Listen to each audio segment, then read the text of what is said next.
Tantor Audio, a division of Recorded Books, presents The Bag of Secrets by Joy Ellis. Narrated by Matthew Lloyd Davis. Chapter 1. I think I might just have discovered a mystery of my own, darling. Liz Haynes carefully placed the large bag she had been holding on the kitchen floor at Matt Ballard's feet. Matt stared at it. It was a bit like an old carpet bag, with faded tapestry sides and faux leather plastic handles. It had seen better days, but was still serviceable. "I've seen one of these before," he murmured. "Yes, they are a giveaway. If you spend more than a certain amount of money at one of those online clothing sites, you get one for free. I think they're very nice, but few people use them, and they finish up in charity shops," Liz said, her eyes still on the bag. "Okay," said Matt patiently. "So where's the mystery? It's obviously really bothering you." Liz flopped down onto a kitchen chair. "Yes, it is. Look, I know how busy we are at the moment, but—" Seated opposite her, Matt could see how anxious she was. Her expression was almost beseeching. She was right about their workload. Their private detective agency was going through one of those periods when they had more work than they could cope with. Nevertheless, his interest had been piqued. "Come on, then. Let's have it." "I called in at the library on my way to the bank. Chris Lamont was working there this morning. As soon as he saw me, he said there was something he wanted me to see. He was doing a bit of shelving before they opened and found this bag lying on the floor. At first he was suspicious, unattended baggage and all that. He's a retired copper after all. Then he saw it was partially open, so he took a closer look and found it was stuffed full of papers. Clearly it wasn't dangerous, so he delved deeper." Liz picked up the bag, put it on the table and unzipped it. Matt found himself looking at what appeared to be the contents of an office litter bin. Papers of various sizes, envelopes, labels, memos, and larger A4-size sheets. "What on earth is all that?" Liz frowned. "I'm not sure, Matt, but I think it's important. Do you remember old Molly? The bag lady, the one who used to chat to Smoky Joe before he moved on." It made a quaint picture, the two vagrants, side by side on a park bench, deep in conversation. That is, until you remembered how hard their lives must be. "That's her. Well, she goes into the library regularly, especially when Chris is on duty. He sneaks her a cup of coffee and lets her sit and warm up with some of the older books. He once told me ages ago now that she's a very intelligent woman, but he can never get her to talk about her past life. If he asks her, she gets up and leaves. So now he limits his conversation to books." Liz stood up and went to the sink to fill the kettle. "I'm in need of coffee myself." "So, are you saying this bag belongs to her?" Matt asked. Liz spooned coffee into 2 mugs and remained leaning against the counter, waiting for the water to boil. "Let's just say that Molly was in the library just before it closed. The librarian on the desk remembered her having it with her when she arrived, but didn't notice Molly leave and didn't see it anywhere near where she had been sitting, so she thought no more about it. Chris found it pushed behind one of the computer stations." "So she deliberately left it behind?" "Looks that way." Liz brought the mugs back to the table. "I think she purposely left it for Chris to find. The thing that's worrying me is, as soon as he realized it belonged to her, he took his break and went to look for her. Molly has a regular routine, so he went to her usual haunts, but she wasn't there. He asked around, and no one had seen her since she visited the library the day before. This was a street dweller, a vagrant. So why did Matt suddenly feel apprehensive? He stared at the bag. "What is all that crap, Liz?" For a moment she didn't reply. "Chris and I pulled some of the papers out and had a look at them. After a while we wondered if the old girl might have been writing a book using whatever scraps of paper she could find. I know that sounds weird, but she is well educated, and judging from what we read, we thought it might be either a biography or a crime novel." "Do I sense a but coming on?" "You do. We began to come across papers with dates and times on them. so we then decided it could be some kind of journal. If it is, some of what's written there is very worrying." She blew on her coffee and took a careful sip. "I think she left it for Chris to find, knowing he is a retired police officer and would not just disregard it. Plus, when I left the library, I asked some of the street people if they'd seen her, but none of them had. I even went into a little cafe whose owner gives her a bit of breakfast, and Molly never turned up this morning." Matt scratched the back of his neck thoughtfully.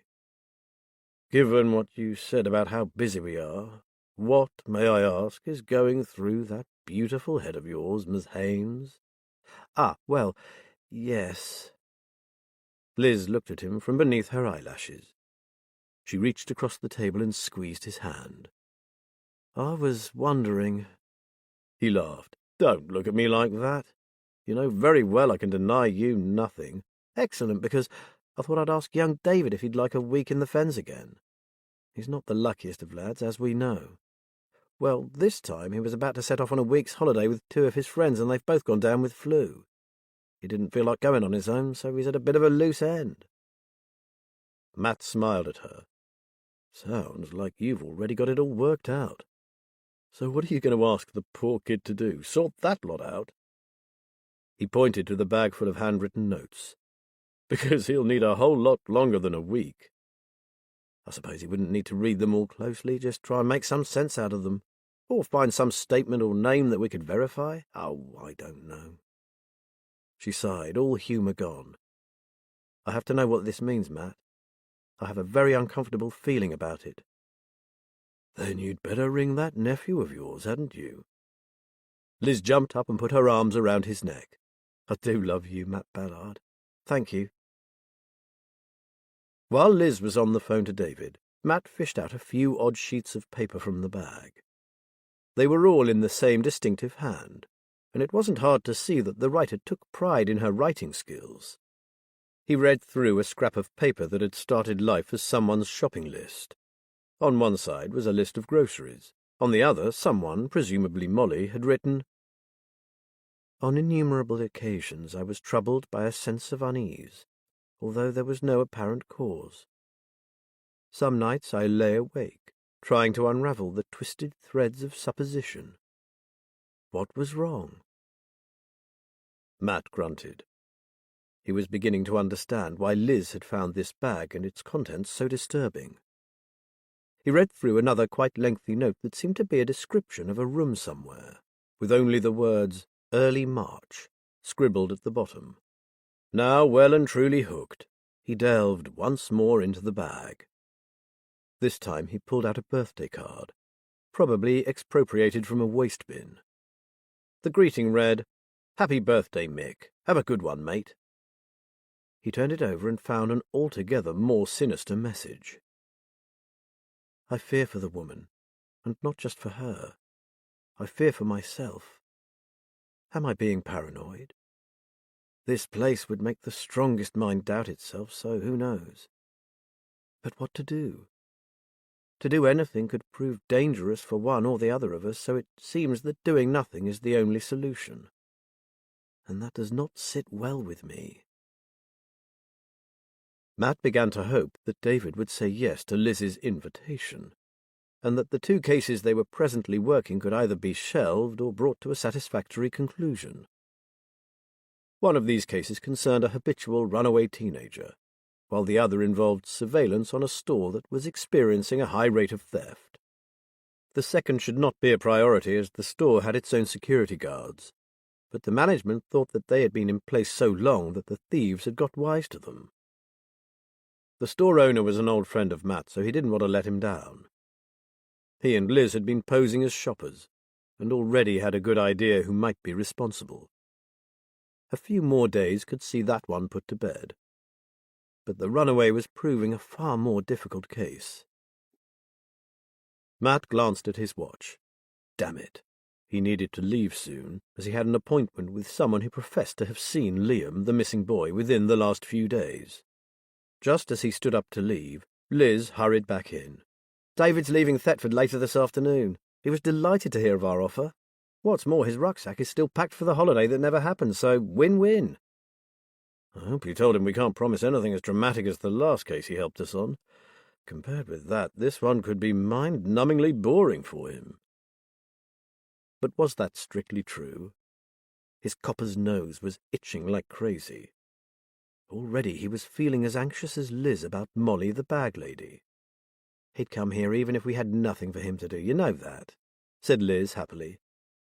And he said it would give him a chance to call in at the police station and thank DCI Charlie Anders for all the encouragement she gave him when, as he put it, his life went all Pete Tong.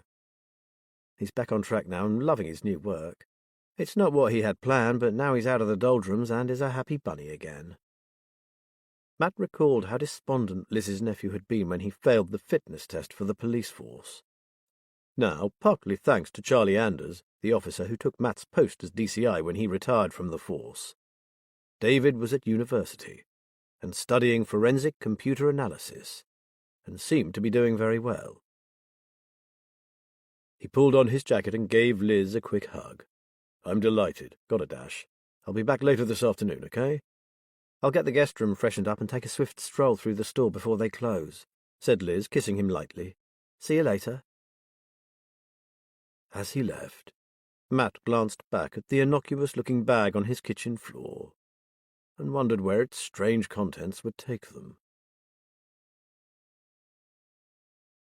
George Miles paced along the top of the sea bank, his wax coat flapping about his knees and the wind whipping his hair into his eyes. George badly needed a haircut. He was counting his steps. He didn't know why he did this. It was something he had always done whenever he walked alone. Not that he was entirely alone, because Alfie, his Springer Spaniel, was his constant companion, although the daft dog wasn't at his side. Alfie spent his walks with his nose to the ground, racing up and down the steep slopes of the sea bank, sniffing out and chasing invisible prey on the marshy edge of the river that ran parallel with the high path. George stared into the distance and saw what he always did, a grassy path that disappeared into the horizon, a huge, endless sky. Only the colours ever varied. Today was a grey day, like most at this time of the year, yet each one was subtly different.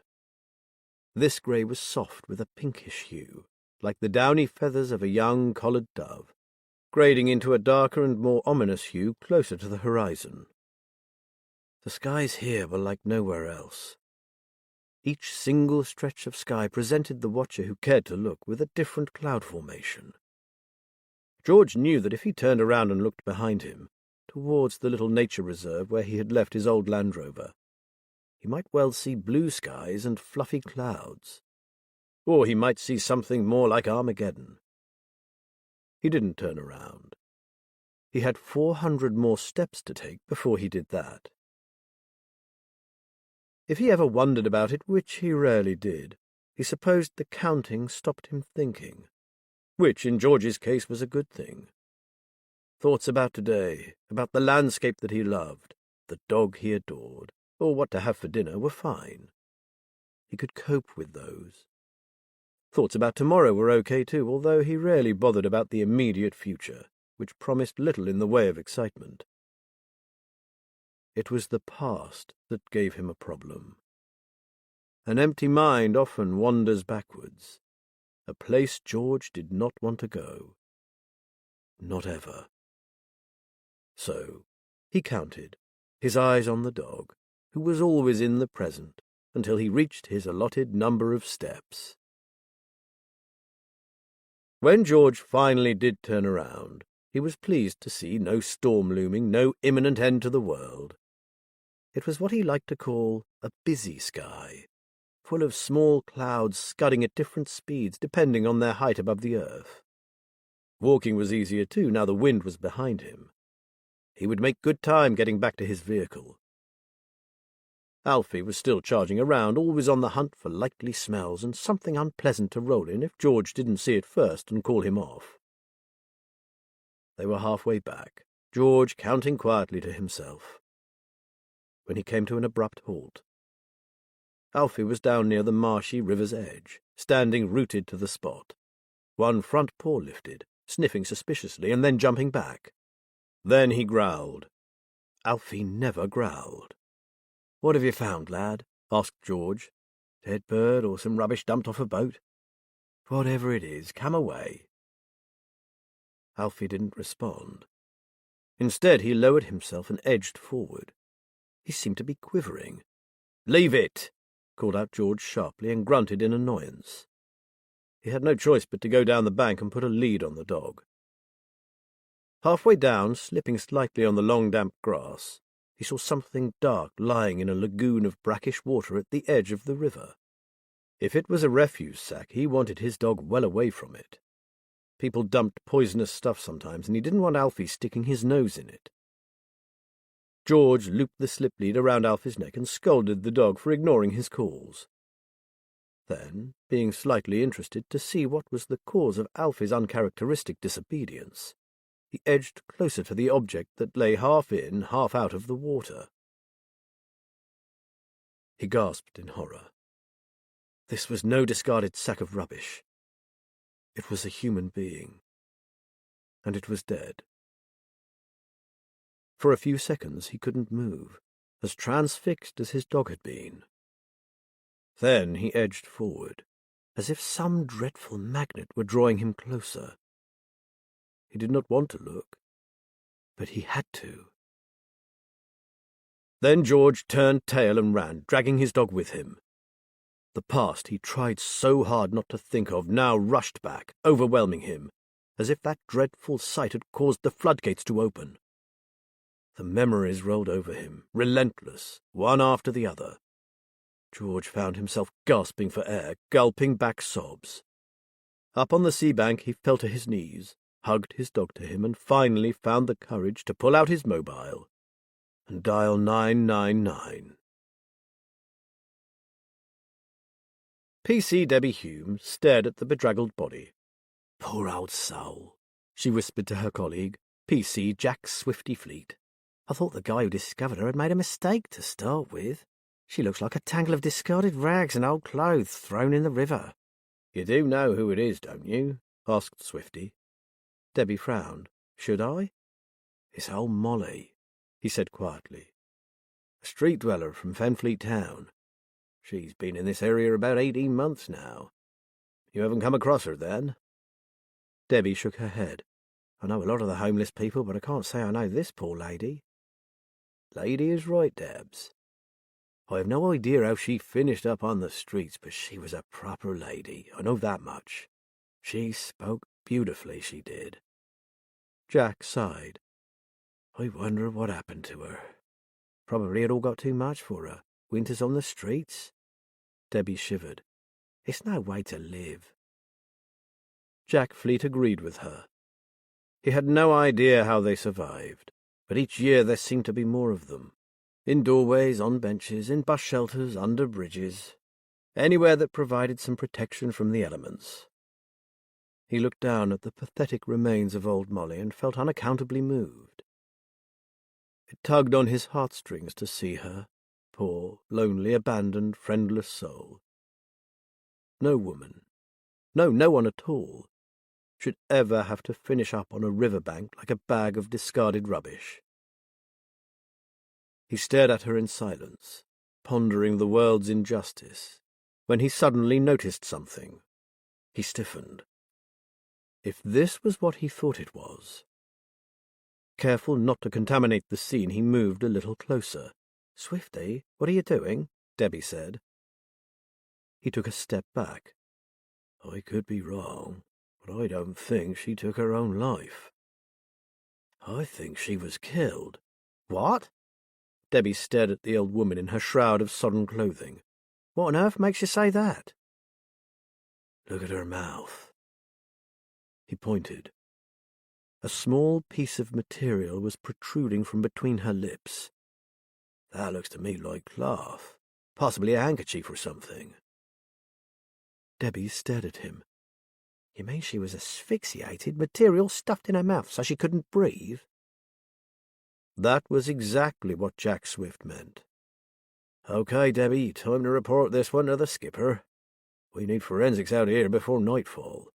With yet another sigh, He took out his radio. Chapter 2.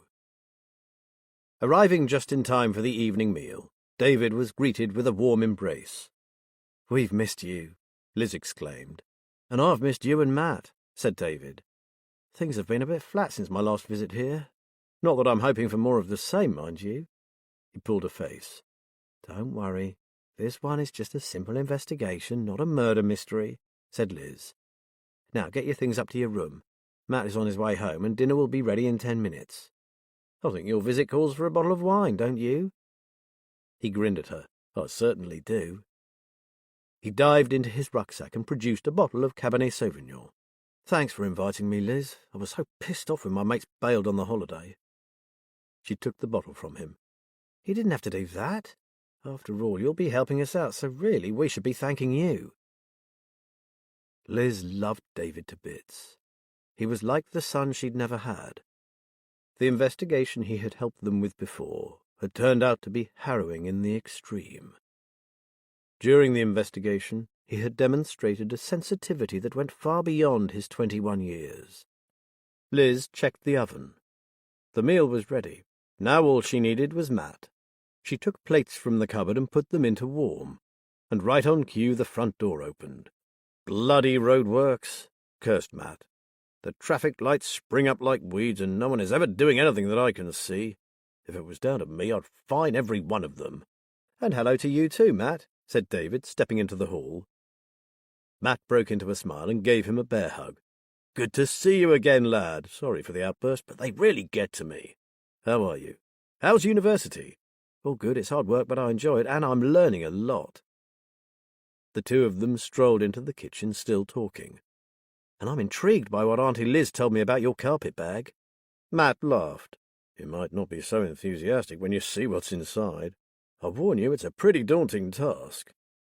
"Well, maybe it won't look so bad after a couple of glasses of wine," Liz said. "Have a seat, I'm just dishing up." While they ate, Matt and Liz told David about their two current cases, and David expanded on his uni course. Then they turned to old Molly and her bag of notes. "You don't know nothing about the old lady, then?" David said. "Only what Chris the librarian told me, which is very little indeed." Liz glanced at Matt. "And you only knew her from seeing her with old Smoky Joe, didn't you?" "Smoky Joe? What a name! Where does he come from?" David said. Matt gave a short laugh. "He was a real character. He had this old sit-up-and-beg bicycle. It was ancient. He used to carry a bag of his possessions hanging on one of the handlebars, and on the other he had an old galvanized bucket. He used to either cadge or steal handfuls of coal and a bit of kindling and light a fire in the bucket. He'd ride around with it happily smouldering away. Talk about a hazard. No matter how many times he had his collar felt over it, he kept on lighting that fire." Matt shook his head. "Apparently he would talk to no one but Molly. Many is the time I've seen them, deep in conversation on a park bench, or huddled under a bridge over his famous bucket." "You said was. Is he dead?" asked David. "He disappeared," Matt said. "One day he rode off on his old bike and was never seen again. The other street people seem to think he'd moved on. Before he met Molly, he did move about a lot. Sometimes he'd stay for a bit, other times just a couple of days. He's been gone for weeks now." They fell silent, each probably reflecting on the plight of the homeless and what two of them might have discussed in their long conversations in the meagre warmth from a bucket of glowing embers. David broke the silence. "Guys, I can't stand the suspense any longer. Please, can I see Molly's bag?" Laughing, Liz stood up. "I'm not sure if you've had enough wine yet, but okay. You asked for it." She hurried out of the room and returned with the bag, which she dumped onto David's lap. "Bloody hell!" he exclaimed when he looked inside. "You weren't exaggerating, were you? What is all this?" Matt laughed. "I said much the same when Liz showed me." "And you thought of me, thanks a bunch." David picked up his glass and took a long swallow. Thus fortified, he tentatively reached in and lifted out one or two of the papers.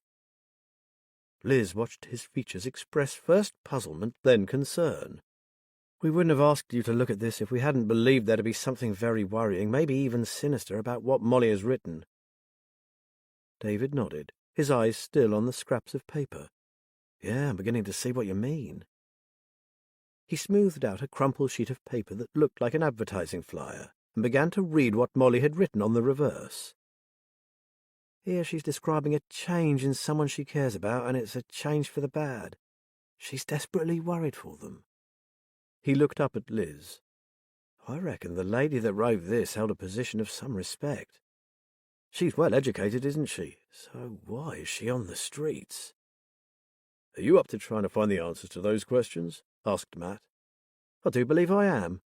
We hoped you'd say that, said Liz. Well, the answers must lie somewhere. She pointed to the bag. In that.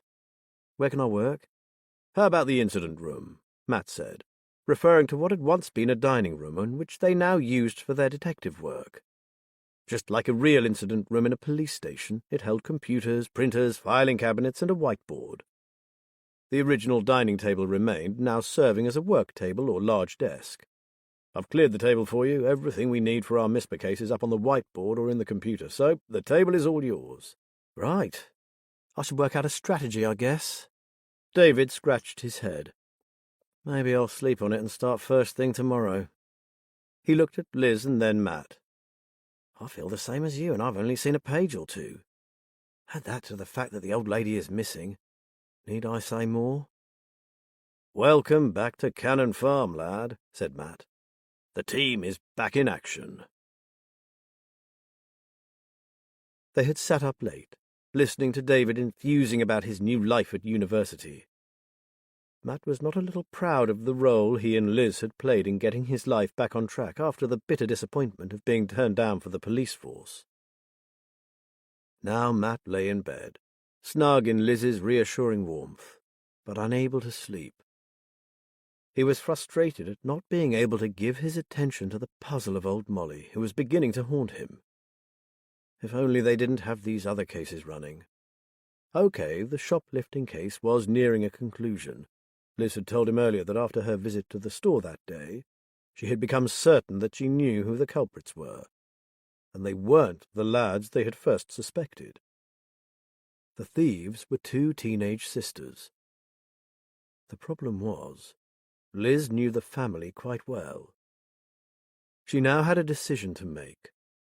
Either to speak to the mother and father, who were honest, hard-working people, and get them to deal with their wayward daughters, or report her findings directly to the store owner who had hired them. Matt had offered another solution. Why didn't he and Liz confront the girls themselves and basically put the fear of God in them? Sometimes a short, sharp shock did the trick, but occasionally it failed, and the teenagers simply continued their life of petty crime elsewhere. He suspected that Liz would opt for talking to the parents, then telling the store owner that they had dealt with the problem unofficially. She knew that it was store policy to prosecute all shoplifters, but she was certain that if no more thefts occurred, she and Matt could talk the store owner, an old friend of Matt's, into letting it go. His investigation, however, was far from being concluded. His missing runaway was worrying him badly. His eyes wide open in the dark, Matt recalled the first time he had been engaged by the Cooper family to find the recalcitrant Liam. Then it had taken him only 3 days to find the boy and take him back home. The second time had not been quite so straightforward, but even so, within 6 days, Liam was back with his anxious parents. On that occasion, as Matt left the house, Liam had yelled after him, "It won't be so easy next time, you'll see." Matt turned over, trying not to disturb the sleeping Liz. Little bastard. He'd been right. It was now day 10, and every lead had come to nothing. Liam wasn't in any of his usual haunts, nor was he following his normal pattern of behaviour. The parents were beside themselves, and Matt understood why. They were an ordinary, caring mum and dad with 2 lovely, well-behaved daughters, and a son who seemed to have come from another planet. The police were fed up with their constant calls reporting him missing. Matt knew they would continue to watch out for him, but he was no longer a priority. A 16-year-old habitual runaway was of no great concern while they had serious cases running. Indeed, at 16 a child has the right to leave home, and the parents or carers cannot stop them. However, that was not the case with Liam. He had no intention of making a life elsewhere. He was just being a little sod. He enjoyed testing the system, and to hell with the anguish it caused his parents. Matt had his own ideas about how he'd treat the boy, but he'd probably end up in court if he carried them out. Calling in Matt and Liz had been a last-ditch attempt on the part of Jim and Maisie Cooper to instill some sense into their son. The police obviously made no impression on the boy. In fact, their attention seemed to make him worse. So maybe someone like Matt with a very different approach, and who wasn't governed by too many regulations, might be the answer. Matt sighed. Liam had ignored his and Liz's warning about what his irresponsible lifestyle would lead to. Now Matt feared that the boy saw them as a challenge, and his cat-and-mouse game would finish in a dangerous downward spiral. Despite wanting to shake the lad until his teeth rattled, Matt was seriously concerned that this time Liam seemed to have really disappeared. Before now there had always been evidence of his presence. They knew he was around, just one step ahead of them. This time, nothing. The kid was bright, even his teachers agreed. On the few occasions Liam bothered to participate in their efforts to educate him. But he wasn't so clever as to eradicate all trace of himself. Had something really happened to him this time? Matt came to a decision. He must let Liz and David concentrate on Molly and her bag of tricks while he put all his efforts into finding Liam. That decided, Matt fell asleep. The night was cold for spring. Not bitter, not freezing. Nevertheless, the wind chill ate through whatever clothing you were wearing and made your blood feel like iced water. Clem and his dog, Gunner, huddled together in a shop doorway. It was a choice pitch, and he'd got there first, so the other street dwellers conceded it to him. He was, after all, Fenfleet's longest surviving rough sleeper. Tonight he had more reason than usual to feel cold and miserable. Yesterday, while he was cadging food for Gunner from a local pet shop owner, someone had taken his sleeping bag, the one thing that kept some of the night chills from him and his dog. This was even more upsetting because Molly had given it to him, and now Molly was missing. Molly had told him to keep it close. She'd told him there was something inside the lining, and that should anything happen to her, he was to give it to the first policeman he saw. As he waited for the night hours to pass, he thought back to Molly's request. "I need a favour, Clem." He laughed. "Sure, but I don't have much to offer you, Moll, me old duck, especially if it's alone. Don't tell me your rolls has broken down again." But she wasn't laughing. "Will you keep something safe for me?" "Yes, Molly," he said, serious now. "As far as is possible on these streets." "That's all I can ask."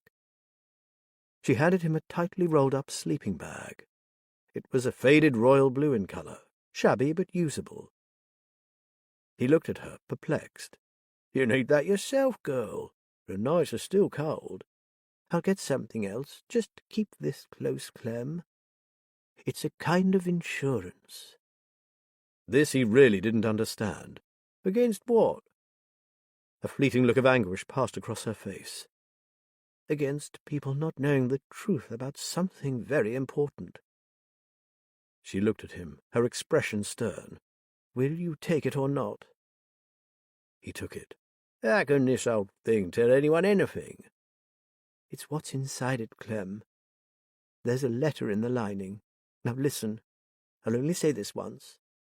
Should anything happen to me, get it straight to the police. Understand?" He stared at her.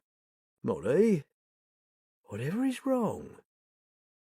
This time she did smile, but very sadly. "Everything. Just keep it safe, okay? And if you can, pray for me." He watched her walk away, the words, pray for me, lingering in the night air.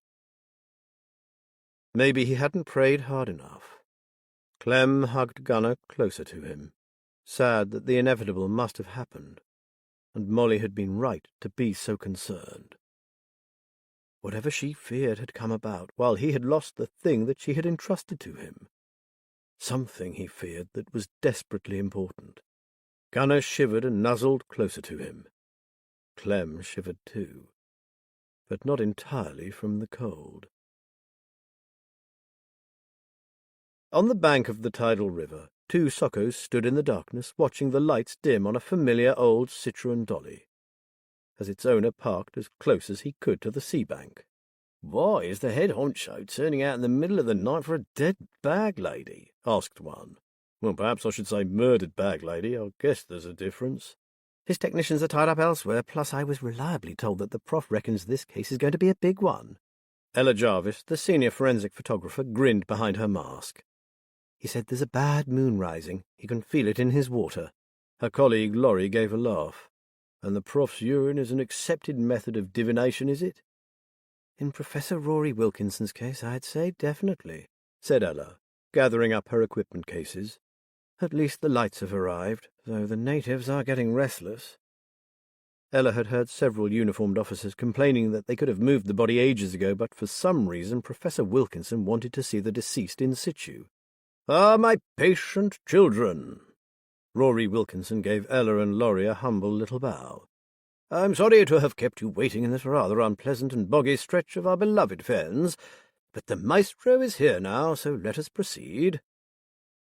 They trooped across to the oily-looking waters of the river, and stared into the little marshy lagoon where old Molly had finally been washed up. "I need photos, Ella, from every angle exactly as she is. I hope you have your wellies on." "Yes, Prof."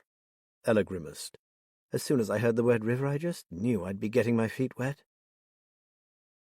When she'd finished, the professor beckoned to the waiting constables. "Very gently, please. Get her out and lay her on the tarpaulin." It was a pathetic sight. Ella felt unaccountably moved, almost tearful. It surprised her.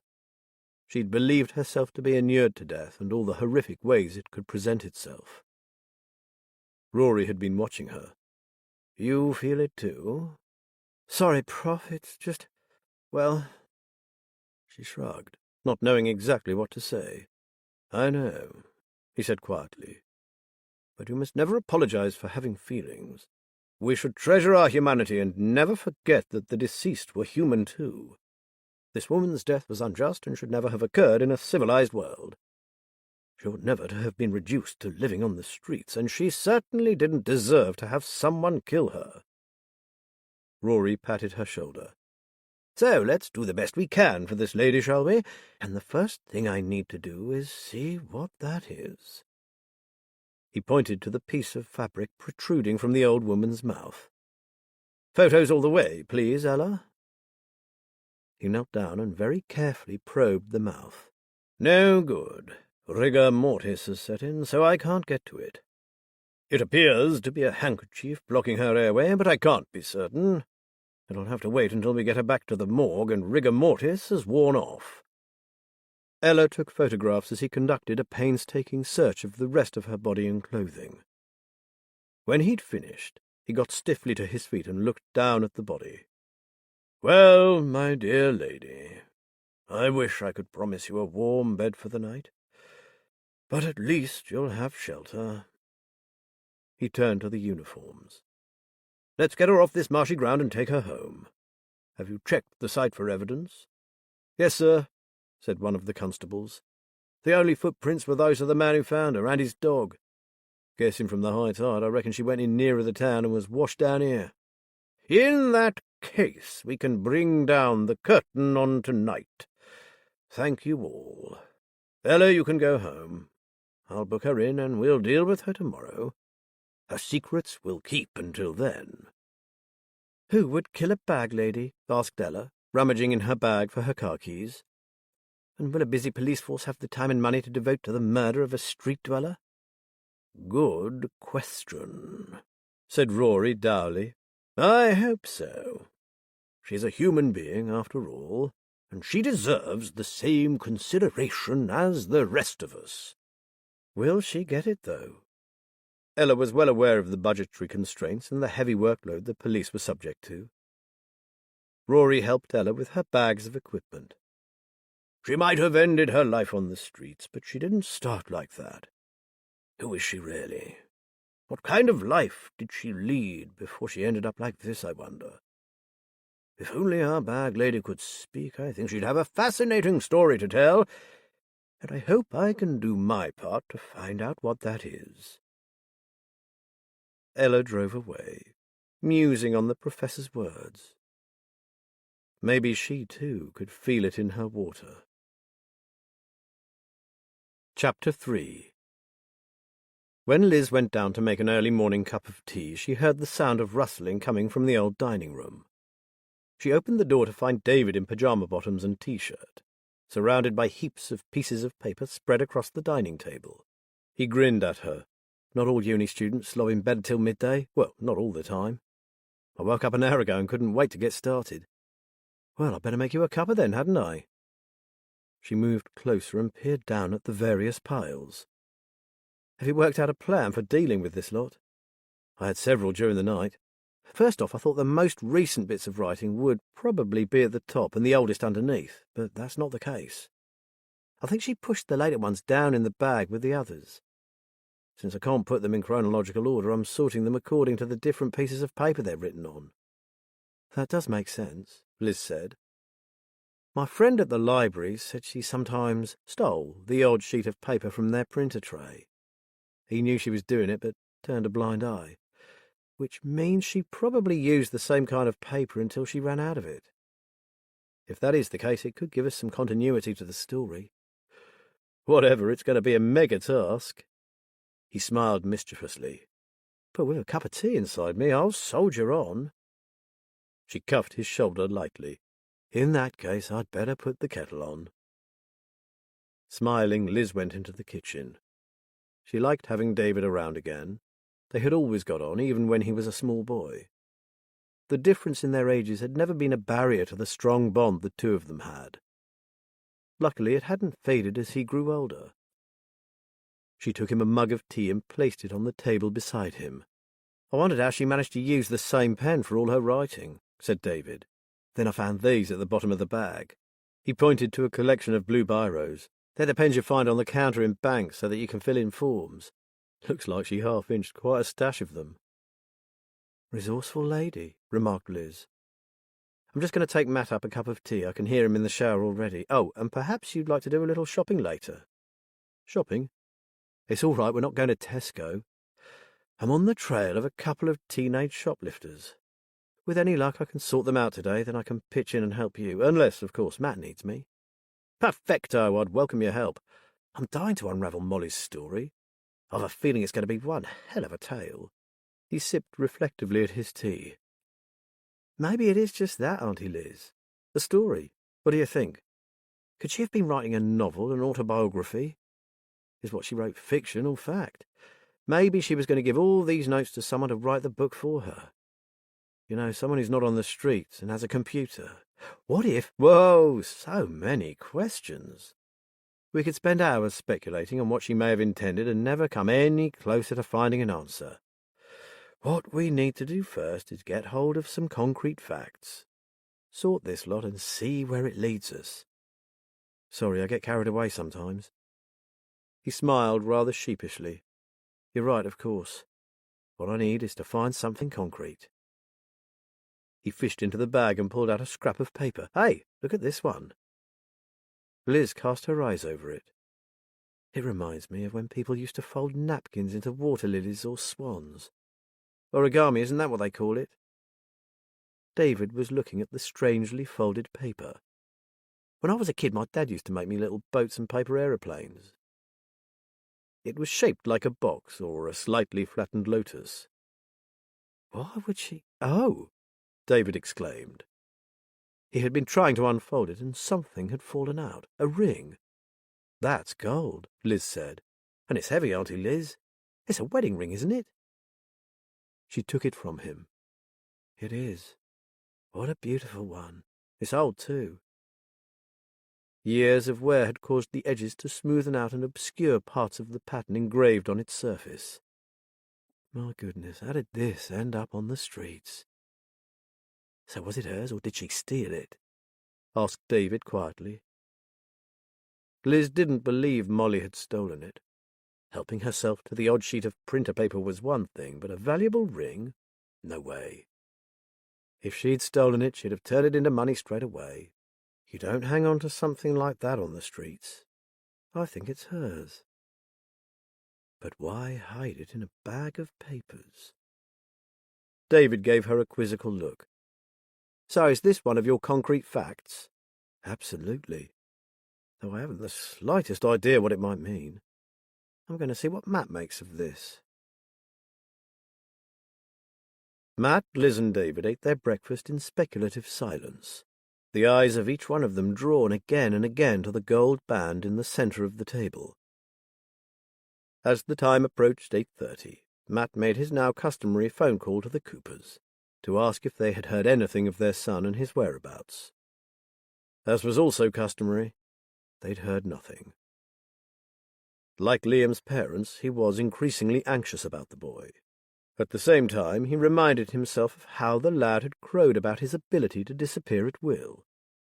If he was playing them all for fools, Matt might not be responsible for his actions when he finally had the little tow-rag in his clutches.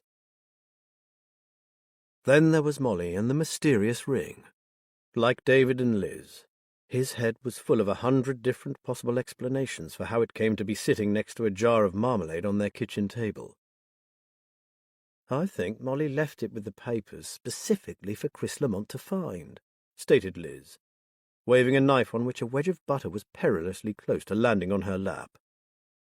She knew he was a retired police officer and was banking on him finding the thing. David frowned.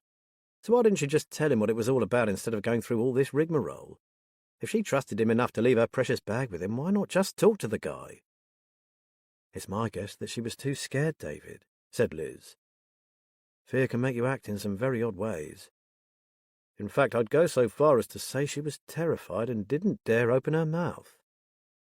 Meaning that whatever she knows or is frightened of is a very serious matter, concluded Matt. Much as I'd like to join you, I'll have to leave this conundrum to you. I'm still nowhere near finding Liam Cooper. He looked at Liz, and I'm afraid that if I continue to make no headway, I might need you working with me. Of course, David understands where our priorities lie. He can press on with our Molly, and we'll see how things go. She swallowed the last of her tea. Now, what's the itinerary for today, boss? I'm going to give Swifty a bell and hopefully go and talk to him. Charlie Anders knows I'm investigating the disappearance of this teenager, so I should let Swifty know where I am with it. She won't have a problem with him updating me on any recent developments.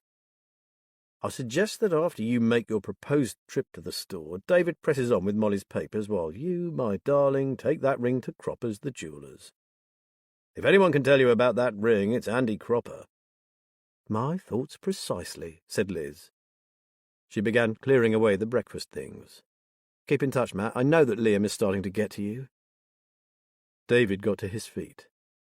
If it's all right with you, I'll go and get stuck in, shall I? Just shout when you want me to go shopping with you. Matt smiled at his enthusiasm, happy to have him on board again. He would never tell her so, but he was always concerned that Liz sometimes tried to do too much, and then she suffered for it. She hadn't fully recovered from the injuries she had sustained at the hands of a bunch of evil, twisted men. She had almost lost her life in the attack, which had ended her career in the force. She now functioned well, but easily became overtired, so David's arrival was a godsend. He hugged her tight. Take care. I'll keep in touch, you two. Let me know if you get things sorted with those two thieving sisters. If we can sew up the shoplifting, I'll be well happy. Reluctantly, she pushed him away. Go. Let's make the most of our early start. He left the house, the words, "And I love you," still ringing in his ears. By 1 p.m, Liz and David were sitting in the lounge of a modest Fenfleet house, facing two very anxious parents. Jennifer Steele had been a civilian working in the control room when Liz was still in the force, and she knew her well, so this was not an easy thing to say. We've come to you first, Jem, because the last thing you want is for the police to be knocking on your door. But I'm afraid I've seen them 3 times now, and today my nephew here caught them on his mobile phone.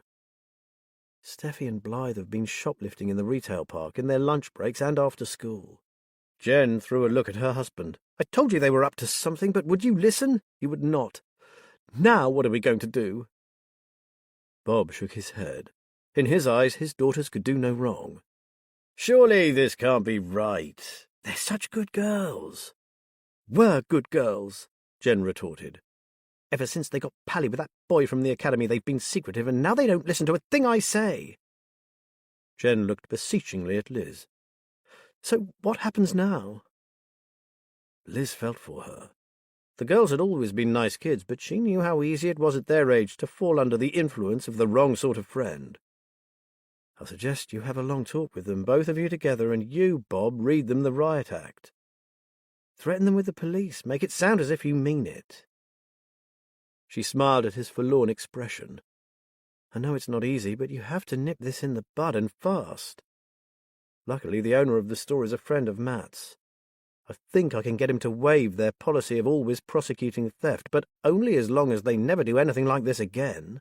Tell them that something like this, David indicated his mobile phone and the video clip he'd just shown them, could totally ruin their chances for the future. It might make them think twice if they're considering going on to university. Jen looked as if she were close to tears. They are my girls and I love them, but right now I'm ashamed of them. How could they do a thing like that? Come on, love, don't take on so, said Bob. They'll come round. You're right, it's that boy's influence. Teenagers go through these awful phases, but they'll come good, you'll see.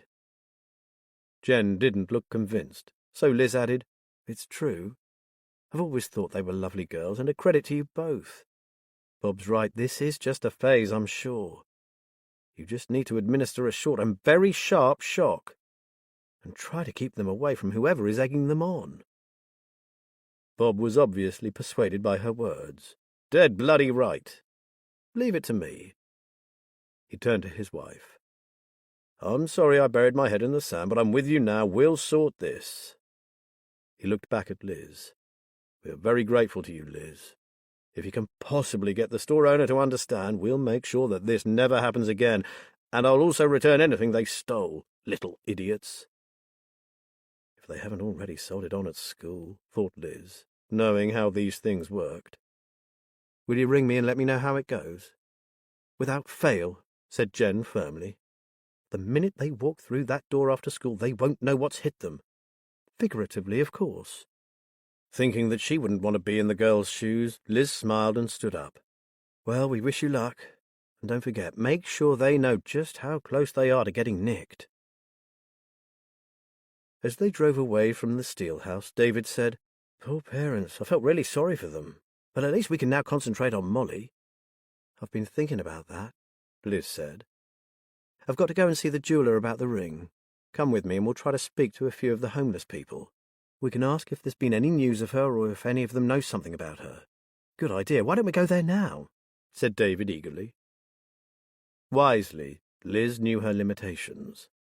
She needed a short rest before they took to the streets. We've had a very successful morning, haven't we? So let's go home and get some lunch, touch base with Matt, and I'll tell you about some of the street people. David regarded her shrewdly. You okay, Auntie Liz? She laughed.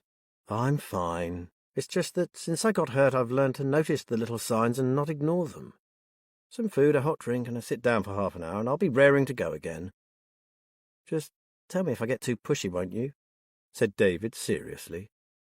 I'm here to help, not to cause you problems. David knew the gist of what had happened to her, a trauma that had left her hanging between life and death. He was quite sensitive for someone so young, and she admired him for it. She smiled at him. You, believe it or not, are just the tonic I need. Don't worry. I'll tell you when I need to back off a bit. Right, I'll make you a cup of tea and then fix lunch while you put your feet up. How does that sound? Music to my ears. Cannon Farm, here we come. Matt was also sitting with a couple of distraught parents. But his interview was proving far more difficult than Liz's had been. It's different this time, said Maisie Cooper tearfully. We both just know that something is terribly wrong. For once, I agree with Maisie, added Jim gruffly. We're all aware of what a little bugger Liam can be, but it's more than that. I can feel it right here in my heart.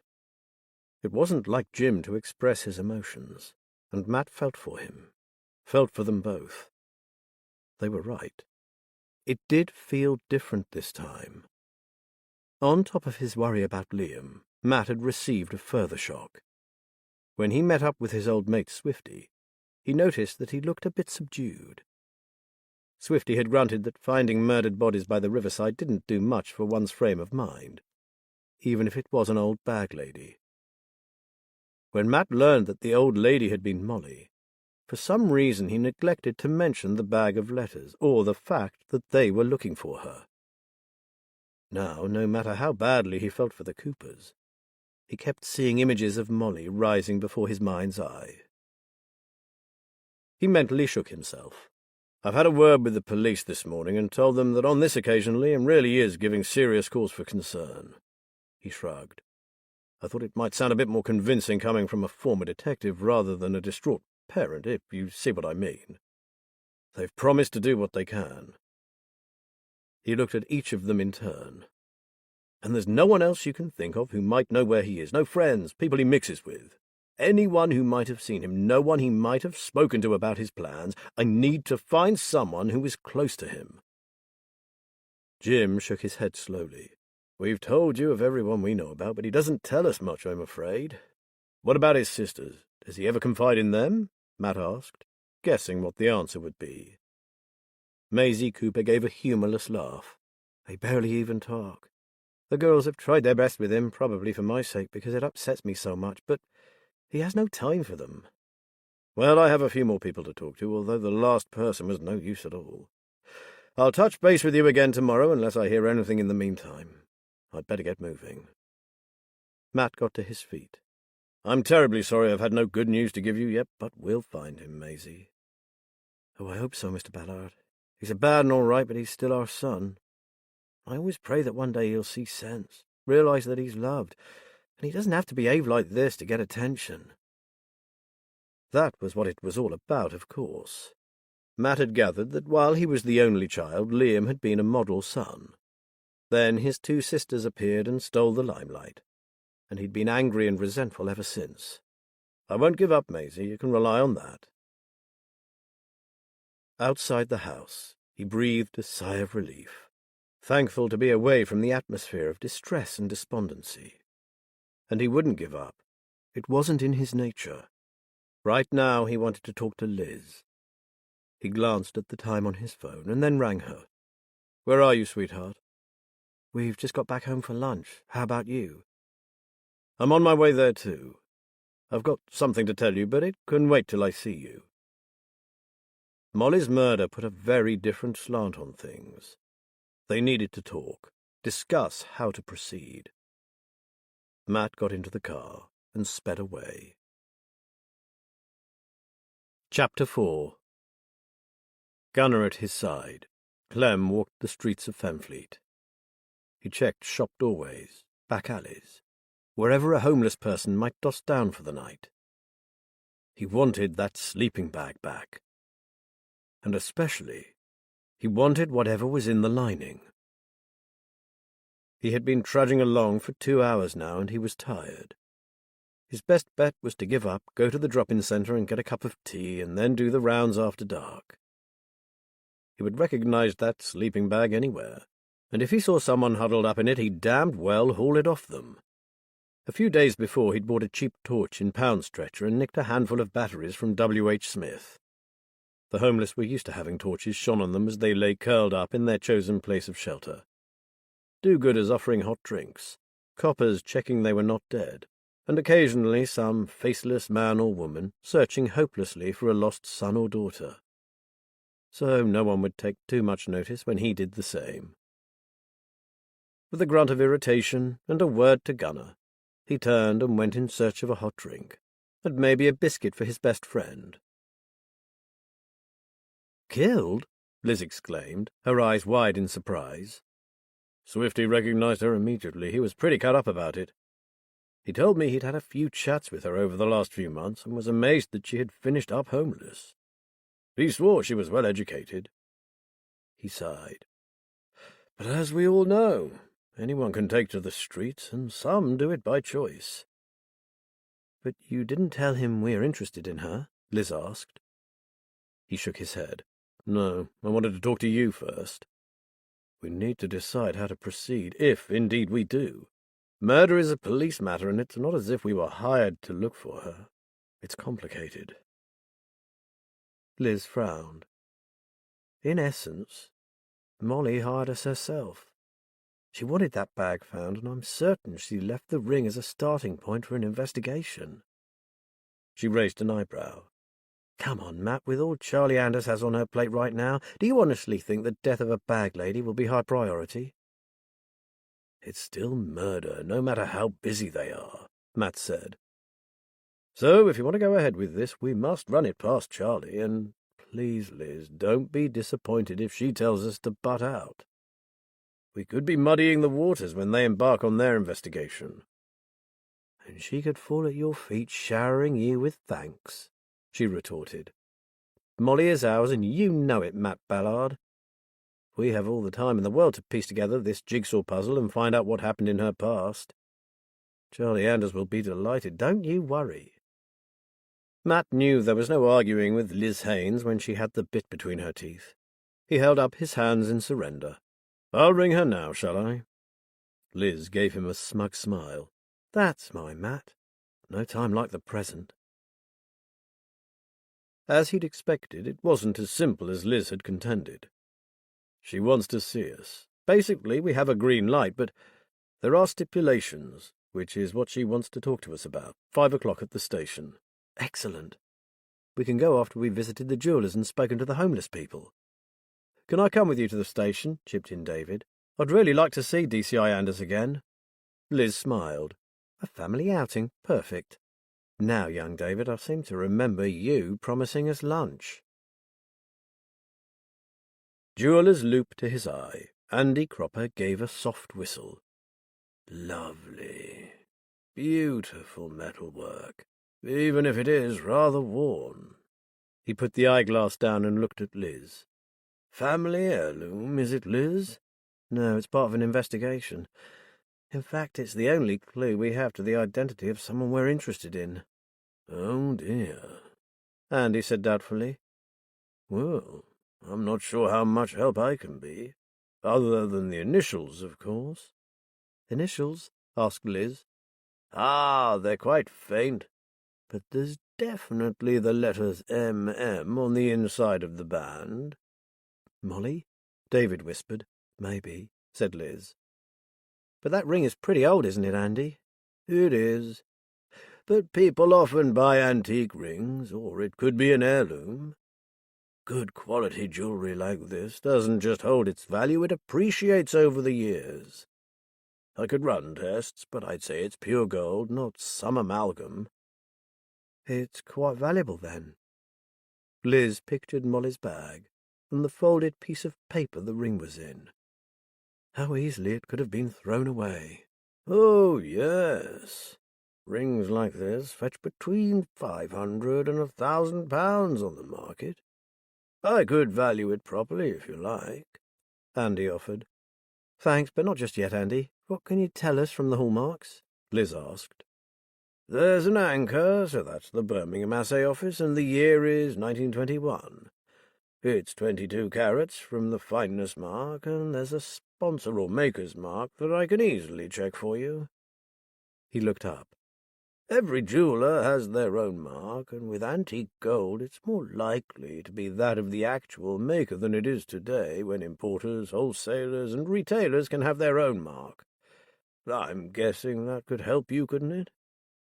Liz nodded. If it's not too much trouble. They left the shop knowing that the craftsman who had made the ring had been a Lincolnshire man and had sold a lot of his designs through a well-respected jeweller in Peterborough that still existed after over 100 years of trading. I'll work on that info when we get home, Liz told David. She glanced at her watch.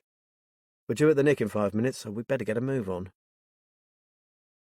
They arrived at the front door just as Matt came hurrying towards them from the opposite direction. It still felt strange to Liz, being back at the place they had worked for so many years. Seeing DCI Charlie Anders' name on what had been Matt's office door was even weirder. For a long time, Liz refused to set foot inside the station. It was just too painful. Her beloved job had been snatched from her by someone she had believed to be a friend, and who had turned out to be anything but. It was easier now, but still a bit unreal. She was no longer a part of it all. Things were changing, new faces had appeared. It took some minutes for her to remind herself how lucky she was. She still had a life, and it was a good one, albeit not the one she had planned. "Come in and grab a chair," said Charlie. "And hello, David. Nice to see you again, back helping the family business to survive." They spent a few minutes discussing his university course, and David was able to thank her for her encouragement and support. They then turned to the matter of Molly and her murder. "I can't lie to you, we're snowed under with cases," said Charlie. "But murder always takes precedence, even if it is that of a homeless person." Matt raised an eyebrow. "Do I sense a but?" She sighed. "You do. I am stretched to capacity on the budget and strapped for manpower. Much as I'd love to, I can't give Molly's death the priority I think it deserves, so—" She looked from Matt to Liz. "Why don't you tell me the story? How come you're so interested in a bag lady?" Liz described the finding of the bag, the mysterious writings. She was terrified of something, and now she's been killed. That says a lot, doesn't it? But it's complicated, and that's why we have David helping us. Just sifting through all those pieces of paper and trying to make sense of it is a mammoth task. I imagine it's not something you'd want to hand to one of your detectives, especially after what you've just told us about your lack of resources." She raised an eyebrow at Charlie. "Whereas we have both the time to devote to it and the interest." "Who is she?" asked Charlie. Was. Matt answered. "We know very little about her other than that she was obviously an educated woman, maybe even to university level. Oh, and then there's the ring. Molly possessed a valuable wedding ring which we found in that bag of hers." He glanced at Liz. "It is valuable, isn't it?" She nodded. "And he said it could be worth up to $1,000. He gave us the name of the maker, which I can look up when I get home." Charlie regarded them quizzically. "Sounds like you guys have a whole strategy worked out." She was silent for a few moments. "Okay. You can run with it, but you must let us know exactly what you are doing and how far ahead you are at every stage. I'll delegate a detective to the case and a crew to assist them. That should cover me in the event of any queries from above.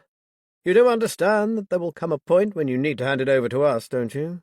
If and when you have an indication of who killed that old lady, you must allow us to take over. If an arrest is to be made, it needs to be a copper doing it, not the Ballard and Haynes Detective Agency." Matt grinned. Haynes and Ballard. It was her idea. "Seriously, Charlie, I know our record isn't good for letting go, but we want whoever murdered Molly to pay for it according to the law." "Okay. I'll ring you later and tell you who I've allocated to the case, and perhaps you'll fill them in with what you have to date. What have you got running at present apart from this?" "I've just tied up a small case this morning," Liz said, "so hopefully I'm now free." Matt shrugged. "That leaves us with our missing runaway." "Ah, Liam Cooper. We've had the parents contacting us daily, but—" She scowled. "Life is full of bloody buts at present." "We know where habitual runaways come on the priority list, Charlie, don't worry," said Matt. "If you committed officers to every misper that was reported, you'd have no time for anything else. Having said that, my professional alarm bells are ringing where that lad's concerned. I have a horrible feeling that something really has happened to him this time. Anyway, I'm keeping Uniform updated, as I know they are keeping their eyes and ears open for him." "Thanks, we appreciate that." Charlie sat back. "So we'll take it from there, shall we? Oh, and I guess you're aware that we can't officially share sensitive evidence like forensics with you. Much as I'd like to. My hands are tied over that one, as in disclosure of material to a third party. I'd love to hear another but at this point, said Matt hopefully. Charlie gazed up at the ceiling. I suppose when both parties, that is, the police and the private investigator, are looking for the same outcome, there might be special circumstances. I mean, it's common knowledge that investigators cannot access medical records. But they can talk to acquaintances, family and colleagues, and learn of medical history by word of mouth. Anyway, I really do need to get on, so I'm going to throw you all out now. I have a meeting in 10 minutes, and I need to get you a detective lined up, so vamoose. They trooped out. It couldn't really have gone any better for them, Liz thought. It wasn't quite carte blanche, but it was close. I've never had anything to do with street people, said David. You know what Dad's like. If I'm out with him and we pass some kid in a doorway or a big issue seller, I only have to put my hand in my pocket and he goes ballistic. I'm funding drug habits. They only spend it on booze, yada yada. Liz laughed. Yeah, I remember his lectures on the subject. Sometimes he's right, though, but not always. So how do I approach them? Just like everyone else, replied Liz. Just be pleasant and respectful and don't pry. If someone wants to talk, they will. Some of them might not have spoken to anyone all day and will welcome a bit of attention. Right, and are we looking for anyone in particular? I'd like to find an old guy called Clem. You can't miss him, he's got a dog with him. Clem used to be in the Royal Artillery, so his dog is called Gunner. He'll talk if I buy him a warm drink and a sandwich. David wondered if everyone on the streets had a story to tell. How did a soldier finish up homeless? Didn't the army take care of them? Oh, and if you see a little guy, kind of shifty and ratty looking, wearing black joggers and a dirty black fleece, steer clear. His name is Sid. Some of the uniforms who know him say it's short for Rancid. Why, is he dangerous? Asked David. He doesn't like anyone invading his space. Not that you'd want to get too close anyway, but cross his invisible boundary and he freaks out and can be quite violent, so keep your distance. Do you know why he's like that? It seemed to David that he'd been right, and they all had some intriguing history. Look up something called limbic hijacking when you've got a moment, kiddo. If your personal space gets violated, it registers in your long-term memory, where all your negative experiences are recorded. When that happens, it puts us into fight-or-flight mode. I have no idea what happened to Sid, for example, but he really does not want to go back there. How do you know all this, Liz? David said, impressed. The hard way, Liz chuckled.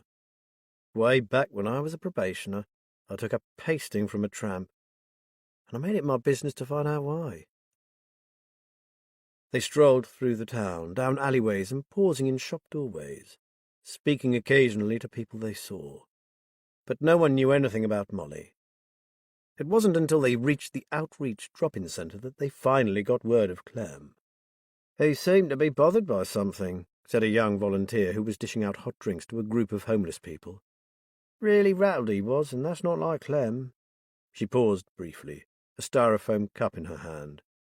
If I was you, I'd try St. Benedict's churchyard. He meets up with a few others there some afternoons and lets Gunner have a run off the lead.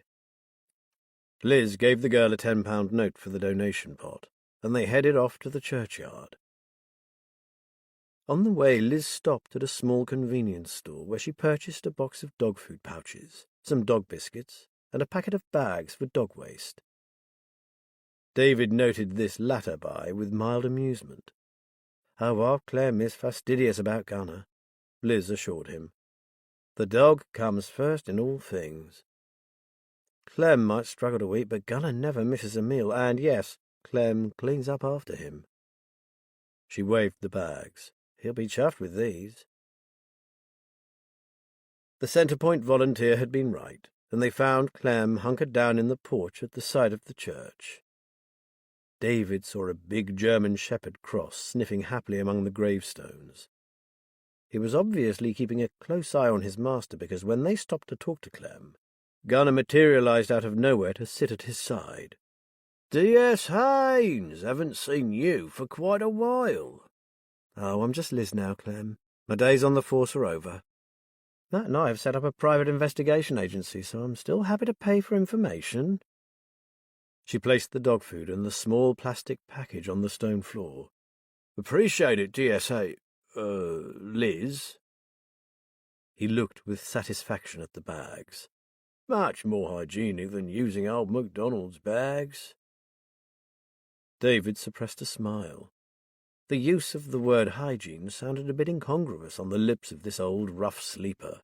"Hey, will you look at that?" Clem exclaimed. "Gunner never goes to strangers, but he's taken to you, lad. That's a first, that is." David had been holding out his hand to the dog. Gunner's tail wagged and he drew closer, nuzzling the proffered hand. "He's beautiful," said David, slightly in awe of the fierce animal's trust in him. "How old is he?" "Who knows? We found each other 4 years ago, and we've never been apart since. I'm guessing he's 7 or 8, but you didn't hunt me down to discuss my dog, did you? Who do you want me to dish the dirt on today?" "Nothing like that this time," said Liz. "Clem, what can you tell us about Molly?" Clem started, causing Gunner to growl and take up his post again at his master's side. "What do you want to know about Molly?" Liz sat down on the stone seat at the side of the porch. "Clem, I'm sorry to tell you, but Molly is dead." "Oh, no." Clem sank back against the cold stone of the porch wall. His hand sought out his dog, and he ran his fingers through Gunner's thick coat. "I'm so sorry, Clem," said Liz softly. "But the thing is, we believe that Molly was afraid of something. We want to know what that was."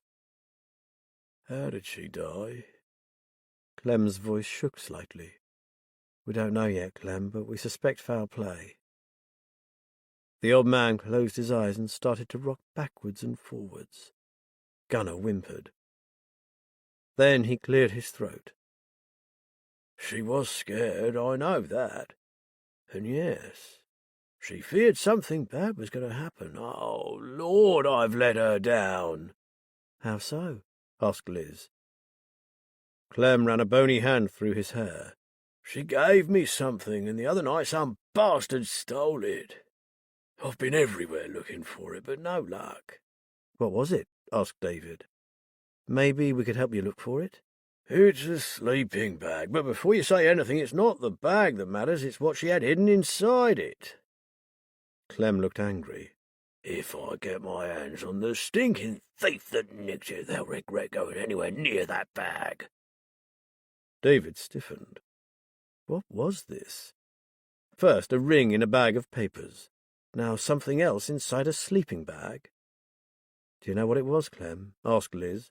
"It could be important." "It's damned important, you don't need to tell me," exclaimed Clem. "That's why I've been traipsing the streets all day and will likely lose my spot for the night. It's a letter.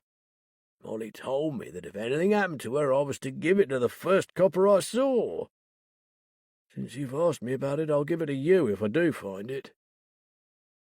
A letter could provide a multitude of answers. David looked at Liz.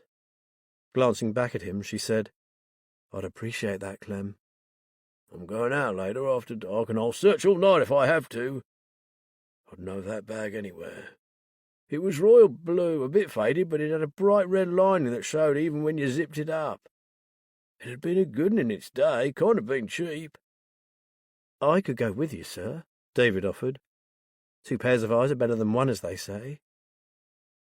Clem gave a chesty chuckle, which degenerated into a cough. "Don't get me wrong, lad, I appreciate your offer, but you'd be a bit of a liability on the streets at night. You stay in your comfy bed. I know where to go and who to talk to. If I find that letter, I'll go directly to the outreach centre, and as soon as it opens, I'll ask the manager to ring you for me. Then I'll stay there until you come, okay?" Liz gave him her card and took another £10 note from her purse. "Get yourself a hot meal before you go out tonight, Clem. And be very careful. We have no idea if someone was after Molly and whether they knew about that letter. You might not be the only one tramping the streets to look for it." Mind, they'd have to get past Gunner, Clem said, scratching the dog's ears affectionately. Which may not be a risk worth taking.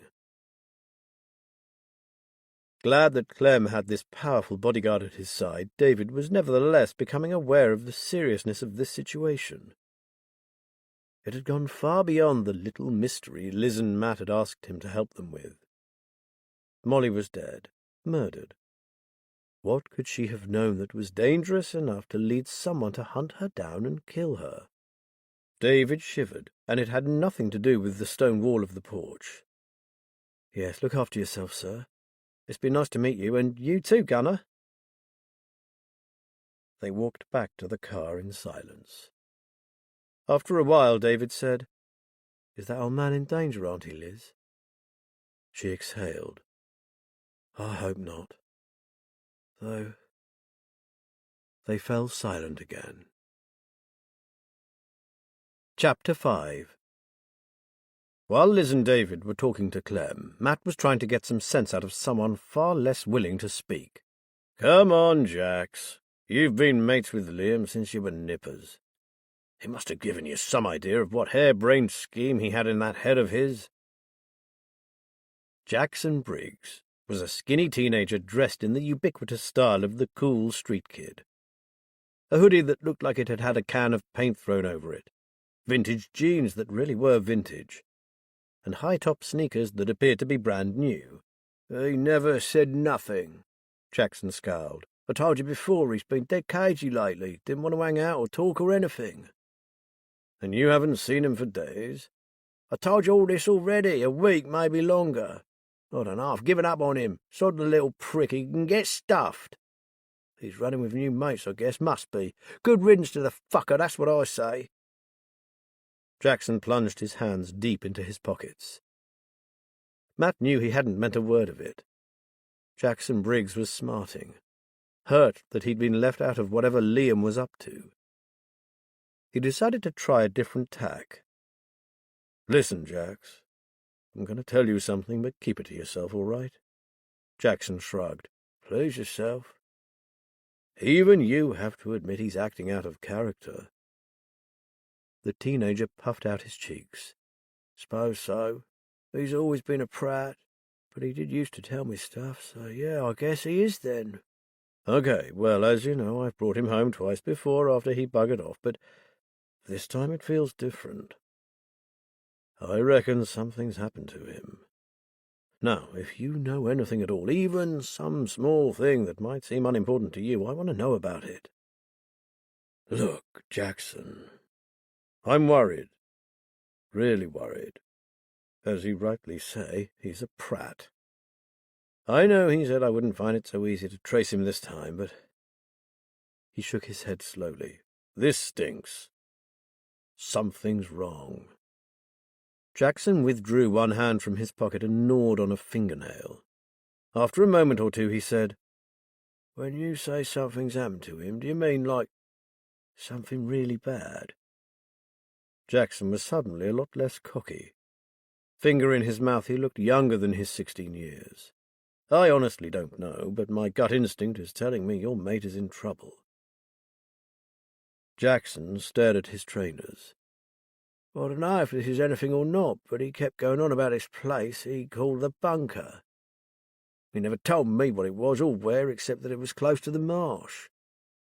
He just said it was zero cool."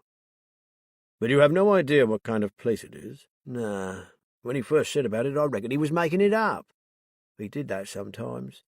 Invented stuff to make him look like a big man."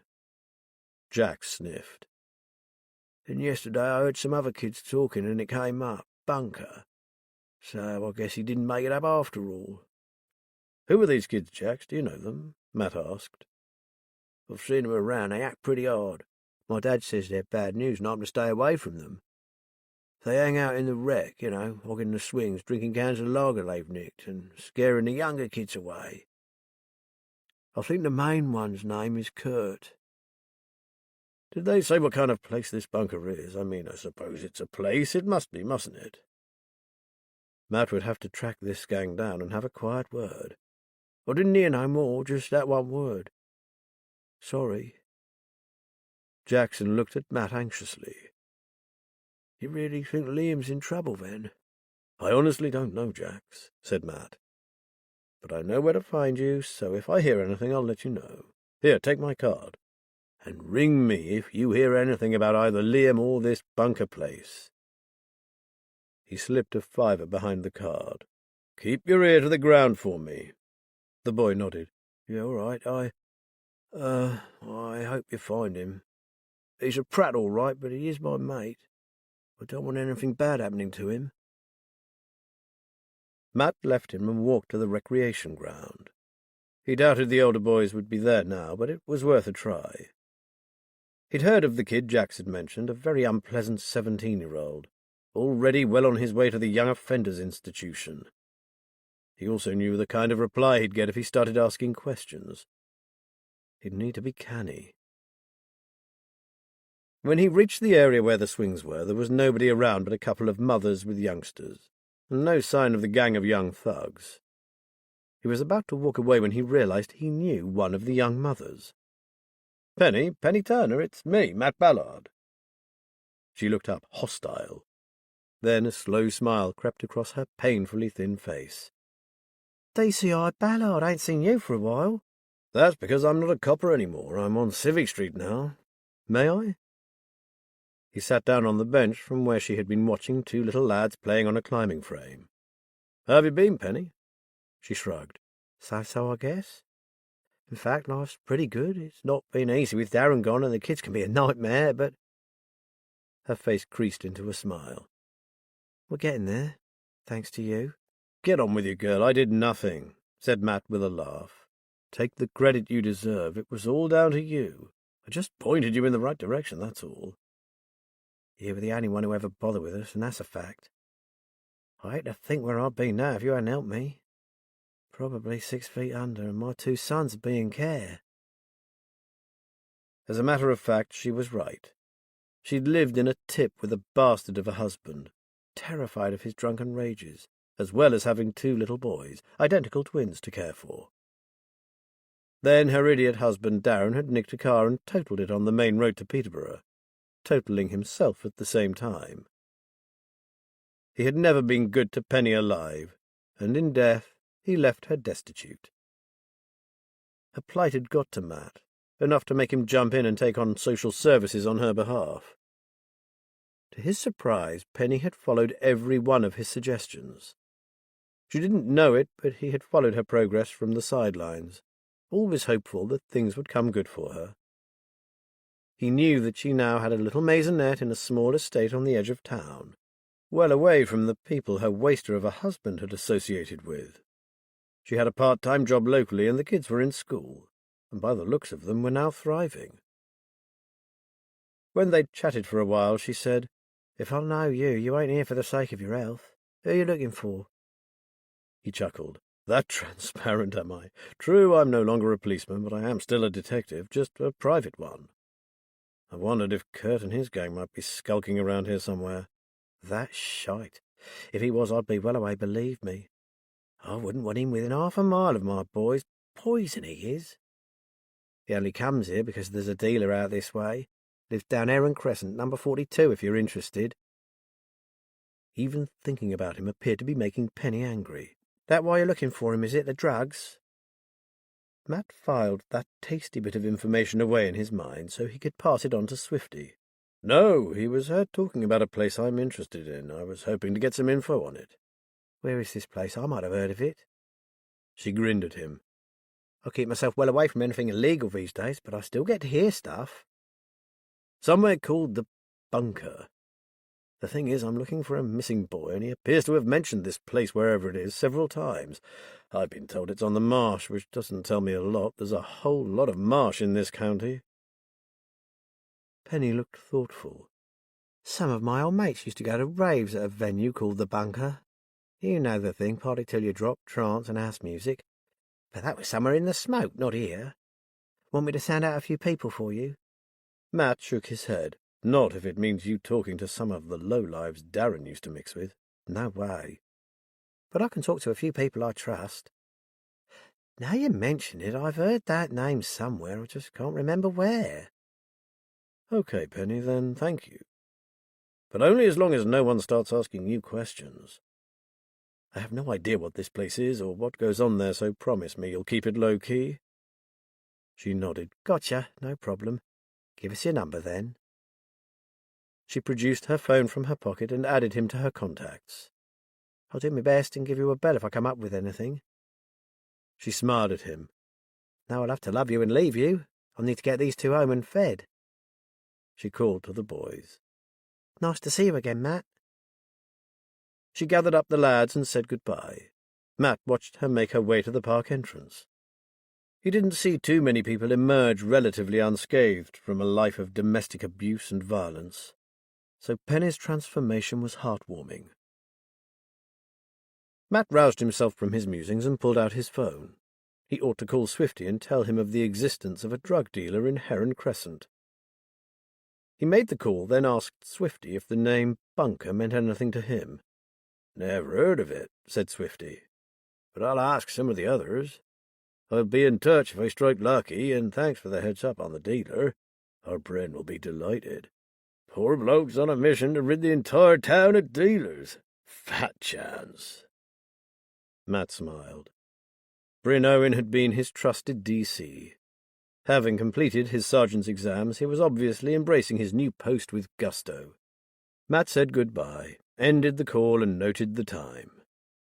There were a few others who might know of this strange place. He would seek them out and hopefully be back at Cannon Farm before it got dark. Another day had gone by with no news of Lee and Cooper, and the prospect of any resolution soon was starting to look bleak. It pained him to ask Liz to drop the Molly investigation, but he would shortly be needing her help if they were to stand any chance of finding the missing boy. As soon as the supper things had been cleared away, David set about sorting and collating Molly's notes. He'd never considered himself to be a patient person, but he was going about the task methodically, painstakingly, and with a good deal of relish. He was determined to find some clues. It was fast becoming a mission. He'd already decided to stay on beyond the week they had originally agreed upon. He had 3 weeks until he needed to get back to uni, so why not make use of them? David had found another name to enter into his notebook. Cedar Lee. Was this a house? It sounded a bit like a retirement home. He turned to his laptop, but found nothing of use on Google, other than a company located way beyond the area. Another name that had cropped up several times was Benjamin, which could be that of an adult or a child, or possibly even a surname. References like, Benjamin decided not to go with me, and Benjamin seemed rather preoccupied, provided no clues. He had been at it for 2 hours when Liz flopped down on a chair beside him and ruffled his hair. I think you should call it a day, don't you, our Davy? You'll end up cross-eyed if you carry on much longer. He stretched his arms above his head. You're right. I'm having trouble concentrating. I keep thinking about Clem and Gunnar out there in the night, on a quest for a sleeping bag, as if it were the Holy Grail. Liz sighed. I think it is the Holy Grail to him. He thinks he's let Molly down, so he won't be able to rest until he gets it back. I just hope he's safe. You needn't worry about him, David. He's been on the streets for years. He's a wily old fox, and he has Gunnar with him. He's safer than most, you can be sure of that. It depends on who else is out there, though. David ran a hand through his hair. I mean, Molly wasn't safe, was she? Beside him, Liz was silent. The kitchen was warm. Too warm, really. But that was how she liked it. His wife sat opposite him at the table, staring moodily into her tea. The clink of spoon on china was the only sound in the room as she stirred and stirred. For God's sake, woman, will you stop doing that? It's beginning to drive me crazy. She set down her spoon. He regarded her miserable face. Look, I'm sorry, okay? It's just that we've been over this whole thing time after time. I thought you'd realize by now that you've got nothing to get all het up about. He walked around behind her and massaged her shoulders. They've never come here before, so why would they now? Because of her. She glared at him. She knew, didn't she? She guessed, that's all. She never knew the truth, did she? And now she's dead. So why get all anxious? Molly knew everything, damn her. She shrugged his hands away. Who knows how many people she told before she was got rid of? You mark my words, before this week is out, people will be here asking questions. By now he was ready to scream at his wife. He reached out to pat her hand, but she jerked it away. And what if they do? We know what to say. And even if they do find something, we know who to blame. So be reasonable. Her look told him he was wasting his breath. He marched out of the room, shaking his head. Meanwhile, she resumed the unending clink, clink, clink of her spoon. He stepped outside and breathed in the cool air, relieved to be out of the stuffy kitchen. A hint of salty ozone wafted in from the marsh on the gentle breeze. He sighed. Molly had been dispatched. The handful of people she associated with were being carefully monitored. He had done everything he could to keep the secret. Anyway, who missed street people when they disappeared? The police were far too busy.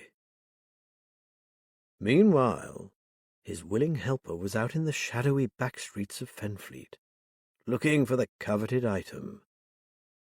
At least his wife had no idea about the possible existence of a letter.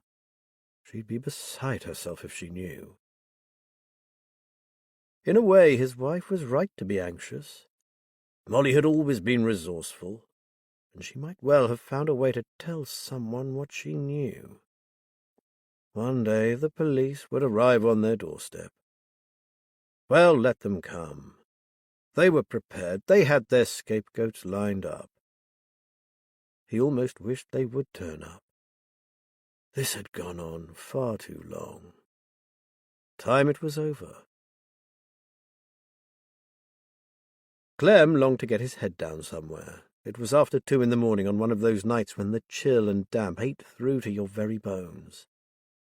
His determination to find that letter kept him walking. He felt edgy. Gunner, too, was jittery. The dog's large ears were up, and he turned his head this way and that, growling softly. There was something about the atmosphere that didn't feel right. Clem had been on the streets for years, and ordinarily the night held no fears for him. But tonight was different. "What's up, Clem?" The small figure was almost invisible, bundled up in an old bed cover and tucked away in a corner of a covered area meant for wheelie bins. "Who's that?" Clem whispered. "Only me, it's Lily, you old nitwit," she yawned. "Something wrong, is it?" "I'm just looking for something, that's all. Someone stole my sleeping bag and I want it back. Sorry to disturb you, Lily. Go back to sleep now." "I wasn't asleep. Can't seem to settle tonight," grumbled Lily. "It don't feel right somehow. I even tried to get into the hostel on Pink Street, but they were full. I don't know, Clem, I'm not happy at all." So he wasn't the only one to have the creeps. That was interesting. "I know what you mean, Duck. Me and the dog feel the same. I'd feel better being somewhere else tonight." "You and me both," muttered the woman. "If you want, I'll shove one of these bins out of the way and you can settle yourself down here." "Thanks, Lily, but I've got to carry on looking." "What's so special about a sleeping bag, anyway? Why can't you just get something from the Sally Bash tomorrow?" "Sentimental value, Lily. You try to sleep, I'll see you around." Clem, with Gunner glued to his side, moved off, while with every step his unease grew stronger. He was not alone. Someone was following him. It was time to cut and run. He bent and whispered a word to Gunner, and in seconds, man and dog had disappeared. Chapter 6. Having made an early start, Rory had almost completed Molly's post-mortem when senior technician Erin Cardiff Reese arrived to join him. "Morning, Prof. I like the soundtrack. I didn't know you had such a lovely baritone. I'm rather fond of Irish ditties myself." "Must be your Celtic heritage, dear Cardiff. I am pleased to hear that you appreciate my tribute to sweet Molly Malone." He cast an eye over the sad remains on the mortuary table. "Though, despite my choice of Requiem, it's my belief that she is as English as you are Welsh." He looked up to see a young man hesitating in the doorway. "Can I help you?" "I'm D.C. Darren Norton. I was assigned by DCI Anders of Fenfleet to the case of the bag lady found in the river." Rory looked at the late arrival with interest. A new playmate. What fun! "Come in, come in. Welcome to my humble abode, Detective Constable Norton. I see you are already correctly attired, so would you care to approach the table?" This was clearly the last thing this newbie wanted to do. He already looked a little green about the gills. I'm fine, Professor. I'll not get in your way. I can easily make my notes from here."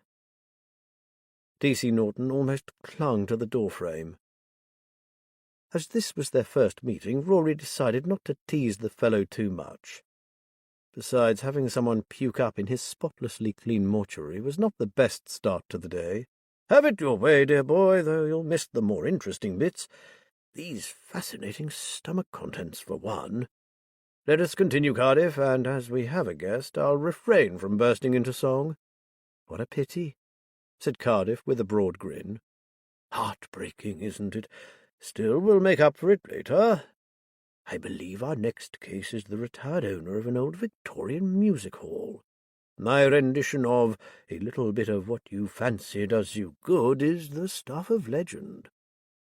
"I can hardly wait," breathed Cardiff, smirking behind her mask. By now Darren Norton was looking so bemused that Rory felt sorry for him. "You'll get used to it, Detective," said Cardiff, with a long-suffering sigh. "In a year or two." "So, back to business and sweet Molly Malone." Rory stood back from the table. "Basically, D.C. Norton, we have a woman of around 60 to 65 years old, although the streets have not been kind to her. She is of average weight, although her diet was poor again due to her lifestyle." "Well, you'd expect a some old dropout, I imagine," Norton said. "I think I drew the short straw on this one." In an instant Rory's tone changed. "It doesn't do to judge someone when you know nothing of their circumstances. In the first place, this woman was well-bred, probably more than you. Moreover, she was educated, again to a higher level than you appear to be. This was a woman of exceptional talents. So I should be careful with your choice of words, Detective, and look to your prejudices." Taken aback, the young man stuttered. I just assume—" "You do well to look at the whole picture before you arrive at a conclusion about another person. You should know also that a good detective doesn't assume anything." Cardiff coughed discreetly. "In what way was she talented, Prof?" Rory lifted one of Molly's hands. "Look at her hands. This woman was a pianist. Even after she was forced to abandon her former way of life, she looked after these hands. Her feet are calloused and in very bad condition, but her hands are immaculate. She still exercised them as she would have done all her life. The muscles of her palm are particularly well defined, which can only have come from a lifetime of playing. She would have had a strong grip, and her fingernails are clipped short as if in readiness to play her last piece." He placed the hand carefully back down beside the body. "Some time in the past she had expensive dental work done. She has most of her own teeth, and I suspect she still managed to take care of them. Find her belongings, and you'll find a toothbrush among them, I guarantee it." Cardiff turned to the detective. "That should be a great help as you try to identify her, shouldn't it? A missing pianist can't be too hard to find." "Oh, yeah, I suppose it's a starting point." By now Rory was wishing they had assigned someone else to poor Molly. He had a strong urge to punch this young man on the nose. With this apathetic specimen on the case, Molly stood no chance of having her murder solved. "Tell me, D.C. Norton, are you working this case alone?" Yeah, I am, unless you count having to pass everything I get on to some old private eye bloke. They call it liaising with a verified outside agency, I'm told. Rory felt a hint of relief. And does this old private eye bloke, as you put it, have a name? Matt Ballard. He used to be a DCI, apparently, before he chucked it all in. Thank God for that. Rory turned to the lifeless soul on the table. You're in good hands, my dear. We'll find the truth, never fear. He turned back to Norton. You might as well go now. I'll send my report to the CID office as soon as possible. Good day. And the detective was gone. He didn't need telling twice, did he? Cardiff said. Obnoxious little twat, cursed Rory. So Matt Ballard is investigating this, is he? Cardiff said. I've seen him a few times, but never knew him when he was a DCI. It was a bit before my time. Is he a mate of yours? I saw you brighten up when his name was mentioned. Rory smiled. Matt Ballard and the lovely Liz Haynes, his partner in every sense of the word, are two tenacious and very astute ex-Fenfleet CID officers turned private detectives. I have no idea why they have an interest in our Molly, but I'll find that out as soon as I get a free moment. Right. Shall we finish up and sort this dear lady out? Cardiff began the closure of the large Y-shaped incision, accompanied by Rory, who really did have a very good baritone. In Dublin's fair city, where the girls are so pretty, I first set my eyes on sweet Molly Malone. Matt left immediately after breakfast, while Liz and David went into the incident room to discuss the strategy for the day. Matt didn't seem very happy with DCI Anders' choice of detective for the case, did he? Said David. He was hoping for someone who'd worked with us before and knew our ways. This kid is a rookie detective who Matt suspects of having delusions of grandeur. Liz laughed. Matt was less than impressed with his attitude to the job until he remembered why the name Norton sounded so familiar. Darren Norton is the grandson of the chief superintendent. Oh dear, said David. Still, that won't affect Matt, will it? It wouldn't anyway. Matt would still give him a tongue-lashing if he needed it, whoever's favourite grandchild he was. As it happens, Matt has no liking for Grandad Edwin Norton either. He's always said it was family money and connections that got him so high up the ladder, not good policing. Still, at least this Darren will be able to pass on how far the police are with it. Speaking of that, I'd better ring him and introduce us so he knows who we are. And I'll push on with reading Molly's notes. David gathered up some crumpled papers and carefully smoothed them out. At least I have a few sheets with quite a bit of content. Maybe I'll get lucky and come up with something concrete for us to work on. Liz made the call, and soon realized why Matt had seemed so rattled by the new detective. That young man needs a little bit of sage and friendly advice if he wants to make it on the force, she grumbled to herself. And given that I'm an outsider with more years' experience than he's likely to accrue if he goes on the way he is, I could be the one to deliver it. Talking to yourself is not a good sign, said David, looking up from his papers. Liz grunted. It was just that young man's attitude. His indifference was coming down the line in waves. It's put my back right up. Our Molly deserves better. Before David could answer, the house phone rang. Haynes and Ballard Detective Agency, can I help you? Well, the inimitable D.S. Haynes. How delighted I am to speak to you again, dear heart. How are you, Liz? Professor Wilkinson. The bad taste left by Norton evaporated, and a broad smile spread across her face. I'm good, thanks. How are you? In the bloom of youth and as charismatic as ever. Believe that and you'll believe anything, but no, I'm fine, thank you. Slaving away as always, up to my proverbials in muck and bullets. So, Rory, why the call? Have you had the dubious pleasure of making the acquaintance of young D.C. Norton yet? Not in person, but I've just been speaking to him on the phone. Then no doubt you were as impressed as I was by the enthusiasm and fervour with which he is embracing a certain investigation. I, of course, had his corporeal being in my mortuary, and I can assure you he gives new meaning to the words apathy and lack of compassion. Rory gave a snort of disgust. "I all but threw him out, but not before favouring him with a short lecture on the attributes of a good detective." Liz laughed. Good for you, Rory. I was just planning a lecture of my own. "I'm sorry I won't be there to hear it, dear Liz. Now to the reason for my call. I was wondering if you and the devilishly handsome Matt Ballard might care to meet with me for a drink soon. It's eons since we saw each other. What do you say?" We'd be delighted. When would suit you? "There being no time like the present, how about tonight? We could meet halfway between Fenfleet and Greenborough at that nice old thatched pub in Loxley Fen Village. They do great bar food, too." Can we bring my nephew David? He's helping us with our most recent case. "If you are referring to that of our murdered Molly, then please do. Shall we say 7:30? Perfect. See you then. Ciao, lovely lady." Who on earth was that? David had been listening in, an amused smile on his lips. One of the smartest men you could ever hope to meet, my boy. Also one of the kindest and most compassionate. And given that he cuts up dead bodies for a living, that is quite an achievement. He's the area Home Office pathologist, David.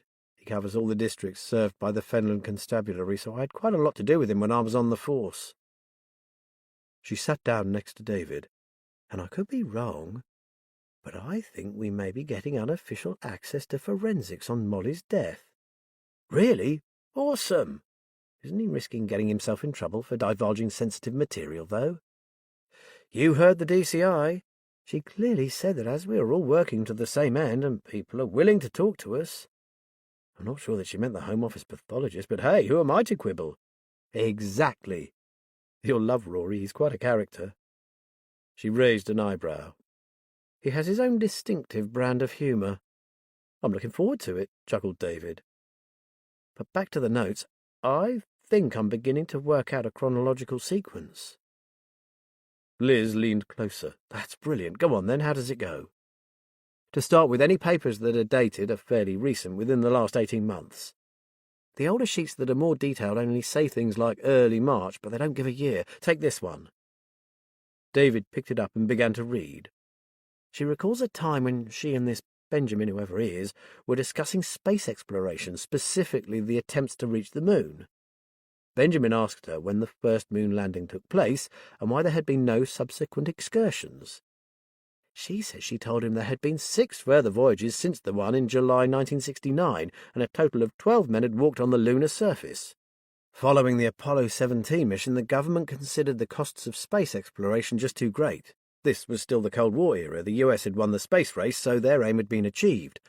Public interest and funding waned, and they cancelled all further missions. How did old Molly come to know all that, I wonder? Liz said. I reckon she was a teacher, said David excitedly. There are a few other things she's written which point in that direction, but wait. This is where the timeline comes in.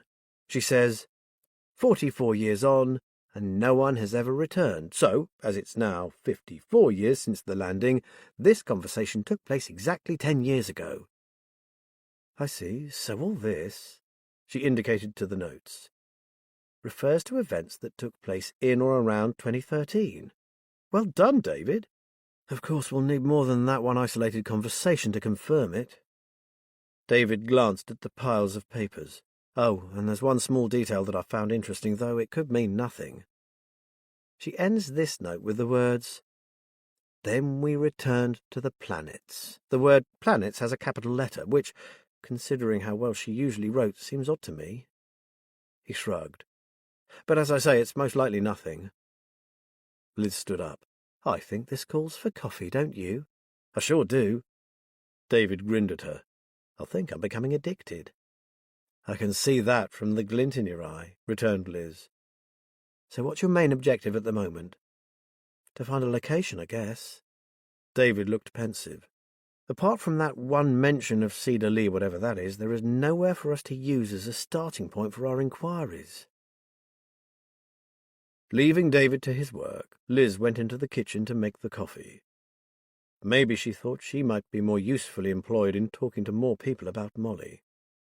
She could start at the drop-in centre and have a word with some of the outreach volunteers, check the night shelters. Surely Molly must have had other friends than Smoky Joe and Clem. Clem? She hadn't heard from him, so he obviously hadn't found the missing sleeping bag, but was he all right?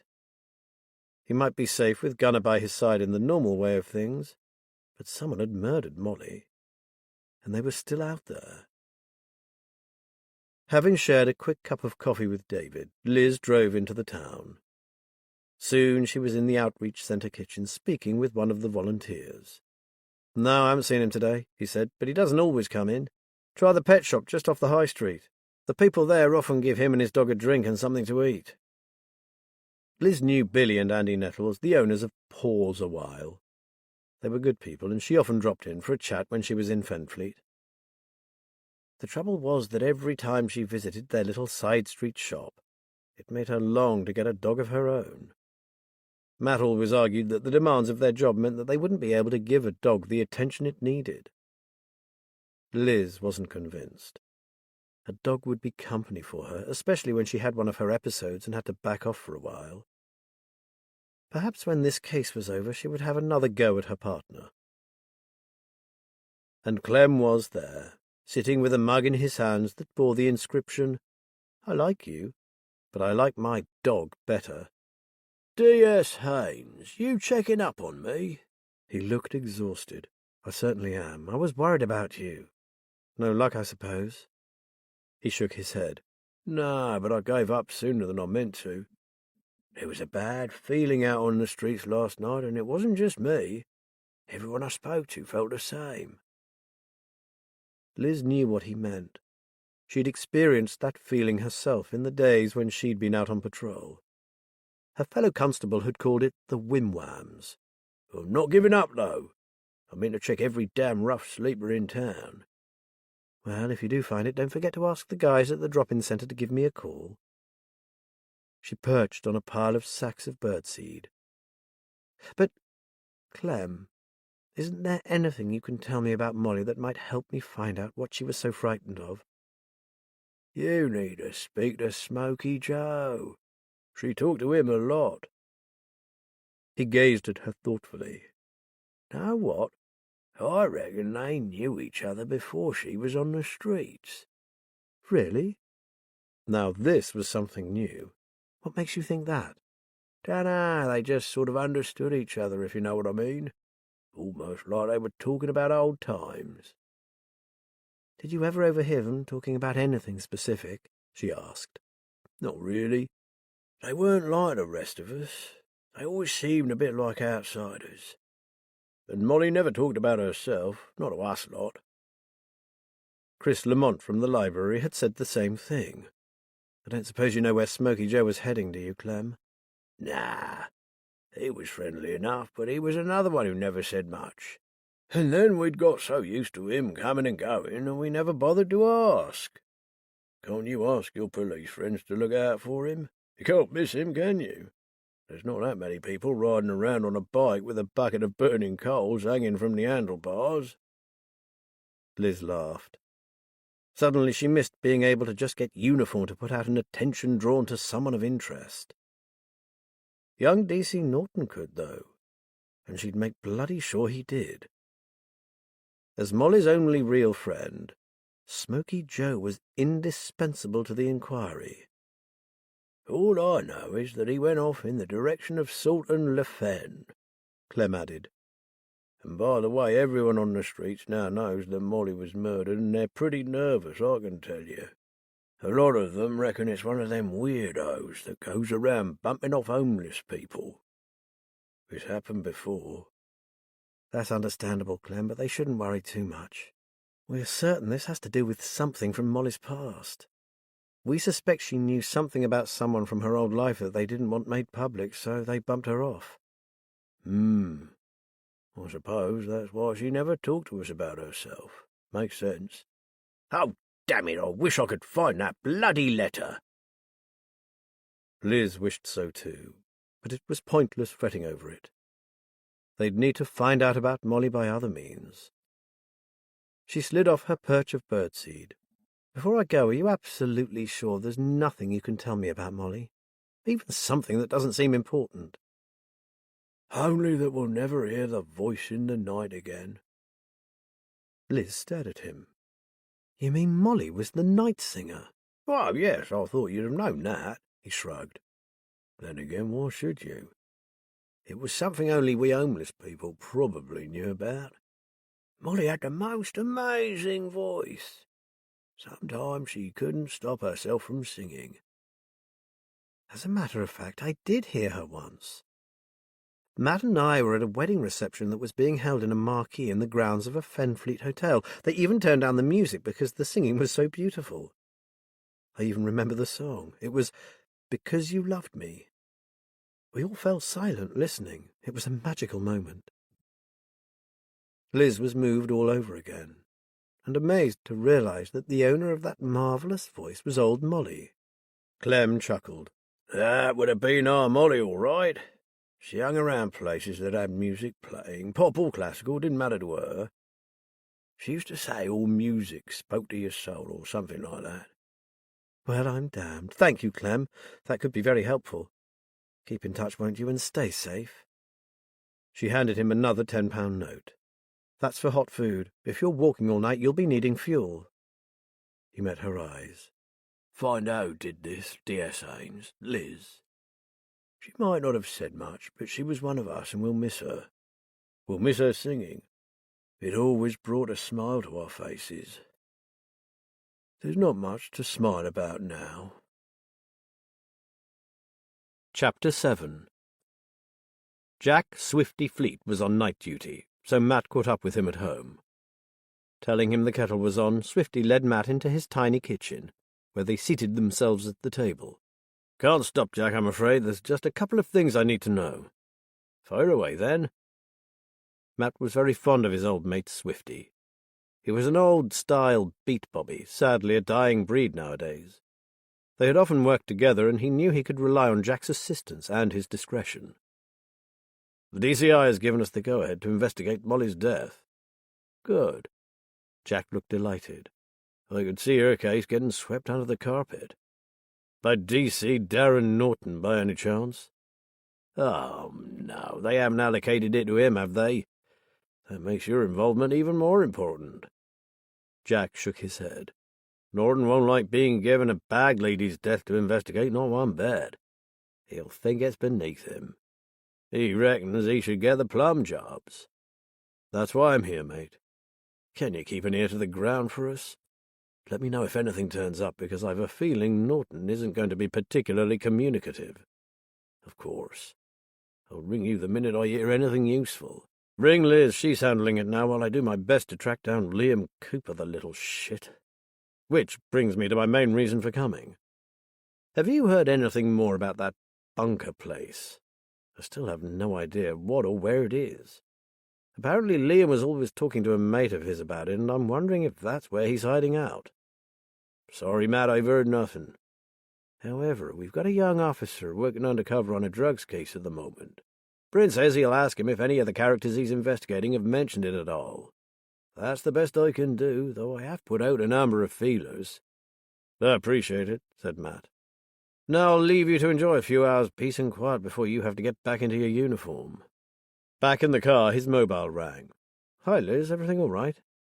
I've got some good news, Matt. Rory is meeting us this evening for a drink and a chat. He's very interested in Molly, and I think he might have something to tell us. Brilliant, he exclaimed. I was wondering if I dare contact him, or whether that was taking Charlie's directive a step too far. Is he coming to us? No, said Liz. We'll be meeting him at that little thatched pub in Loxley Fen Village. And listen to this, Matt. Our David found a date on one of the conversations Molly wrote about 10 years ago. He's looking for anything else dated from around that time, as well as where this event took place. Matt laughed. He's really got his teeth into it, hasn't he? I'm glad to say, but he's having more luck than me. I've been into town, but... Liz sighed. I do have one bit of news, but it can wait till tonight. Where are you now? On my way to talk to one of my old snouts on the off chance that this bunker place is the haunt of drug dealers and the like. I'm getting the feeling that Liam has wandered into something a lot deeper than he had expected. Liz ended the call. leaving Matt to wonder what it was about Molly's case that had caught Rory's attention. After all, they'd told him nothing about the carpet bag and its mysterious tale. He looked at the car clock. Midday. There were a good few hours to go before he could ask him. He drove on, trying to focus his thoughts on Liam, but old Molly kept getting in the way. Beneath the thrum of the engine, he could hear her calling out to him. She was asking for his help, and he was determined not to fail her. In a lonely spot out on the field lanes there was a small fen cottage, in which a man sat beside an open fire, his dog at his feet. It wasn't a cold evening, but George Miles, chilled to the marrow, had needed the comforting warmth of its blaze. "Why me, Alf?" he said to the dog. "Why, of all the people in this massive county, did I have to be the one who found her? It's not fair." For years, George had worked hard to put the past as far behind him as he was able. He had left his home and searched out this remote habitation, far from intrusive neighbours and anyone else who once had known him. He had taught himself how to free his mind of unwanted thoughts and memories. He had learned to forget names, faces, places, anything to do with the past. Then, gazing down upon the face of that washed-up body, it had all come flooding back. "What now, old boy?" he asked of the dog, who opened an eye and shifted closer. "Will this never end, or is it just the beginning? They won't say who, just that it was a dog walker found her. The police won't give out my name, I've insisted on that. But I know things." At the sound of his raised voice, Alfie opened the other eye, alert. "Oh, God! Now they've killed her. Will they come for me next?" George bent forward and covered his face with his hands. Alfie whined. He reached out and stroked him. "All I want, little fella, is to hear her sing again. Now that will never happen."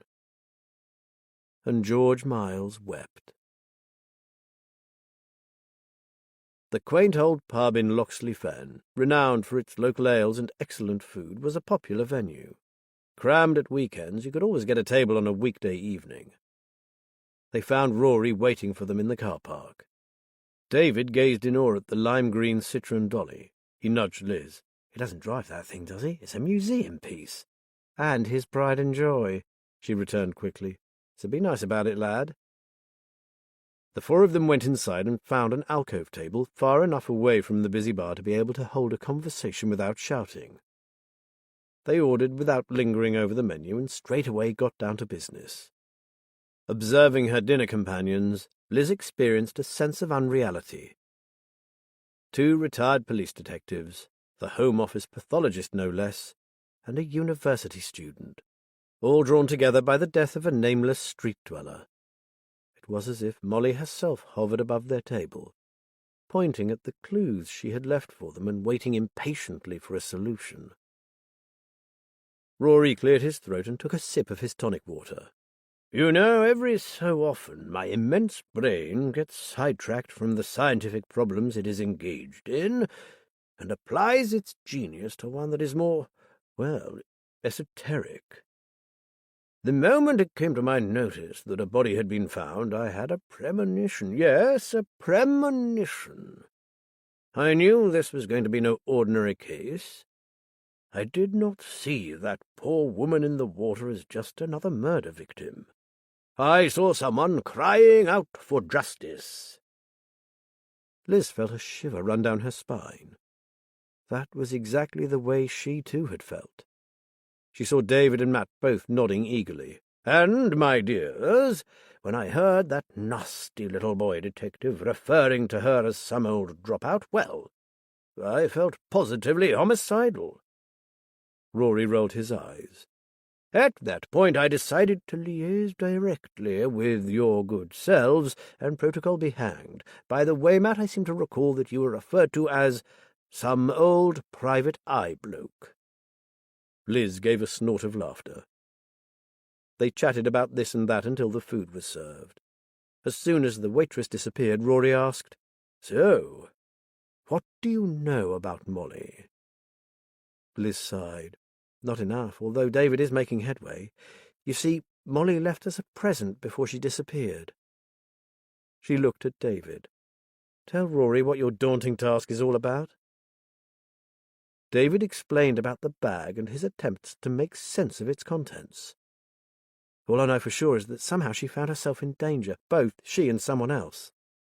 I get the impression that she was a teacher. You can tell from the way she wrote that she was highly intelligent, which the few people she spoke to have confirmed. We're not even sure when the events she wrote about took place, except that one short piece is dated 10 years ago," Liz said, sprinkling salt on her French fries. "But something I haven't even told Matt about yet is that Molly was the night singer." Matt put down his fork and emitted a low whistle. Perplexed, Rory asked what she meant. "During the last year or so, people in Fenfleet have been hearing someone singing, usually late at night. Matt and I heard it once, and it was so beautiful it stopped us in our tracks. It became a kind of local mystery. At one point even the papers took it up under the headline, 'Who is the Night Singer?' No one ever found out, or so we thought. It turns out that everyone in the homeless community knew, but no one ever thought to ask them, and they weren't volunteering the information. Molly was a very private woman, but she did tell another street person called Clem that she loved all music. He said she sometimes used to burst into song, quite spontaneously. He said she lifted their spirits and they would all miss her." Rory beamed at her. "Ah, and I have another little soupçon of information to add to that. Molly was a pianist, my dears. The first thing I noticed about her were her beautiful hands. What with her love of music, and if you are correct in your assumption that she was a teacher, I suggest you are looking at a music teacher, possibly a private tutor." "Oh, yes," exclaimed David. "That would take her into private houses. Maybe she discovered something untoward in one of them, something she wasn't supposed to see." "Exactly," said Rory. "In which case it's even more important that we find where she used to live or work," murmured David. "Oh dear, I'm not doing very well, am I?" Liz reached across the table and patted his arm. "You are doing a grand job, David. Believe me, it would have most people running for the hills. Keep going as you are, and you'll find something, don't worry." Matt turned to Rory. "As long as it doesn't put David here off his food, can you tell us what you know about how she died? I hope that's not an inappropriate question, given our unofficial status." "I sometimes have an unfortunate tendency to talk to myself. If you should overhear me, that's nobody's fault, is it?" Rory gazed thoughtfully at his plate of scampi.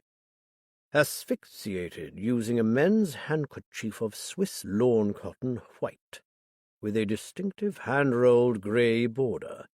Expensive. 48 centimetres square, easily traceable to the manufacturer, although a stockist might be more of a challenge. It was not new, but the quality is beyond question. Something a discerning gentleman would use." He looked up at Matt. "It's my belief that someone surprised her from behind, forced the material into her mouth, and, going by the bruising, held her nose clamped tightly shut. She fought, but wouldn't have stood a chance." They all fell silent. It must have been a horrible death, fighting for breath against hopeless odds. Liz felt it viscerally.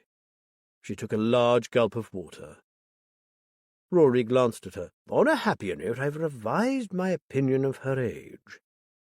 I don't think she was nearly as old as she seemed, and in her younger days she was probably quite a beauty. She had fine, shapely bone structure. Rough living no doubt aged her physically, though she must have been incredibly strong mentally to have survived as long as she did. I take my hat off to her. That woman deserves all our best efforts to redress the terrible injustice done to her." Matt lifted his glass. "To Molly. And to the 3 Musketeers, not forgetting the Countess d'Artagnan, of course," added Rory. An elite band righting wrongs and fighting for justice. They turned their attention to their food while Liz told Rory about the gold ring, the missing sleeping bag containing a letter from Molly, along with Clem's quest to get it back. "That poor woman," murmured Rory. "Desperate to reveal the truth, but too afraid to speak." David put down his knife and fork with a clatter. "Of course!" The others stared at him. "Sorry, folks, something I've been wondering about just fell into place. It was Molly's love of music. Liz, do you remember me telling you about what she wrote about the moon landing? I noticed that she spelled planets with a capital P. She was talking about the Planet Suite, wasn't she? You know, by Gustav Holst. When she said they returned to the planets, she and this Benjamin were listening to that piece of music. I reckon Rory's right. She was a private music teacher and Benjamin was her pupil." Rory looked at him over the top of his glasses. "Dear boy, you have much to learn. Rory is always right, but well done. Oh, and before I forget, regarding Molly's age, I think she deliberately made herself look old. The clothes she wore and the way she did her hair were an attempt to disguise herself so that she'd be unrecognizable to anyone who came looking for her. I believe old Molly wasn't old at all. In fact, her age was more like 55 to 60. So she was around 45 to 50 when this terrible thing happened." Liz nodded thoughtfully. "Maybe I should speak to someone in the music or teaching world. 10 years isn't that long when you think about it. Someone might know of a woman who gave private music lessons, probably piano. Someone who suddenly stopped teaching." Liz knew no one in that field, but there was a college of music in Greenborough. She could start there. "We could dredge up some old local newspapers and check the classified ads," suggested David. "Or Google piano teachers. Some of those listings aren't updated and they hang about for years." Liz smiled at him. "At least we now have a specific area of interest to concentrate on. Meanwhile, this incident or discovery or whatever it was could have happened at the other end of the country for all we know, and Molly came here because no one in this area knew her. Then all our local research will have been pointless. We have to have a place." "Why not go back to Chris Lamont in the library?" suggested Matt. "He might have picked up some indication of where she was from, like the trace of an accent or her reading material. Maybe she liked to read about a certain place. And I'd get hold of Clem again and ask him if he thought she seemed to know her way about, or if she behaved like a stranger. He might know more about her than he realizes." "Good idea," said Liz. "I'll start with Chris and then I'll hit the streets and look for Clem. If only we knew where Smoky Joe has gone. Clem had an idea they knew each other from before." "Forgive me for sounding like the prophet of doom, dear hearts," said Rory. "But you do know this doesn't bode well for this Smoky person. If they were indeed close, he might know what happened, which means he's either dead in a ditch or is being hunted by Molly's killer. That's what we're afraid of, Rory. He could well be miles away from here by now, and then we'll know nothing about it." "The death of a vagrant isn't going to make the headlines," said Matt. "Swifty Fleet is going to keep an ear to the ground for me, but I can see Smoky slipping through the net. The one person who may know more than anyone, and he's nowhere to be found." "Well, as you know, yours truly covers the whole of the Fens," said Rory. "I can also ask some of my colleagues from the neighbouring counties to notify me of any homeless men that land on their tables." "That would help a lot," said Matt. "Although we have to hope that we can get to him before that happens. He won't have much to say to us from a mortuary table. Our main problem right now is that we already had a case running before this happened, and it's got to take precedence. A missing teenager, Rory, a boy with a history of running away, but this time something bad really does seem to have happened to him." "Well, I hate to say this, but perhaps you should give me a description, just in case. Dearie me, I am a right little pessimist, aren't I?" "Nevertheless, you do have a point," said Liz somberly. Matt dived into his inside jacket pocket and produced a photograph of Liam. "It's fairly recent. He was last seen wearing denim jeans, a white T-shirt, and a grey and black hoodie with a designer logo on the back. He had on black trainers. The parents weren't sure of the make, but his sisters think they were Nike. He paused. I suppose you've never heard of a place called the Bunker, have you, Rory? We have no idea if it's relevant or not, but apparently Liam kept going on about it, and so far we haven't been able to trace it. Rory shook his head. It doesn't sound like the sort of place a delicate soul like me would frequent. However, if anyone knows about it, Spike will. He patronizes all the dens of iniquity. I shall ask him first thing in the morning. They turned to happier matters, mostly Rory's recent holiday. He had been cruising the Scottish Islands, which he'd been wanting to do since he was a boy. Then it was time to haggle over the bill. Matt won. While he went to pay, Rory turned to Liz. Do your best for Molly, my dear. I'll assist wherever I can. She will be relying on us, I'm afraid. The police will definitely not be moving heaven and earth to find her killer. Don't worry, Rory, we feel the same as you about Molly, and we appreciate your help. He coughed discreetly. I suggest we keep that last, activity a jealously guarded secret from officialdom, if that's all right with you.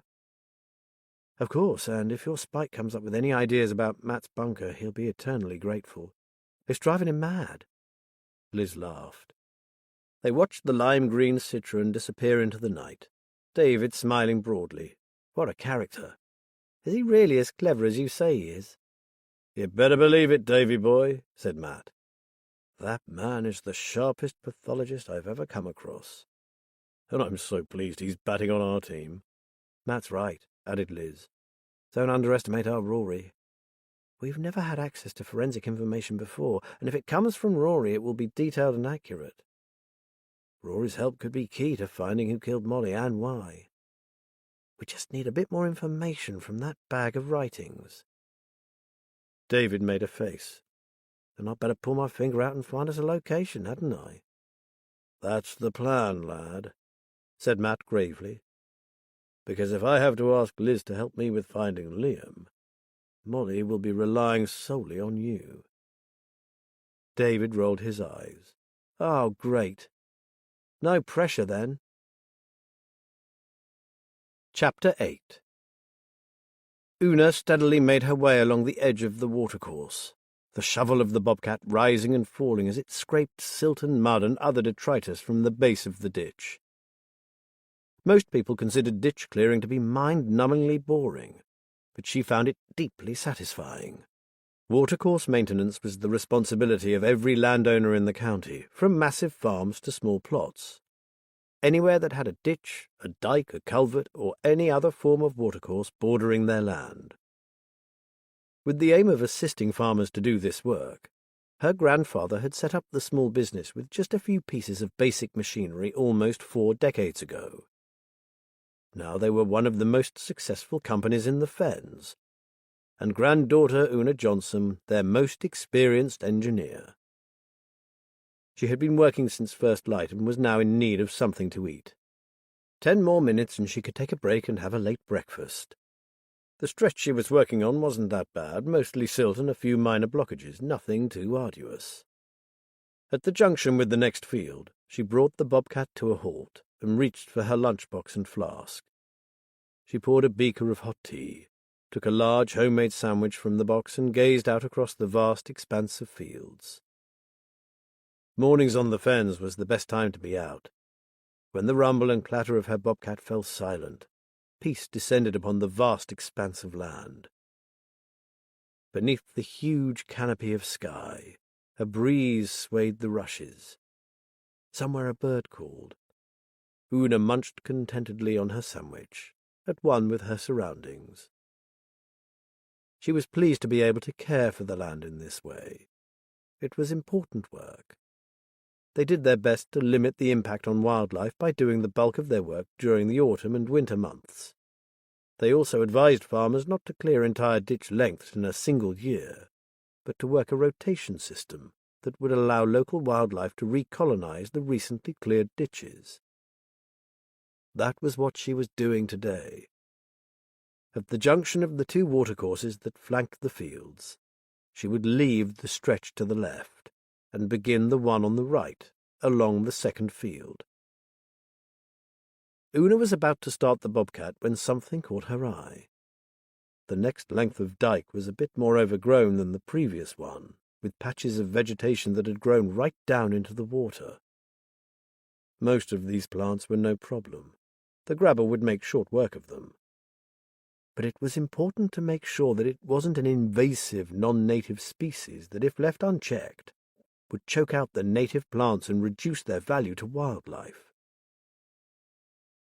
It wasn't so much the vegetation that bothered her now. It was something else. An object protruding slightly from the foliage. She muttered a curse. Why people insisted on driving miles out into farmland to dump their rubbish while the local tip was closer at hand never ceased to amaze and irritate her. Just recently there had been an influx of rogue traders, offering to remove household waste for a small fee, then driving the rubbish onto the fen and dumping it into the watercourses. It made Una's blood boil. It wasn't just the damage to the environment. The obstruction could cause the area to flood. Una climbed out of the cab and lowered herself to the ground. Old Bob, her trusty excavator, would grab anything, but she liked to know what she was dealing with. As she walked across the overgrown edge to the ditch, she saw something totally unexpected. "Smoke?" she whispered to herself. She slowed down and approached more cautiously. "What the—" Una found herself staring at an old bicycle, its front wheel buckled from its descent down the bank, and an ancient galvanized bucket. The smoke was issuing from the bucket.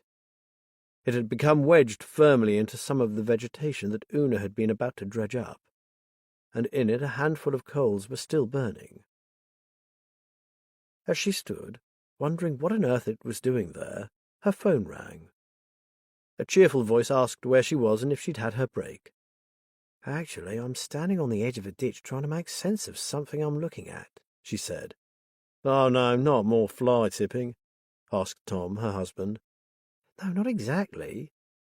It's a bike that looks like it belonged to Methuselah, and would you believe—" "Hang on," interrupted Tom. "It's not a bucket, is it?" "Well, yes. How on earth did—" "Where are you, babe? I mean the exact spot." "In the fields on Ravens Lane, about a mile from Jim Campbell's farmhouse. But what's this all about, Tom?" "I'll see you in around 15 minutes. Just hang on there, would you? And do me a favour, don't touch anything, okay? Especially don't let old Bob get his jaws around anything." After she'd ended the call, she went back to the bobcat and poured herself another beaker of tea. What on earth did Tom want with a bike and a bucket? He was a police sergeant, for heaven's sake. He wasn't going to turn out for a bit of dumped rubbish, and anyway, it was the council's problem, not the police's. And how did he know about that bucket? "The bunker? What do you want to know about that for, Prof?" Spike asked. "It's been mentioned in dispatches, Petal, so I was wondering, dear Spike, since you frequent, how can I put it, a rather different sort of milieu to mine own, you may possibly have heard of it." I'm not sure if I can be of much help there, Prof. I don't even know if it really exists. I've always thought it must be one of those urban myths." Spike placed a liver on the scales and called out the weight. "What's the interest, Prof? Who was asking about it?" "A friend of mine, and it's to do with a missing teenager. So, if you wish to escape the wrath of Wilkinson, tell me what you know about it." "Well, for a start, no one seems to know where it is or even what it's about, but it's of great interest to teenage boys." "So, there could be a link between a missing 16-year-old and this mythical place?" asked Rory. "Quite probably," said Spike, and continued with his innards. "Look, if it's important, I'll have a word with a bloke I know. He runs a local youth football club. If anyone's heard about it, Ewan will. The kids he coaches chatter and he listens. I'll give it a try for you if you like." "I should be eternally grateful, sweet Spike, and the sooner the better if you wouldn't mind. My friend is extremely anxious about this missing youth. A lad called Liam Cooper, by the way, and he fears for his safety." "Okay," said Spike. "I'll give Ewan a call at break and try to check him at lunchtime. He's the manager of the sports shop in the high street, so he's not far away." Passing Spike another internal organ, Rory said, "Look, I can finish off here. Ring him now, and if he can see you, go straight away." "It must be pretty important, then," said Spike. "OK, I'll see what I can do." Rory continued with the post-mortem. After a couple of minutes, he saw Spike wave from the doorway. "I'm off there now, Prof. Won't be long." "Good, and if you pass the cafe on your way back, would you bring us some proper coffee and a Danish? And I'll reimburse you when you return. Good luck with your mission." On seeing Spike walk into his shop, Ewan Pert grinned. "I finally convinced you that you'd make a great coach for the under-11s." "Sadly, no, and as I have 2 left feet, it's probably for the best." "Oh, well, can't say I didn't try." Ewan glanced behind him. "Michelle, watch the till for me, please. I'll be in the back office if you need me." A wafer-thin girl in a black Reebok T-shirt acknowledged him with a wave and sauntered up to the till. "OK, Ewan, I'll finish the pricing later." In the office, Ewan flopped down at his desk and indicated the only other chair. "So if you're not offering a coach, why the visit? Everything all right, is it?" Spike liked Ewan. He was one of life's decent people, someone who always had time for others.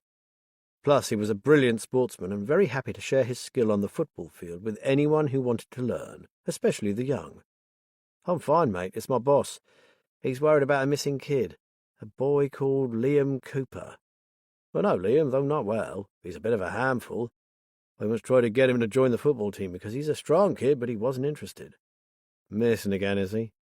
"Again? Must be the 3rd or 4th time, I reckon." Ewan shook his head. "His poor parents. They even hired a private detective to go after him." So that's why Rory was interested, thought Spike, knowing who the private detective must be. Well, apparently the people that are looking for him think something bad may have happened to him this time. Ewan grunted. "Crying wolf, as they say. One thing I can tell you is that Liam isn't the streetwise kid he makes himself out to be. He's a cocky little bugger, a bit of a prat, to be honest." He sat back and clasped his hands behind his head. "Sorry, but I can't help you there. I haven't seen him for months." "It's not Liam himself I wanted to ask you about, actually. Apparently, just before he disappeared, he was going on about this place called the Bunker. It seems nobody knows anything about it." "Oh." Ewan leaned forward, frowning. "So you know it, then?" said Spike. "Come on, tell me. It could be really important." "Listen, this is all word of mouth, and mainly from the kids, so don't take it as gospel," said Ewan. "Sure," said Spike, "and your name won't come into it if you're worried about losing the trust of your young'uns." "I appreciate that. It's taken some of the boys and girls I'm working with a long time to come round to opening up to me. I can't risk losing that." He put his elbows on the desk. "The one thing I don't know is where this place is, which is a bit of a bummer, but as far as I can gather, it's a kind of adventure park. Like an assault course for kids, sort of a boot camp." "That doesn't sound too harmful," said Spike. "An adventure park?" "If that was all it was, I'd take the kids there myself," said Ewan. "But there's more to it than meets the eye. There's this one lad I'm coaching who's been in the team a few months now. He's an ace player, fast and very skilled for a 14-year-old. I'm going to see if I can get a scout down to see him, because he deserves a place in a professional club." "And he's been to this Bunker place?" asked Spike. "Yeah. He went a couple of times and never went again. He's very cagey about it, won't say what it was like or why he stopped going. It was almost like he was scared of something."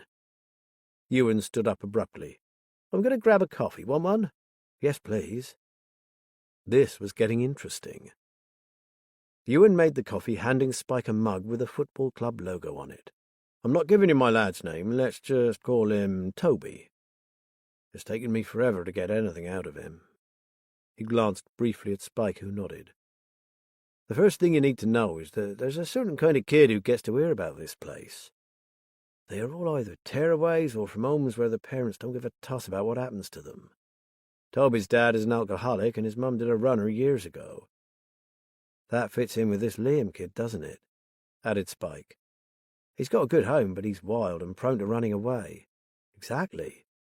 Now, no one knows where the bunker is because anyone who wants to go there is collected by car. Well, a van, actually. They're bundled in the back and told they're going on a mission to a secret location." Ewan shook his head. They think it's the coolest thing ever. How do they know where to meet this van? Asked Spike. Clearly someone does their homework on these kids. Only the type I've described are selected. The ones who've been chosen are approached by this friendly older guy who asks them if they'd like a free, fun day out, no strings and no payment involved. If they say yes, they're given a date and a time to be picked up. The next time they go, they're sent a message. He tapped the mobile phone on his desk. Time and place. What is this place like? Did Toby describe it? It's a mini assault course, you know the kind, Spike, where you swing, climb, crawl, jump, and sweat your way over obstacles, up nets, and through mud and water. There are instructors on hand, keeping an eye on them and giving out advice. Toby said that to start with, it was brilliant. And he went back? Yeah, and it was more of the same, but this time Toby noticed that a couple of the kids from the van were taken off to a big barn, away from the others. When it was time to be taken home, these kids went back with them, but he reckoned they looked kind of different. Ewan shrugged. Don't ask me what he meant. He couldn't say more than that they seemed cagey, as if they knew some big secret and he wasn't included. He probably wouldn't have made too much of it, except that he overheard what the two kids were saying to each other on the way home, and he didn't like what he heard. This was beginning to sound sinister. Ewan had obviously guessed where his thoughts were going. Don't get ahead of yourself, Spike. I don't think whoever is running this thing is a pervert, but there is definitely a dark side to it. I've been thinking about what Toby intimated, and I've come to the conclusion that someone is vetting these kids with a purpose in mind. From what Toby said, they pass through 3 stages. The first is the adventure course, probably to assess their fitness and determination. If they show sufficient aptitude, they're taken to the barn, and from what Toby overheard, they go before a selection committee. He heard one of the boys refer to it as a sort of who dares wins. Spike let out a low whistle. But what's the aim? You said there's a 3rd stage. Ewan shrugged. I have no idea what that might be. Whatever it is, it has to be something heavy, or why all the secrecy? And the kids don't talk about it openly. That's weird in itself, said Spike. I'm certain they had the frighteners put on them, said Ewan. That or they were talked into believing that they were part of some really cool secret organization. Hell, it made me so angry to think that Toby almost got caught up in it. He's got a great future ahead of him, and he might have blown the whole thing. I'm desperate to find out more about it, but I daren't question my kids too closely and risk losing their trust. Right now we make a pretty good team. I get that, Spike said. I'll tell my boss what you said, but I won't mention any names. It sounds to me like Liam could well have got himself mixed up in it. Ewan glanced at his watch. Well, mate, I'd better get out on the shop floor. I've got a rep calling in a little while. Keep me updated, won't you? The thought that someone is taking vulnerable young people and messing with them, it makes my blood boil. Spike stood up. I'd better get back too. By the way, I suppose you haven't mentioned this to the police? Ewan shook his head. What could I say? No kid was ever going to come forward, so they'd just dismiss it as a waste of time. Probably. Well, thanks for the coffee. I'll let you know what comes of it. Spike had just turned to go when Ewan said, If stage 1 is the playground and stage 2 is the barn, stage 3 must be the bunker. Liz found Clem in the churchyard giving Gunner a run, and inferred from his gloomy countenance that he still hadn't found the sleeping bag.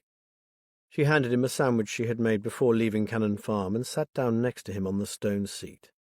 "I'm here to pick your brains again, old friend," she said softly. "Not much left to pick these days, D.S. Haynes." It appeared that she would always remain D.S. Haynes to Clem. "I've got some of the others looking out for that sleeping bag," he said dejectedly. "But we reckon it was a drifter took it, so it's goodbye to that letter, I'm afraid." Clem stared into the middle distance where his dog played among the gravestones. "And goodbye to the one thing that could have told you why she was murdered." "We'll find out anyway, Clem. With or without that letter, we won't let it drop until we get an answer," said Liz, with more assurance than she felt. "Now, can you tell me anything more about her? Like, do you think she was a local or an incomer?" He thought about this. I reckon local, although her education had knocked the accent off her. She sometimes used fen expressions that anyone who wasn't born here wouldn't know. Now I think about it, she knew her way around the county, too. You'd only have to mention the place and she'd know where you meant. Yeah, she was definitely from these parts, she just never said where. That was something, Liz supposed. What about her music? Did she ever say where she learned to play? She never even told us she could play, but we guessed.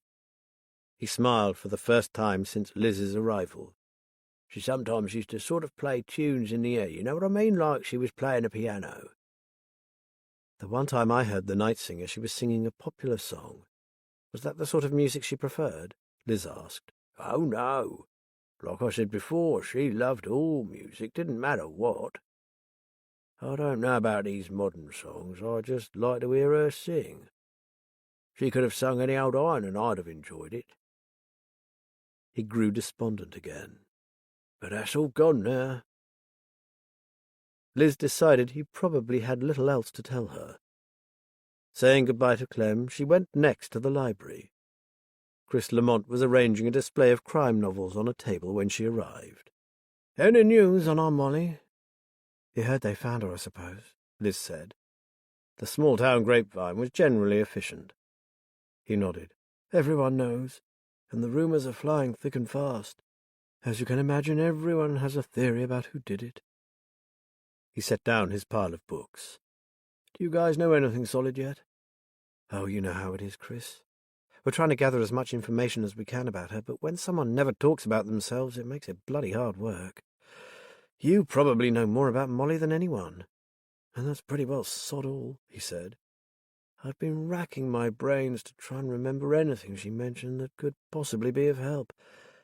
I've even gone through some of the books she liked to read, just hunting for some clue, but zilch. He scratched his head. I suppose you haven't had any luck with tracing Smoky Joe? Sadly, no, said Liz. He's disappeared off the face of the earth. That's nothing new, I know, but I wish he hadn't chosen this particular time to go on one of his walkabouts. The police are keeping an eye open, but he's not high on their list of priorities. As will be the whole case, said Chris wryly. Who's dealing with it, do you know? DCI Anders was pretty hard pushed to find anyone who wasn't up to their necks in other serious cases, so I'm afraid it's DC Darren Norton, she said gloomily. Oh, shit. The Chief Super's darling grandson. I can't see Golden Boy Norton putting out all the stops for a bag lady, I have to say. All I'm going to say is that it's probably a good thing Matt and I have picked it up. Oh, and I have my nephew working with us. He's sifting through Molly's bag as we speak. David's no Darren Norton. He's well up for the challenge. Thank heavens for that, Chris said. Chris, you said you were looking at the books Molly read, Liz added. What were they? Come into the reference room and I'll show you. Chris led the way into a small room lined with bookcases, with a reading table and a long casement window looking out over the gardens at the back of the library. This room isn't much used, so I'd pop Molly in here with a cuppa and let her read for as long as she liked. At first I was a bit careful what she handled, giving her books that had seen better days, but I soon saw that in fact she was far from dirty. I noticed, too, that she had these fine, graceful hands. She handled the books better than most of the other readers we get in here. We believe she might have been a music tutor, a pianist to be precise, said Liz. Oh, well, that answers a few questions, said Chris, running his hand along one of the shelves. Ah, got it. He took down a hefty volume and handed it to Liz. The title read, Frédéric Chopin, a biography of his life and times. She loved this book, said Chris, pulling out 2 chairs, to the point where I offered to give it to her. I said I'd report it as damaged and request a replacement copy. She declined, but thinking back on it now, she said something a bit odd. Odd. She said, Thank you, I appreciate the offer, but I can't accept it. Just remember that this book is important. This book is my favourite and it's special. I didn't think much about it at the time, but looking back, wasn't that a slightly strange thing to say? Liz stared at the book in her hands. Molly seems to have been very fond of leaving clues for us, so maybe... She flicked through the pages, half expecting something to fall out. or maybe not. She closed the book again. Perhaps it really was only a favourite book because she loved his work. Chopin was a child prodigy, said Chris. He was composing complex pieces at the age of 6, and at one point in his short life he was a piano tutor. Perhaps there's a link there if she was a gifted musician herself. Liz didn't answer immediately. She was thinking of the ring, the letter hidden in a sleeping bag. This book had to be significant. Can I borrow it, Chris, just in case it turns out to be relevant? Of course, I won't stamp a return date on it. Keep it as long as you like. It's hardly a popular volume. With the book under her arm, Liz left the library, returned to her car and rang David. Just touching base, she said. If all is well with you, I'm going to head directly to the School of Music in Greenborough. Someone there might know something about private tutors that were around a decade ago. He was fine, he said, but wasn't she overdoing it? He offered to go with her and drive if necessary. Touched by his concern, Liz nevertheless assured him that she was having a good day, and that Greenborough wasn't far. She would be back home by 1 p.m. unless she found any more leads to pursue. As she drove out of town, she received a call from Matt. For once he sounded upbeat about the case, having had a call from Rory with info on the bunker. It exists all right, Liz. At last I know it's not a crock of shit and that I'm not wasting my time. I have a very strong feeling that Liam and the bunker are connected. It's a step forward, even if I'm not sure in what direction. She told him of her plans, and they agreed to try to get home by 2 p.m. for a late lunch and a catch-up. David would need a break from those papers, that was for sure. Poor kid, said Matt. Rather him than me. Tell you what, Liz, let's treat him to a slap-up dinner at Bernie's place tonight. He really enjoyed his meal at the pear tree last time he stayed with us. What do you say? Shall I book, or will you? She returned immediately, pleased at the prospect of not having to cook. Although I suspect you have an ulterior motive. You reckon Bernie might have some inside info on the bunker, do you? Let's just call it 2 birds with 1 stone. I'll ring him directly. See you later, and don't forget that I love you. As if I could. Love you too. Smiling happily, Liz took the road to Greenborough. Chapter 9.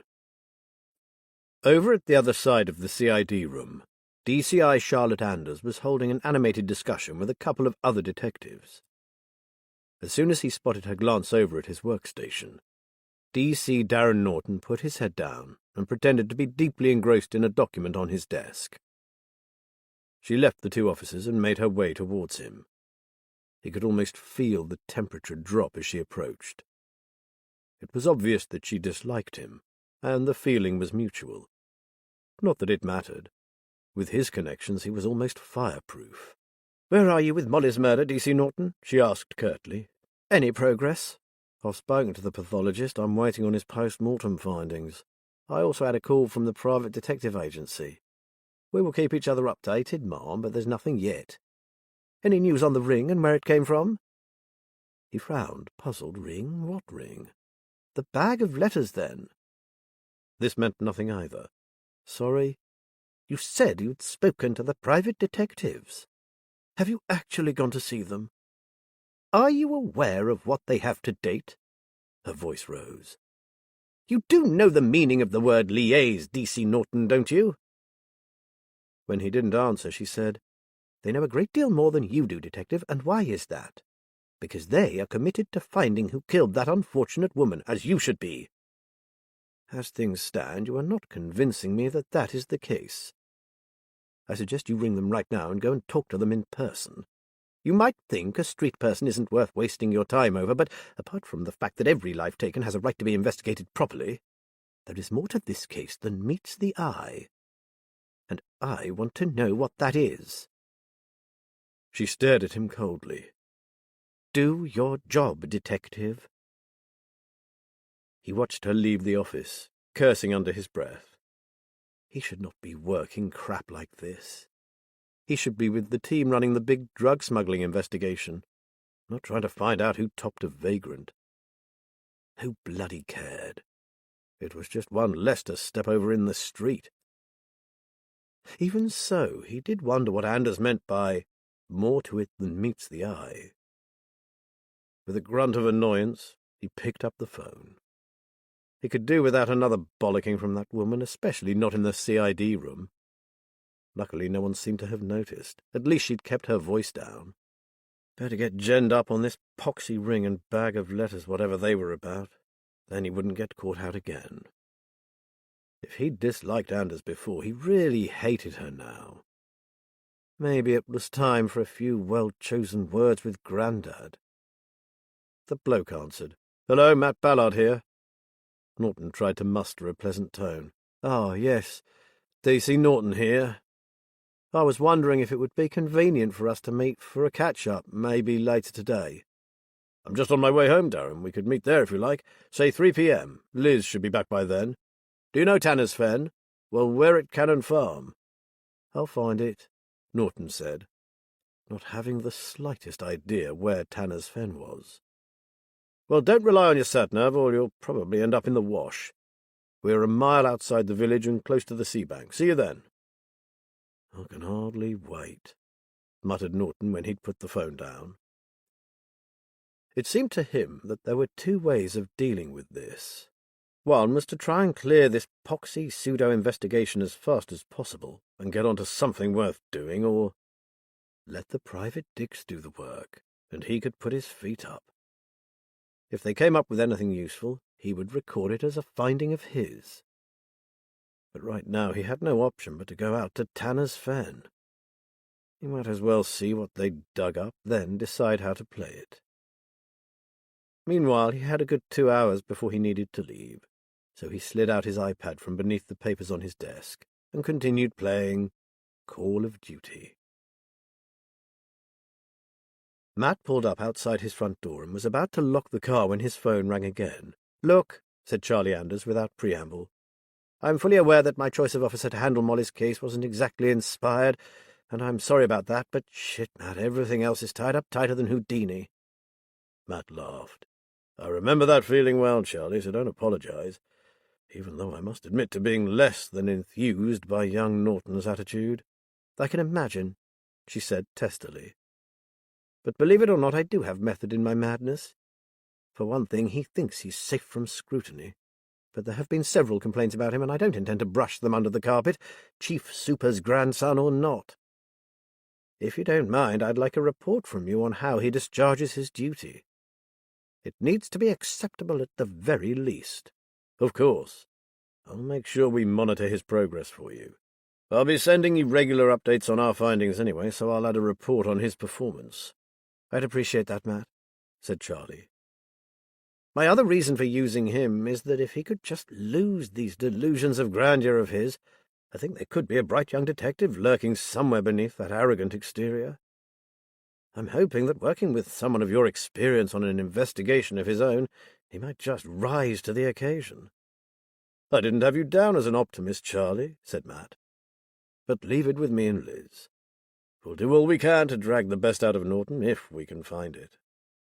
Charlie laughed. "Best of luck with that. But on a more serious note, this is make or break for that young man, even if he's not aware of it yet. I'll go higher than the chief superintendent if I have to." "Received and understood. Give us a few days to get the ball rolling, and I'll keep you updated. As a matter of fact, Norton phoned me a few minutes ago. He's coming here at 3 p.m. for a meeting." "Yeah, that's because I shoved a rocket up his arse," she said. "But let's take it from here. Oh, and thank you, Matt. I appreciate it. I'd hate to lose what might be a good officer, but on the other hand, I will not tolerate a bad apple in my team. So let's see what a bit of the old Ballard-Haynes magic can produce." Deep in thought, Matt walked across to the house. Ballard-Haynes magic, eh? This could turn out to be a harder nut to crack than the very case itself. Liz arrived at the old riverside building housing the School of Music and Performing Arts at around midday. The interior was something of a revelation. The old 3-story wharf had been completely renovated. She saw signs for recording studios, DJ suites, an auditorium and a bar. The 21st century had well and truly arrived in Greenborough. "Hello, I'm Carrie. Can I help you?" The young woman, an identity badge on a lanyard around her neck, looked about 12. Yes, but it's a bit of an odd request. Liz glanced at the colourful posters advertising debut gigs and open mic nights, and her hopes sank. No one in this stylish building would possibly remember anything from before about 2022. The thing is, I'm trying to find a woman who taught piano in this area around 10 years ago or thereabouts. We believe that she became a private tutor, and we are anxious to trace her. She took out her card and handed it to the young woman. "Private detective, oh my!" exclaimed the girl. "What's she done?" "Got herself murdered." "Oh, nothing bad," Liz said. "We'd just like to find out about her history. Is there anyone here, perhaps someone who teaches piano, who might be able to tell me?" "I think you need to talk to Georgia. She's one of the senior tutors and has been here for years. Shall I see if she's free to talk to you?" "That would be great, thank you." About to return to the reception desk, Carrie paused. "Failing that, there's Nathan Venner, a local musician who teaches keyboard. As far as I know, he's lived here all his life. He's a really cool guy. He's still in a band, which is awesome.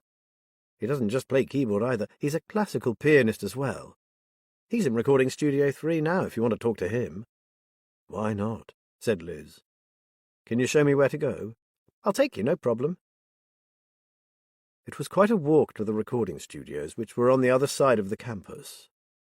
The light above the door of Studio 3 showed green, so Carrie ushered Liz into a state-of-the-art recording studio where a lone musician was busy adjusting the levers of a digital audio workstation.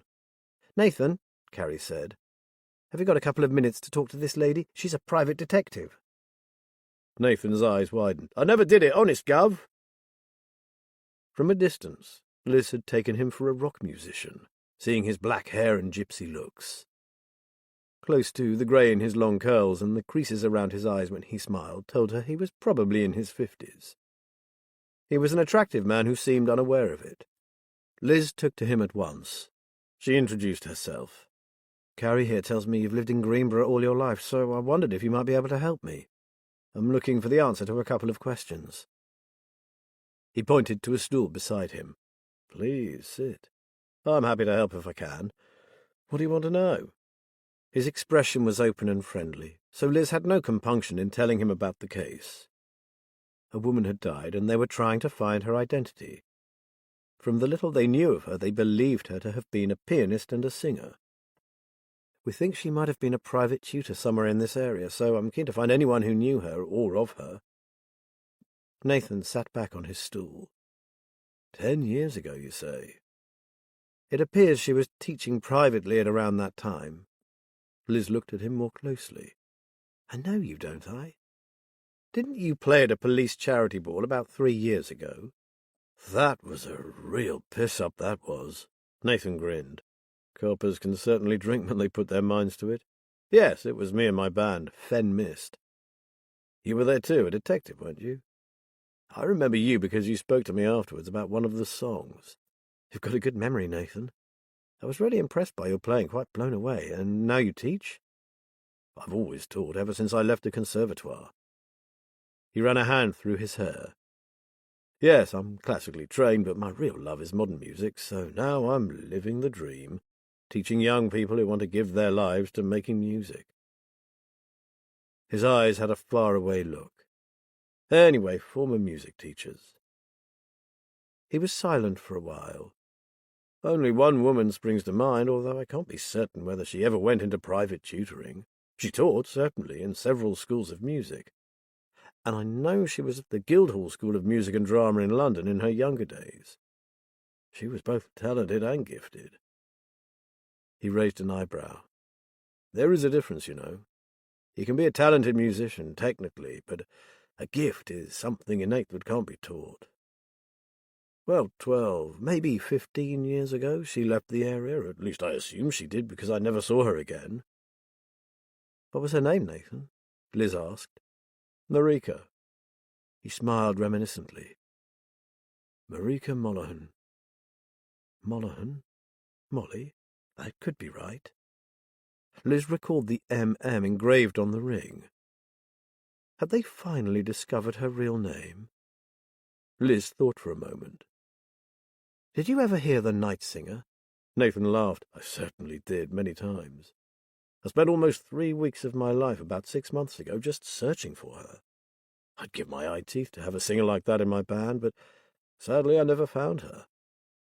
Are you telling me that voice in the night belonged to Marika? It belonged to the dead woman, we are sure of that. But you've heard both Marika and the night singer. Could they be one and the same? He thought again. Yes. Now you tell me, I never thought of it before, but yes, it could be. And you say she's dead? He heaved a sigh. What a god-awful waste. Liz saw his eyes grow moist.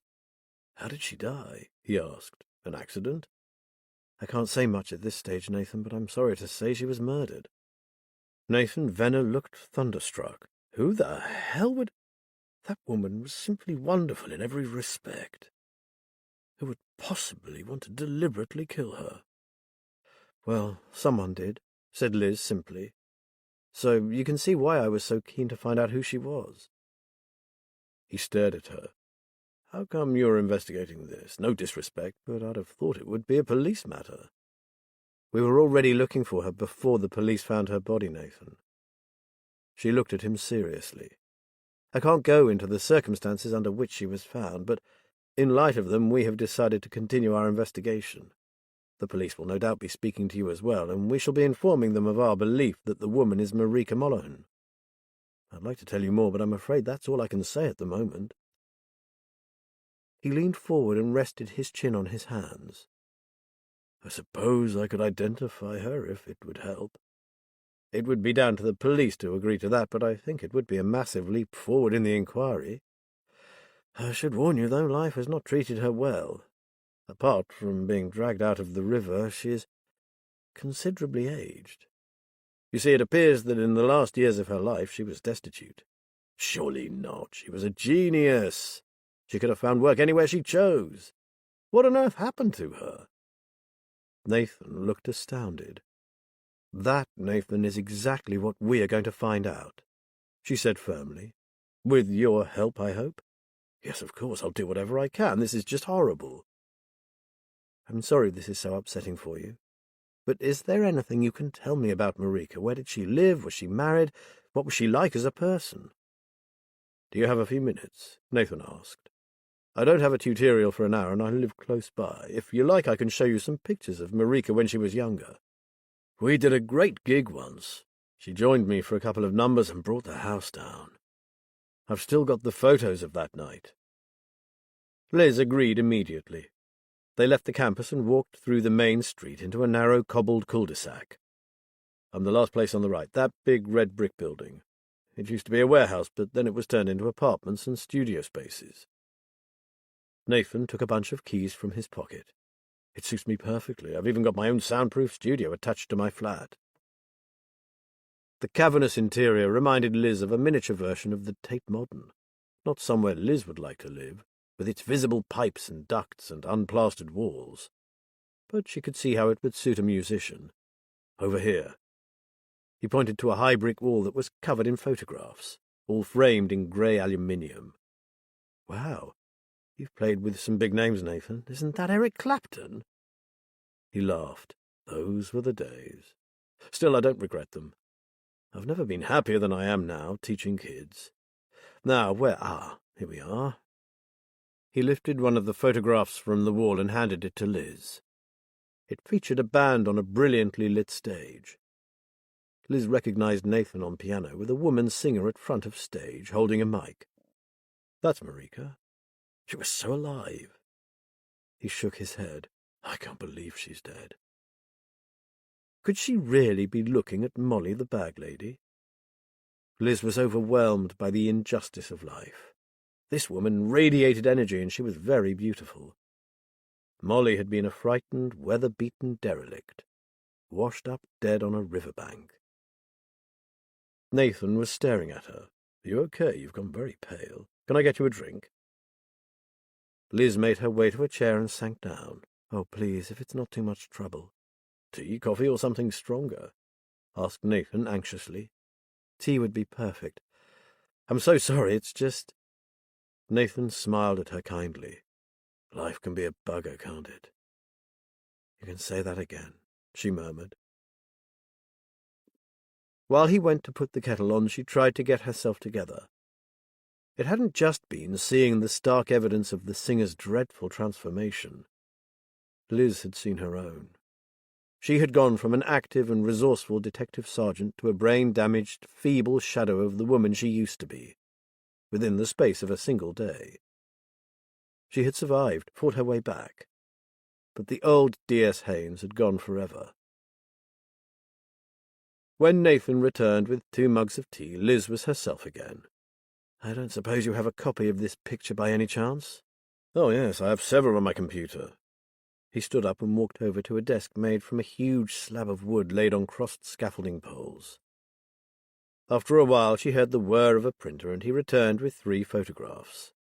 2 were taken at the same venue as the picture he'd shown her, and the other was a formal portrait of Marika seated at a grand piano. This Marika had long, rich brown, wavy hair. Her prominent cheekbones gave her an elegant, rather regal appearance, but the eyes twinkled, as if she were just about to break into a mischievous grin. This Marika didn't take herself too seriously. What can you tell me about her, Nathan? You mean apart from her skill and her ability to switch between Chopin and Annie Lennox in the space of a bar? How about something more basic? She said, noticing the mention of Chopin. Did she work with you at the college? No, I knew her when we were both on the professorial staff at Trinity Laban Conservatoire of Music and Dance. I only did a short stint there, but it was a magical time. That's in London, isn't it? Forgive my ignorance, Nathan, but not many coppers, even retired ones, know too much about the music world. Yes, in Greenwich. It was where I realized that I was heading down the wrong path with classical music, so I sidestepped from piano to keyboard. Marika stuck to the classics. Nathan chuckled. But away from the concert ground, she easily rivaled the best women pop singers in the business. I was a little in love with her back then, if only from afar. So where did she come from? Asked Liz. Oh, right here in Lincolnshire, like me. I can't remember where exactly, if I ever knew. She came to the college several times as a guest performer, and she gave a master class once. But then she just vanished from the scene. She gave no performances, she just seemed to disappear. If you say she was a private tutor, then that must have been why, but... He shrugged, puzzled. I can't think why she never kept in contact with the other performers. She was outgoing and so talented that people flocked to hear her. Was she ever married? Asked Liz. Not to my knowledge, certainly not when I knew her. They finished their tea, then Nathan said he should get back to prepare for his tutorial. I really appreciate your help, and I cannot thank you enough for the photos. I know someone who will be able to tell us for sure whether or not our mystery woman is Marika, she said, thinking of Rory. If you give me your number, I'll let you know. Maybe it'll save you from having to go and identify her, which I'm sure would be terribly upsetting for you. She took a card from her bag. Ring me any time if anything comes to mind about Marika that could throw some light onto what happened to her. I want to find her killer. I hope you do, said Nathan vehemently. Whoever it was needs stringing up. He went to his desk, rummaged around in it for a moment, and held up a card of his own. This has all my contact details. I'll give it some thought and talk to a couple of the other musicians who knew her. Liz left him at the campus and set off for home. Her visit to the music school had been a real breakthrough, and she had made a diamond of a find in Nathan Venner. At last, they had a real name for their bag lady. Chapter 10. Matt, Liz and David were having a quick snack lunch. So we are to expect the charming D.C. Norton at 3, are we? Said Liz, aiming a banana skin at the waste bin. Matt rolled his eyes. Charlie seems to think there is something deep down in that young man that is worth saving. She wants us to try to inspire him by example. According to her, it's make or break for his career, and she meant it. I see, Liz said doubtfully. We can do our best, I suppose, but the last thing we need is another project. We're stretched to the limit as it is, with 2 cases on the go. We'll just keep an eye on him and note any causes for concern. Matt cleared the plates and put them in the dishwasher. We do need some link with the police. I suppose he's better than none. Right now, we desperately need him to get a shout-out to uniform to watch out for Smoky Joe. Swifty has unofficially notified his colleagues at Fenfleet, but by now Smoky could have got a fair way on that old bike of his if he'd a mind to. I'd like to think that all the stations in the area have a heads-up to watch out for him. Shall we take this into the other room? Suggested Liz. I've got quite a bit to tell you, and I want to hear more about this bunker of yours, Matt. They installed themselves in the investigation room. Matt began by rearranging their whiteboard. Moving the Liam Cooper information to one side, he drew a vertical line down the centre and wrote the name Molly at the head of the empty column. I'll just scan the photos Nathan gave me, said Liz, and email them to Rory. By the time Norton gets here, we should have a proper name for her. That's a big step forward. Hopefully it'll demonstrate to Norton that this is a serious investigation and should be treated as such. While they waited for Rory to get back to them, they added the rest of the information they'd gathered on Molly to the board. Posted like this, it was apparent how hard they had been working. I didn't realise we'd gathered such a lot. I'd certainly be impressed if I was him, said David. I'm looking forward to meeting this detective of yours so I can see for myself what he's like. Matt looked at his watch. Well, you have only 20 minutes to wait. Just enough time for me to tell you what Spike's friends said about the bunker, and for me to add this to the mysterious clues left by our Molly. Liz laid a book on the table. Matt read the title, Frederick Chopin. This was Molly's? A favourite library book, to be precise, said Liz. She made quite a thing about it to Chris Lamont, and I can't help thinking that there was a reason for that. There's nothing inside, is there? Asked David eagerly. I flipped through quickly, said Liz, and didn't come across anything. But it needs a thorough inspection. I'm certain she wouldn't have placed such emphasis on it if it weren't important in some way. I'll get to grips with that the moment our reluctant detective leaves. She grinned. Especially as I don't have to prepare dinner tonight. David looked at her askance. Matt explained that they had a table booked at the pear tree. Now, before our visitor arrives, let me tell you about the bunker. Listening to the story, David wondered what was behind it. I get the idea in theory. I mean, on the surface, what could be wrong with an adventure camp for tearaways? You know, keeps them off the streets, teaches them values and all that, but why all the secrecy? That's the big question, David, said Matt. And the more you think about it, the more sinister it gets. Pity I'm not a bit younger, said David. I'd volunteer to go myself. Hey! I don't suppose you know any kids who might be up for a bit of undercover work? Getting someone on the inside may be the only way you'll find out what's really going on. Even if I did, I wouldn't put them at risk like that. We have no idea what really goes on in that place.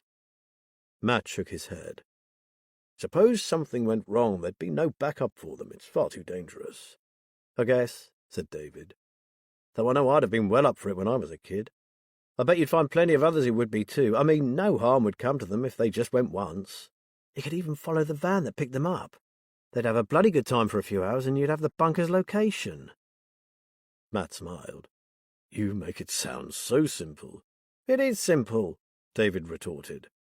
The boy from the football club went twice, and he's fine. Why don't we find somewhere to go, Matt? It could help you find Liam. Or cut out the risk altogether and persuade one of the kids who has already been there to tell us more about it, suggested Liz. Before Matt could answer, they heard the crunch of wheels on the gravel drive. That must be your detective. David rose eagerly from his chair. Just listen and observe, lad. We're not hauling him over the coals, said Matt. Yet. Matt could see nothing of the grandfather in the man strolling casually in through the door. The chief super was a big man, in all senses of the word. Despite his evident fondness for the bottle, evident in the veins on his face and his paunch, he was still an imposing man. Darren Norton, on the other hand, was thin, with a sly, ratty look about him. He looked a little uneasy, as if unsure of his welcome. Matt stuck out a hand. Matt Ballard, pleased to meet you, Darren. Come in and meet Liz and David. Liz smiled at the young detective. I was just going to make some drinks. What will you have, tea or coffee? Coffee, please. Black, 1 sugar. Come into our centre of operations, Darren, Matt said, a hand on his shoulder. We call it our incident room, though it's not quite so grand. Norton ran his eyes over the whiteboard, the computer equipment. He didn't quite curl his lip in disdain. He thinks we're playing detective, thought Matt. So it will be down to actions and results. As he invited Norton to sit down, the phone rang. Matt swore to himself. Rory had chosen just the wrong moment to call. Liz, pick that up, will you? He called out, hoping she would understand that he wasn't keen for their visitor to know about their association with the Home Office pathologist. The ringing stopped, and he sat down opposite Norton. Shall we begin, David? Would you tell Detective Norton about the contents of Molly's bag and the work you were doing on them, please? David did as requested. We do know that she took to the streets to get away from something or someone that terrified her. Whatever this was seems to have taken place around 10 years ago. Norton cast his eyes over the papers amassed in heaps and piles across the table. You're actually reading all that crap. Every word, mate, said David, grinning, and I'm building up a pretty interesting picture of our Molly. Norton merely raised an eyebrow. Clearly, Darren Norton would have consigned the whole lot to the incinerator by now. Painstaking work, Darren, which is what it takes if you're going to conduct a proper investigation. We intend to catch Molly's killer. We have DCI Anders' full support, and we need your input from an official point of view. I assume we have your full cooperation? Of course, Norton said unenthusiastically. At that moment Liz came in carrying a tray of mugs. As she set Matt's coffee down, she gave him a very slight nod. So it had been Rory, and he must have confirmed that Marika and Molly were one and the same woman. Okay, Matt began. What do you have to tell us, Darren? Norton shrugged. Very little as yet. Until I get the reports from forensics, it's a bit of a waiting game, really. The pathologist did say that she used to play the piano, as if that would be any help. On the contrary, Darren, said Liz rather coldly. It would help a lot. In fact, if you'd pursued it, that simple observation might have given you Molly's real name. There was a slight pause. Why don't you introduce our detective friend to the real Molly, Liz? Matt said. Liz went over to the printer and picked up the portrait of Marika seated at the grand piano. She placed it on the table beside their guest. Darren, meet Marika Mollahan, a.k.a. Molly, classical pianist, trained at one of the most prestigious conservatoires in the world, held a professorial position at Trinity Laban Conservatoire of Music and Dance, and who also happened to be a remarkable singer. She then handed him the photo of Marika performing on stage with Nathan Venner. That D.C. Norton is Molly. Oh, and you might have heard her sing yourself. Molly was the night singer. He took pains to conceal it, but Norton was obviously flabbergasted. Matt gave a soft laugh.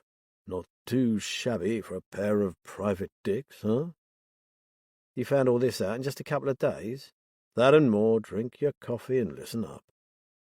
Between them they explained about the ring, the missing letter, and the fact that Marika had been a local, but wishing to keep her true identity secret. She had never revealed anything about herself. We think that after she took up private tutoring, added David, she chanced upon something that terrified her. He read out a couple of snippets from the papers in her bag. Phew, breathed Norton. She was frightened, wasn't she? And as it turned out, she had every right to be, since someone killed her. Matt added darkly. And this is where we need your assistance, Darren. He leaned forward. Molly's sole friend and confidant has gone missing. We need you to put out an attention drawn to anyone who has had a recent sighting of an oldish man. He rode an even older bicycle and always carried a bag on one handlebar and a bucket of hot coals on the other. He goes by the name of Smoky Joe. An odd look passed across Norton's face. Smoky Joe, you said? Oh, well, in that case, can you ring PC Jack Fleet? I thought he was having me on, so I wasn't going to mention it, but I saw him as I was on my way out to come and see you. And he said he'd got something for you about a Smoky Joe. Matt pulled his phone from his pocket, pretty sure that if he hadn't brought it up, Swifty's message would have been totally forgotten or ignored. This kid had a lot to learn. Moments later, he was speaking to his old friend. "I had a call from an old mate of mine, Matt. His name is Sergeant Tom Johnson from Fenchester Division." Matt recognized the name, and even had a vague picture in his mind of a somewhat rugged, weather-beaten face and a ready smile. "He rang me earlier today about an unrelated matter, and I let him know that we were anxious to pick up Smoky Joe. He rang back later, and I'm afraid it could be bad news, Matt." "He's dead?" asked Matt, dreading the answer. "Missing. His bike and bucket have been found in a ditch on farmland outside Fanchester. But there was no sign of Smoky." Matt sighed. Whatever, it wasn't good news. "There's a chance he was knocked off the bike somewhere nearby.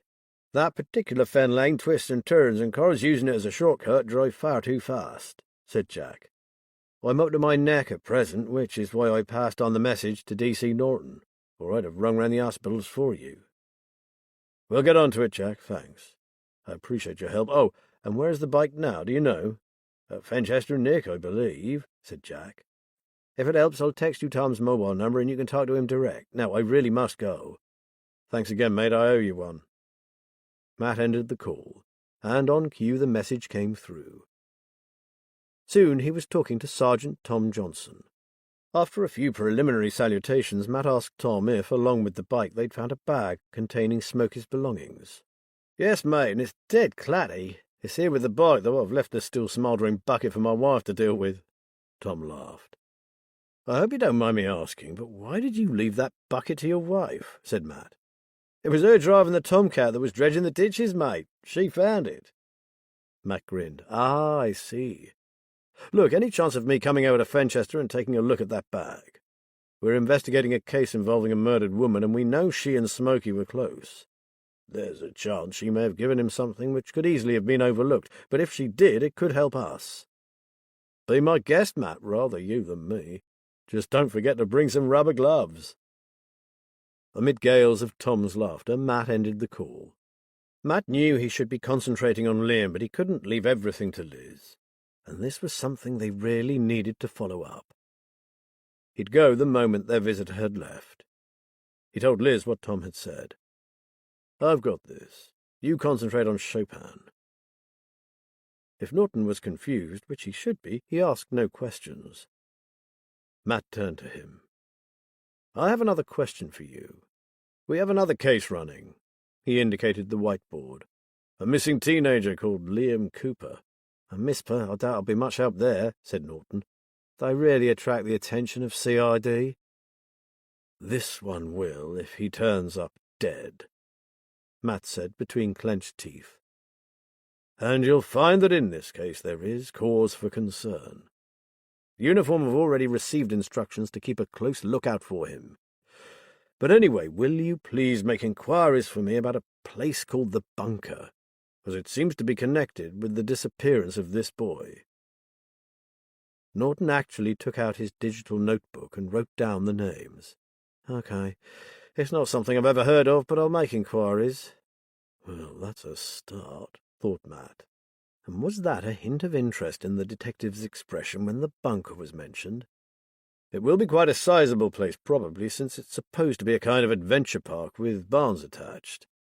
We also believe that it's somewhere close to the marsh. We need a location." Norton made a note of it. "Got it. I'll see what I can find out. Is there anything else you need to know about this Marika Mollahan?" So Matt thought. Norton had shown no interest in a dead bag lady, but a murdered concert pianist was something else. The kid was a snob. "I want to know where that lady went after she disappeared from the spotlight. Stop with a musician called Nathan Venner, a tutor at Greenborough School of Music and Performing Arts, and see if you can find where she taught, okay?" Darren drained his mug and stood up. "Yes, Mr. Ballard, I'll do what I can." He turned to Liz. "Thank you for the coffee. I'll be in touch." After he had gone, they sat in silence for a while, no one wanting to be the first to comment on their visitor. Finally, Liz said, "Oh dear, I think we've got our work cut out with that one." "To be fair," said David, "he was way out of his depth. I almost felt sorry for him once or twice.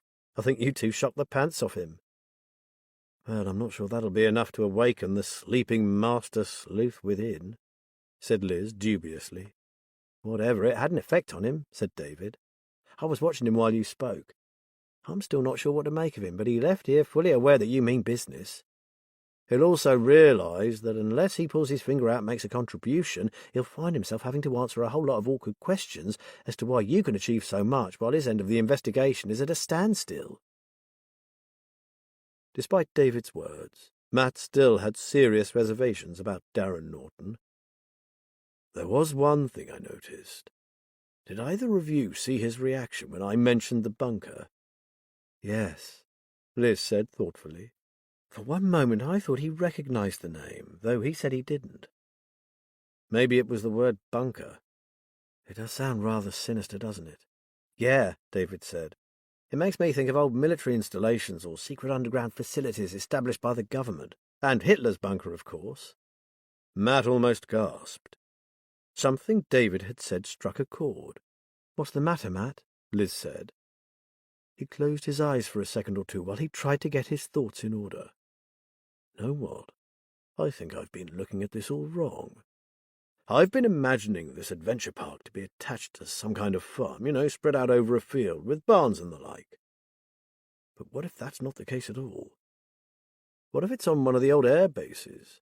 What if the bunker is just that, a Second World War or even a Cold War bunker?" "Are there many of those around here?" asked David. "More than you'd think," said Matt. "And there's some on private land, too. I didn't think they'd have been able to build underground facilities in the fens because it's so low-lying and marshy," said David. "Get on that laptop of yours and check out Underground Wisbeach, lad. You'll be surprised. There's a whole world beneath your feet in that fenland town. Plus, there are quite a few Royal Observer Corps military bunkers in the fens. A couple are even open to the public." Matt started to pace the room. "This is where I should be looking. Actual bunkers." "Hey, that makes sense."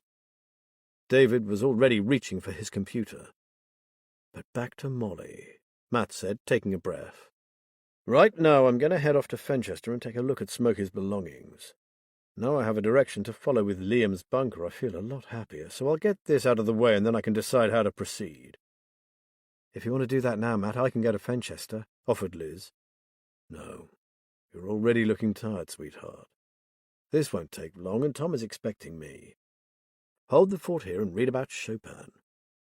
Maybe you should ring your friend Nathan Venner and warn him to expect a visit from one of Fenfleet's finest. It would be nice to hear how our reluctant detective deals with the public." He paused in the doorway. "I'll be back before you know it." Liz held up her hands in surrender. Okay, just take care. There are some rubber gloves under the sink, and remembering the state of Smoky Joe, don't bother bringing them back. Chapter 11. David was glad that Matt had refused Liz's offer to go to Fenchester. He could see she was tired, having been going full tilt for a couple of days. So after Matt left, he insisted she go and rest for a while. Though she protested that she needed to do an internet search for Marika Molahan, she acquiesced without much of a struggle. David did the search for her, but came up with little more than what Nathan Venner had said. He found old reviews of recitals and a scanty profile, mostly listing the various conservatories she had attended. Reluctant to return to his bag of papers, he idly surfed for old airfields and underground facilities. He soon found he'd been wrong about the fens being unsuitable for such places. It all depended on whether a certain area had once been more elevated than it now was. Originally, before they were drained, the fens had consisted of flat marshy areas surrounding islands of higher ground, where settlements had established themselves. He recalled that Ely was sometimes referred to as the Isle of Ely, and found that in some of the modern-day fenland towns tunnels had indeed been excavated. Now thoroughly absorbed, David went back to the sites of military bases, and discovered that some of the old, disused airfields had underground bunkers beneath them. In Wisbeach, the town that Matt had mentioned, there were crypts, cellars, storage vaults, passageways and tunnels below the high street. His search took him to the Royal Observer Corps bunkers, and he discovered that the one at Holbeach was still in use as an underground monitoring post. Forgetting all about Molly, he began to immerse himself in the history of the ROC, which, he found, went from spotting and identifying incoming enemy aircraft in World War II to their later task of measuring the scale of nuclear bomb blasts and the resultant fallout. His screen told him that 45 minutes had passed. He stood up and stretched, thinking that maybe Liz would like a cup of tea. He made the tea and took it up to her room. He knocked gently in case she was sleeping, but she called out at once. "Perfect timing, David. I think I've got something." He found an excited Liz sitting propped up on her pillows, Chopin in one hand and a notebook in the other. "I was right. It took a while for me to see it, but that clever woman did leave a message." David sat down on the edge of the bed. "How?" "There are these very faint pencil lines under certain words and letters. I've only just spotted them, as they don't appear on every page. I've no idea what she's trying to say, but it's here all right, a message. I just can't work out what it says. Lord, we'll be needing a code breaker next." Liz stared at him. "David, you are a genius. That's exactly what we need." "I was sort of joking, Auntie," he said, somewhat taken aback by her reaction. "But I'm not. And I know just the person. Hazel Webber. She'll love this." Liz waved the Chopin book. David shook his head. "You've lost me." "Sorry, let me explain." Liz laid down the book and picked up her mug. "Hazel is an old mate of mine from my early days in the police. She was already coming up for retirement when I joined, but before she left she acted as my mentor, and we got on from the word go. The thing is, her grandmother was one of the code breakers at Bletchley Park, and Hazel inherited her analytical brain. I'm telling you, David, Hazel is something else. Deciphering the message in this book will be kid stuff for her, and she'd love to help. Why not ring her now, then? Give me her address and I'll take it to her." Liz put her mug down and reached for her phone. "She lives on the outskirts of Fenfleet, in a retirement complex called Fenfield Court in London Road. You can't miss it. It's on the road into town. A collection of swanky-looking yellow brick flats and bungalows." "I know where you mean," said David, having previously remarked the smart buildings and the immaculate gardens. "Nice." "So is Hazel, but she's a bit of a character, so be warned." Liz made the call, and in less than 10 minutes, David was driving away from Cannon Farm, the book on Chopin on the seat next to him. He was under strict instructions to stop at the flower shop on London Road and buy Hazel a plant. If he thought this an odd request, he soon discovered the reasoning behind it. Hazel Webber's lounge was a veritable jungle of houseplants. Giant broad-leafed plants towered over miniature ones. Strange and exotic species and more common flowery ones all vied for space and seemed to flourish. "A little hobby of mine," said Hazel, beaming at him. An obsession, more like, thought David, gazing at the sea of foliage. Hazel certainly didn't look like a retired police officer. In fact, he wasn't sure quite what she did look like, in her camouflage cargo trousers and sweatshirt, and her very short cropped hair. She must have been in her late 70s, but could have been any age. He would have dismissed her as a bit of a nutter had it not been for the startling blue eyes that regarded him shrewdly. He held out the plant he had purchased. "From my Auntie Liz, with love." Her eyes lit on the plant, and she gave a smile of recognition. "Ah, Spathiphyllum willisii, one of my favourites.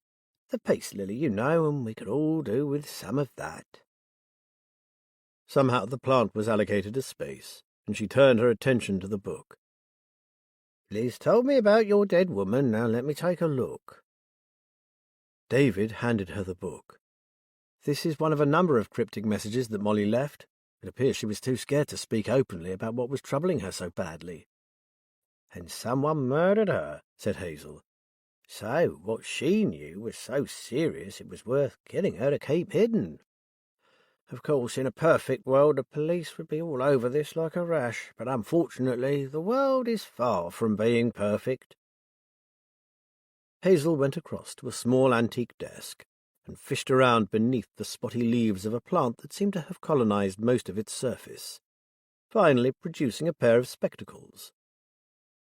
She leafed through the book for a few minutes before looking up. "No problem. Leave it with me and I'll ring Liz tomorrow." "You can decipher it?" David asked. She regarded him like an adult with a child who needs things spelled out for them. "Of course, David. You see, the person who devised this code wasn't a trained mathematician, but someone in fear for her life. And amateurs always make the same mistake. They think they are scattering their keywords at random, when in fact they follow a perfectly predictable pattern." "Shows what I know," said David with a grin. He was starting to warm to this eccentric woman. "I suppose there still are code breakers these days?" She smiled. "Oh, yes. GCHQ have a whole new breed of them. People of your age studying cybernetics. A new science, but the same principles." "True," said David. "I'm studying forensic computer analysis at university, so I know what you mean. I can't help wondering sometimes about technology. We younger people are always thought to have an advantage over the previous generation because we are so adept at it, but have we missed out on something? I hear Matt and Liz talk about the way policing was when they started in the force, and I guess you must have seen an even bigger change." "Don't get me started, young man. I could give you an entire oral history of the life and times of a beat bobby several decades ago. No, I'm serious. Bring a bottle and be prepared to listen." "I'll take you up on that, Hazel." "And don't forget that bottle now. Anything alcoholic will do. Anyway, I'll be in touch about the book." David made his way back through the forest of plants, thinking that he would be quite happy to spend some hours listening to Hazel talk. Matt stared at the filthy, mud-splattered bag, but rather than disgust, he felt nothing but anxiety for its owner. What had happened to Smoky Joe? "Here you go, mate," said a young PC, handing him a large plastic sheet. "Skipper tells me you want to have a look through this bag of old crap." "That's right," said Matt, smiling at the constable's bemused expression. "I can think of nicer ways to earn a crust," the latter said.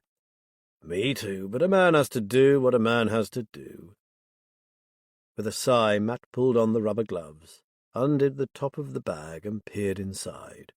To make matters worse, the ditch water had seeped in, and a coating of duckweed and slime clung to the objects inside. "Look, that stinks like a medding." Smiling at the Lincolnshire term for a dung heap, Matt was forced to agree. "Well, here goes. Better get this over with before we both throw up."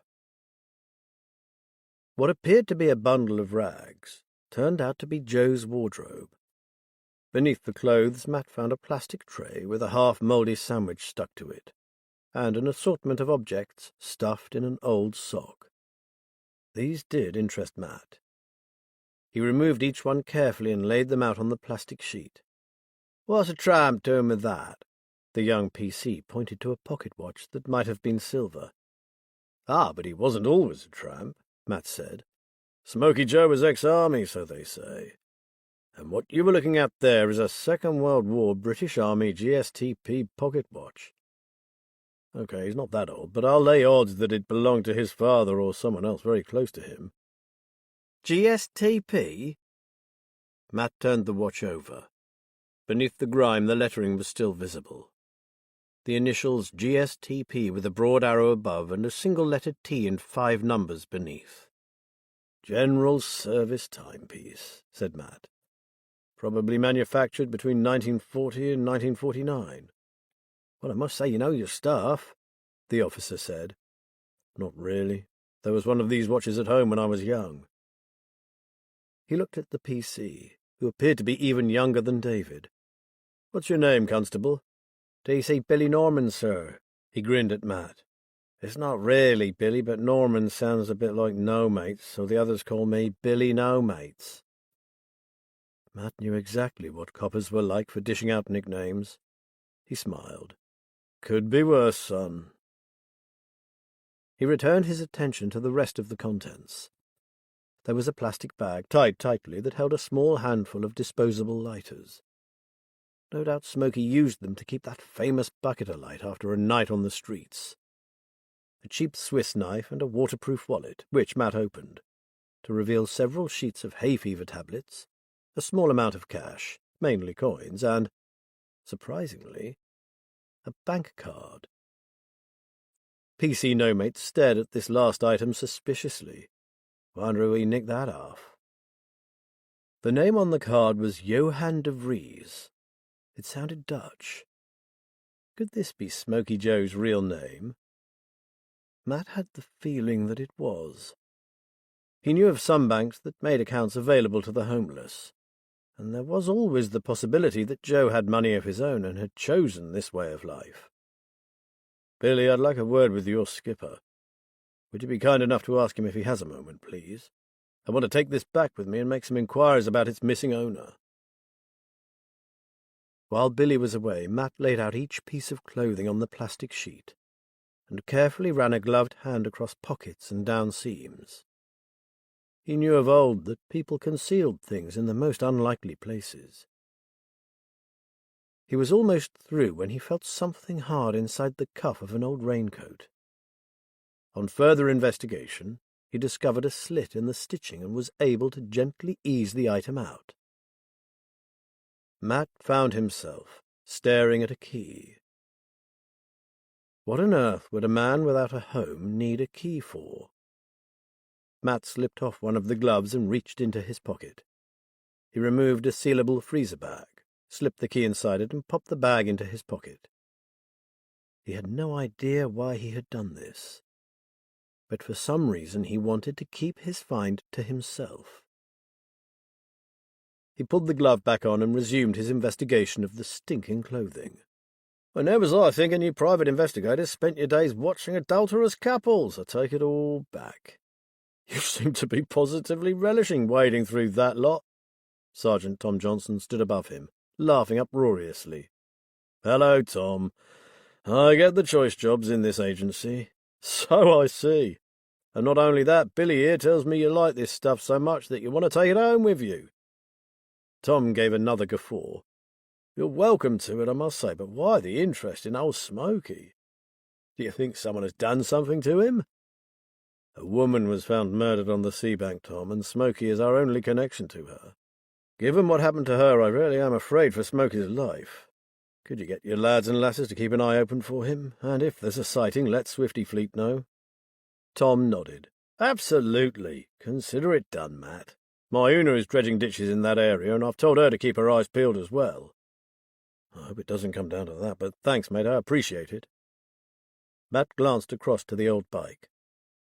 "And could you get that into storage somewhere? Just until we find out what's happened to Smokey, it could be evidence." "Sure. What about this lot? Do you want to take that too?" He pointed to the bag and its contents. "If you don't mind. It could give us a starting point. If we can find out who he was before he took to the roads, it might lead us to discovering more about our dead woman. We have no crime committed other than fly tipping, and should anything else rear its ugly head, we know where to find you, so be my guest," said Tom, wrinkling his nose. "And I'll suggest packing it in a sealed refuse sack for the journey home." "There's a roll in my car," said Matt, "and I'll keep the windows open." He took his leave after a brief catch-up. "Keep me updated, Matt, or ask Swifty too. I've always had a bit of a soft spot for that old rogue. He's part of the landscape, isn't he? I just hope some nasty bastard hasn't topped him." Matt hoped so too, but he couldn't help thinking that the discovery of the bike and the discarded possessions signified doom for Smokey Joe. The transformation of the vivacious and attractive Marika into a destitute street dweller weighed heavily on Nathan Venner. It pained him to think that this talented musician had gone forever. In fact, it had affected him so badly that it was hard to concentrate on his teaching. He took a few days' leave and shut himself in his studio, where he sat at his piano and played some of the pieces Marika had performed when he knew her. Despite his own virtuosity, his attempts to match hers were like that of a novice. Meanwhile, he had a missed call from the police and left their messages unanswered. He just didn't feel up to it right now. With a final discordant clash of keys, Nathan abandoned his piano and wandered through to the kitchen. Having eaten nothing all day, he made himself a sandwich and took it into his living area. He had moved the photograph of Marika at his gig to a more prominent position. Gazing at it now, it struck him that he was still in love with her. Though he hadn't seen her for years, she had been somewhere and might one day come back. This hope was now gone. Nathan was grieving. He ate his sandwich, which tasted of nothing, and wondered if he should ring this detective who'd been trying to get in touch with him. Someone called Norton. He really ought to. But his offer of help had been made to Liz, not some flatfoot with not an ounce of sensitivity in him. The phone rang again. He sighed. If it was this Norton, he might as well get it over with. "Hi, Nathan. It's Liz Haynes. I just rang to say that you might get a call from a detective called Darren Norton. He's not the most dynamic of police officers, but he's the one they've assigned to Marika's case." She laughed. "And we're trying to ignite a bit of a spark in him." Nathan perked up. "Thank you for the warning. In fact, I did get a message asking me to ring him, but I haven't yet built up the courage." He cleared his throat. "To be honest, I'm pretty devastated by what you told me, and I've been trying to come to terms with it. Oh, Liz, you should have heard her play. She was, just spectacular. It's such a tragic waste, aside from the fact that she was a wonderful human being. I really am sorry for your loss, Nathan. I do understand how much she meant to you," said Liz softly. "And now I feel guilty for never having tried to find her. Why didn't I think? Why did I not question her sudden disappearance from the scene? I must have been so wrapped up in my own stupid life that I just let it go.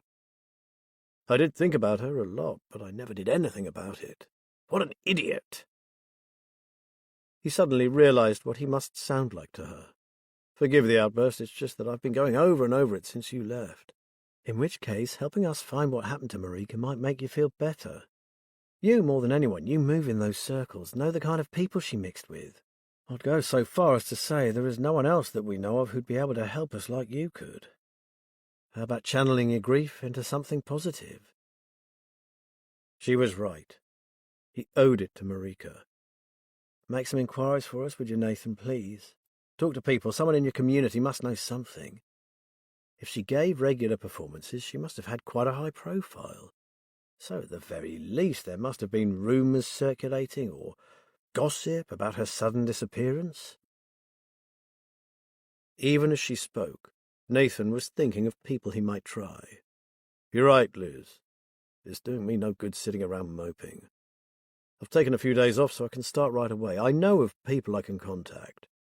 And now I think about it, one man in particular who might know something. He's an old gossip, camp as a row of tents, and he thrives on scandal. So, if there was anything odd about her disappearance, he would know about it." He pictured the pudgy face and darting piggy eyes of little Pinky Sherborne. He'd never liked him, but if you wanted to know anything about what was going on in the music world, you asked Pinky. "There, you have a starting point already," said Liz. "Help us find out who murdered Marika, Nathan. It will help you too in the long run." "And what about your policeman?" "Oh, just make contact. Tell him whatever he needs to know, then go ahead and make your own inquiries. You have my number, so if you find out anything, no matter how small, ring me. Sad as it is, you'll get a whole lot more response from Matt or me than you will from the police." Nathan heard the sincerity in her voice and the strength of her motivation. When the call had ended, Nathan felt some of that same determination. Without further ado, he rang the detective.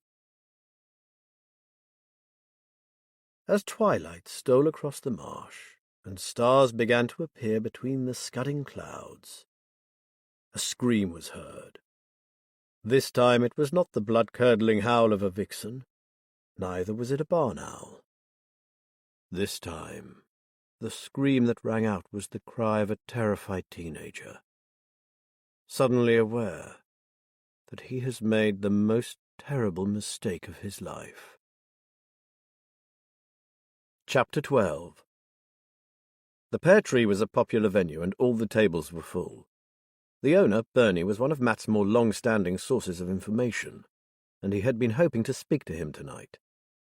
Bernie was understandably busy, so while they waited for him to snatch a few moments to chat with them, they discussed where they were with the case. "We need to sit back and sort out a definite plan of action for both the cases," Matt said, while adding a generous helping of vegetables to his steak and ale pie. "Shall we start with Liam?" suggested Liz. "Given the amount of fresh information coming in, Molly's case will probably take longer." "Well," began Matt, "in Liam's case it seems to be all down to hunting for the bunker. There have been no sightings of the boy himself, and in that context I have received a call from his best mate, Jackson Briggs, who is now extremely anxious. He said Liam has never behaved like this before, and in his words, he reckons Liam is brown bread." At this, David laid down his knife and fork. "Look, I know you're not happy about having a kid infiltrate that place, but I've had an idea of someone who really could do it." About to protest, Matt relented. It wouldn't hurt to hear what the lad had to say. "Go on." "Well, you said about this boy who was training to be a footballer who went there twice and never went back. Well, what if someone else coached him for a while? It would have to be a bloody good footballer, better than the coach he's got. Then this new coach could kind of befriend the kid and get him to open up about what he saw there." Liz raised her eyebrows. "Uh-huh. And would I be right in thinking you know the very bloke for this job?" David grinned. "How did you guess? It's my bestie from school. He'd be well up for it, I'm sure. The thing about Jeff is that he looks about 16. He's been turned out of that many pubs, it's unbelievable." "And he's a footballer? He has to be a very good one for your idea to work," Matt said dubiously. "He could go professional if he chose to, but he doesn't like the way football is going these days, all the money. He's very idealistic. If he thought he'd be helping to find a missing kid and maybe keep others from harm, he'd do it in the blink of an eye." Matt said nothing for a few seconds. He didn't like it. He didn't like it at all. The thought of involving an outsider, and one so young, in something that could be dangerous was anathema to him. On the other hand, David was so sure that his friend could help, and if it were only a case of chatting to the kid and playing football, there was little to fear from that, surely. "Okay. Since we haven't come up with anything better, we can try that. No one will be harmed, at least. Give him a call tomorrow, and I'll get in touch with Spike's friend, Ewan. If he's willing to bring in a stranger for a few sessions with his protégé, we'll go for it. My only concern is the time this will take. If Liam really is in danger—" "I'll text him now and put him on standby," said David. "He's on vacation from uni, so the moment you make contact with the coach, he can set off." He paused, glancing at Liz. "Oh, I guess he'll need somewhere to stay." Liz shrugged. "The more the merrier. I can easily make up the small guest room for him." David whisked out his phone, and Matt watched in awe as his thumbs raced across the screen. He sent the message, and in seconds the response came back. "He's in. He'll be here in the morning as long as everything is sorted this end." In that case, Matt thought he'd better ring Rory. It was a bit late, but he was sure Rory wouldn't mind. As luck would have it, both he and Spike were still at the mortuary. "I'm sure he won't object, sir," said Spike, when Matt had explained the plan to him. "I'll get in touch with him and get back to you with what he says. He's also worried about what this bunker place is all about." Matt sat back in his seat. "That's done, then. We just need the thumbs up from Ewan." "What's even better is that Jeff does the same kind of thing with the kids back where we live," David added. Coaches them and encourages them to play fair and all that. We can say that Jeff's here on holiday and heard about the work Ewan's doing. They'll have that in common, and Jeff can take it from there." Matt eyed him shrewdly. "Come on now, David, be honest. You aren't just thinking of getting your mate to befriend that youngster, are you?" David actually blushed. "Wait till you see Jeff, Matt. You'll be surprised. He's my age, but you'd take him for a teenager. He's as thin as a rake and would have no problem posing as someone a whole lot younger. If this other youngster could tell him what he did to get selected, Jeff could infiltrate this place like that." He snapped his fingers. "It's too risky, lad. I wouldn't send you into the unknown, and I can't send this friend of yours in either. Until we know more about the place, we daren't send in anyone alone, whatever their age, and that's final. So no going in under cover." But David obviously couldn't resist making one last try. "All right, Matt. Though, well, there is more to Jeff than meets the eye. He's someone who's well able to look after himself." "Not if he goes in blind," said Liz. "We know nothing about the place or the people and what they might be capable of. It's far too dangerous.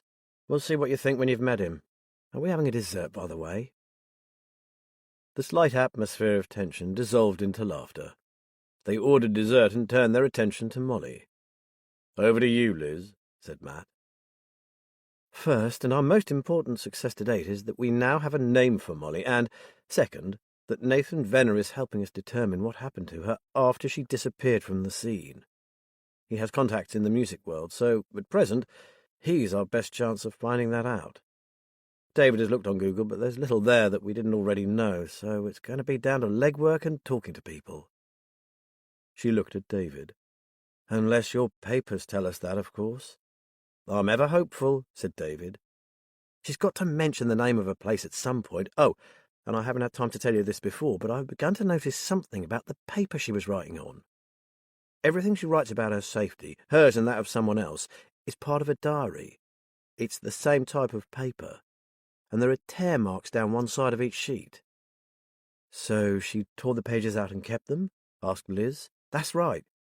And I think she probably hid them and took them with her when she got away from wherever she was living or being held. All the stuff scribbled on odd scraps of paper are recollections and recent thoughts that seem to have been written down within the last year. Some, I reckon, are real clues, if I could only get them in some kind of order. I'm desperate to know what caused a talented, vivacious musician to take up private tuition, and from there to hide herself on the streets." Liz shook her head. "The more I think about it, the more scared I become." "If she hadn't been murdered, I would have said she'd had a breakdown," Matt added. "She could have developed a persecution complex and believed someone was trying to kill her. Paranoid personality disorder is a recognized form of psychosis. People suffering from it are always on their guard, believing that others are trying to harm them, but she wasn't paranoid.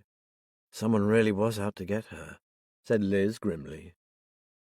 At that point their desserts arrived. Liz had chosen Eton mess, which was new to David. Matt had just embarked on a disquisition on the origins of the name when Bernie arrived.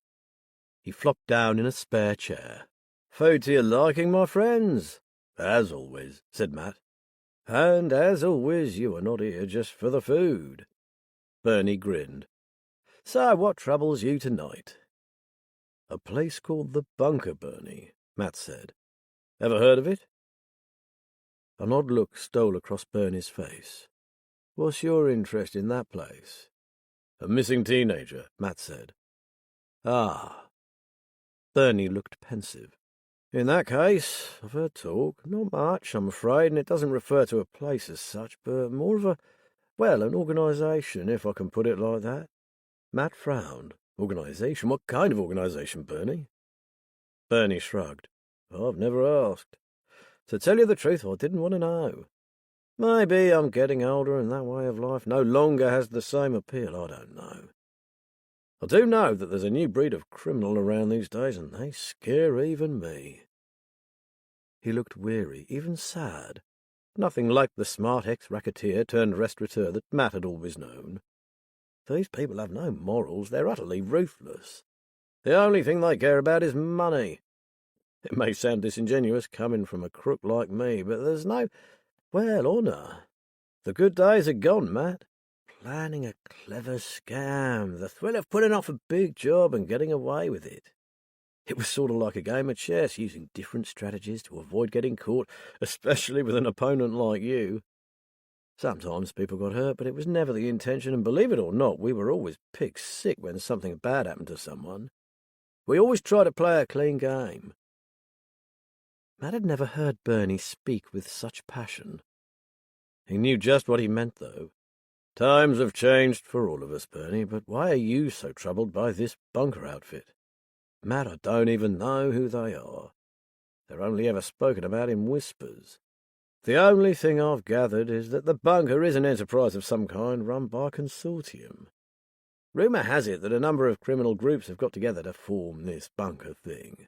A guy I know who shall remain nameless suspects it's a kind of academy, a training school for criminals. He flung up his hands. And that's it, that's all I know. Shit, muttered Liz. A silence followed Bernie's words. It fitted, Matt thought.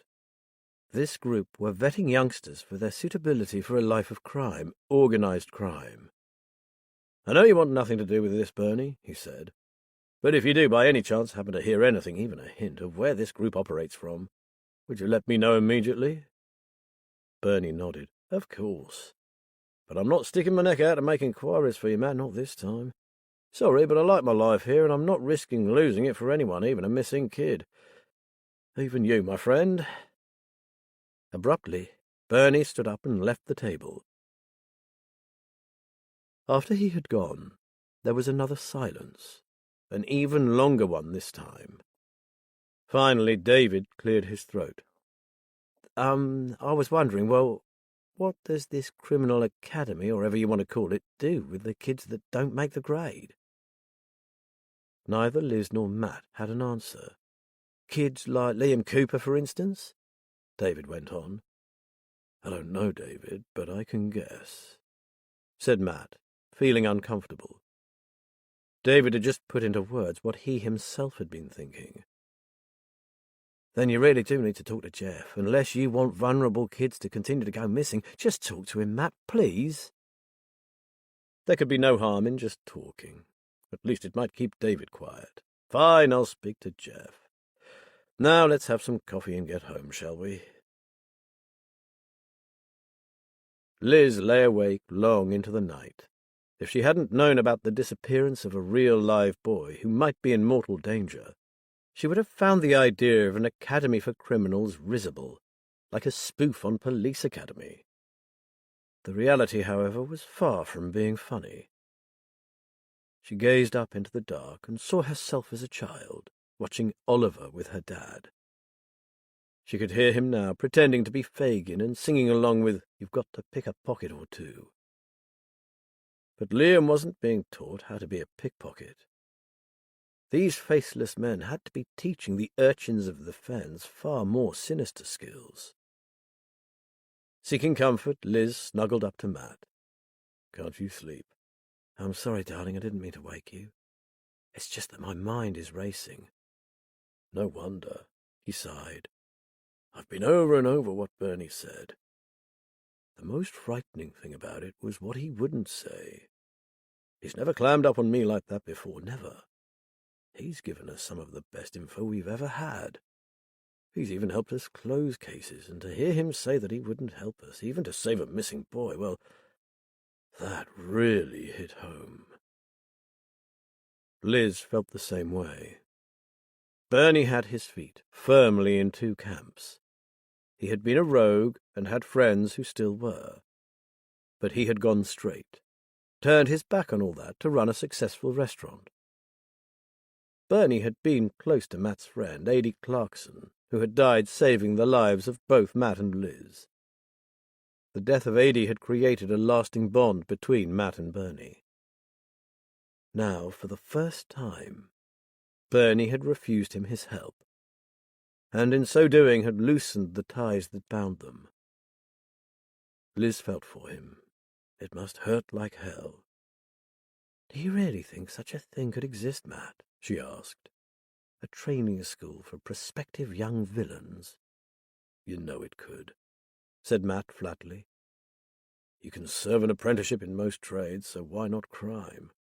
I think what Bernie heard about a consortium, a group of criminal gangs who have joined together to turn out a new generation of crooks, is true. He turned his face towards her in the darkness. And those instructors the young footballer believed were advising them on how to increase their physical fitness weren't instructors at all. They were scouts, watching for the hard ones, the most focused, the really bad boys. If they passed the test, they moved on to the next stage. I wonder what happens to the ones who aren't suitable. Are they just told they must drop out and allow other kids to have a go? Maybe they're told that as long as they keep it a secret, they may get another shot at it, or something like that.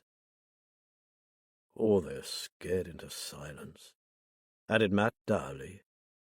I wonder what age group they target. Liam is 16, and I think Ewan's little football wizard is 14.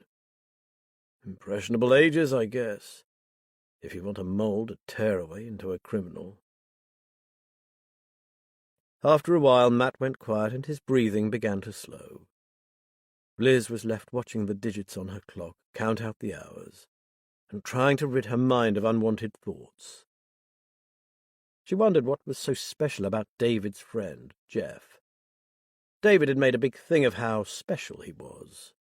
She vaguely recalled meeting the lad when he and David were small, but back then he had been just another kid. Those were good days, days of innocent fun. To the echo of childish laughter, Liz closed her eyes. Yet again the farmhouse kitchen was too hot, but he was unable to rouse himself from his torpor to go and do something about it. He sat with his elbows on the kitchen table, his head in his hands, wondering how everything had gone so wrong. Just a matter of days ago he had been so certain of their safety that he almost wished to see blue lights outside their window. Now he dreaded it. If only they could find that bloody letter.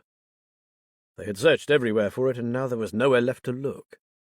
He could only hope that it had been dumped in a litter bin and was now rotting in a council rubbish tip. But of course he couldn't know that, and it was the not knowing that was eating away at him. That bitch Molly. Even in death she was still causing him trouble. He raised his head and put his palms down on the table. This wouldn't do. He couldn't even blame Molly for this latest catastrophe. That was entirely down to him. One stupid comment, and all the long years of being careful had been negated. He stared down at his hands. They weren't shaking, were they? Christ. Telling himself to get a grip, he stood up and strode towards the door, barely glancing at his wife's prone body beside the Aga. Swift as it was, the glance had taken in the protruding tongue, the bulging eyes. He gave a shudder of distaste. She'd never been a beauty, but as she was now, well, strangulation never did make for a peaceful end. He went upstairs to the landing and knocked on one of the doors. "Wake up, Jamie." A groan came from within. "Come on, boy, we have work to do." "Okay." He waited until he heard him moving around, and then went back down to the kitchen. Sad that it should come to this, but he couldn't afford to dwell on it. He had been a fool, that's all, and his wife had paid the price.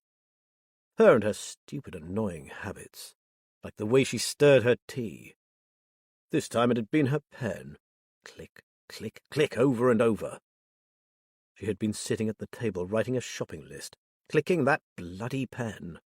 Standing on the other side of the room, close to the door, he had muttered, "If she does that one more time, I swear I'll throttle her." He hadn't noticed Jamie behind him. Didn't realize he'd heard. Didn't think. Jamie lumbered into the kitchen, saw the body, and smiled. "I did good, didn't I?" "Yes, boy, you did good." The words stuck in his throat. "You know what you have to do now, don't you?" "What I always do?" "That's right, Jamie. What you always do." The smile on the broad face widened. "Leave it to Jamie." "Good boy. Off you go." The big figure started forward, then stopped. "But who's going to cook my porridge now?" "Don't worry, lad. I'll cook your porridge for you." Satisfied, Jamie trundled over to the body. "Leave it to Jamie. He'll do it good." The first part of the operation now underway. The rest was down to him. There would be questions asked, that was a given. He had to have his answers ready. trusting his inventive brain to come up with something. He was back on track. Chapter 13. David and Liz were having breakfast when the text from Spike arrived. Carrying his phone, Matt hurried into the kitchen and read it out to them. "You and happy for Jeff to meet the kids. He has a session tonight. Bring him to the Fenfleet Community Centre at 6:30. I'll be there too. See you then. Spike." David rang his friend and gave him the thumbs up, along with directions to Cannon Farm. "He'll be here in a couple of hours," he said, with a glance at Matt.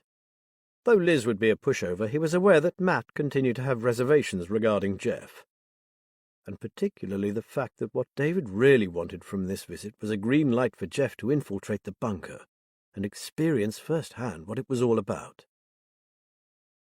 "Earth calling David?" Liz was staring at him, eyebrows raised. "Sorry, I was wool-gathering."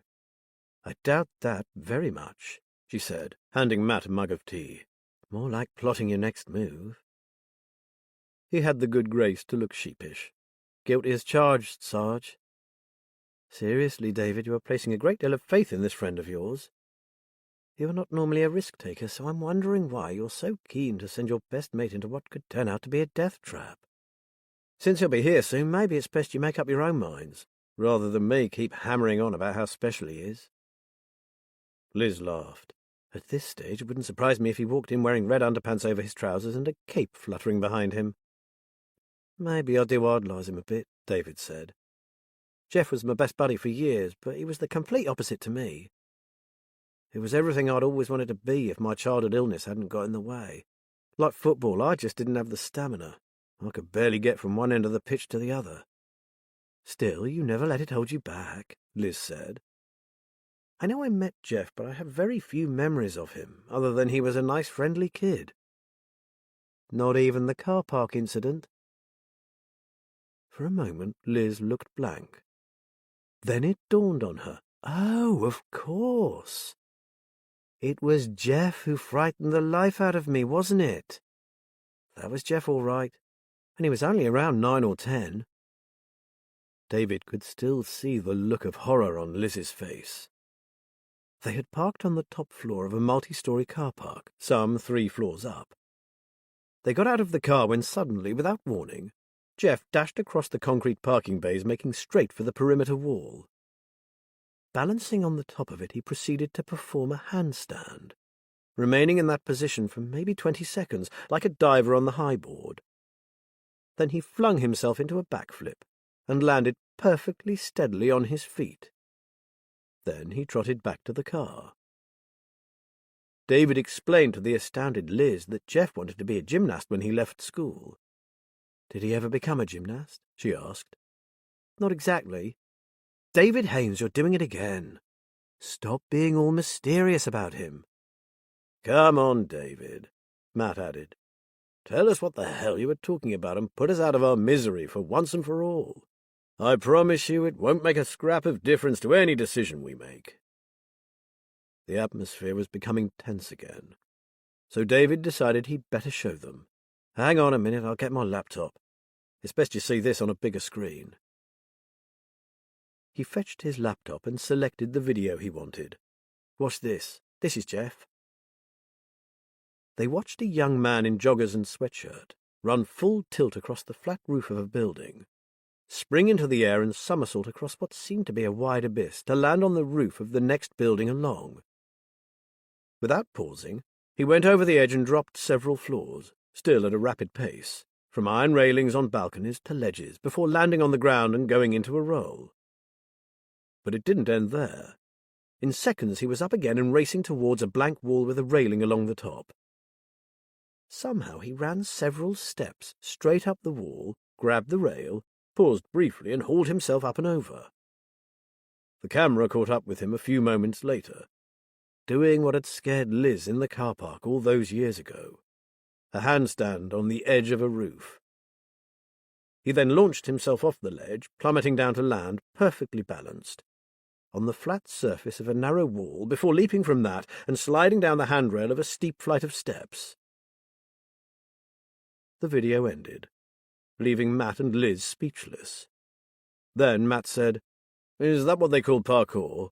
"Well, Jeff's version of it, he's what they call a tresseur. But that's only part of what he's all about."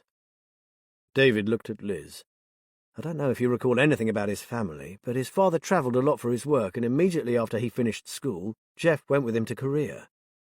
While he was there, he studied various martial arts. That's why I say that Jeff can look after himself."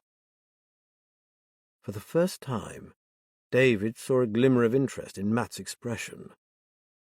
Hopefully, when Matt met with Jeff and saw how sensible and reasonable he was, he might be persuaded that Jeff had the qualities that were needed. As far as he could see, getting someone on the inside was the only way they would find out what was going on. Only then could they save Liam and countless others. "Well," said Liz, "after seeing that video, I'm lost for words. I'm certainly looking forward to meeting him again." Matt merely said he had calls to make. He needed to visit Liam's parents, so he'd better get moving. "I'll see your friend when I get back. Meanwhile, I'll get on with Molly and our bag of tricks," said David. "And I'm going to make the room ready for our guest." She grinned mischievously at David. "Shall I leave the window open in case he prefers to shin up the drainpipe instead of using the front door?" "Very droll, Auntie Liz. The door will do fine, thank you." Matt decided to go first to the Coopers. As ever, he had nothing to report, but he liked to reassure them that he was doing all he could, and that they hadn't been forgotten. Each time he saw them, they appeared to have come a step closer to accepting that their son was never coming home. They even looked smaller than they had, weary and defeated. Matt, who had dealt with this kind of thing more times than he cared to remember, found this a little unusual. Generally, at least one of the parents held on to the belief that their child would be found, would one day just walk in the door. That parent would make a big effort to buoy the other up. They remained positive, if only on the surface. But where the Coopers were concerned, neither seemed to have the strength for this. Liam had pushed them to the brink, and they had fallen over the edge. Matt sat with his cup of tea, desperately searching his mind for something positive to tell them. After a while, he heard himself say, "Don't give up on him just yet. It's a long shot, but we've recently come across kids discussing something among themselves that they're keeping secret from the grown-ups. We have someone coming in to assist us to check these rumours out. I'll keep you informed of any new developments in this line of inquiry. As I said, it could turn out to be nothing but kids' stories, but there seems to be some substance to them, so don't give up hope." Matt detected a glint, first in Maisie's eyes, then in those of her husband. Had he gone too far and given them false hope? He hadn't even been considering using Jeff, but he felt so sorry for them he'd found himself blurting it out. As he prepared to leave, he said, "Please trust that we are doing our level best to find your son." "That's all we can ask of you," said Jim, reaching out and gripping his arm tightly.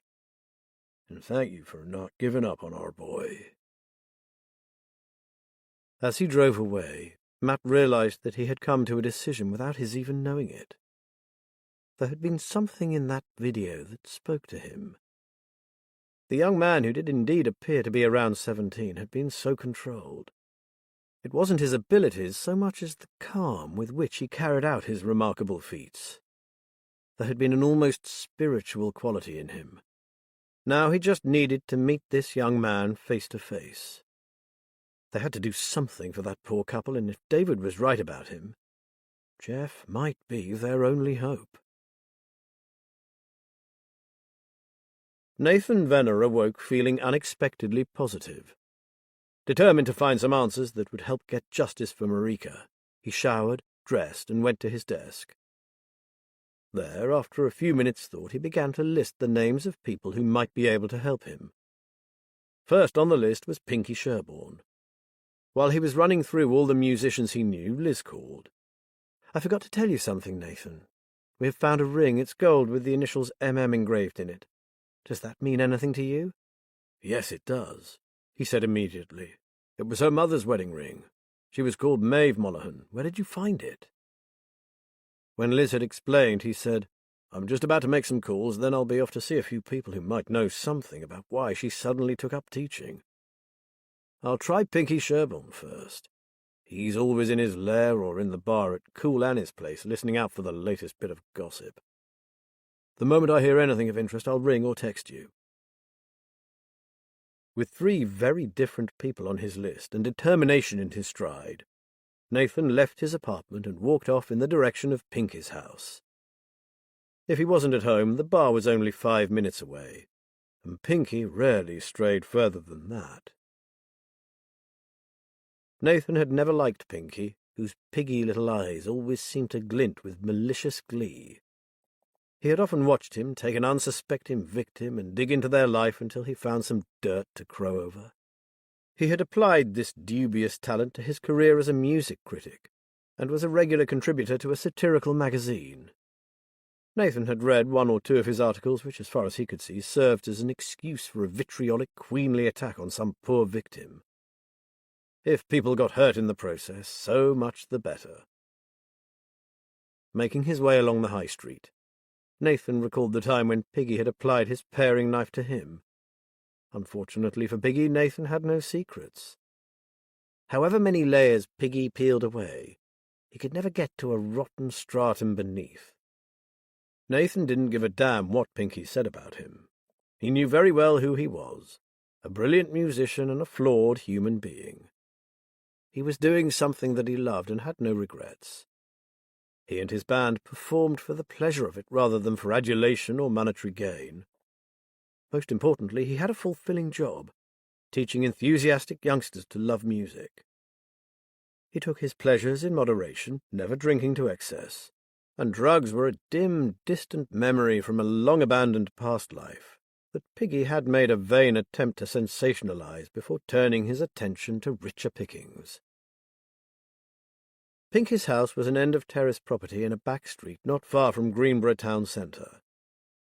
Nathan hesitated outside the front door, suddenly daunted by the prospect of his forthcoming visit. "Well, hello, dear boy. This is a surprise." Pinky flapped his podgy hands in a gesture of welcome.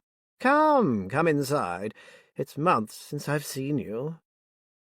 Nathan took a breath and followed him into the lounge. "Can I offer you a little drinky?" "Thanks, Pinky, but it's a bit early in the morning for me." Not that he'd ever been in one, but Pinky's lounge made Nathan think of a Parisian brothel from the 1930s. Dim behind the deep red drapes, the room was lit with lamps beneath red shades that threw shadows across the red velour wallpaper. "So how has life been treating you, darling?" asked Pinky, arranging himself on a thickly upholstered chaise longue. "Well, thank you, Pinky. Until yesterday, that is." The twin beams of Pinky's gaze homed in on him like searchlights. "Oh, I'm sorry to hear that. Do tell." "You remember Marika Monaghan?" "How could I forget? Lovely woman, so talented, and what a beauty." "Well, she's dead," Nathan said bluntly. The little man's hands flew to his mouth. "Surely not. But how?" Pinky's eyes appeared over the hands covering his face. Not wishing to go into the details, Nathan merely said that a friend had given him the news. "I spent all last night thinking about her and wondering where she went after she disappeared from the scene. I mean, she seemed to be here one minute and gone the next. Someone told me she'd taken a job as a private tutor, but I find that hard to believe. She couldn't have needed the money. She was too good a performer for that. She was so much in demand." "It's true, though, sweetie. She did take up private tutoring. It was after that simply disastrous affair she had." Trying hard to conceal his shock, Nathan, who knew nothing about any affair, said, "Oh, but that was ages ago, wasn't it?" "Well, yes, but that's why she left so suddenly, wasn't it? She rode off into the sunset with her hero, but it turned out to be a pipe dream. A gallant knight in the proverbial shining armour whisked her away up county somewhere." Pinky raised an eyebrow. "But things didn't work out." "That's so." Nathan puffed out his cheeks. "So what happened to her?" Surely if it all went wrong, she could have just come back. Well, dearie, this is where the plot thickens. Pinky shifted on the chaise longue, ready to relate his story. I don't know what went wrong exactly, but whatever it was a total disaster. Someone she knew from years back gathered her up and took her under his wing, but he turned out to be a tad overprotective, so I'm told. They say he made her give up performing, and more or less made her a prisoner. Then, can you believe it? The bastard started seeing another woman. Nathan was starting to feel sick. Pinky's revelations were like a blow to the solar plexus. So why didn't she just leave him and come back to the people who loved and appreciated her? Because, sweetie, by this stage she had lost all her confidence. The poor woman was ruined. No longer able to face the public, all she could do to earn a crust was private tutoring. Where was she doing this tutoring? Asked Nathan, now wishing he'd accepted the little drinky. Pinky spread his hands. Darling, I haven't the slightest idea. Nathan's heart sank. Pinky must have seen the expression on Nathan's face. However, I do know someone who might help you. The same someone who told me about her abusive lover. The little eyes took on a malicious glint. You were in love with her, weren't you? Though he felt his hackles rise, Nathan told himself that in this spiteful little creature lay his best hope of finding out what he needed to know. And what did it matter anyway? He sighed. Who wasn't in love with Marika in those days? I always thought you would have made a rather charming couple, said Pinky. Even if she was older than you. Pity you never had the balls to do something about it. She might not have run off with that animal in that case. Following this sudden vicious barb, rather than feeling angry, Nathan experienced a terrible sense of regret. Why hadn't he done anything about it? For he hadn't been a little bit in love with her, as he'd put it to Liz. He had idolized Marika. Pinky was right. He hadn't had the balls. You said you know someone? He said mildly. If Pinky was surprised that his wounding remark had elicited no reaction, he didn't show it. Well, I'll just give them a bell, and we can take a little stroll into town so you can meet them. Having made the call, Pinky glanced at the ornate ormolu clock that he liked to refer to as his darling little bit of bronze doré, and stood up. Come along, sweet cheeks. We're going visiting.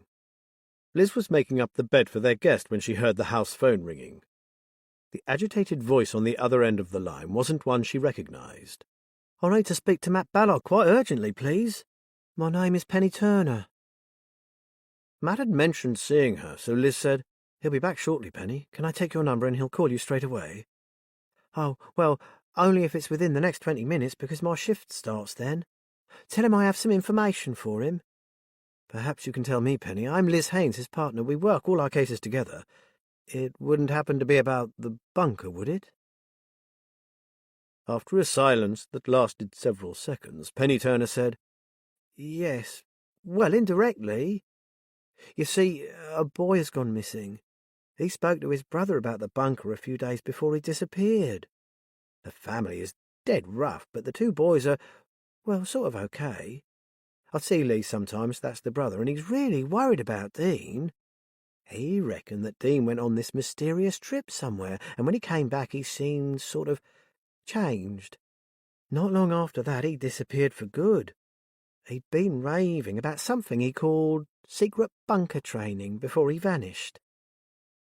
Just like the boy we're looking for, breathed Liz.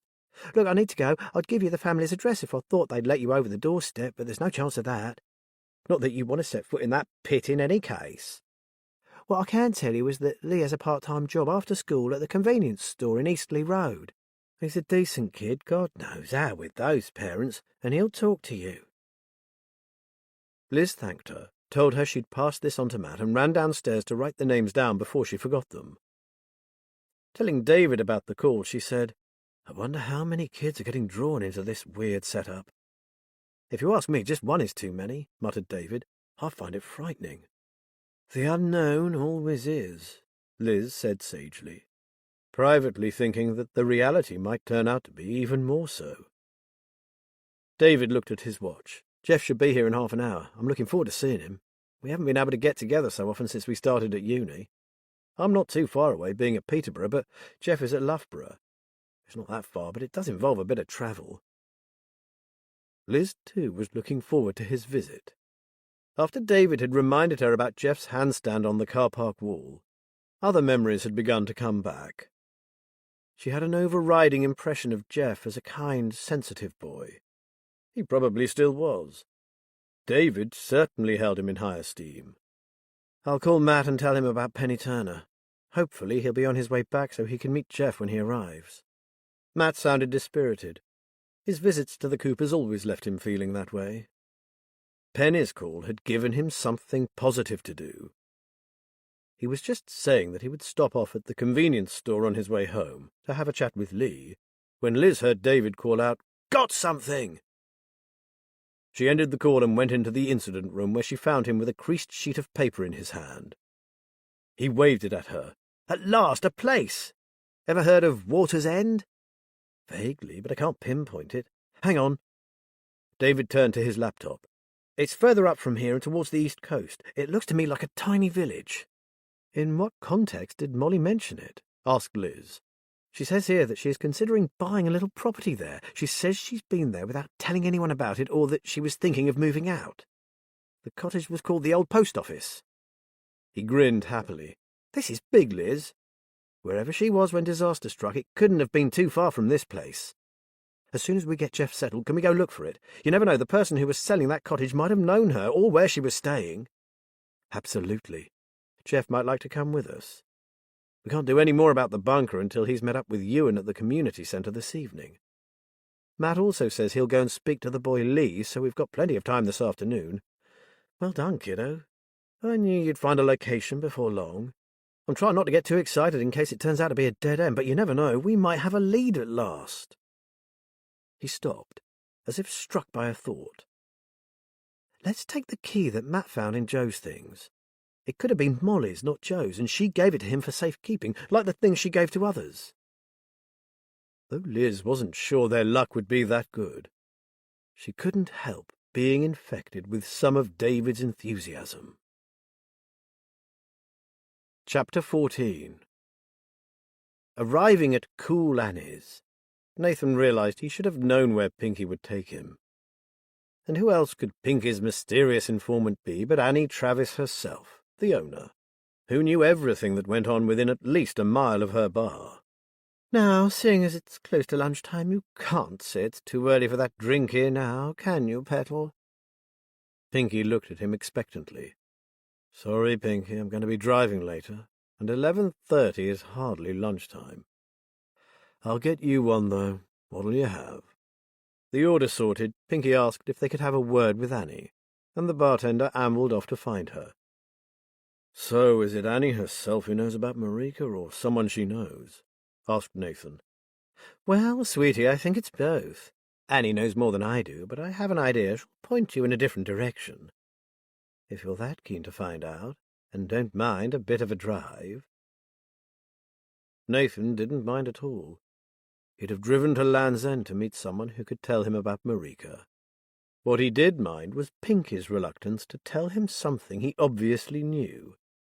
Surely he could have just told him where this bit of a drive would take him. He could be halfway there by now. Annie arrived some 5 minutes later. On the surface she looked like a typical East End pub landlady with her powdered face and bright red lips, ample bosom barely covered by a low-cut blouse, and the black hair with a few grey roots showing. However, Annie was sharp as a scalpel and had a business head rivaling that of the CEO of Amazon. She ran a bar because she chose to. Besides, it was a family business.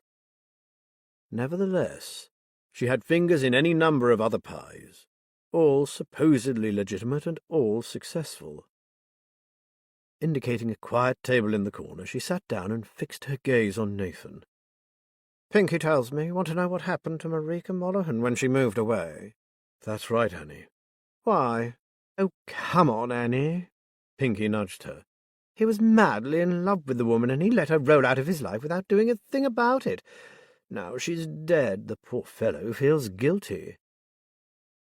While Nathan would gladly have throttled Pinky, he had to admit that that was exactly what he'd done.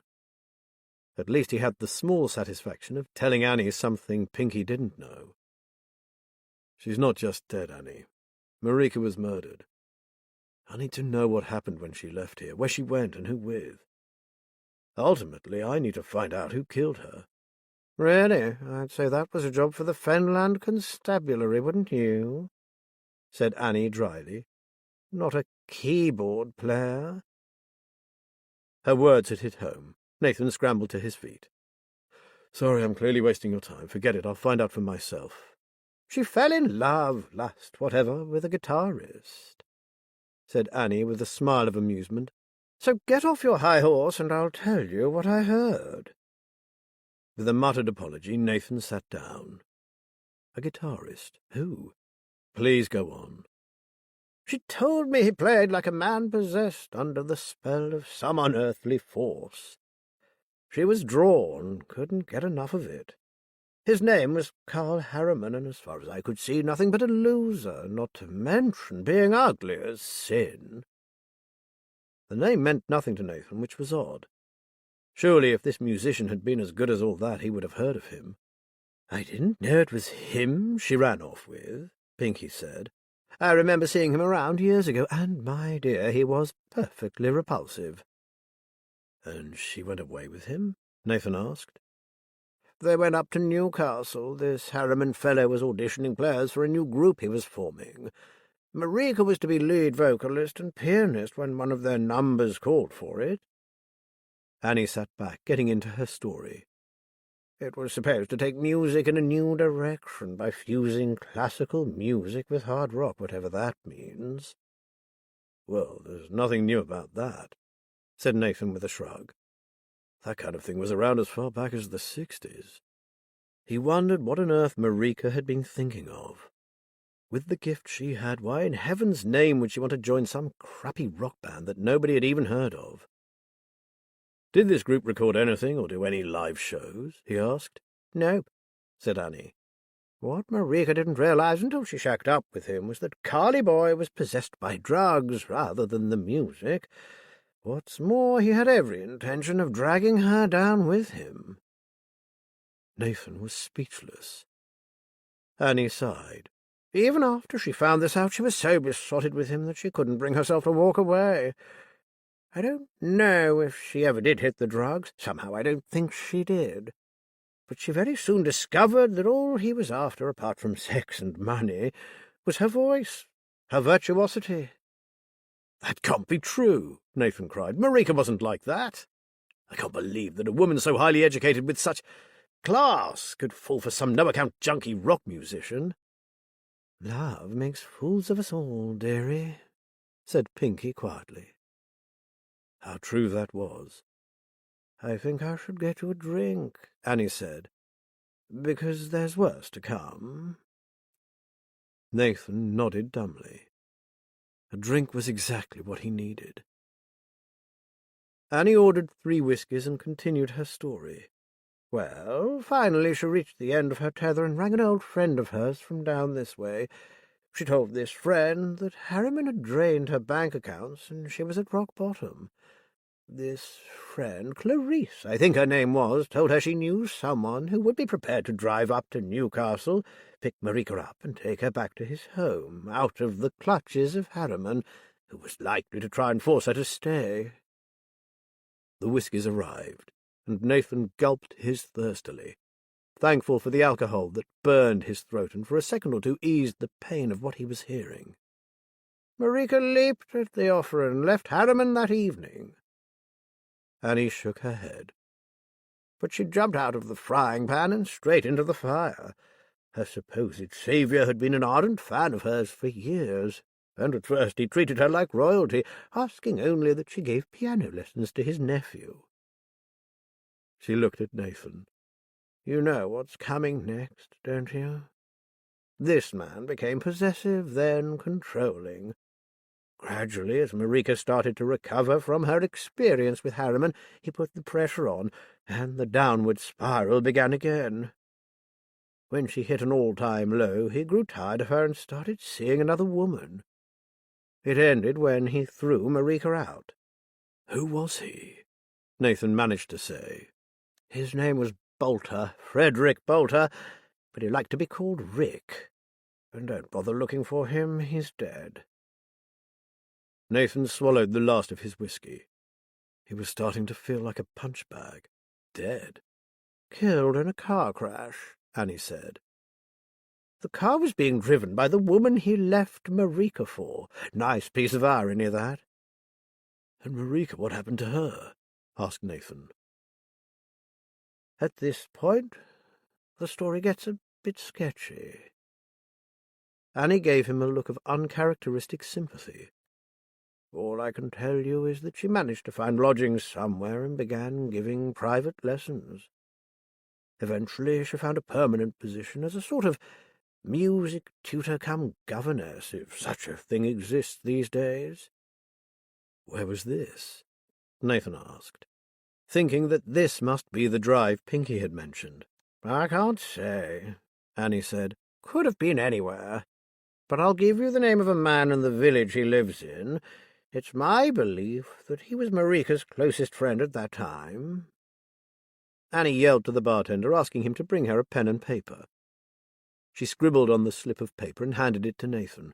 Here you are, and best of luck to you. I mean that. It was a crying shame what happened to Marika.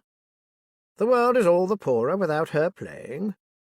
And singing, added Pinky solemnly. Nathan looked at the words Annie had scrawled on the slip of paper. George Miles, Oaken Cottage, Beckersby Village. As soon as he got home, he searched for the address on the internet. Beckersby was a tiny village, just over half an hour's drive away, not far from the coast. Nathan toyed with the idea of ringing Liz, but decided to go there himself first, in case it turned out to be a dead end. He couldn't shake the feeling that what Annie had said was only the start of the story. On top of those terrible disasters, a further one had been added, and this one had culminated in her death. As ever, he was already beginning to vacillate on his way out of Greenborough. Was he really up to this? Should he even be doing it? After all, he was a musician, not a detective. Maybe he should have called Liz after all. But Nathan did not turn back. A graphite-grey Ford Fiesta pulled up outside Cannon Farm, and a young man sprang out. Liz recognized Jeff Jones at once, despite all the time that had passed. It was his boyish smile, tall and thin as he now was, with what David referred to as a tick-tock hairstyle that had not changed. David was right, too, about Jeff not looking his age. She would have put him at around 16. Jeff hurried over to her and gave her a hug. "Auntie, Liz, it's been ages. You look great." He then embraced David, who had followed Liz out of the house. "Welcome to Cannon Farm," said Liz. "Matt's on the phone. He won't be long. Come on in." Jeff took 2 large bags from the boot of his car. "Don't worry, I'm not moving in. One is my football kit and a few other things I thought might be useful." After David had taken Jeff to his room and showed him around, Matt emerged from the incident room looking somewhat anxious. "I'm very pleased to meet you, sir," Jeff said upon being introduced, "and I am keen to help if I possibly can." Liz noticed an unusual look come over Matt's face, one she couldn't quite decipher. "The name's Matt, lad. Forget the sir. It makes me feel ancient." It wasn't long before the conversation turned to the video clip David had shown them. "It's hard to believe anyone can pull off a stunt like that," Matt said. "I mean, jumping from one building to another, well." He peered at Jeff. "Do you have a death wish or something, lad?" "Far from it," laughed Jeff. "I find it exhilarating and, if that's not too pretentious, life-affirming." "It must take an incredible amount of training and hard work, I should think," added Liz. "It's a discipline," said Jeff, "like many others. It's a case of developing your physical and mental strength by means of challenges, then repeating these until you find the best way of overcoming them. Basically, I'm pushing the boundaries of getting from A to B in the least amount of time and using only what the environment provides in order to do it. His smile widened. I'll shut up about it now before I bore you to death. It's fascinating, said Liz. I've never forgiven you for that scare you gave me when you were a youngster. Don't think I've forgotten that, Jeff Jones. Anyway, onto our cases. We have a lot to explain and not a lot of time. Soon they were on to the bunker, at which point Jeff's expression was anything but boyish. And now you say another boy has gone missing. That's terrible. But can that sort of thing really go on, taking impressionable kids and turning them into career criminals? It seems hardly credible. No worse than giving kids rifles and turning them into child soldiers, Matt said. Liz noticed Jeff's expression. Sadly, Jeff, if you'd come up against some of the things Matt and I have faced in our time, you'd have no trouble believing it. There are some evil people around, even here in the Misty Fens. I know, said Jeff. I see it all the time in kids coming out of dysfunctional families. It's just that I work with like-minded people who care about kids and try to help them move forward into a better life. Two different aspects of the same thing, I guess, Liz said. As coppers, we mainly got lumbered with people for whom it was too late. The criminals, that is. Even so, we are all striving for good, and that's why we must stop this consortium, or whatever it is, that is aiming to turn kids who do have some hope into hardened criminals. I'm with you on that, said Jeff. Just tell me what you want me to do. Play football to start with, said David. They'll be training tonight at the community centre. Dazzle them with your skills, and then make friends with their star player. Get him to talk to you if you can. He's the only person we know who's actually been to this bunker and returned. And the aim is to discover where it's located, is it? Asked Jeff. Initially, although, replied David, looking from Liz to Matt. Yes, said Matt, we'll take this one step at a time.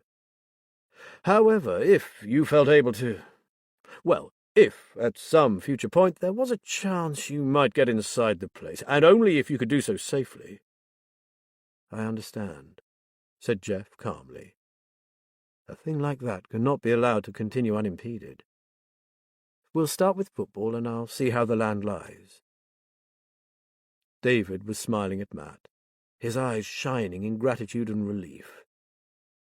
Liz wondered how Matt's sudden change of heart had come about. Maybe it was his latest visit to Liam's parents, following shortly upon the video David had shown them, that had galvanized him into a need to act. That decided, they set about planning the rest of the day. One thing I must do is talk to the lad Penny told you about, Liz, said Matt. I'll wait for him outside the shop after school. I'm not sure what I can do until then. Before she could answer, Liz's mobile rang. It was Hazel Webber. That was fun, she said. Not too arduous. Now, would you like me to read the results out now, or do you want to collect the book? You're something else, Hazel, exclaimed Liz delightedly. That's amazing, and so fast. Well, to be honest, I did sit up half the night on it. Some of the words were lifted as they are, as in the word grave, for instance. Others she built up from single letters, as in anvil and scales. Those took a bit of time. Can you tell us what she says, Hazel? We'll call by later and pick up the book, said Liz. This deserved an exceptional houseplant. She switched to loudspeaker and found a notepad and pen. Ready when you are. Well, your young man told me that Molly was fond of cryptic clues, and I fear this is more of the same. It's a list of places or areas within a particular place. You will need to know where she's talking about to get any sense out of it. Liz wrote down the message. Hazel had not been wrong. This was a treasure hunt with clues that made no sense. Beneath the anvil, by the third silver birch, in Rupert's grave, close to William Arbuthnot, under the scales. Hazel made a tutting noise, and I have a nasty feeling that these places might contain yet more clues. Anyway, if you need further assistance, it seems my brain has not yet atrophied, so throw it my way. Oh, and tell David not to forget that bottle. Liz remained staring at her phone for several seconds. Well, guys, I reckon this makes our trip to Water's End even more necessary. How about a cup of something, and then we'll hit the road? While David explained to Jeff where they were going and why, Matt followed Liz into the kitchen. "Why don't you come with us, Matt?" she said. "Nothing much is going to happen till later." "I think I'll stay here, sweetheart, and get in touch with a few of my old contacts. I'll also see if there's any news of Smokey. There's that bank card I found in his things. You know, the one in the name of Johann de Vries. I might even ring our reluctant liaison officer and see if he's turned up anything exciting." "Fat bloody chance," muttered Liz. "I had hoped that we could infuse a bit of enthusiasm into that lad, but I've a feeling he could be a lost cause." "Let's give him a chance," said Matt. "But if he falls short, I won't be covering for him, that's for sure. And then Charlie Anders will hit him where it hurts, and that could be a career changer, couldn't it?" "I just hope it doesn't backfire on her," said Matt grimly. "Chief Superintendent Edwin Norton does not like Charlie one bit." "The feeling is mutual, I believe," added Liz. "But she has some powerful allies, and a crap detective is no good to anyone. If the shit hits the fan, I'm backing Charlie."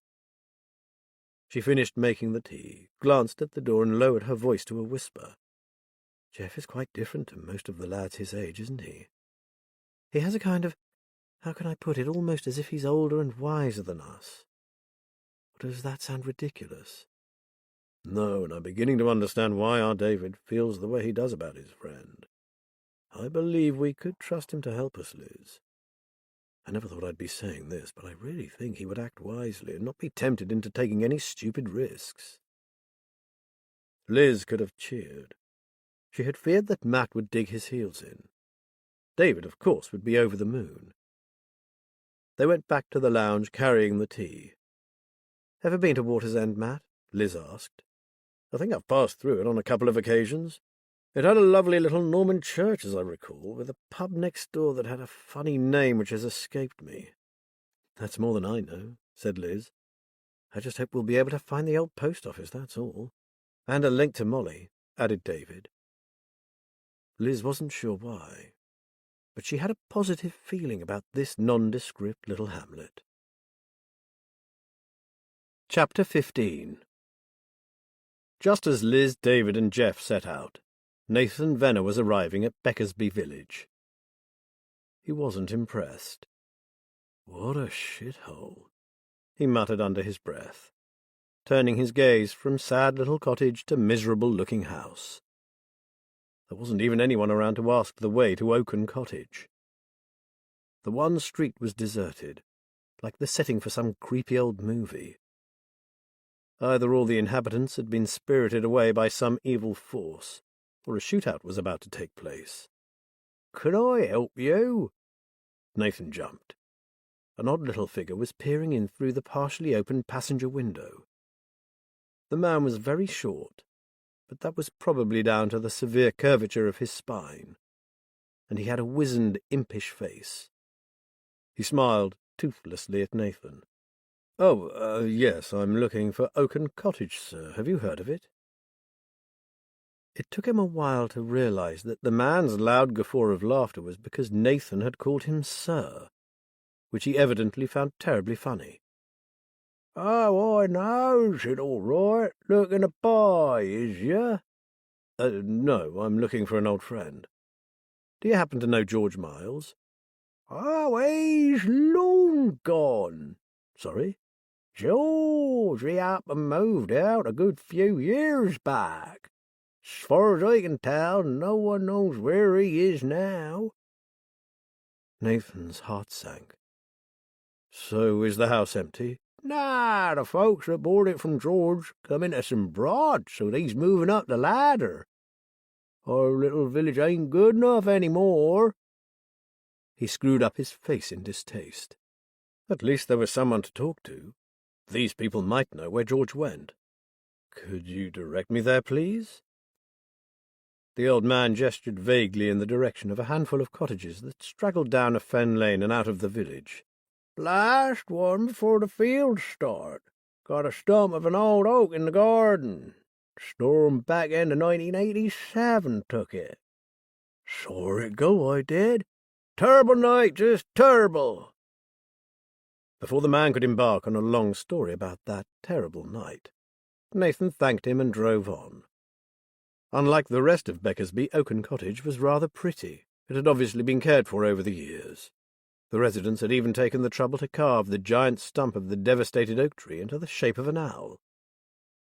He went up to the door and pressed the bell, hearing a tinny tune echo throughout the house, and which brought a smiling woman to the door. "Oh, I thought you were Amazon Prime." She gave him a puzzled smile. "Sorry, but what do you want?"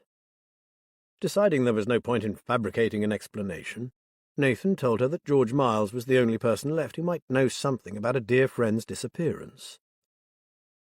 The woman surveyed him for a few moments and then opened the door wider. "Come in. I can't promise, but we might have something about him in our household files. We've stacks of paperwork about the place at present, as we've put it on the market." He followed her into a delightful country kitchen. Glancing around appreciatively, he said, "I'm surprised you want to leave here. It's so lovely. Where are you moving to? Somewhere nearby, or are you going out of the area?" "It's a pity, I know, but we need to be closer to the town. We have a small business which is expanding, and trying to run it from out here is not working out. We love the cottage itself, but, well, the village is a difficult place to live if you're an incomer. The locals stick together, and you were never made to feel part of it. Also, it's lonely for the kids. They need more children to mix with and have fun. I reckon the average age of the population is 75. She gave a rather bitter laugh. "I met one, although I think it's some years since he saw 75, said Nathan, rolling his eyes. "Little gnome with no teeth. That's him. Then he probably told you we'd won the lottery or something." The woman shook her head. "That's Crazy Len, as the kids call him, and they aren't far wrong. Batty as they come, that one." She gave a wry smile. "My name is Kirsty, by the way, Kirsty Holmes. Far from what Len says, we're almost bankrupting ourselves to move closer to town and into a house with enough space for a proper office." She was so open and friendly that Nathan found himself confiding in her. He told her about Marika's death and how he regretted losing contact with her. "George Miles really is my last hope of discovering what happened to her." Kirsty Holmes took a large box file from a shelf and opened it out. "I'm sorry. I hope I can be of some help." She began to leaf through the papers and documents. "My husband knew George from before we came here. They were both volunteers at the dog rescue centre over at Poltonby Marsh. According to Mick, that's my husband, George was a really nice man back then, but he changed. By the time I met him, when we were buying this cottage, he was a wreck. Mick thought he'd had some sort of breakdown, after which he went all secretive. He seemed to think everyone he met was a threat and meant to harm him, so he avoided them. Very sad." Things were taking a sinister turn. Nathan wondered what could have happened to make George, a nice man who loved dogs, suddenly become a furtive, cowering recluse. The parallels with Marika's life were plain to see. She, too, had hidden herself away, believing that she was being threatened. And Marika had been right. Meanwhile, Kirsty was still turning over papers. When she reached the bottom of the box, she said, "Looks like the best I can do is give you the name of the conveyancer who handled the purchase of Oaken Cottage. I'm so sorry. I hoped we might at least have had a telephone number for George." She found a pen and paper and wrote down the name, Rivers and Connaught Solicitors, conveyancer Lucy Simmons. "Apparently George purchased another cottage even more remote than this. Mick says it's miles from the nearest village. He felt sorry for George and would have liked to visit him, but he couldn't be found. It upset my Mick. He's a big softy." Kirsty handed him the memo. "I'm sorry I can't be of more help." Nathan thanked her, folded the sheet and put it into his pocket. "It's another step closer. Now I must let you get on. I appreciate your help and wish you all the best with the move." He drove away, disappointed that he hadn't found George Miles. Still, he told himself, it wasn't a complete dead end, unlike the village of Beckersby. Mid-morning and work at the station was in full swing. D.C. Darren Norton sat at his desk, wondering what he should do. He was beset with conflicting emotions. He was still furious at having been assigned to a bunch of private detectives. People like that belonged in crappy old paperbacks, lurking in their raincoats under gas lamps. He deserved better than that. Them and their investigation room, and their whiteboard they were so proud of. And one of them wasn't even a detective, just some student they'd got in. How dare that little shite tell him how to follow leads? What a fucking cheek. On the other hand, his own inquiries hadn't been exactly fruitful, while theirs were sodding well racing ahead. He hated to admit it, but he'd been shocked at how much they had achieved in so short a time. And the victim, what he'd thought to be some dead old bag lady, had turned out to be that woman in the photograph. A beautiful lady seated at a concert grand piano. What was he to make of that? He fiddled with his pen, tapping out a rhythm. He had assumed that at least it would be an easy task. Allow these guys to piddle around and get what results they could, and simply lift their findings and word his reports as if they were his own. No, he was not so sure. Having seen what they'd come up with, it looked like he'd have to abandon his plan and make some kind of input. Though it went against the grain, he might even have to pull his finger out and do what they had asked of him. With the sullen expression of a child in detention, he checked his electronic pocket notebook and read, Nathan Venner, friend of Marika. Check whereabouts of MM after leaving Greenborough. Venner had called back eventually, but he had little to tell him about where the woman had disappeared to after she fell off the face of the earth. Venner had given Darren a bit of information about her background. Basically, she was wasted as a piano teacher. Well, he'd see what the police database came up with. There was an outside chance she'd committed some driving offence, in which case he'd have an address for her. The next item on his list was Liam Cooper in the bunker. There he had the upper hand and wasn't about to share what he knew. He would check out the missing kid's name, and that was that. Anything he knew or supposed about the bunker was staying with him. Norton felt a thrill of anticipation. As far as he knew, and he had kept his ear to the ground, no one else in the station had a clue about the place. If the rumours were true and it was what he suspected, this could be his big career move, his ticket out. The bunker would be his moment of glory. Those private detectives might have the edge with Molly, he'd give them that. But he was ahead of them regarding the bunker, and ahead it would stay. So where's the village? Asked David. We're in it, said Liz. This is it. Yet another tiny village reduced to a few cottages scattered along the road that passes through. Oh, look, there's that church Matt mentioned, and the pub with the funny name. It's the Saucy Squirrel. She pointed to a tower rising between some tall old trees, and an old building with a pub sign hanging drunkenly above the door. Let's park up and walk around, see if we can find someone to talk to. She had been expecting more of the place than this collection of dilapidated buildings, but at least with so few of them, the old post office should be easy to find. In fact, they found it almost at once.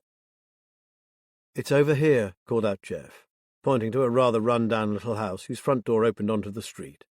And it's inhabited. There's a cat curled up on the windowsill. You make the inquiries, Liz, said David. If whoever opens the door sees all three of us, they might think we're Jehovah's Witnesses or something. So David and Jeff wandered over towards the church, while Liz rang the doorbell. An elderly man answered and peered short-sightedly at her. Yes. Mustering her best smile, Liz explained. It took a while, but the old man finally relented. I know who you mean. It was me trying to sell this place back then. He glanced a little sadly at the peeling paintwork. It looked a lot better when that lady came to look at it, believe you me. Then, when it fell through, I gave up on my dream of a little retirement cottage and decided to see out the rest of my days here. Why did it fall through, sir? Asked Liz. Dunno, really.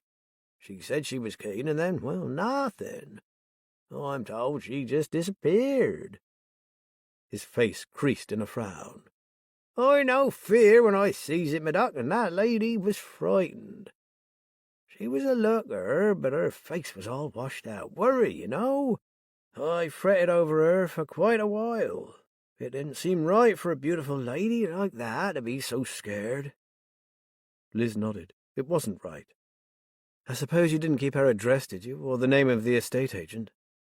I forget the name, lass. We threw all them papers out long back, sorry. Her heart sank even lower. But I do know roundabout like from Elsie the postie that the lady was staying somewhere in Marshdyke St. Mary. Liz could have hugged the old guy. She knew that village. Many years ago, a key witness in a case she'd been working lived in that very place. It was a proper village, considerably larger than this, around 15 miles from here. She thanked him profusely and raced across the road to catch up with the lads. We have a lead. Back to the car, gentlemen. Next destination, Marshdyke St. Mary. I've a strong suspicion that that is the place Molly ran away from. Well, wonders will never cease. What had prompted Matt's utterance was a call from Darren Norton. Mr. Ballard? Noting the emphasis on the Mr., he said, It's Matt, lad, just Matt. Ignoring this, Norton said, Well, I thought you should know that the body of another vagrant has been found, and you can be pretty sure that you won't be talking to your mate Smoky Joe again. Fits the description. He had been expecting it, but still it came as a blow. Another link to Molly's past had been broken. The smug and dismissive way Norton had spoken rankled, so Matt said coldly, Where was he found, and has he been officially identified yet? In an old barn somewhere between here and Fenchester. I haven't got the full details yet, said Norton. The farm worker who found him just said it was a tramp. The crew that attended didn't know Smoky, but the age is about right in the overall description, so it's going to be him, isn't it? Wishing the detective would lose his habit of making hasty assumptions, Matt said, Surely someone at the station knows him. He's been passing in and out of Fenfleet for donkey's years. Is Swifty on duty? He knows him well enough to identify the body. There was a pause. Norton obviously hadn't bothered to follow this up. Matt said, If it comes down to it, both Liz and I know Smoky. One of us could identify him. Okay, I'll pass that on to the officer in charge. Do you know the manner of death? Asked Matt. Was he going to have to wring every single drop of basic information out of this man? Matt heard the rustle of papers. Nothing obvious, apparently. No indication of any violence.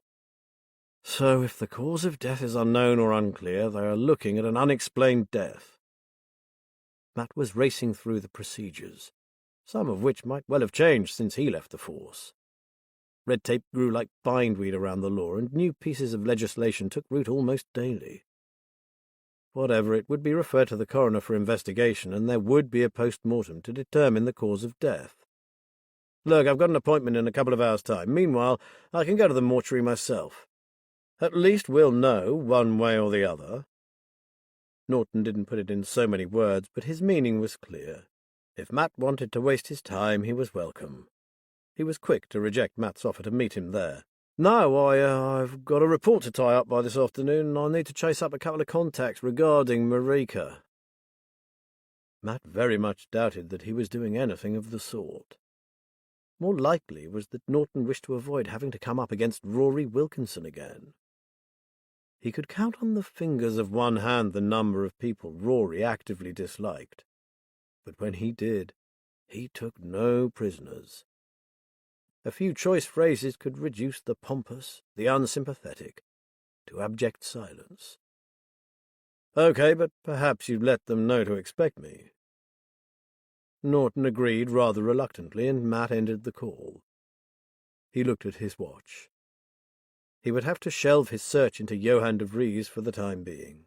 He would have liked to have waited for Liz to get back, but he'd already had a call telling him they were on their way to Marshdyke St. Mary, where, Liz hoped, Molly had lived and taught music. Matt silently wished them luck. Having lost Smoky Joe, this was their last hope of finding out what had happened to Marika.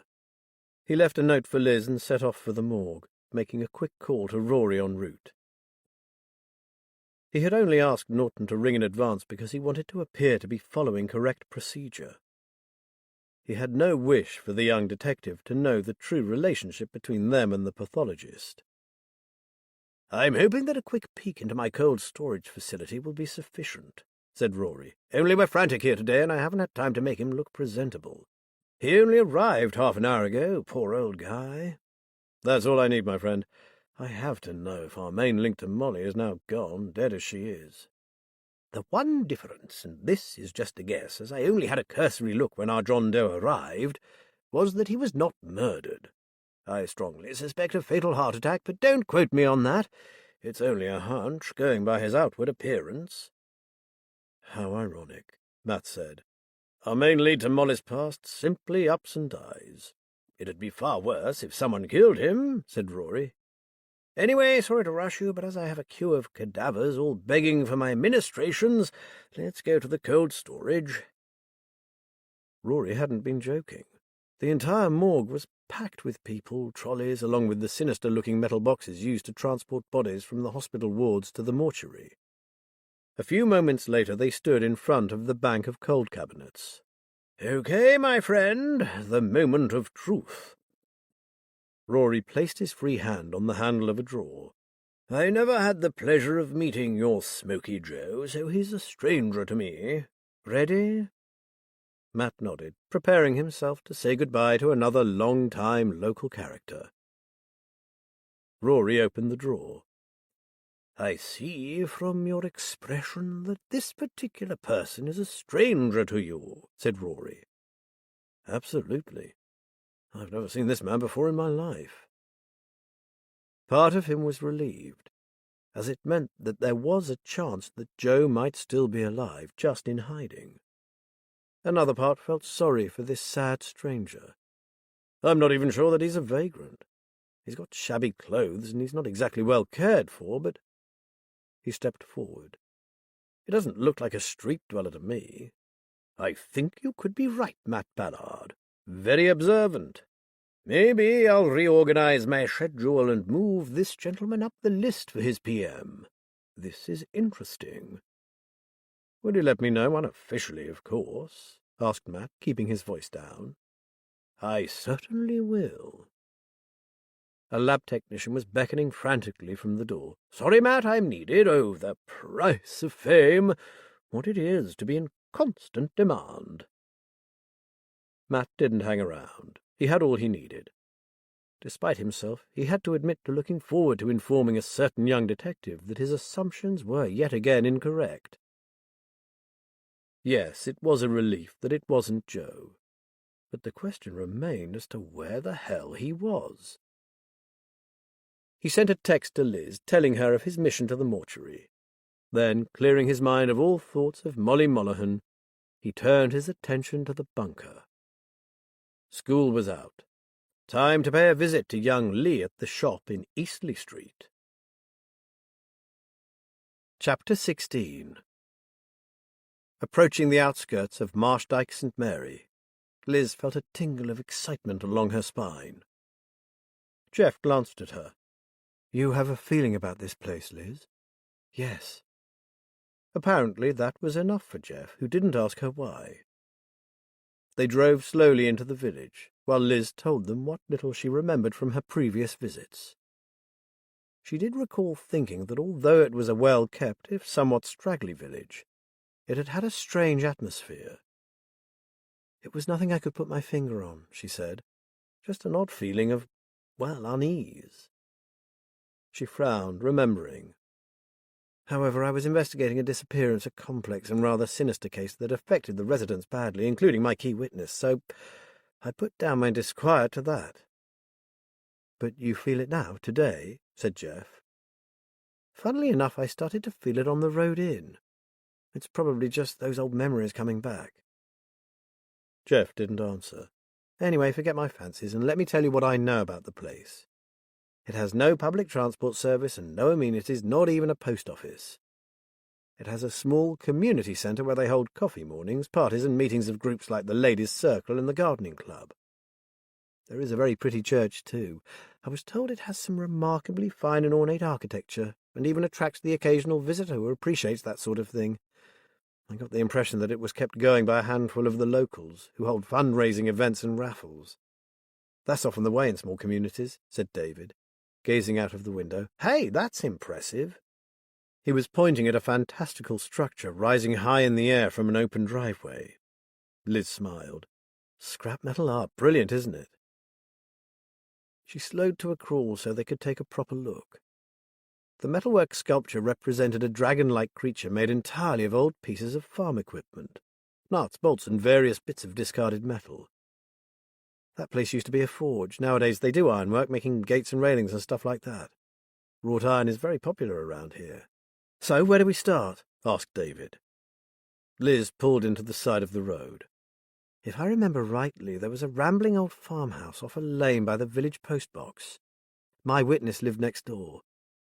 The owners were two sisters who ran a sort of rescue centre for injured birds. They even had a bird hospital in some dilapidated stables. They were very sociable, always up for a chat. We could start with them. They had lived in the village all their lives, and what they didn't know about the place wasn't worth knowing. Perfecto, said David with a grin. Sweet old lady's my favourite source of information. What are we waiting for? Let's go charm them. Maybe we should decide on a cover story first, interjected Jeff. They might wonder why we've appeared out of nowhere and are asking a barrage of questions. I suggest we tell them the truth, up to a point, said Liz. We are private investigators, and our client has asked us to find out what happened to his loved one, Marika Molohan, who suddenly disappeared. We have reason to believe she became a private tutor in this area. Don't I look a bit young to be a detective? Jeff said. Liz laughed. Well, I know. We can say you're much older than you look, which happens to be true, and that you're assisting us with interviewing younger people. Jeff smiled broadly. Nice one. Jeff Jones, Junior PI. I can live with that. They had no problem finding Castor House Farm, which was just as Liz remembered it, though somewhat more chaotic. She noticed several sheds, runs, and outdoor aviaries, none of which looked too professionally built. Maybe the sisters had turned their hands to carpentry in order to house ever more birds. They got out of the car and went up to the gate, where a sign told visitors to ring the bell and wait. The bell in question was a large iron affair like a giant cowbell, with a rope hanging from the clapper and an ornate cast-iron bird on top. David gave it a hearty yank and jumped. Blimey, that'd wake the dead! As the sound of the bell died down, an elderly woman came hurrying up to the gate. She was tall and thin and wore an ancient wax jacket, faded jeans, and Wellington boots. "OK, what have you got? Not another injured pigeon, I hope. We've got a shed full of 'em already." Then, when none of them proffered an ailing bird, she said, "Well?" "We wondered if you could help us with a bit of local knowledge," said Liz with a bright smile. "Aaron Calloway told me that you and your sister have lived here all your lives." "Aaron, you say? Goodness me, he moved away 2 years ago. Do you know him, then?" Liz told her about the case she had investigated, and that she had interviewed him. "I remember you. You were here about that young woman who disappeared, weren't you?" She unlatched the gate. "Come in. I'll just fetch Alice, and we'll see if we can help." She led them towards the house, and the open doors of a sunroom. Not quite a conservatory, it nevertheless housed a couple of large overstuffed old sofas, a battered coffee table, and several bookcases, overflowing with books in no apparent order. A couple of droopy plants cried out for water on the window-sill. The wall adjoining the house was covered from ceiling to floor with framed pictures of birds. "Sit down and make yourselves comfortable. I'll call Alice. I think she's changing Tinky Winky's bandages." "Tinky Winky?" Jeff said. "A cygnet, dear. He's a sweetie, but he's not keen on having his bandages changed. He's suffering from something called angel wing that causes the flight feathers to stick out from the body at odd angles. After they've been bandaged flat to the body every day for 10 days, he should be flying just like normal.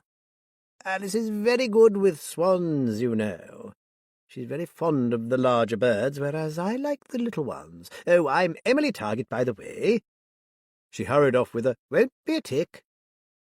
"I'm not sure I'd like to get too close to a swan. Can't they break your arm? That's what I've heard," David said.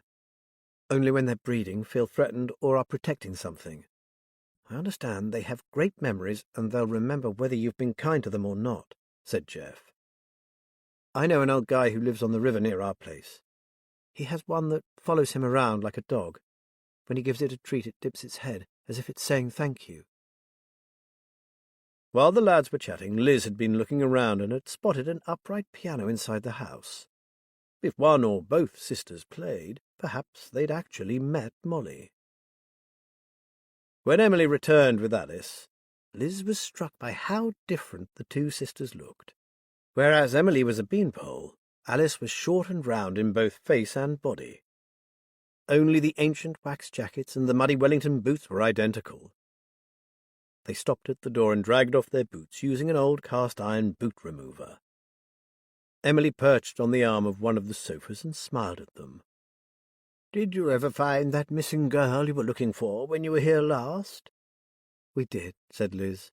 "She'd got herself involved with some seriously bad people. Luckily, we found her before she came to any harm." "Oh, that's good," said Emily. "We never did hear what happened, and we feared the worst. You hear such terrible things these days.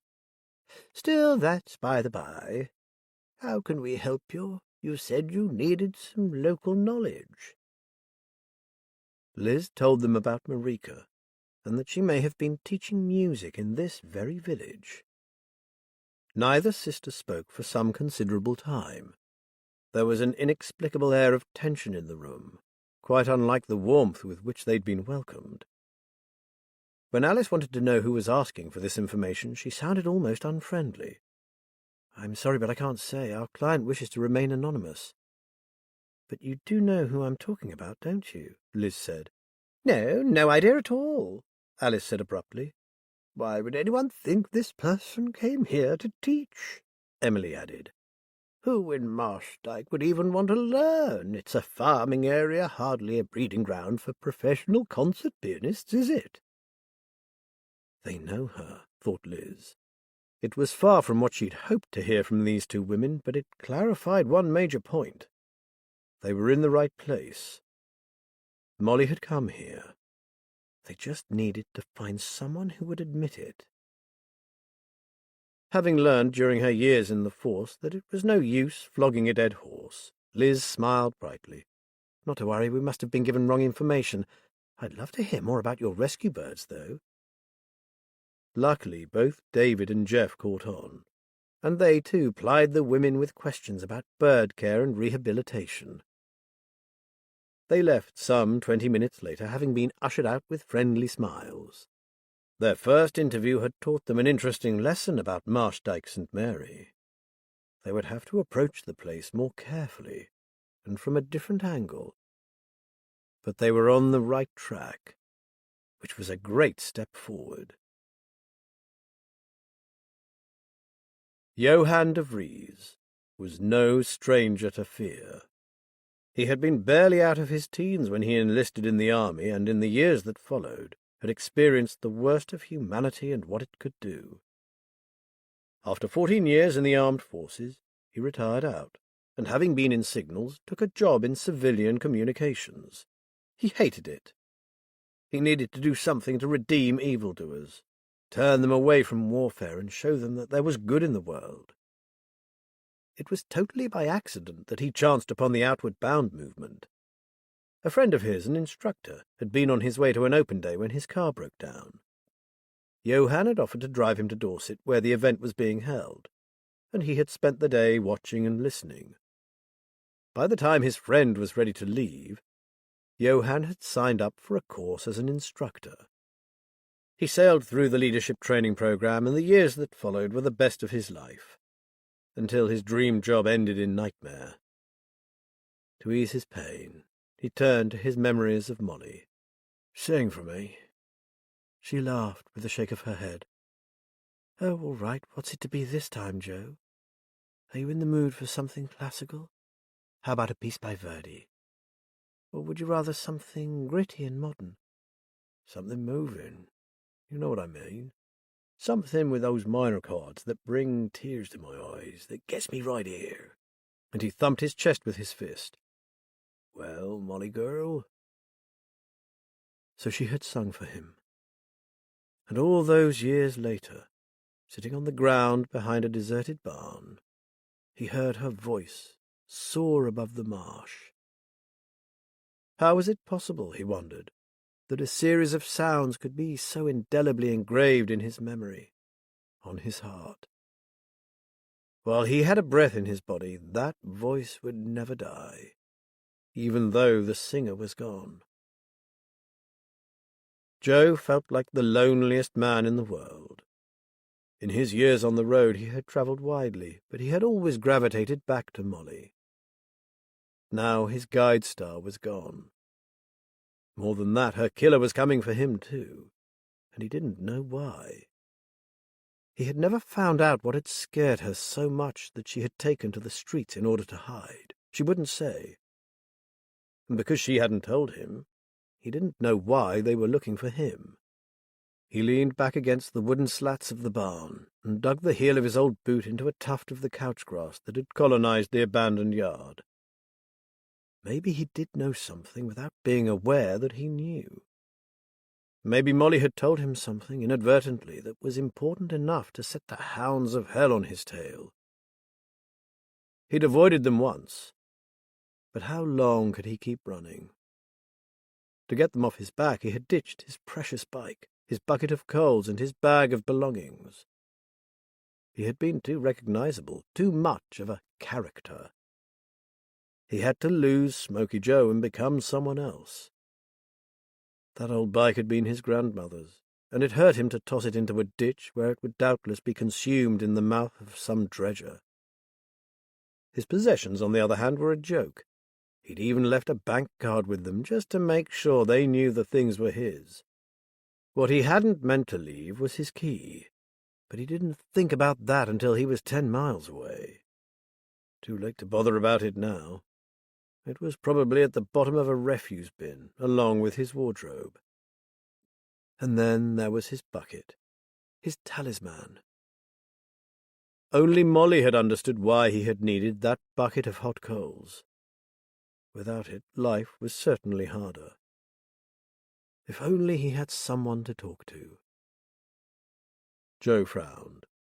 There was someone, but he would need to find him, and that wouldn't be easy. He would be another target, another link to Molly that needed to be eliminated because of what he might know. A man who didn't want to be found. Joe grunted. If anyone knew how to go under the radar, it was him. So perhaps he should apply some of his own strategies and start hunting. What did he have to lose? He felt in the lining of his pocket and found a second bank card. Smoky Joe was no more. Welcome to the world, Johann de Vries. Joe got to his feet. First he had to find clothes and a damn good wash. He must look presentable if he was to mingle with the public. The local outreach centre or drop-in hubs were out of the question. He would be recognized. That left one option, and for that he needed money. He reckoned he must be around 40 minutes' walk from the nearest village with a post office and a cash machine. He set off towards the lane that would take him away from the marsh, Molly's voice still singing in his ears. 3 men sat at a wooden trestle table in a dimly lit cavernous space with bare concrete walls and no windows. One had a notepad in front of him, the other 2 tablets. There was a door behind them and a wider one opposite at the far end of the room. The place smelt musty as if from long disuse. The man in charge, known only as Cash, was shorter and stockier than the 2 men that flanked him, who were both heavily muscled and athletic. Cash wrote something on his pad and then glanced at his 2 associates. "Are we ready?" "Ready," they echoed. Cash spoke into an intercom. "Bring them in." The main door swung open. A figure, clad in black, his hands secured behind his back and a sack over his head, was roughly bundled inside and pushed onto one of 3 hard stools lined up in front of the trestle table. 2 more figures followed and were seated, a guard behind each. Cash looked at them and nodded to the guards, who yanked off the hoods. The flare of a bright light forced all 3 figures to lower their heads and blink. The guards left and the lights dimmed. Cash studied the young faces lined up in front of him. Ah, The final three. His deep voice sounded oddly hollow in the enclosed room. You will be pleased to know that you have passed the second level in the training program. Gentlemen and lady, welcome to the bunker. Chapter 17. Luckily, Lee was early for his shift. Matt recognized him at once from Penny Turner's description and stepped forward, smiling.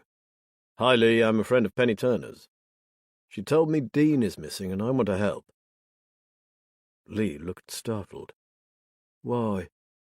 You a cop? Matt shook his head. I'm a private detective, lad. Your brother isn't the only one who's gone missing. I'm looking for another lad whose parents have asked for my help. Lee bit on his bottom lip. I can't pay you, I don't have the cash. Whatever I get from this lot, he jerked his thumb back towards the store, goes to feed me and my bro and to put clothes on our backs. I don't want money, Lee, not from you. I want to know about the bunker. I want to get the kids out and see the place shut down. In your dreams? In a voice that trembled slightly, Lee said, Look, mister, I don't know what Dean's got himself tied up in, but it's going to take a lot more than you to stop it. Surely some help is better than none, said Matt. Tell me what you know and what you suspect, and I'll try to find your brother. No strings and no payment either. Oh, and it isn't just me. I have others helping. If that place is what we believe it to be, we have to stop it, and fast. Lee said nothing for a while, visibly struggling to come to a decision. Then he looked at Matt and nodded. Okay, hold on. It isn't busy today, so I'll see if Mr. Patel can give me a bit of leeway before I have to start. He hurried into the shop and out again. He beckoned to Matt, who followed him into an alley that ran alongside the store. Outside the back door there was a bench and a couple of ancient plastic patio chairs. Lee pointed to the bench, having decided the chairs probably wouldn't take Matt's weight, and flopped onto a chair. I've got 10 minutes, so what do you want to know? What did Dean tell you about the bunker? Matt asked. To start with, he said it was really cool. You could let off steam, get fit and have fun, all for free. Lee puffed out his cheeks. As soon as I heard that bit about it being free, I thought, yeah, right. Like anyone gives kids like us anything for free. He shook his head sadly. Trouble is, Dean ain't streetwise. He acts the big man, but he's just a know-nothing kid. He stared at Matt. Do you really think you can find him? Yes, said Matt, suddenly certain of it. We just need to find a way in. I've been told that the kids are picked up in a sort of van, that right? Yeah, but someone has to talk to them first to sound them out like. Any particular place that happens? Dunno if it's a regular place, but Dean used to hang out with some kids on that bit of waste ground at the back of the DIY store on Hammond Street. That's where this guy collared him. He told Dean about this new adventure park for kids that was like special and secret crap like that. Lee rolled his eyes. Shit. You'd have thought Dean had won the lottery the way he talked about it, like he was the chosen one or something. Sodding victim, more like. How many times did he go? Matt asked. 3 times. After the 3rd trip, he never came back. Did you see him being picked up by any chance? Matt sat forward. Come on, Lee. Did you see the vehicle that collected him? Lee stared at the ground. Yeah, I hid and watched. I thought I'd get the reg number just in case, like. Covered in mud, wasn't it? All I can tell you is that it was like one of them minibus things that carries the pickers around to the fields. Grey and filthy, no writing on it, and darkened windows. So they had more than one vehicle. Matt recalled the boy from Ewan's football team saying he'd been bundled into a closed-sided van. Were there other kids in this vehicle? I think so. When the door opened, I thought I caught sight of at least one other boy. Matt was aware of the time passing and didn't want to get the lad into trouble.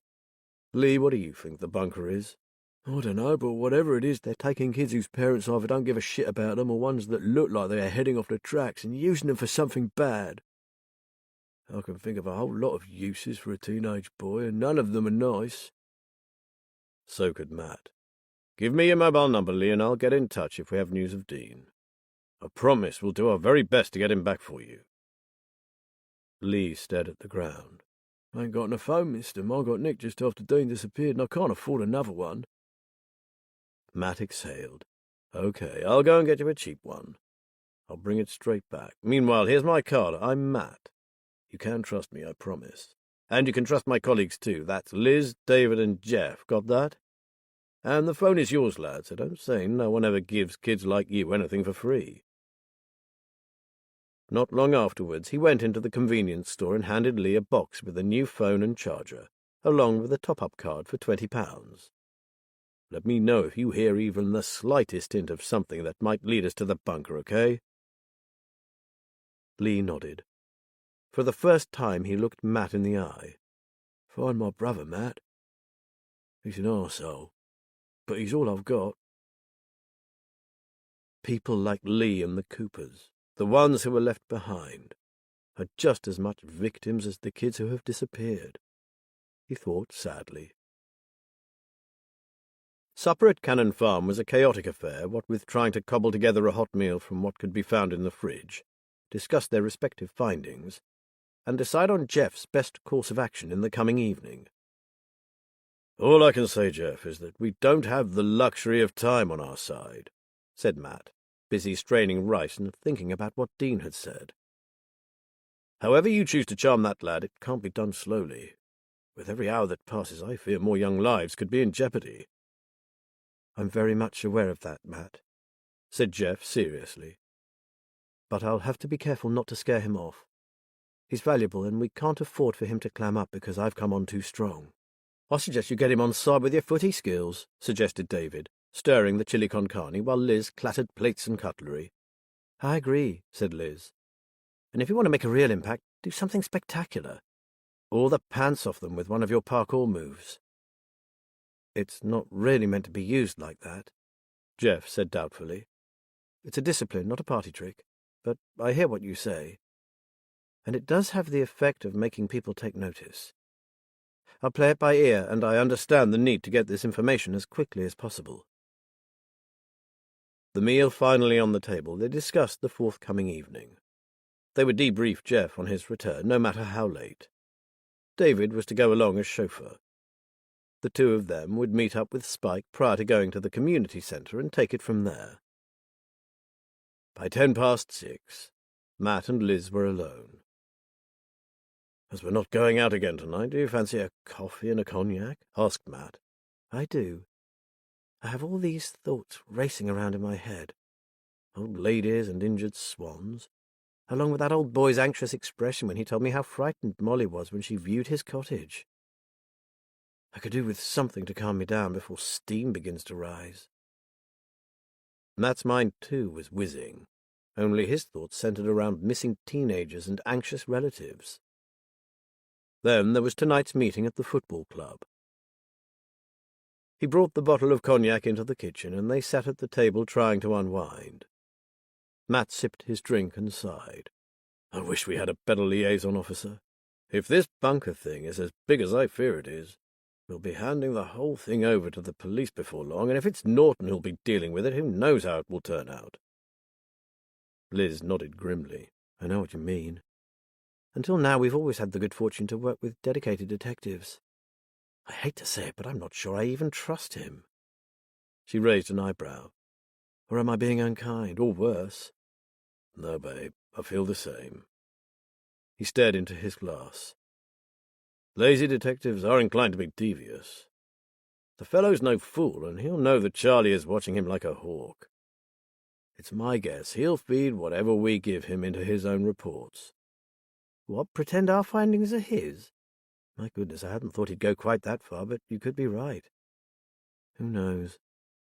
One thing he doesn't know is that you and Charlie are also in contact, so if he tries to pull a stunt like that, she'll know. In which case he'll cook his own goose without any assistance from us. I wonder. Go on, Matt, what were you going to say? Asked Liz. I guess I'm wondering if there's something we don't know about Darren Norton. It can't be easy being the grandson of a high-ranking officer who is not exactly revered for his excellent record. It's a well-known fact that Grandad Norton rose through the ranks thanks to the Old Pals Act. Maybe the kid took a lot of stick because of it. Then why not prove to everyone that you're not tarred with the same brush? If I were in his shoes, I'd do everything in my power to show them I can be a good detective in my own right, said Liz. I want to give him a chance, but he doesn't make it easy. Matt shook his head. You should have heard him today, absolutely certain that because they had a dead body and it seemed to resemble Smoky Joe, therefore it was him. Talk about making assumptions. Liz grinned. I assume you put him right, though. Well, yes, but it was water off a duck's back. Even so, I bet he was smarting, said Liz with some satisfaction. They fell silent for a while until Liz said, So if the body wasn't Smoky, there's a chance he's still around somewhere. Rory texted me earlier to say that the body is thought to be that of a local man, a bit of a loner and unpleasant with it, who lives, or lived, rather, in a run-down old cottage about 3 miles from where the body was found. Oh, and his death was from natural causes. Liz took a sip of her cognac. So, seeing as how the boys won't be back for a while, why don't you and I do a bit of ferreting into this Johann de Vries? Matt winked at her. If you ask me, I can think of something better to do while the children are out. Matt Ballard, said Liz. And there was you saying we didn't have a lot of time. Well, you did say you wanted something to relax you. This cognac is doing the trick nicely, thank you. They looked at each other and laughed. Okay, Smoky Joe it is. Pity, though. The time passed quickly for David as he watched his friend work his magic on what had initially been quite a rowdy group of youngsters. They watched in awe as he demonstrated skills they had only ever seen at work in professional teams on TV. Within the space of half an hour or so, Jeff had artlessly won over the entire group, particularly 2 girls who had instantly fallen in love with him. David paid special attention to Toby, and noticed that when Jeff moved on to holding individual sessions, the boy hung back and watched from the sidelines. David went across and sat down next to him. You needn't be shy of asking him questions. He'll be pleased to help you with anything you want to know. He's a great guy and he loves coaching. Toby nodded, his eyes on Jeff, who was explaining a particular piece of footwork to one of the girls. He's different, isn't he? He sure is, said David. More than you can imagine. He's a gymnast as well, you know. He seems very... Stuck for words, the boy spread his hands. I know what you mean, David said. I've known him all my life. I grew up with him, and even when we were little, I already knew he was special. Why are you here? Coming out of the blue, the question threw David, who struggled to find a plausible answer. That is, me and him, are staying with my auntie, and since Jeff does the same sort of coaching as you, and we thought it'd be good if he came and helped out. Toby looked at him steadily for several seconds before turning his gaze back to Jeff, and then to Ewan, who now had the group in pairs practicing passing. They watched in silence for a while. Then, without looking at David, Toby said, The thing is... David held his breath and waited, not daring to look at Toby. I know why you're here. It's because of Ewan, isn't it? What he said. Ewan cares about me. He's the only one who ever has. We don't have a family. My dad's a drunk, and I don't remember my mum. Then I started training with Ewan. He's a good guy. Gazing fixedly at the kids now clustered around Jeff, he said, You see, I made a big mistake, and I owe it to Ewan to put it right. Ewan reckons I can make it professionally if I really commit to it. Not like your mate there, he's in a different league. But I'm good, and I could be great one day, I know it. David glanced sideways at the boy, wondering where this was going. Something happened. Me, I got myself out of it. But there's other kids involved, and I keep thinking about them. I told Ewan some of it, but I was too scared to tell him the old thing, just in case, well, you know. He ended a little lamely. And that is the mistake, this thing that happened to you? Said David. Yeah. You've heard about kids round here disappearing, haven't you? That's why you're here. He nodded towards Jeff. You had the idea of using him to get to me. We're like dazzled by his skills, then he gets us to tell him about all sorts, stuff the grown-ups don't know. David smiled. The kid was bright. That's really clever to have worked it out so quick. You're right. The reason we're here is that my aunt and her partner run a private investigation agency, and they're trying to find a missing boy who we think might have ended up in this place called the Bunker. Toby swallowed.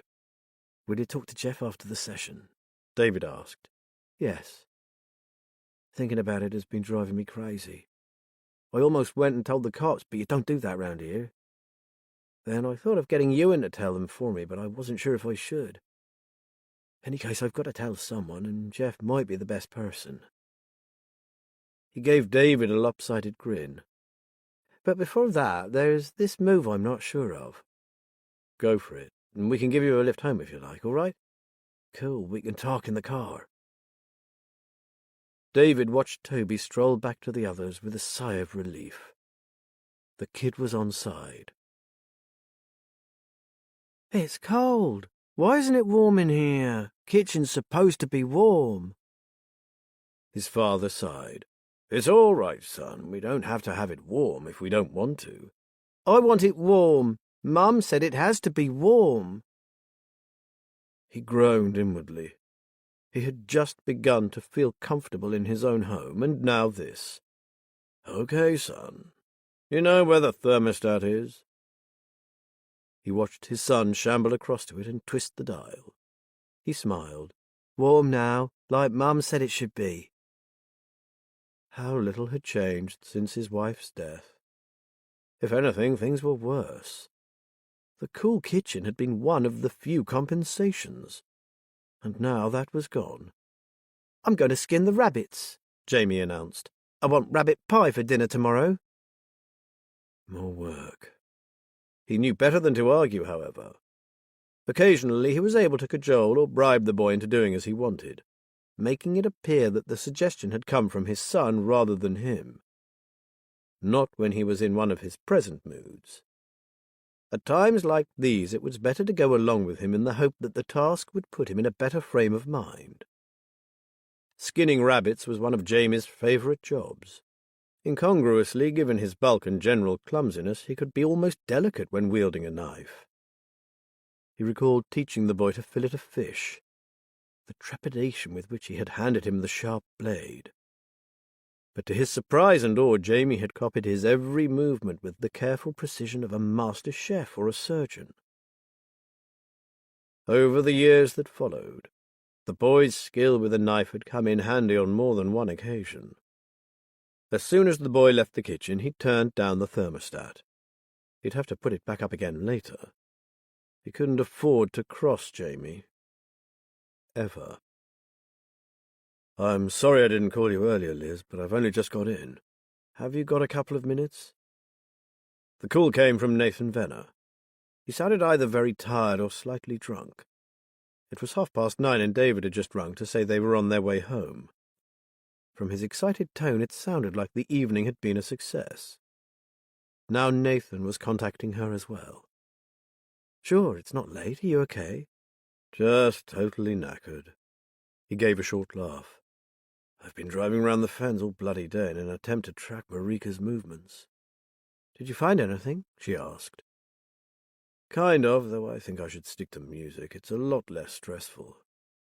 I'm obviously not cut out to be a detective. Half the time I haven't the faintest idea what I'm supposed to be doing.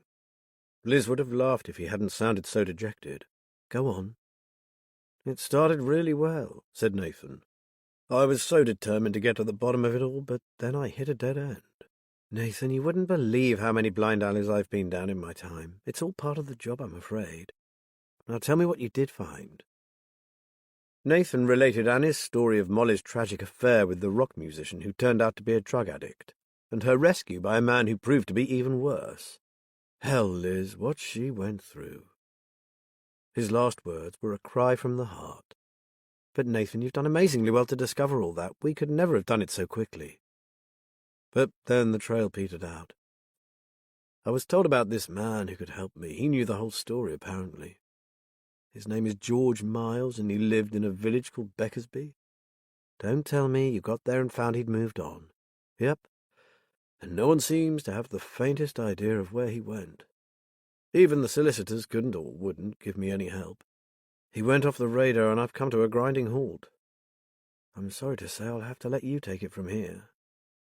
Liz assured him that if he could send her a detailed account of what he'd unearthed, with names and dates and locations, they would certainly move it forward if they could.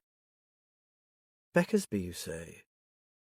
Suddenly she realized that it was only a few miles from where they had been that day. Beckersby village was next to Marshdyke St. Mary. "Yes, that's right. That's where this friend of Marika's lived and where my investigation ended. I was so sure I'd cracked it. Here I was, Marika's knight in shining armor, riding in to uncover the truth so she could finally rest in peace. Some knight I turned out to be." "Hey, you," Liz said, "listen up. Forget all this failure crap. With what you've just given me, along with what we've discovered ourselves, we're getting close. I can't say for certain yet, but there's a very good chance we've found the place where everything went wrong for her, and it's less than 2 miles from Beckersby village. So you've just confirmed what we suspected, and that's bloody brilliant." Nathan, now sounding much happier, promised to email everything he'd heard from Annie, Pinky, and the helpful owner of Oaken Cottage, first thing the following morning. "That sounded interesting," said Matt, looking up from his screen. "We're tightening the net. We now know the place where disaster struck our Molly. Now comes the tricky bit, finding someone willing to talk to us. If they all clam up like the 2 Bird sisters, we are stuck. We need someone on our side, and Nathan Vanner might just have given us his name, if we can find him, that is. Someone called George Miles. He'll be our next port of call." The sound of an engine was heard outside. "Ah," said Matt, standing up. "David and Jeff are back. Let's see how they got on." As soon as she set eyes on them, Liz could see that the evening had been a great success. They looked positively high. She listened to their story, relieved that the end of this case was in sight. "He told us the lot, Auntie Liz," David began, "and we didn't have to coax it out of him, and once he was in the car with us, the floodgates opened." "The kid has a conscience," said Jeff. "He's afraid for the kids that get sucked in and wants to help stop the racket. But here's the best bit. He knows all the places where the scouts pick up the kids. He's also going to spread a few rumors about a new kid in town who's a really badass tearaway." Jeff beamed. "Me? It's practically an invitation," added David excitedly. "We've even got a date for Jeff to meet with the scouts the day after tomorrow." "Where?" asked Matt. "Only I've been given a venue too, the patch of waste ground on Hammond Street." "That's one of the places Toby mentioned, but Jeff has to show up at the old cemetery next to the church in Fenfleet Low Road. Kids gather there to smoke weed and drink lager." David grinned. "Should be right up Jeff's street." Jeff punched him lightly on the arm. Liz felt a shiver of concern. She knew that nothing would happen on that first trip. It never did. It would be all fun and excitement. But what if he decided to take the next step and go deeper into the organization? He was without doubt a consummate athlete, but could he act? Could he fool the criminals running the show into thinking he was an off-the-rails kid? The seriousness of what he was about to undertake struck her with the force of a runaway train. "Look, Jeff, you don't have to do this, you know. Maybe you should have a think about it. But I do have to, and I want to. I'm not being vain, but I have a better chance than anyone of getting the proof you need in order to send in the police and close the place down. Those people cannot be allowed to get away with what they're doing to kids who know no better. If we don't act, if I don't go in, I have a terrible feeling that some of those kids will never be seen again, including the boy you're looking for. I couldn't live with that." Liz raised her hands. "I agree with what you say, but it won't stop me worrying."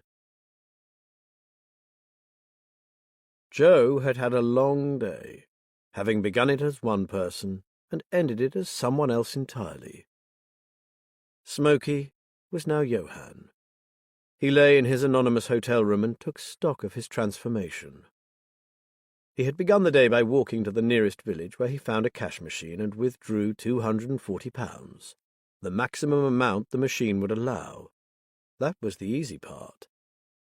Now he had to make himself presentable while avoiding Smoky Joe's usual haunts. Another mile further on, towards Fenfleet, there was a small caravan site, set in a field adjoining a small wood. It was rarely busy at any time of the year, having little in the way of amenities, but a few fishermen stayed there occasionally. Joe knew the place well. It was one of his stopovers on his meandering passage across the fens. The wife of the farmer who owned it was a kind woman who turned a blind eye when he used the shower block while the site was empty, and let him sleep in one of their old barns. She often brought him a mug of tea before she went off to bed, and sometimes cakes or biscuits. Like the good soldier that he was, Joe had a contingency plan in the event of a sudden change in his circumstances. He had been keeping his eye on one of the caravans, which sat a little apart from the others, partially concealed by trees. This caravan belonged to a man who came a couple of times a month to fish in the nearby lake. He was important to Joe as, apart from being a similar build to himself, his visits followed an unvarying schedule. Fred always came alone. He would arrive and leave at exactly the same time on each visit. Once there, he spent his days according to a long-established routine. Joe often wondered whether the man simply liked order in his life, or had limited time off from business, so used his time wisely. When Joe didn't see a car parked next to the caravan, he knew he could be certain of having it to himself until at least the following day. He made short work of picking the lock and, safely inside, let out a sigh of relief. His man, to whom he had given the name of Fred, had, as expected, left the place in perfect order. He had no intention of upsetting Fred any more than was necessary, but there were certain things he needed to do upon which his life depended. He got to work immediately. It was a nice little van, two-berth, in what they called an end washroom layout, meaning a small, neat shower, toilet and wash basin at the rear, and a kitchen to one side. Though the water boiler had been filled, Joe did not wish to drain it, so a shower was out. But that wasn't why he was here. In the compact wardrobe he found exactly what he wanted: a pair of jeans, a khaki shirt, and a thick navy sweater. In a drawer at the base of the wardrobe he found socks and a cheap pair of rambler boots. He was relieved to see that all the clothes had been purchased from Matalan, so he had a good idea of what they cost. Now for the next step. Secure in his hotel room, Joe was finding trying to sleep in a proper bed more difficult than he had expected. What he'd thought would be heaven just felt wrong. It was too soft for a start. He sank down, feeling his spine curve unnaturally, only to struggle with the all-enveloping bedclothes. After a while he got up, made a cup of tea, and laid himself down on the small, hard sofa. Comfortable at last, his thoughts returned to the day he became another man. Still in the caravan, he came across an unexpected bonus in the shape of a pack of disposable razors, assorted toiletries, and, praise be, battery-powered hair clippers and a pair of nail scissors. It had taken him almost an hour to complete the transformation. He stared in wonder at the amount of hair that had fallen to the floor. Looking in the mirror, he was shocked to see the face of someone he didn't know. Old Smoky Joe had shed years along with his hair and beard. Staring at his reflection, he was glad that he'd looked after his teeth as best he could, because right now he even thought he could discern the soldier he once had been.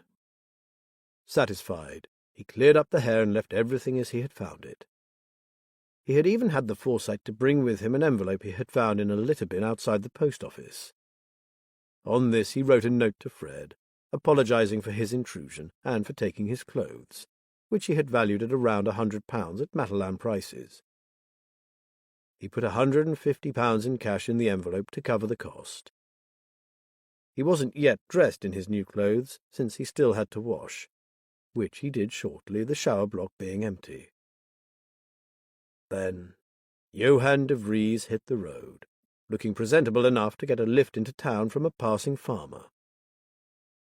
The only thing that Fred had been unable to supply was a jacket, so on arriving in Fenfleet, Johann made for a charity shop, where he picked up a very adequate waterproof. Finally, an exhausted Johann de Vries found a Premier Inn and booked a room for the night. It felt strange being inside after so many years on the road. Odd not to be cold. he settled back on the sofa and tried as best he could to sleep. Tomorrow he would embark on his search for the man who might tell him what happened to Molly, and why he was being hounded by people who wanted him dead. George Miles was his last hope. Chapter 18. Amid the clatter of plates and pans, Matt and Liz were chatting while they prepared breakfast for the four of them. "David is still on a high," remarked Liz, taking a packet of bacon from the fridge, "while Jeff seems much calmer. I think he's getting himself mentally prepared for his undertaking." Matt said nothing. Despite having agreed to allow the young man to enter the unknown world of the bunker, he still wasn't entirely convinced that he'd done the right thing.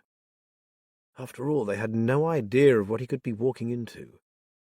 It could turn out to be a nest of vipers, and suppose something went wrong. "We have a whole day to get through before Jeff goes into action," Liz was saying. "Have you any plans? For my part, I must get to grips with finding out more about Marshdyke St. Mary and its inhabitants. No way we can go back there without knowing a whole lot more about the place. Those wacky sisters proved that. I should never have been so candid with them. The moment I mentioned Molly, it was like the shutters came down."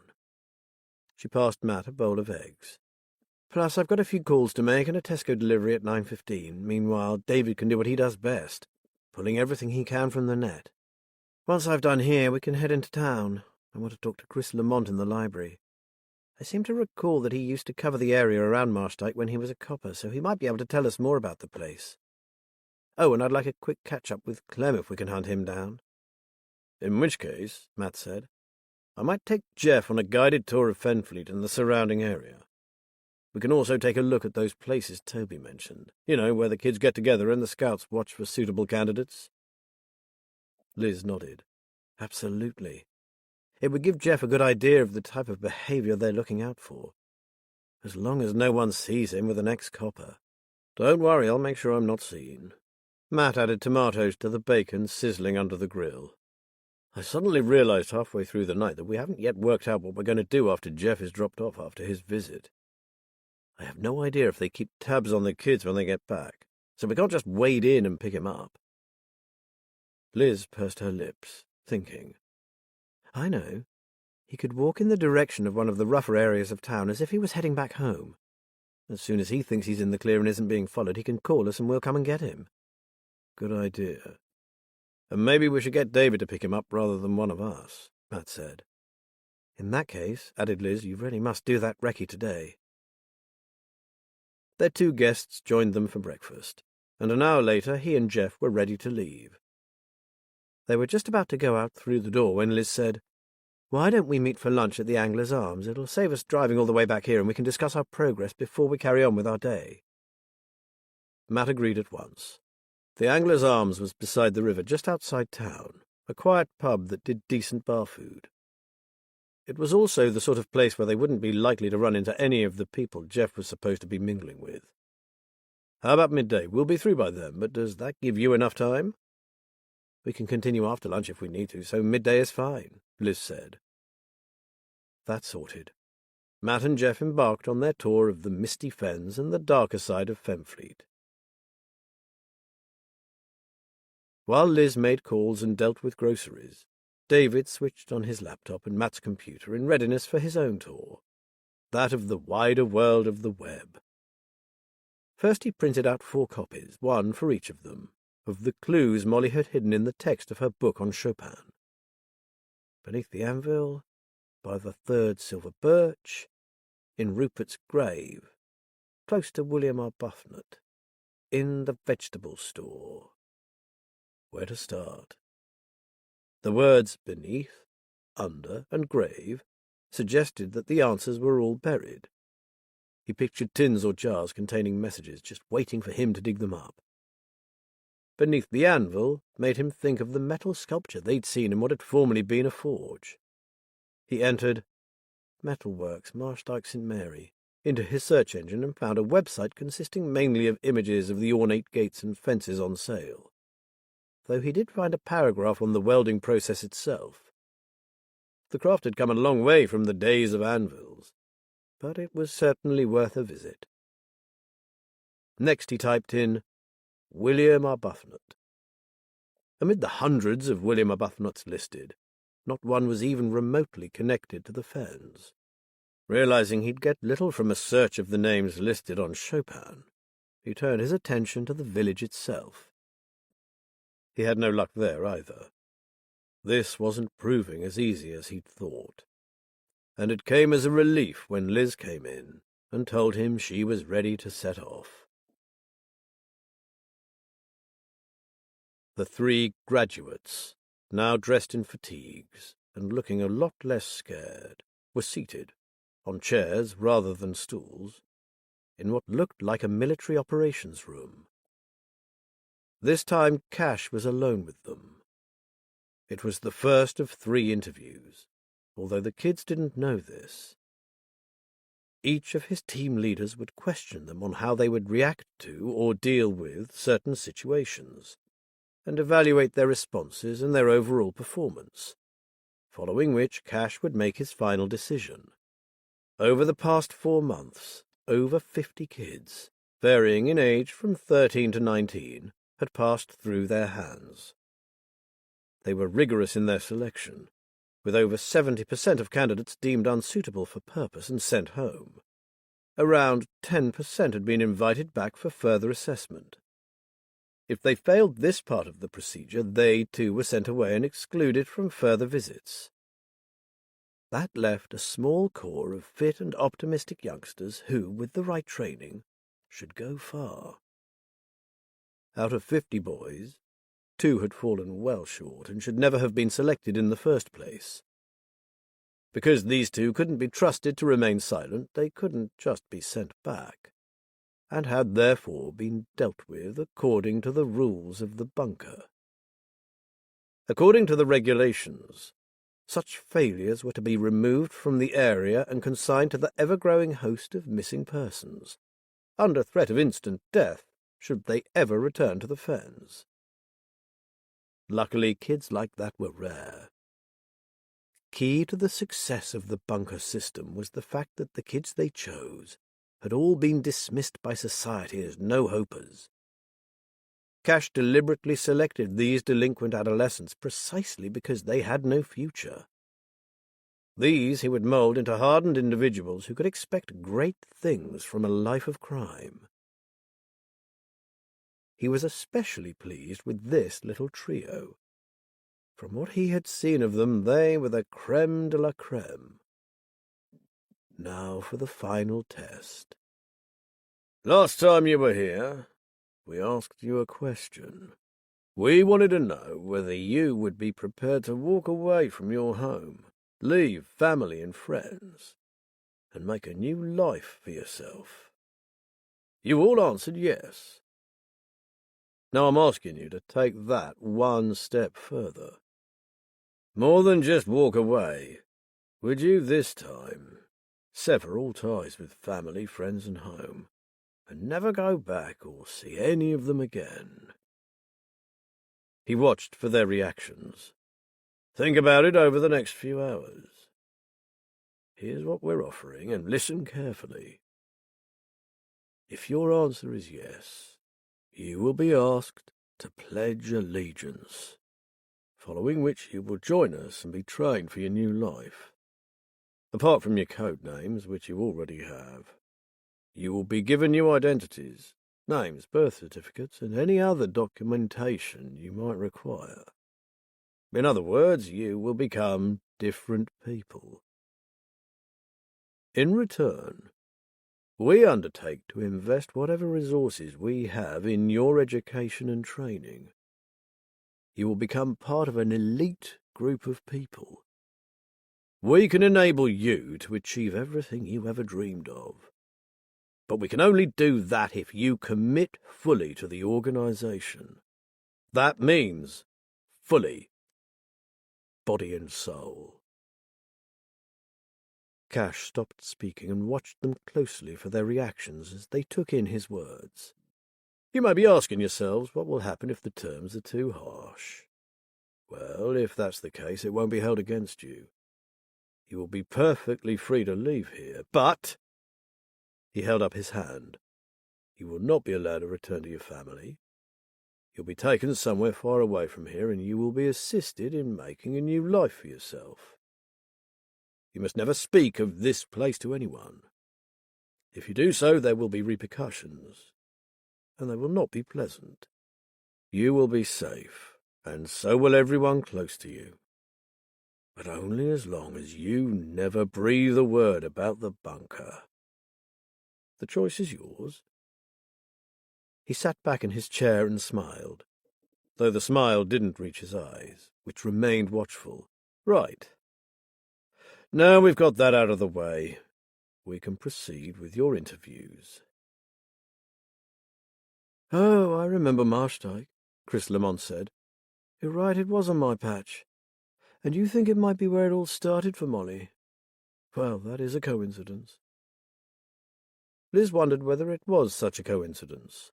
Molly could have left her bag of secrets in any one of 1,000 places, but she had chosen the library and had made sure Chris would find it. Molly might well have known of Chris's connection to Marshdyke, which was why she chose him to find the bag, along with the book in which she'd hidden her cryptic messages. Liz told Chris about their visit to the village and the strange way the Target sisters had received her question about Molly. God, yes, the sisters, I remember them. Mad as a box of frogs, both of them. But they saved a lot of birds. So, thought Liz, if Chris remembered the sisters, he might recall others as well. I suppose you wouldn't have a bit of spare time, Chris. We could really do with some advice about other residents we might speak to, since we didn't have much luck with the sisters. Sure, he said, I'd love to help if I can. Liz suddenly recalled that Chris, who for many years had been a uniformed officer, had lost his wife to cancer when she was relatively young. He left the force not long after her death and did a lot of voluntary work in the Fenfleet area. That would be great. I did wonder if I'd shot myself in the foot by talking to the sisters about Molly. I've an awful feeling they might warn others off talking to us. They are a bit of an odd bunch, but there are some sensible people there too. Mind you, some might have moved or passed away since my day. But I'll give it a bit of thought. Suppose I make a list and ring you later. Or, tell you what, I could come with you if you like. Just what they needed. Liz took him up on the offer immediately. As they were leaving, Chris said, "Do you remember a PC who was retired out on health grounds after a druggie stuck a needle in her? Her name was Anna Pickford." Liz recalled the incident, but not the officer involved. "The thing is, I did a bit of counselling with Anna and her grandmother, who had brought her up. The old lady lived in Beckersby, a dead-and-alive hole a mile or two away from Marshdyke. Hannah had always hated the place, but after she got hurt she went back to live with her gran. She'd be a great person to talk to. Tilly, the grandmother, was born there, and you know what these small rural communities are like. They all know the ins and outs of the duck's backside." "That's just what we need," said Liz, smiling at the expression. "How are you fixed for tomorrow morning?" "No problem. I can easily get someone to cover for me here. I'd be happy to assist in whatever way I can to find Molly's killer. It's almost like I owe her. Where shall I meet you? We'll come to your house and collect you if that suits. You're between Tanner's Fen and the road to Marshdyke, aren't you?" He gave them the address, and they arranged to pick him up at around 9. Leaving the library, they made for Paws a while, the pet shop where Clem often spent time. If he wasn't there, either Billy or Andy Nettles might know where he might be found. Liz had been feeling anxious about the old guy. He'd taken the loss of Molly's precious letter to heart, feeling that he'd let her down by his carelessness. It was hardly his fault. Who would even think of stealing a grubby sleeping bag? Passing the lane leading up to St. Benedict's Church, they heard people shouting. Curious to know what the commotion was all about, they made their way up the lane. The shouting grew louder as they approached the churchyard. Inside, a small crowd had gathered, milling around between the gravestones and pointing at something on the ground, some calling for help.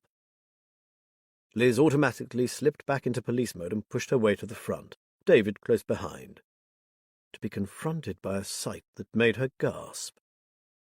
A man was lying in a heap on the ground. Over him, teeth bared, lunging at whoever dared come near, stood a large dog.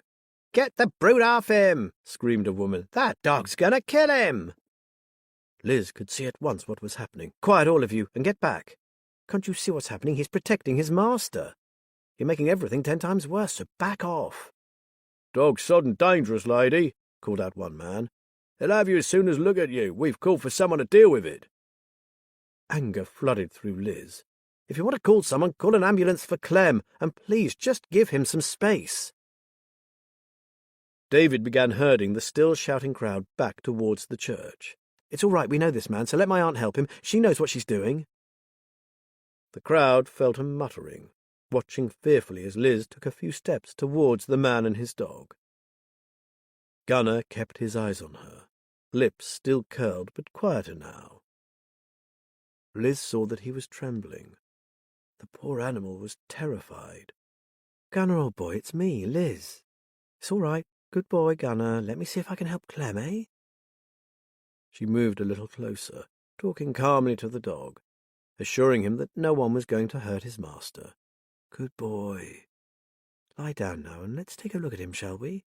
Lie down, Gunnar. Good boy."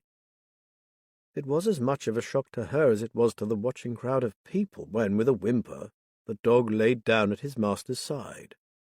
"Good boy, Gunnar, good boy." Liz beckoned to David. "Talk to the dog, Davy, slowly and gently, and I'll try to assess Clem. No sudden movements, just keep it slow and easy, okay?" Not a sound could be heard in the churchyard. Even the birds seemed to be holding their breaths. As David approached, Gunnar moved his tail slightly. There was no doubt that he remembered these two people. They had been kind to his master, and his master had liked them. Now Liz could take a proper look at Clem. She did not like what she saw. There was blood slowly seeping into the grass from an injury at the back of his head. Whether he had been attacked or had simply fallen and hit his head, she had no way of knowing. Not that it mattered right now. It was a serious injury, and Clem needed professional help fast. She felt the side of his neck and found a pulse, but so weak it was barely there. Trying not to raise her voice and scare Gunnar, she turned to the watching crowd. "Has someone called for an ambulance?" "On its way," a man called back.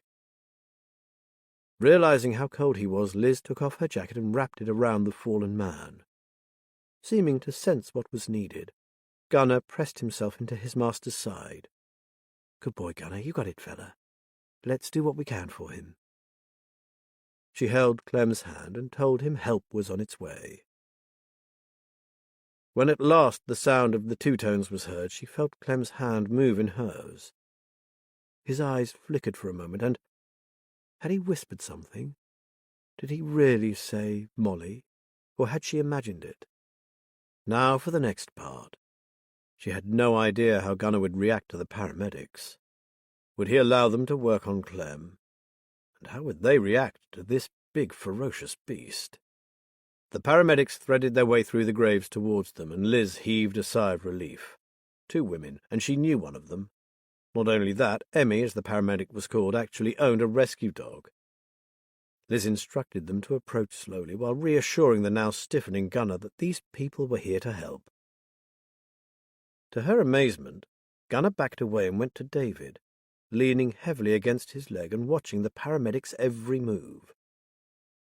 On seeing that, Liz briefly told the ambulance crew the little that she knew, then retreated and stood on the other side of Gunnar. The 3 of them watched as the professionals began to work on her old friend.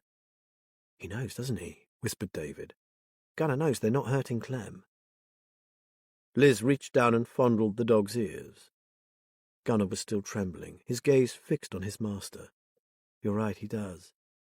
I'm just a little concerned about what he'll do when they take the old boy to the ambulance." As she spoke, she saw a familiar face pushing his way through the crowd still gathered by the church. It was Jack Fleet, shocked and surprised at seeing her there. Gunnar stiffened and growled softly as Swifty moved towards them. "Slowly, Jack," she said. "He's okay, just frightened." She looked down at the dog. "He's Gunnar, I know him, he's okay." The dog didn't look totally convinced, but stopped growling. "Is this a crime scene, Liz?" asked Jack. She shrugged. "I haven't the faintest idea. But Clem was Molly's friend, wasn't he, so it could well be. Auntie Liz, there's blood around Gunnar's jaw. He's not hurt anywhere that I can see, and he would never hurt Clem, so—" "Oh, shit," murmured Liz. "That could put a second person on the scene." "One with bite marks on him," said Jack, "which answers my question. I need to call this in." He stared at Gunner. "We need to take a swab of that blood, but, well, to be perfectly frank, I'm not sure I've got the balls to do it." Seeing the expression on Swifty's face as he looked at the dog, Liz almost laughed. "Got an evidence bag in your pocket, Jack?" "Sure, but Les, you can't," Jack said. "You might think he's frightened, but that doesn't mean he won't bite." Liz reached for her jacket and took a clean tissue from the pocket, along with a packet of dog treats she had brought with her in case they found Clem. She opened the pack with treats in one hand and the tissue in the other, knelt down by Gunner.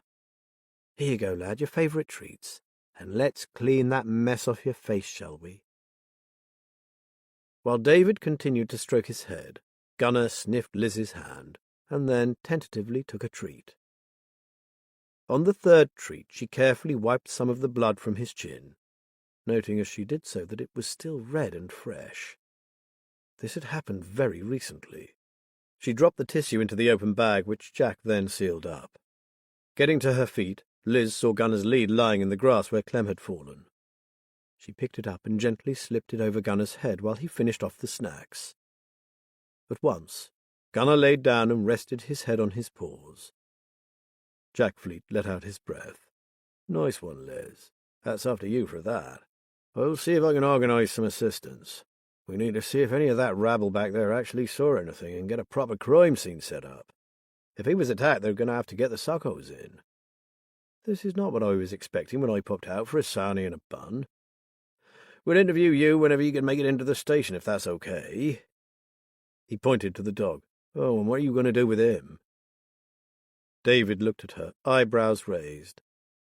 "We'll come to the station this afternoon. I just have to speak to Matt, and as to the dog, we'll take him home, of course. Someone needs to care for him until we know about Clem." David breathed a sigh of relief. Now all she had to do was break the news to Matt that they were about to welcome a third guest. It took a while, but Clem was finally ready to go. To Liz's surprise, Gunner didn't even attempt to move. He watched his master, strapped to a trolley, being carried back past the church, then looked mournfully up at David. "Come on, lad. You're off for a bit of a holiday." Chapter 19. Oblivious to the drama unfolding in the churchyard, Matt and Jeff were waiting at the Angler's Arms, wondering where the others had got to, when Liz drew up beside them. She told them about finding Clem and of the possibility that he'd been attacked. While he listened, Matt glanced absently back at her car. Then he looked again. "And what's that?" "Well, we could hardly leave him there, could we? Bless his heart, he was terrified." Matt stepped over to the car window and peered in at the huge beast occupying the entire back seat. "Would he be okay in there? He's not going to eat the car, is he?" "That remains to be seen," said Liz. "I'm not sure he's ever been in a car before. We can only hope." They went into the pub and found a table by the window so they could keep a watchful eye on Liz's Toyota. As they waited for their food, David told them the story of what had happened in the churchyard and Liz's heroic response. Matt squeezed her hand. "What are his chances? Did the paramedics say?" "Not good. It depends on what they find after they've done a scan of the head injury. I was thinking that one of us should go to the hospital. The poor old guy has no one, and if he regains consciousness, he'll immediately ask about Gunner. I'd hate him to think the worst has happened." "You guys are busy," Jeff said, "so if you want to drop me there, I'd be happy to sit and wait for news. Even though he doesn't know me, I can at least explain the situation and allay his fears about his dog, if he wakes." "David and I have to go to the station and make a statement," added Liz. "That could take a while." "Jeff and I can both go," said Matt. "Then if the police are there, I can make sure we get to hear what he has to say, if he regains consciousness." He looked at Liz. "Gut feeling?" Liz said nothing for a moment. "I really couldn't say. Though I think he did regain consciousness for a moment just as the paramedics arrived. I might be wrong, but I swear I heard him say Molly's name." "Maybe in his confusion he thought you were Molly," suggested Jeff. That could be it, she said. It sounded a bit like a question, you know, like, is that you? Let's hope so, Jeff added. Otherwise it might mean he really was seeing her and that she was sent to guide him home. David said, What, like a spirit, you mean? Many people believe that the loved ones of the dying return to guide them to the other side. Jeff shrugged. But let's just hope it was a case of mistaken identity, huh? This was unknown territory for the down-to-earth Matt, and all a bit airy-fairy as far as he was concerned. Luckily, he was prevented from voicing his opinion of this kind of stuff by the arrival of their meals. Anyway, he had a more pressing concern right now. I hate to ask, but what are your plans for that giant beast out there, who, by the way, is probably dismantling your back seat as we speak? I think he's asleep, said David, who'd been watching through the window. He's upset and worried. He saw what happened to his master, and it looks like he did his best to defend him. Dogs know stuff. They have an amazing ability to understand what's going on around them. Matt knew a lost cause when he saw one. Okay, but not in the house. He's used to being outside, so he can sleep in the garage or maybe the porch. As this quiet moment unfolds, let the soft music guide your thoughts into a calmer space before the story returns.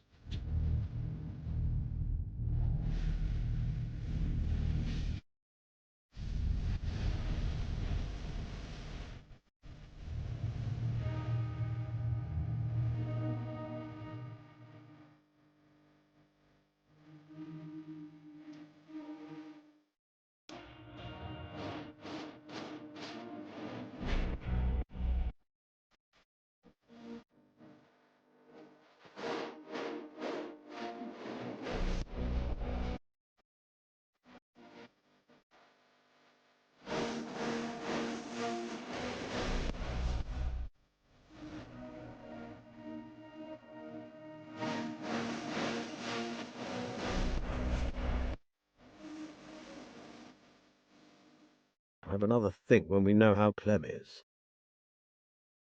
David and Liz shared a look. As they ate, they talked about the place Matt and Jeff had selected to launch Jeff's new role as a bad boy. We've also picked out the route Jeff can follow when they drop him off after his visit. When he reaches a certain spot, you, David, will steam in and fetch him home. No problem, David said.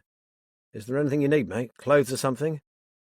I've brought some clothes with me, said Jeff. And I've worked enough tough kids to be able to put on the attitude. I've also got myself a background story and a tag name. And that is? Asked Liz. Ammo. A-M-O. It's actually a French word meaning little eagle, but hopefully the people I meet will connect it with ammo as in ammunition. How apt, thought Matt, though to him ammo suggested love, which was a far cry from the activities of the bunker.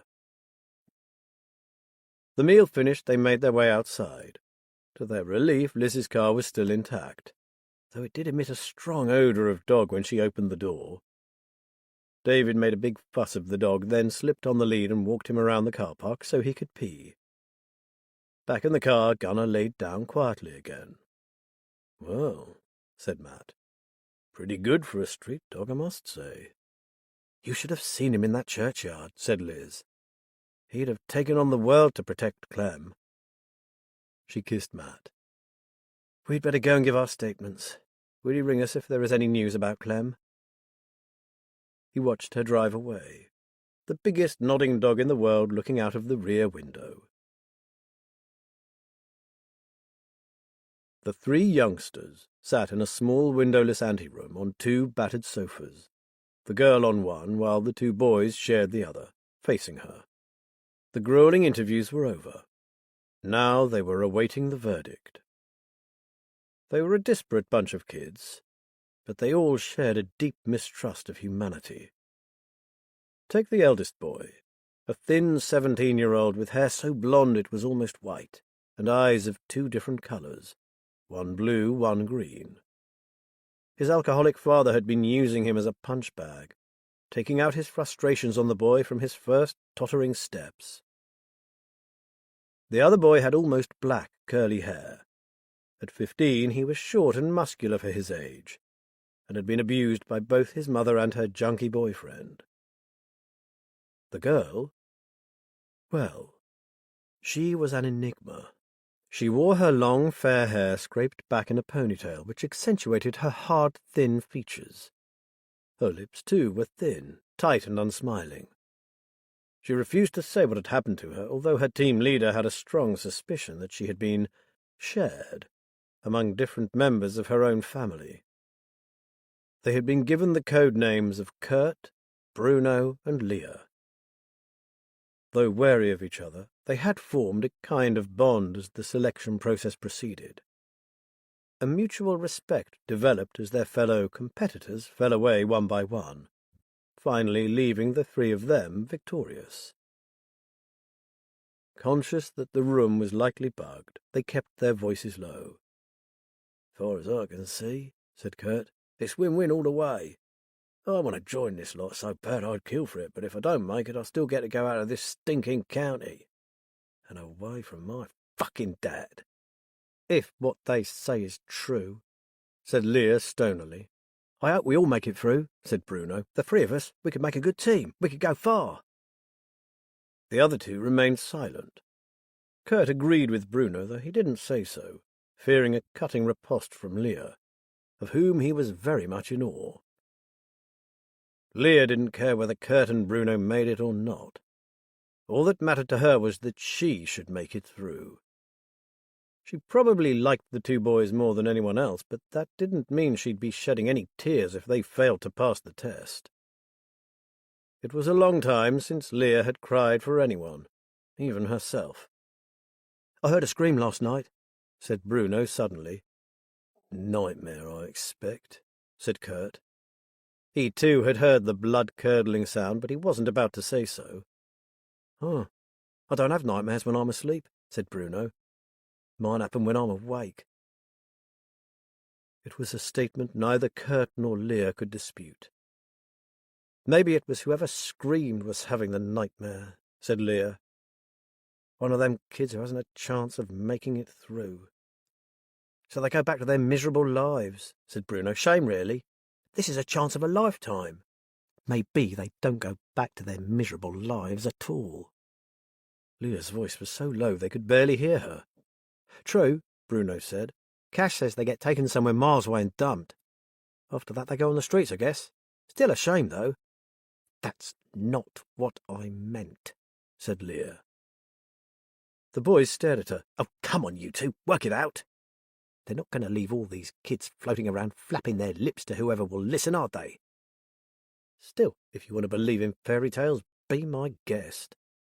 Neither Kurt nor Bruno spoke as they digested what Leah had said. After some time had passed, Leah gave a dry, humourless laugh.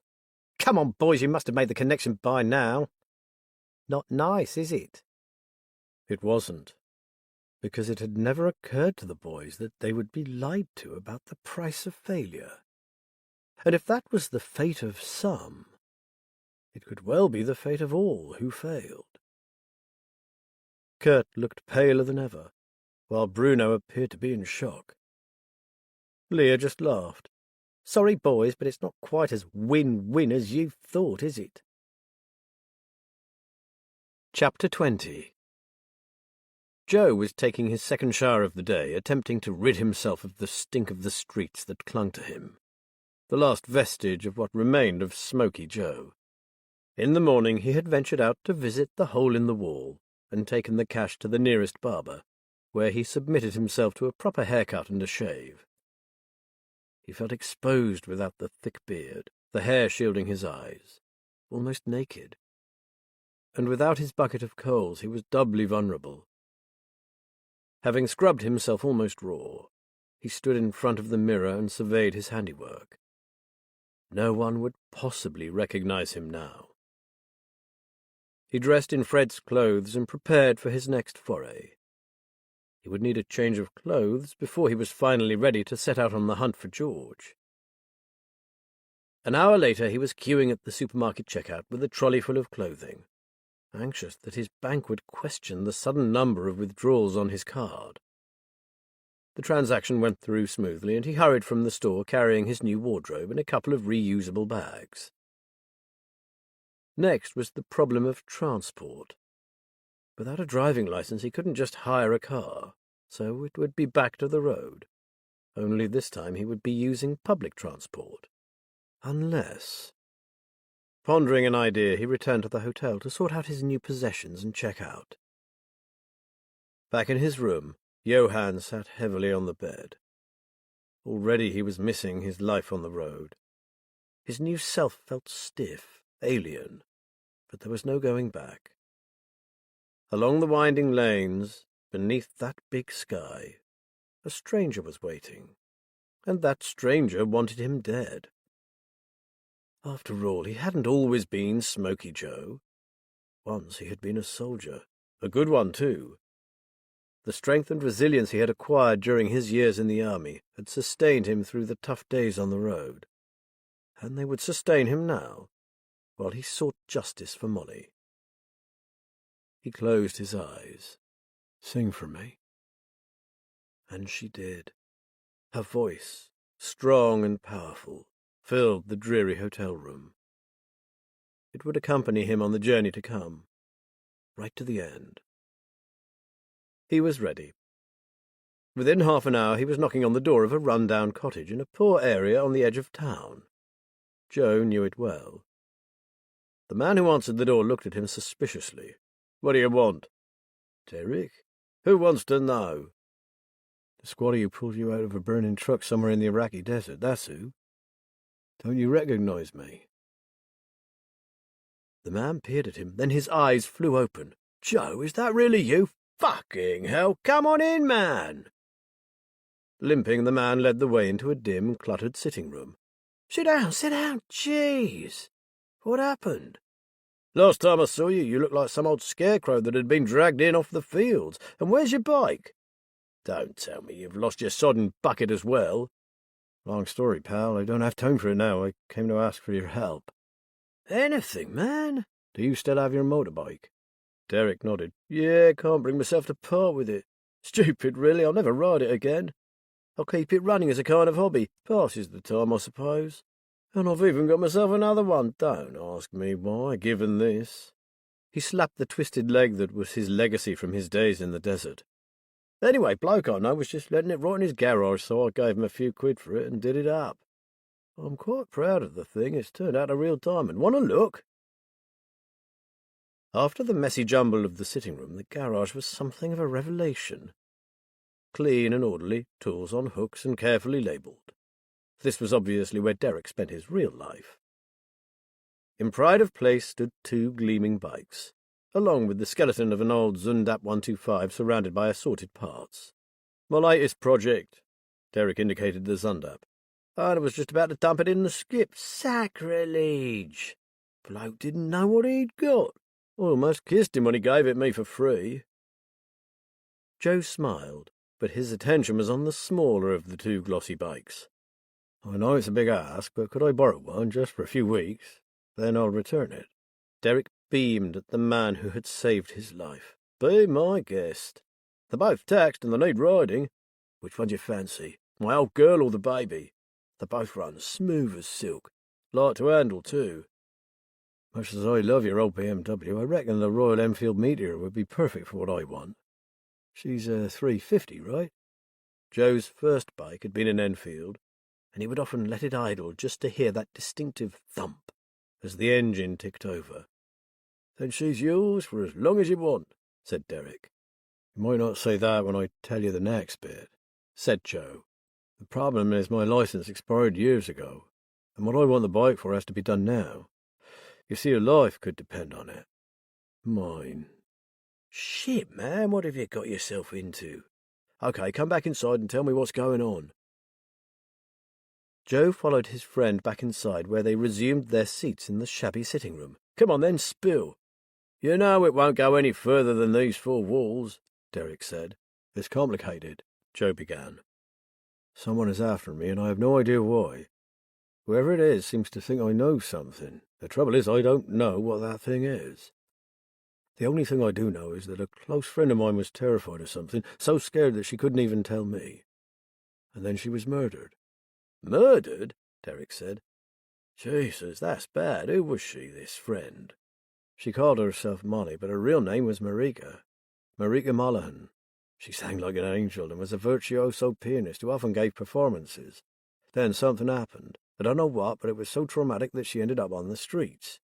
That's where I met her again, when I too became a vagrant. Molly, you said? Is that the Molly you were always going on about while we were dodging Iraqi bullets?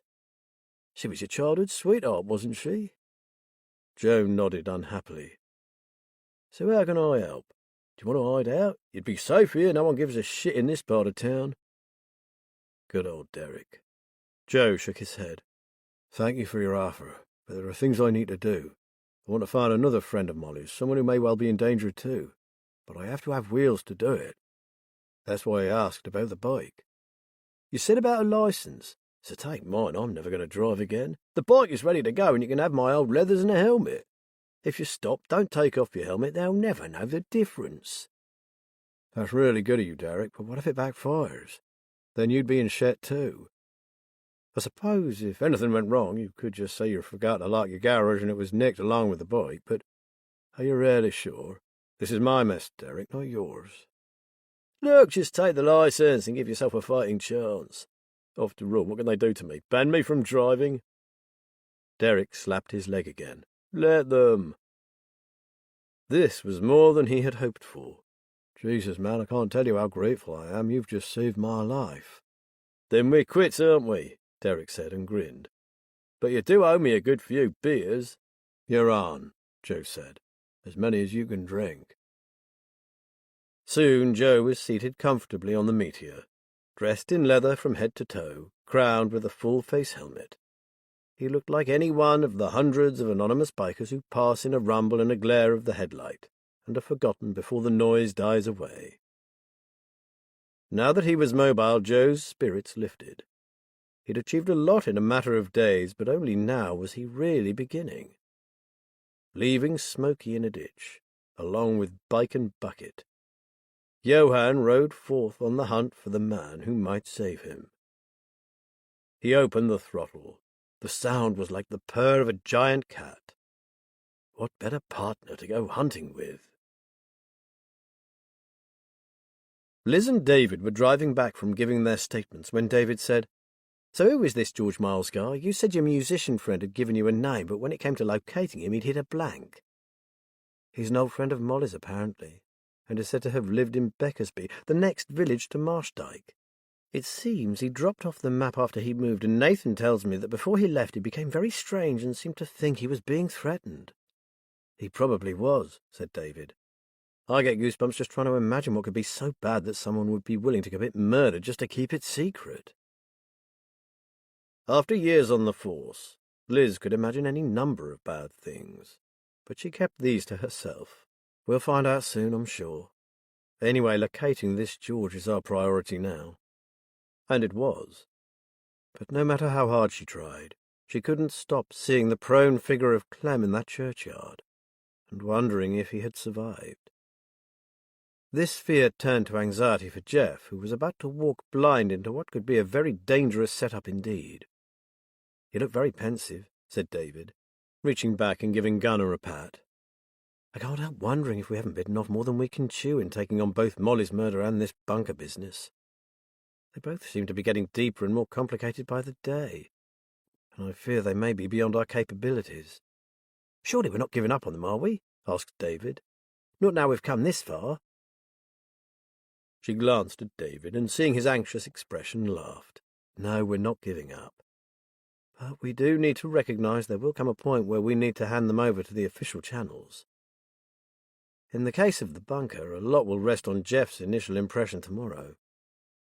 We're prepared to let him make an initial exploratory visit, but depending on what he encounters, it might be his last. David opened his mouth to respond when her mobile rang. Matt. We're going home, Liz. There's nothing we can do here, I'm afraid. They've put Clem into an induced coma. He's very poorly, and the doctors say this is his best chance for recovery. He's a tough old sod, said David when the call ended. I reckon he'll pull through. Liz hoped he was right. In that case, we'll need to stop off and get dog food and some biscuits and poo bags and a water bowl and a food bowl.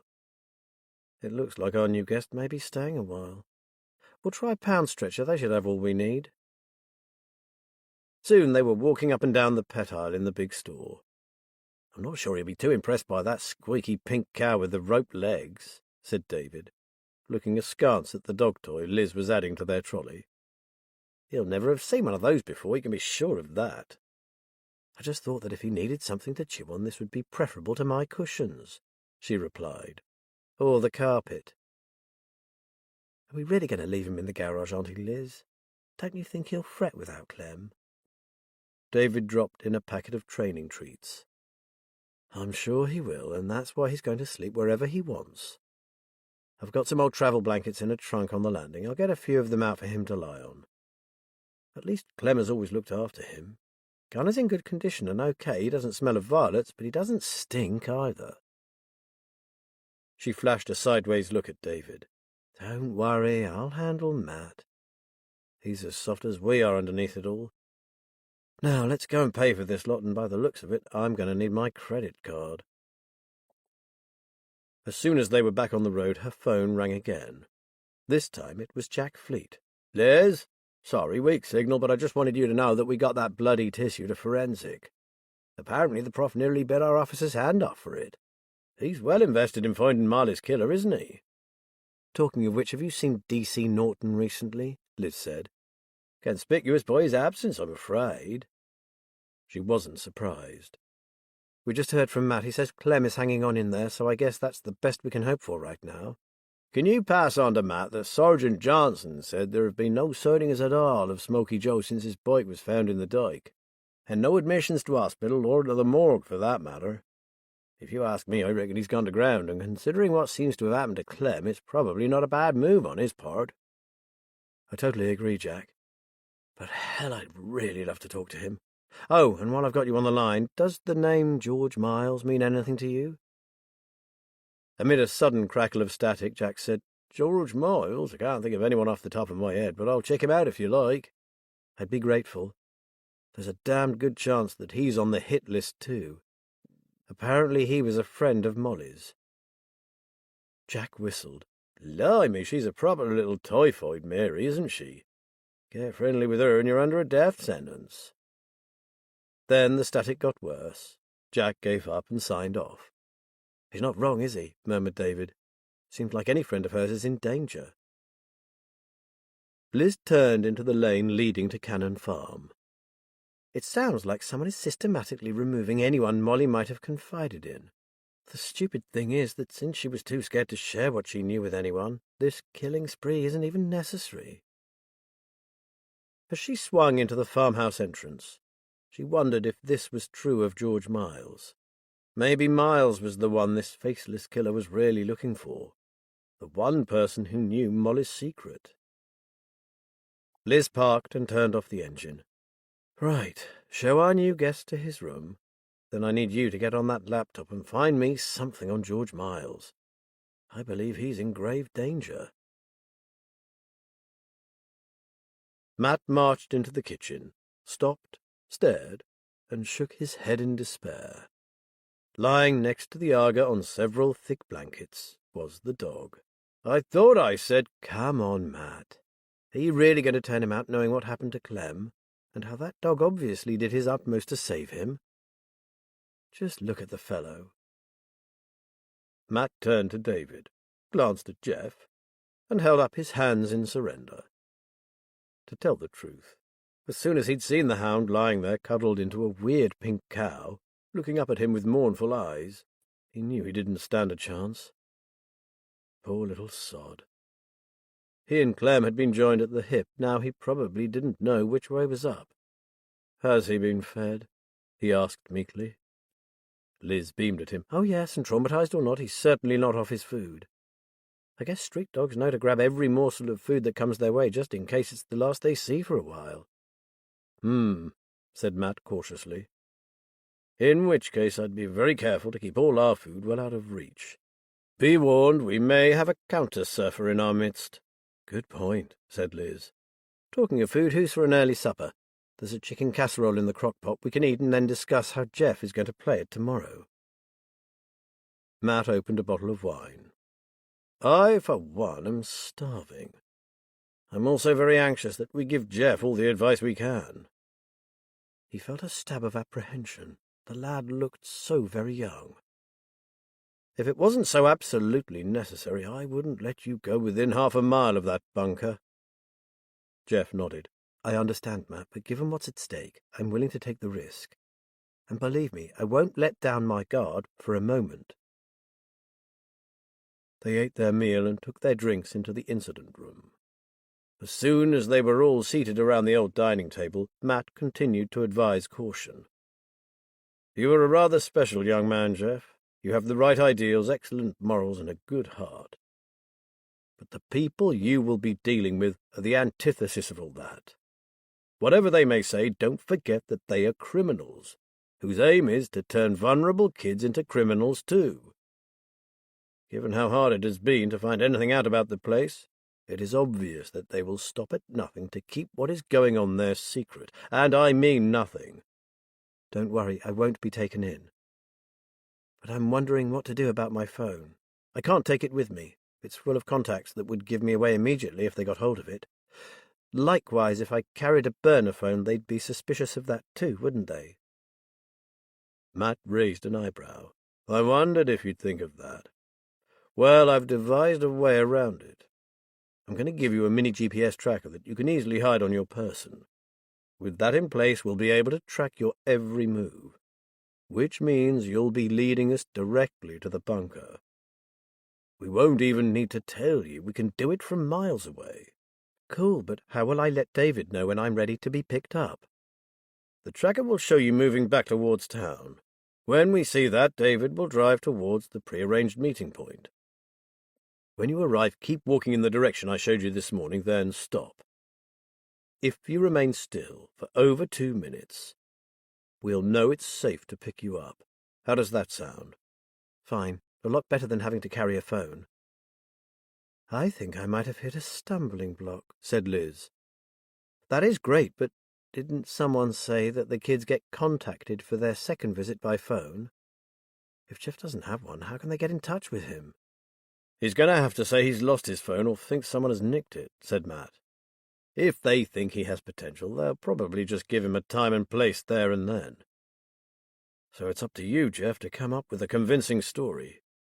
I can do that easily. After all, I might not get that far. There's always the chance they'll pick some other kid. But at least you'll know where it is. I think they'll choose you, said Liz. Even as a sullen, moody teenager, you have something about you. If they're on the lookout for special kids, they'll be interested. I'm certain of it. I think so too, said Matt. And yes, the location is paramount, but if you do get there, anything you can find out about what they are up to would be a massive help. Matt looked at him sternly. But I know I'm harping on about it. But do keep it low-key. Don't do anything to attract attention to yourself, other than being a suitable candidate for further visits, of course. How are you going to act, then? Asked David curiously. Do you have a particular kind of kid in mind? Yes, said Jeff. A boy from my football team called Jason. I spent a lot of time with him. I could tell he desperately wanted to play. But he thought being in a football team wouldn't look cool, so he always kept to the sidelines and made disparaging remarks about the others. He was quite unpredictable, too. Could go from morose to stroppy in an instant. It was quite impressive. Liz laughed. I can't see you as either of those things. Oh, I have hidden talents, Jeff said with a grin. Matt was silent, having finally exhausted his words of advice. From now on it was down to Jeff.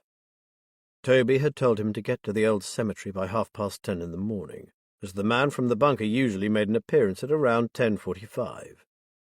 This was the first hurdle. Once that had been surmounted, they would have their location. David turned to Liz. So what's next for us? George Miles, I guess. You got it. Off on the trail of our possible next victim. No pressure, then. We just have to make sure we get to him before they do, whoever they are. Jeff decided to get an early night. Liz, too, announced that she was out on her feet. That left David and Matt. Shall I take Gunner for a walk? It might help settle him. I'll come with you, said Matt. And by the way, David, you're on night shift tonight. Sleep with one eye open in case he starts eating the table or something. That's fine with me, said David happily. I've always wanted a dog. Then good night, everyone, and fingers crossed for tomorrow, said Liz. Fenfleet. In the dead of night, a scrawny figure in a black bomber jacket paused in the shadow, and then, judging the coast to be clear, darted into one of the cobbled back streets. Glancing this way and that, he disappeared through a wooden door into a dilapidated building to his right. Closing the door behind him, he ran, 2 steps at a time, up a dingy staircase, until he came to a landing with 3 doors leading off it, one of which was open a crack. He gave it 2 short raps, and without waiting for an answer, slipped inside. The room was ill-lit. The single lamp on a battered office desk threw shadows across the walls and hid the face of the man sitting behind it. It was hard to tell exactly what the building had originally been used for, although the big open rooms on the ground floor indicated that it had probably been a warehouse, with offices on the floor above. The building was now derelict, awaiting demolition, which suited the man at the desk perfectly. You're late. I was just about to leave, the seated man said, his voice harsh and raspy. Bullshit, said the other. You'd have waited all evening for the 50 quid I have here. He patted his pocket. So what you got for me, then? A time and a place, and it's worth a deal more than 50 quid I'll have, you know. I'll be the judge of that, said the visitor. I'm telling you, what I've got is worth at least a monkey. What, 500 fucking quid? You've got to be joking. With a shrug, he turned and made for the door. All right, okay. A ton, then. Darren Norton stopped at the door. He had been expecting to pay 100, and if the information panned out, well, he'd be quids in. He retraced his steps. Where and when? Tomorrow morning around 10:30 to 11. A white Renault Master minibus. It'll park in the lay-by outside the old churchyard in Fenfleet Low Road. The driver doesn't hang around. Soon as he's seen what he wants, he's off. This was it. He'd been chasing this for weeks. That all-important pick-up point. This was his collar, no one else's, and Matt Bloody Ballard wasn't getting a look in. Without a word, he handed over the money and turned on his heel. Anxiously, the man watched the kitchen clock. Jamie was late home. Jamie was never late. Jamie was a child of routine. Any variation in the order of his days gave rise to a state of extreme agitation. By now he should be having his late supper of a milky drink and one of his favourite biscuits. His task for the day had been an easy one, just an old man and some mangy dog. Now he was over 2 hours later than expected. He considered going to look for the boy, but daren't risk having the boy come home to an empty house. He would panic, with disastrous consequences. Then, at last, he heard the back door open and Jamie came in. He was hunched over, looking around him as if he didn't quite know where he was. Now what? He spoke to the boy in a soft voice. "I'm so glad you're back, son. I was getting worried. Are you all right?" Jamie almost fell into one of the kitchen chairs, and sat holding his arms out in front of him. "Make it better." The man gasped. The sleeves of Jamie's jacket were covered in blood. "Oh, Jamie, what have you done? Make it better, now!" He stepped closer to his son and carefully peeled back the cuffs of his jacket a few inches, watching for the boy's reaction. He swallowed. This was not good. "We'll have to get your jacket off, son, and clean you up. I need to see what has happened to you." "He tried to eat me, that's what happened. Put a plaster on. Mum always puts a plaster on." He'd been in plenty of tight spots with Jamie, but this one was very tight indeed. He kept his voice level. "Maybe we should get your brother. He can fix it much better than I can." "No!" He thought for a second. "Okay, but do you remember when you hurt your foot in that trap left by the rabbit poachers? Remember what your mum said. She said some things are too big for a plaster, and then we call your brother, and he will make it better. Do you remember that, Jamie?" The boy pouted. "Jamie remembers." "Good boy. So this is like that. Too big for a plaster, and I need someone to help me clean you up." He smiled gently and ruffled his son's hair. "If you're good, you can have extra biscuits with your milk. How's that?" "The chocolate ones." "The chocolate ones, son." An hour later, Jamie was in his bed, arms bandaged, slurping his warm milk and munching his extra biscuits. Downstairs, things were not so calm. "What the fuck happened this time?" His elder son was furious. "No, don't tell me. I'd rather not know. I'll come back tomorrow and change the dressings and check for infection. Then you're on your own. And this is the last time. I'm not coming again." The door slammed, a car roared into life and sped away. Jamie should have been hospitalized, but that was out of the question. If only his wife was here to share the burden. He sank onto a chair, exhausted, every ounce of energy spent. It was a burden, and it was becoming too heavy to bear. But what were the alternatives? With tears in his eyes, he began to consider them. Chapter 21. George Miles stood at his door and watched the pale light that announced the coming of dawn. His mood was as desolate as his weed-choked garden, as grey as the sky. Fen mornings. How he hated them. Ever since he had discovered Molly's body lying in the marshes by the sea bank, he had wished himself far from this place. He longed for hills, thickly wooded slopes, a view for God's sake. Anything but these dreary flatlands. How was it possible that he had ever loved it? His gaze ran over the low hedge at the bottom of his garden, to where a derelict mill was now discernible in the early light. Barn owls nested here. He would follow their silent, ghostly passage as they hunted the ditches and dikes. Some nights he would hear the pair calling to each other, his only neighbours, thank God. A soft whine roused him from his reverie. Alfie, his Springer Spaniel, was looking up at him expectantly. George sighed. "Okay, boy, breakfast it is." At the mention of that magic word, the dog turned and raced back to the house, straight into the kitchen. As George prepared his meal, he discussed their situation with his dog. "We can't go on like this, Alf. It's no life, is it? Hardly even an existence. But what do we do?" He sat and watched his dog eat. It didn't take long. In moments the bowl, now licked clean, was being nosed around the floor, until, with a determined flourish, Alfie brought his paw down on the edge of it and turned it upside down. Alfie had finished. George smiled and shook his head, grateful to his small companion. Without Alfie by his side, he would have long ago lost his sanity. George had gone to extraordinary lengths to make himself disappear while not actually dying. No one knew where he'd gone after he left Oaken Cottage. He hadn't even used a removal company to shift his belongings, but had carried them piecemeal, taking months over the task.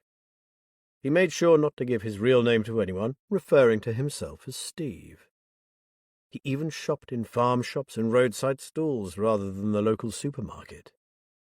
He liked those places where you took what you required, usually eggs, and put money into an honesty box.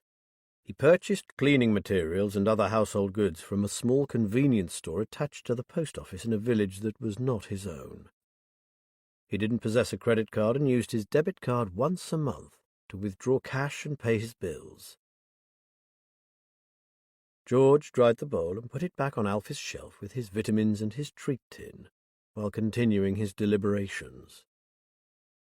He was left with one remaining link to his past, which could turn out to be his Achilles' heel, but that he refused to sever. Luckily, the person concerned lived and worked in a village miles away from Beckersby. Maintaining that one contact was worth the risk. The cottage he lived in was almost impossible if you didn't know where it was. No sat-nav ever recognized it, and the lanes that wandered aimlessly over this part of the fen never seemed to lead in his direction. It had always been referred to as the old Deerbrook place, having once belonged to a man called Albert Deerbrook. George glanced out of the kitchen window at the unkempt garden. George loved gardening and was good at it. In idle moments he had worked out exactly how to make his wilderness a delight. But leaving it like this was all part of the deception. Until Molly's murderer was locked up for life, nothing would change. Nothing would change. Was his life going to remain this way forever? When he first met Molly, his life had been good, full of laughter and the companionship of friends. He had had his beloved garden, a house he invested care and effort in. The Molly he met had been terribly damaged by her life, but her spirit shone through. Molly was— how to describe her? Special. Didn't come near it. Then she chanced upon something that undid her, tore her life to shreds. And she had chosen him to confide in. She had never intended it, but she had condemned him to suffer as she had. George felt a wet nose push itself into his hand. He looked down, smiled.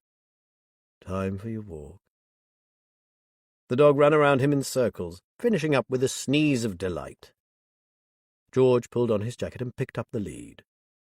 At least there was still walking, something he could enjoy. It's the field pad today, lad, right across the big field and back along the lane. It's a good hour, so that should do you till later. It was sad that they wouldn't be going to the sea bank again. It had been their favourite walk. But no more. Not after last time. Liz was busy in the kitchen when Jeff slouched in to have his breakfast.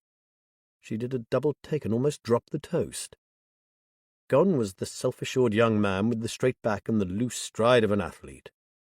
This new Jeff had sloping shoulders and the bored air of a disgruntled teenager. "Bloody hell," remarked David, coming in a minute or so later. "Where did you get those clothes? You look like a street kid." Jeff grinned broadly. "I borrowed them from one of my young football team members.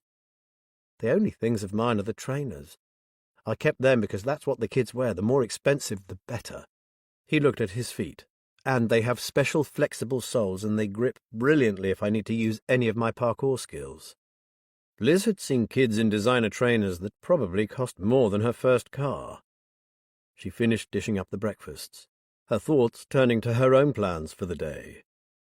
Jeff was ready to go, the mini GPS tracker safely hidden away in a tiny zipped cash pocket in the waistband of his jeans. They ate in comparative silence, each of them contemplating the day ahead. Liz and David would be heading off to pick up Chris Lamont, and the three of them would drive to Marshdyke. Liz wondered what they should do with Gunnar. They couldn't leave him alone in the farmhouse all day. She had decided not to tell Matt that when she had gone in to wake David that morning, she had found Gunnar in his bed, snuggled against his back. Luckily it was she who discovered them, and not Matt. "He was crying," David said sheepishly. "Then I thought he probably spent his nights lying up close to Clem. I mean, what could I do, Auntie Liz? I didn't feel like lying on the kitchen floor all night." When they called, the hospital had said that Clem was likely to remain in an induced coma for several days, so Gunnar would have to go with them. At least he was good in the car. Liz was anxious for Jeff, but there was nothing to be done now but hope he would be safe, and that everything would go according to plan. Chris was waiting at his gate when they arrived. "Hop in the front, Chris," she said. We have an extra passenger, a friend of David's, so they'll be in the back. Chris climbed in, glanced over his shoulder, and exclaimed, "That's old Clem's dog, isn't it? I was going to ask if you'd found him. Oh, dear."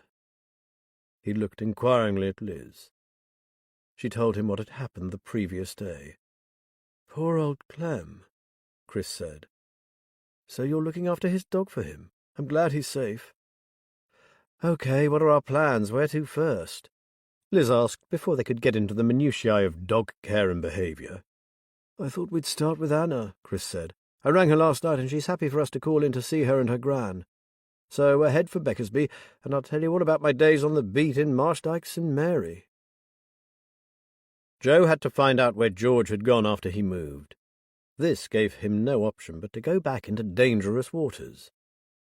His ace card was his new persona, along with the shiny motorbike. He thought that if he could manage to at least smooth the corners off his Lincolnshire accent, he might well fool even those people who had known Smoky Joe well. He took one of the long, straight droves towards the area where Molly had once lived. As he cruised along, he tried to remember everything he knew about George Miles. He had met him once or twice many years ago, but his real knowledge about George had been gained during his long midnight talks with Molly, while they sat by his burning bucket of coals and shared its warmth.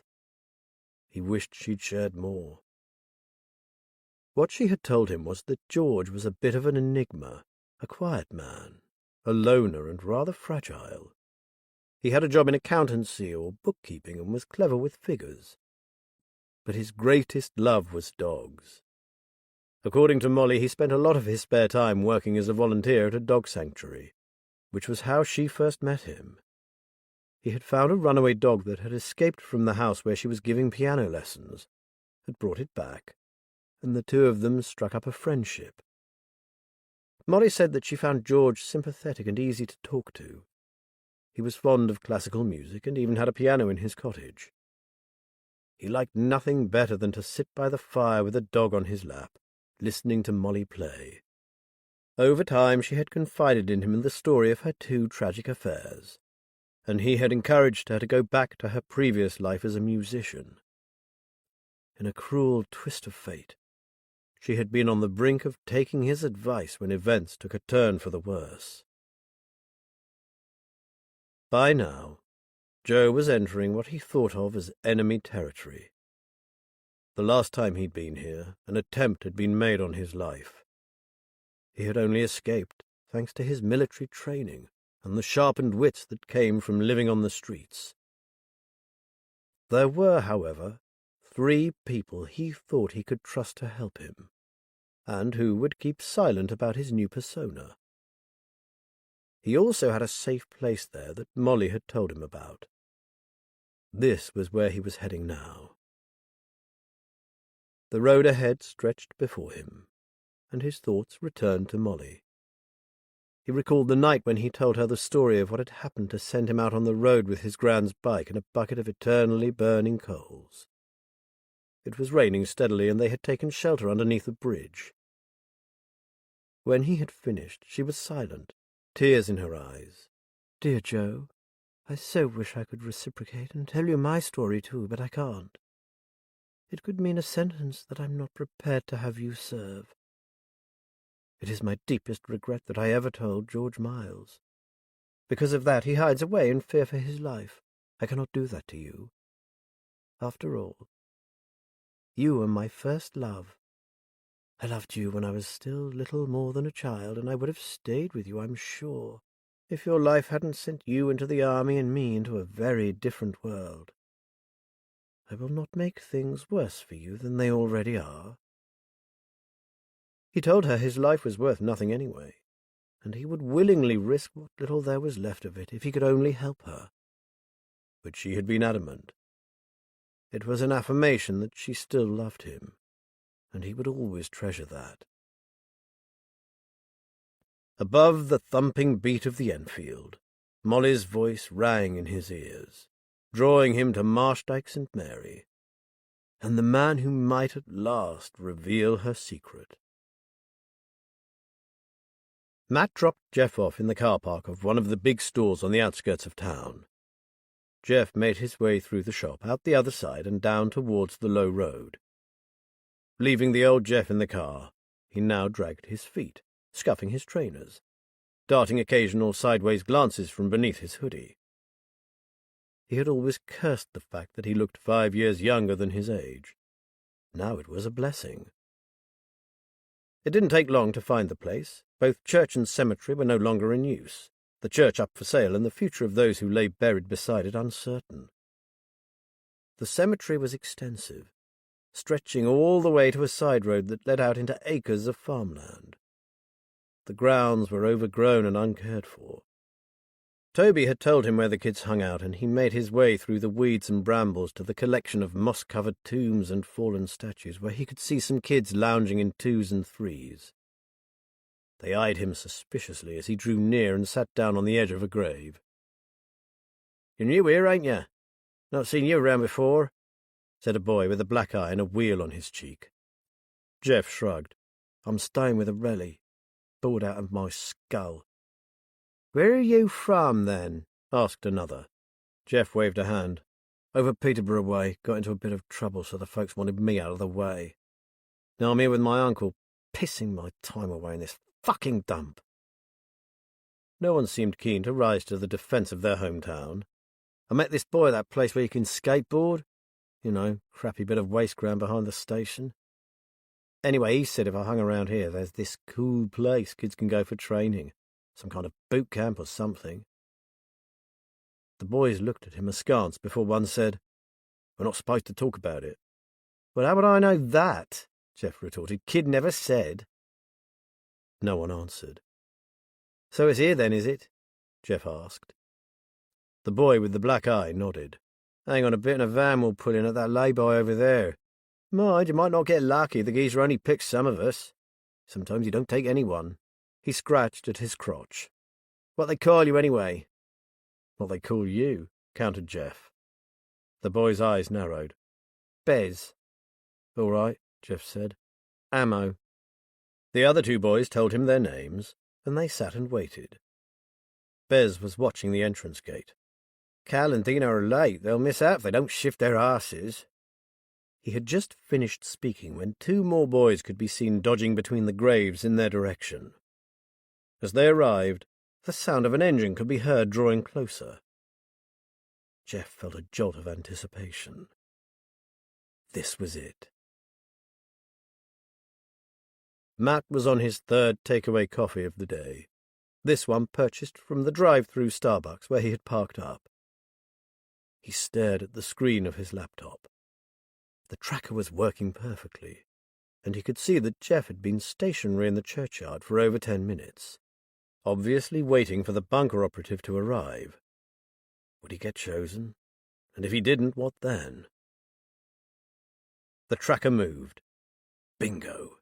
It was moving not back the way he had come, but out towards the farmlands and the marsh. The lad had done it.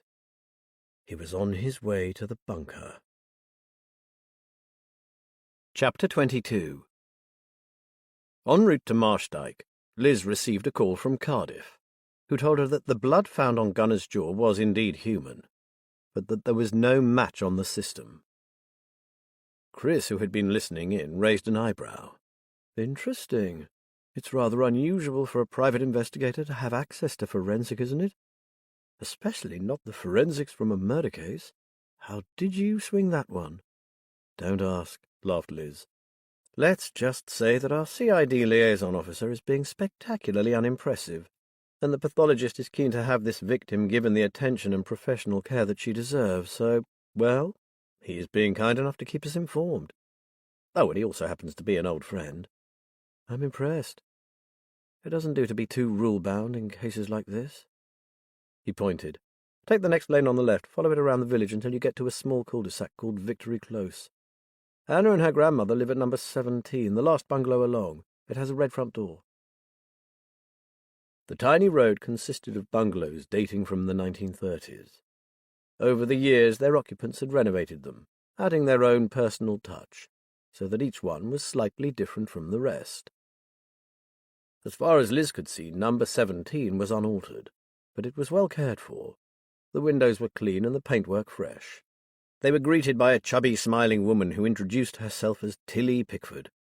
"My honour's in garden, I'll gie a call." They were hustled into a cosy sitting room and told to sit, while Tilly scuttled off to find her granddaughter. "Check that, it's the original tiled fireplace, isn't it?" remarked David. He looked around the room. "Neat. It looks newly built, but in an old-fashioned style." "Hannah and her gran really do look after it," said Chris. He was about to continue when a slender woman walked in. Chris smiled at her. "Hi, Anna. Thank you so much for agreeing to talk to us. These are the friends I told you about, Liz and David."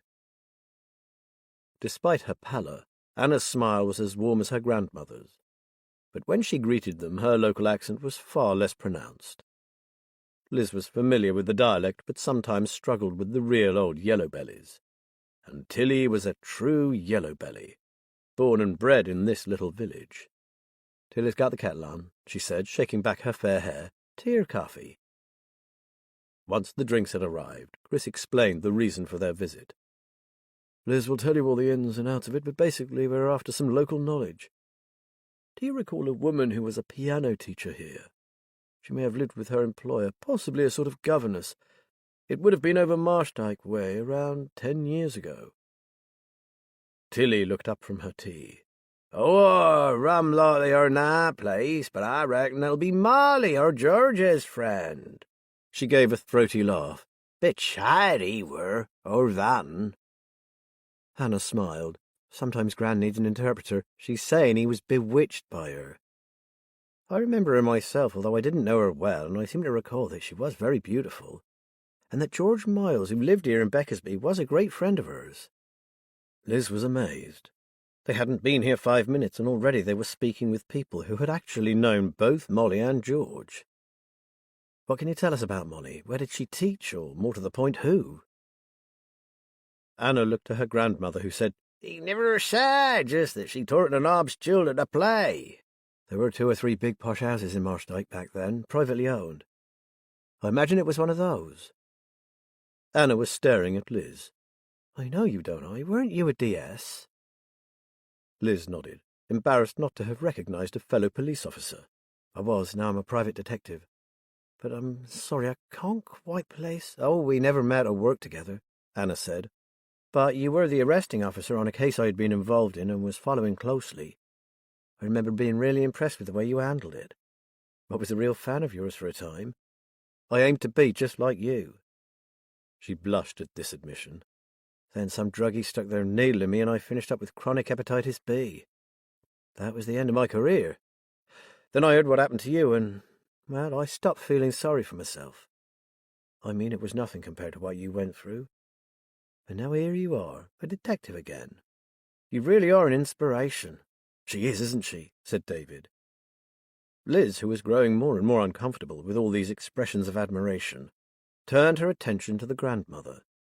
"You said they were a rum lot in Marshdyke, Tilly. What exactly did you mean?" Tilly shrugged. "Just that, me duck. Rum'uns, all of 'em." Anna explained. "It's just that the people in Beckersby are a tight-knit bunch, not too fond of incomers.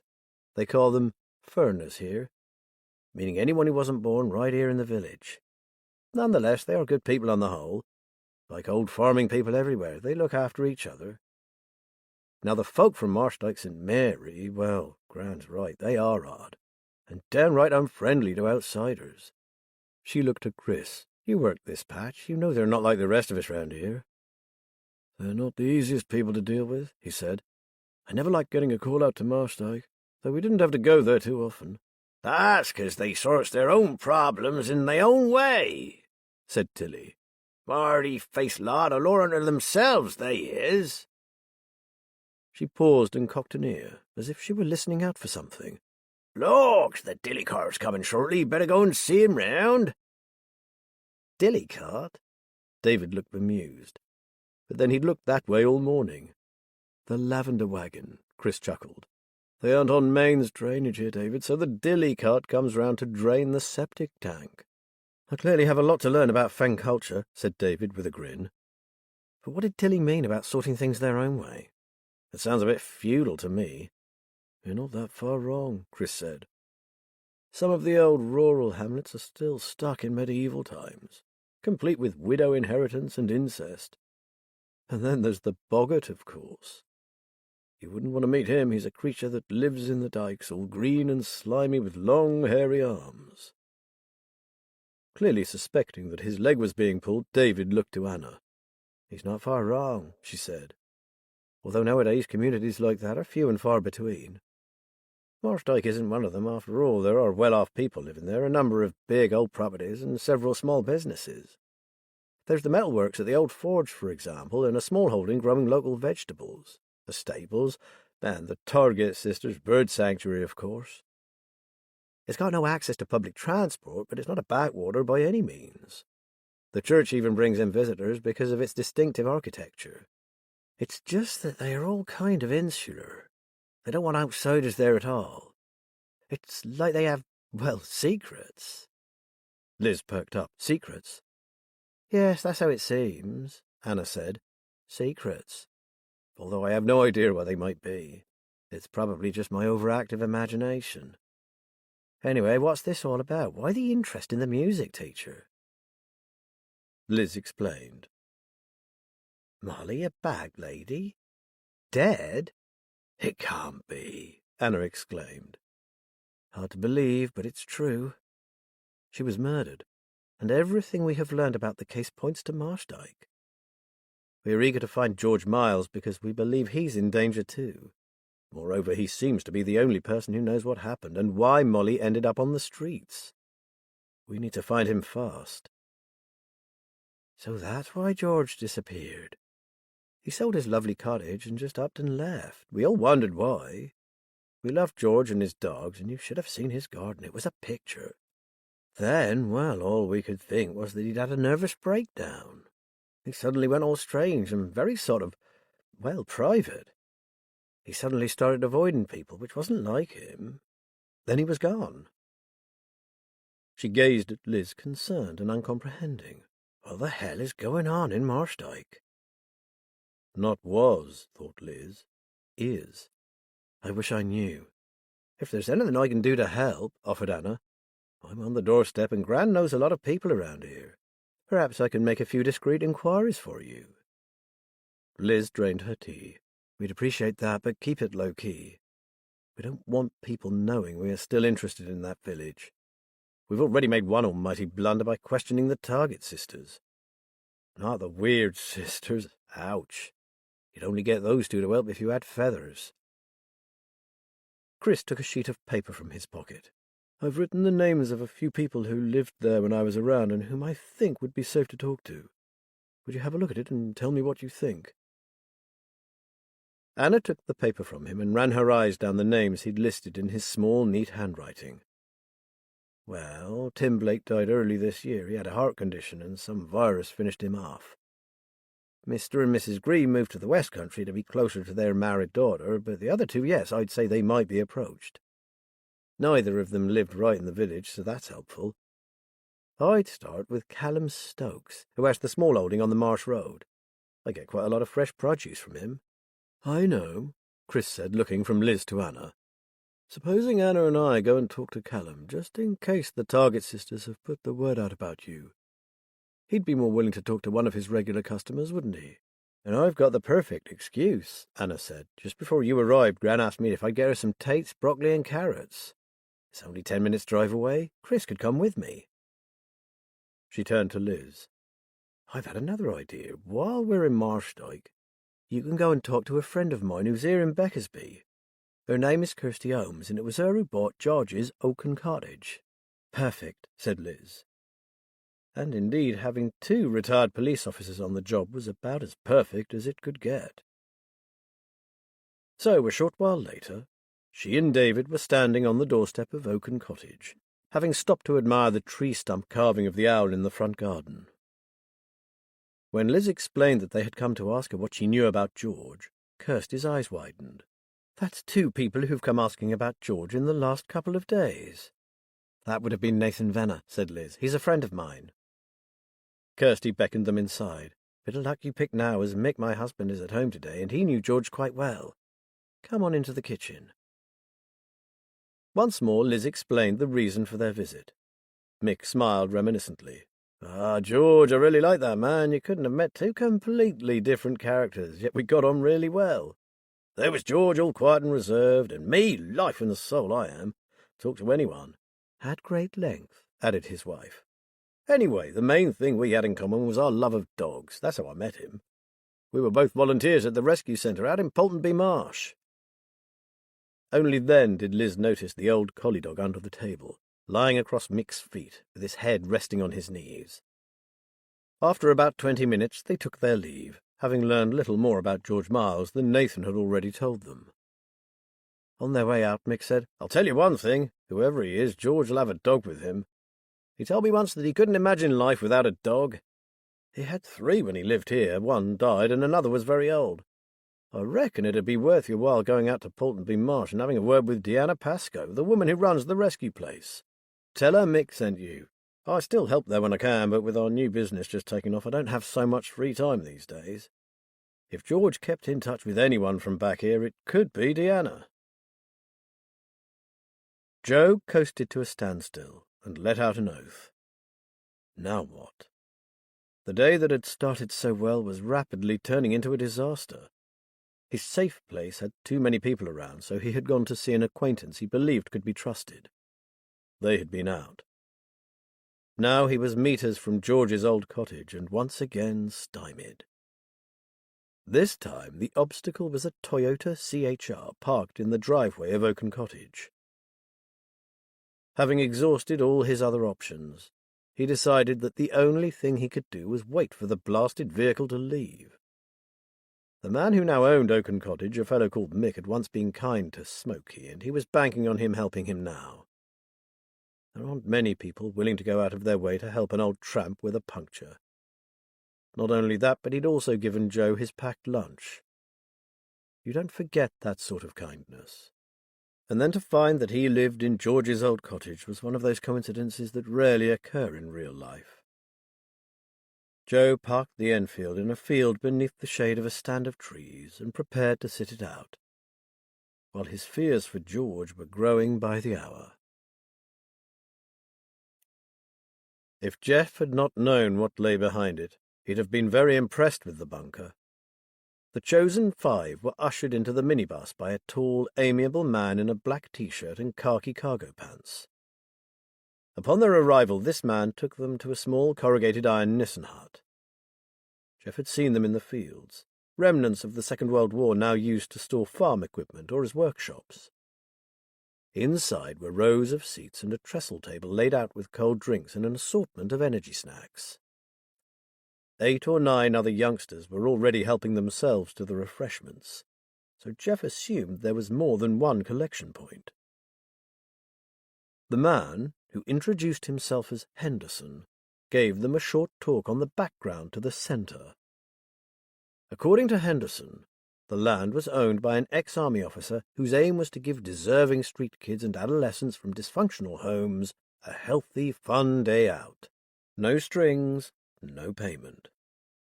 They would shortly be taken to a changing room where they would find sports kit, polo shirts and jog pants, for each of them. Their own clothes would be hung in lockers until it was time for them to leave. As Jeff already knew from Toby, access would be limited to 2 visits, 3 if they were lucky, to give as many kids as possible a chance to take part. The aim, he said, was to encourage them to go on to keep fit so as not to fall into bad habits, drugs, or a life of crime.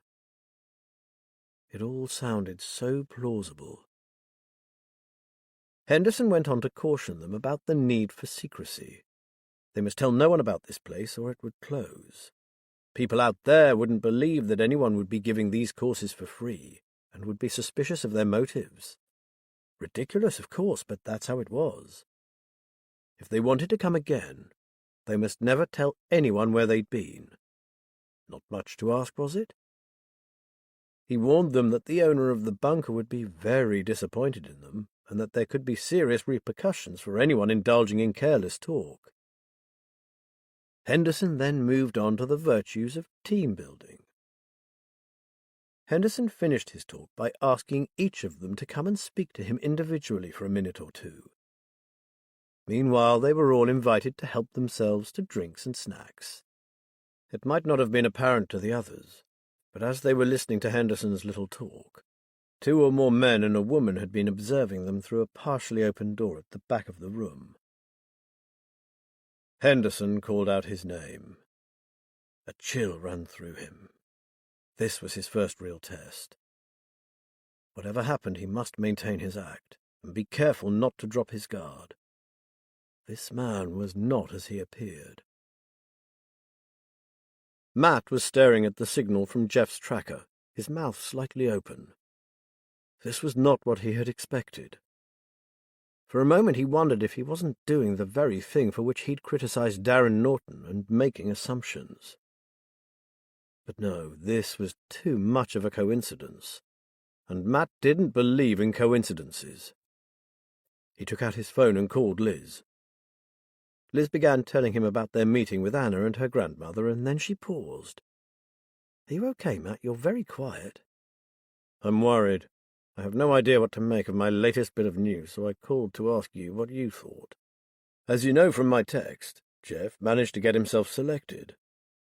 Well, I now know where he is. And? Just tell me if I'm being paranoid. But what would you say if I told you he is on a large tract of privately owned land on the outskirts of Marshdyke St. Mary?" Chapter 23. Liz blinked. "No, it's not possible. There can't be a connection between the 2 cases, surely. They're 2 totally different things. But it is bloody creepy that they're both leading us to the same area. I'm not sure how I feel about this. I mean, we could really snooker each other, couldn't we, snooping around after answers to one case and setting up warning bells in the other?" "You're right, this could be a sodding disaster," said Matt. "But what if they are connected? What if Molly discovered something that— Whoa, don't forget Molly got the frighteners years before this bunker thing materialized. Even your underworld mates like Bernie are only just getting to hear about it, and the police know nothing. No, it's unfortunate, but they are 2 separate issues." "Yes, I realize the bunker setup is recent," Matt said. "But who's to say the owner of that piece of land wasn't using it for something illegal before then? There could be a connection. I'm not saying there is for sure, but we can't dismiss it." "Well, okay, but I still think it's pretty implausible. I tell you what, before he goes to collect Jeff, David can do a search into who owns the land. I don't think you or I should attempt it either, because it could be traced back to us. David can make sure he doesn't leave any footprints, whereas we haven't the skills to be able to do it." Matt, who had been on the verge of doing that very thing, said, "Okay, I'll leave it to David, and please, Liz, I know you're in the area, but don't be tempted to go and take a look. You might put Jeff in danger. Who knows what kind of security they have?" "I get you," she said. "David is just taking Gunner for a little walk, and then we'll be going back to Anna Pickford's place. I'll call if anything important turns up." The 4 of them arrived within minutes of each other. As they got out of the car, Chris and Anna were smiling. Back in the lounge, they couldn't wait to tell the other 2 what they had found. "Nice bloke, Callum," Chris began. "Helpful, too. We only asked him about George, but he brought up the subject of Molly himself, didn't he, Anna?" Anna smiled. "I think the old village must have had their eyes on those 2, and maybe they were right. She did come here a lot to see him. Anyway, according to Callum, when the village kids saw Molly arrive, they hung around outside George's cottage, and as soon as they heard her playing the piano, they would run off and tell the adults. Practically the whole village would gather outside and listen."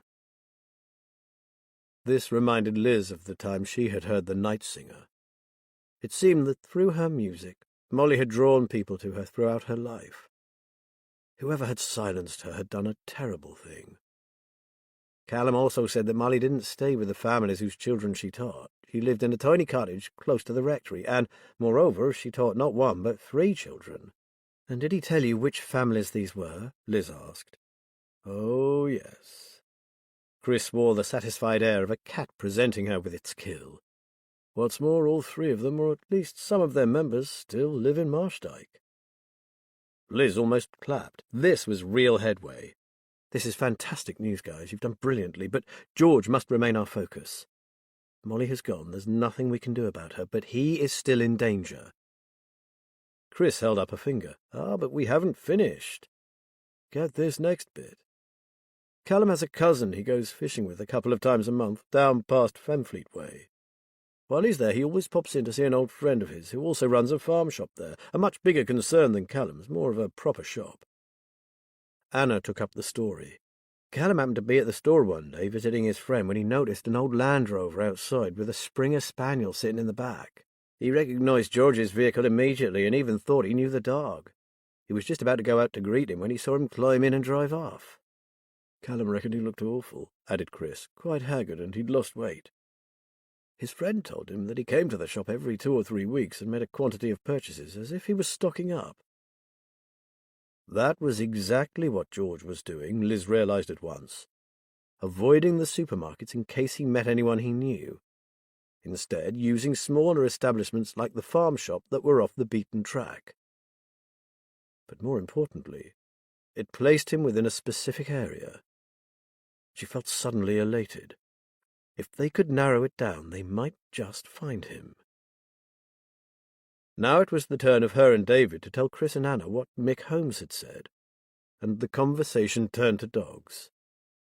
If the dog Callum saw him with is one of the original 3, he must be getting on a bit by now. What's the betting he rescues another? David said. And he's likely to get one from the centre where he worked, Liz added. Chris, can you spare the time to go there now?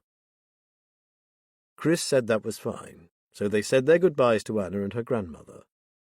But before they left, David took from his pocket the list of odd place names from the book on Chopin and handed it to Anna. Do any of these mean anything to you, or maybe your gran? Anna read them through. Not off the top of my head. Can I keep this? I'll have a think, and I'll certainly ask Gran. Sure, my mobile number's on the back in case you come up with anything. If there's anything else I can do, just ask, Anna said. I'm here all day, and though I'd never tell Gran, I need something more in my life. Even Kirsty's moving away, and when she does, I'll be on my own in a village full of old folk, who make me feel like I should be sitting in my rocking chair knitting shawls. I'm only 27, for goodness sake. We might hold you to that, said Liz. Having someone out here could be very useful indeed, so ditch the knitting and have a good look at David's list. It's a hidden message from Molly. She left it with Chris not long before she died, so it must be important. Anna's eyes lit up. I will indeed. I'll do my best to get you some answers. Just tread warily. Someone out there, someone who's possibly in Marshdyke, is getting rid of anyone connected with Molly. Be careful, Anna. You know what they say. Trust no one.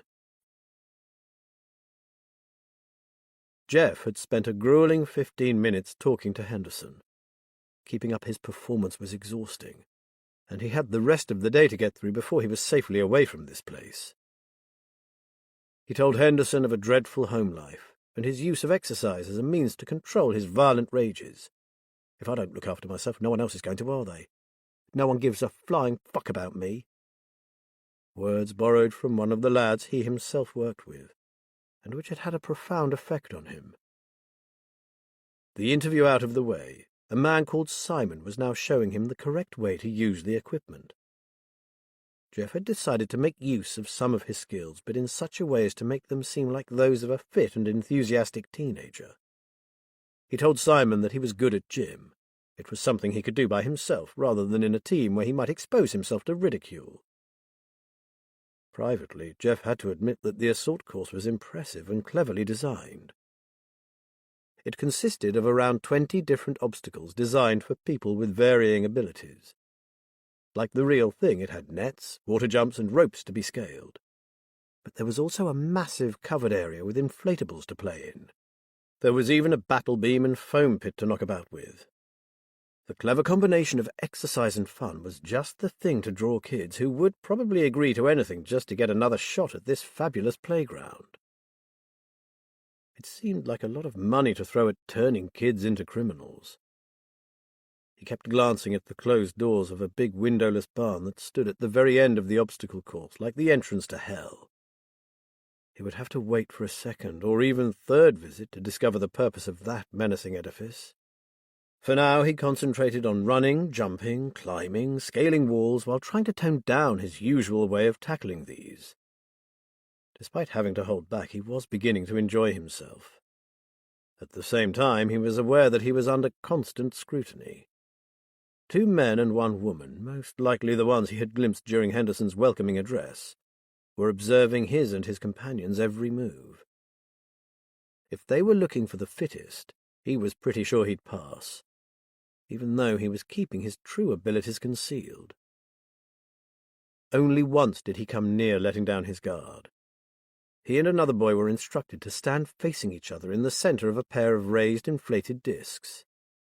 Each was handed a large rubber saber and told to knock his opponent out of his ring of safety, the winner being the first to do so, the intention being to use your weapon to dislodge your rival without falling over in the process.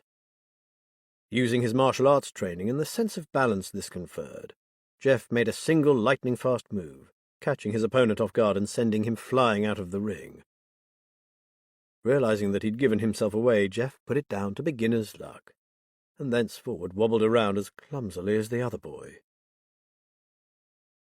After an hour, a break was announced, and they trooped back into the Nissen hut for refreshments. Henderson gave them another talk about taking care to keep rehydrated, stretching before doing any kind of exercise, and generally looking after their bodies. Henderson's manner was relaxed. Now he joked with some of the more outgoing boys and girls. There was friendly chaffing, a bit of backslapping. Watching him, Jeff wondered again about what lay behind this strange setup. It was just so elaborate. Why not just drag a handful of street kids into a van, take them somewhere quiet and make them an offer they couldn't refuse? Money, designer clothes. The chance to get back at the society that had treated them so unfairly. There was no need to go to all these extraordinary lengths just to turn out a few criminals.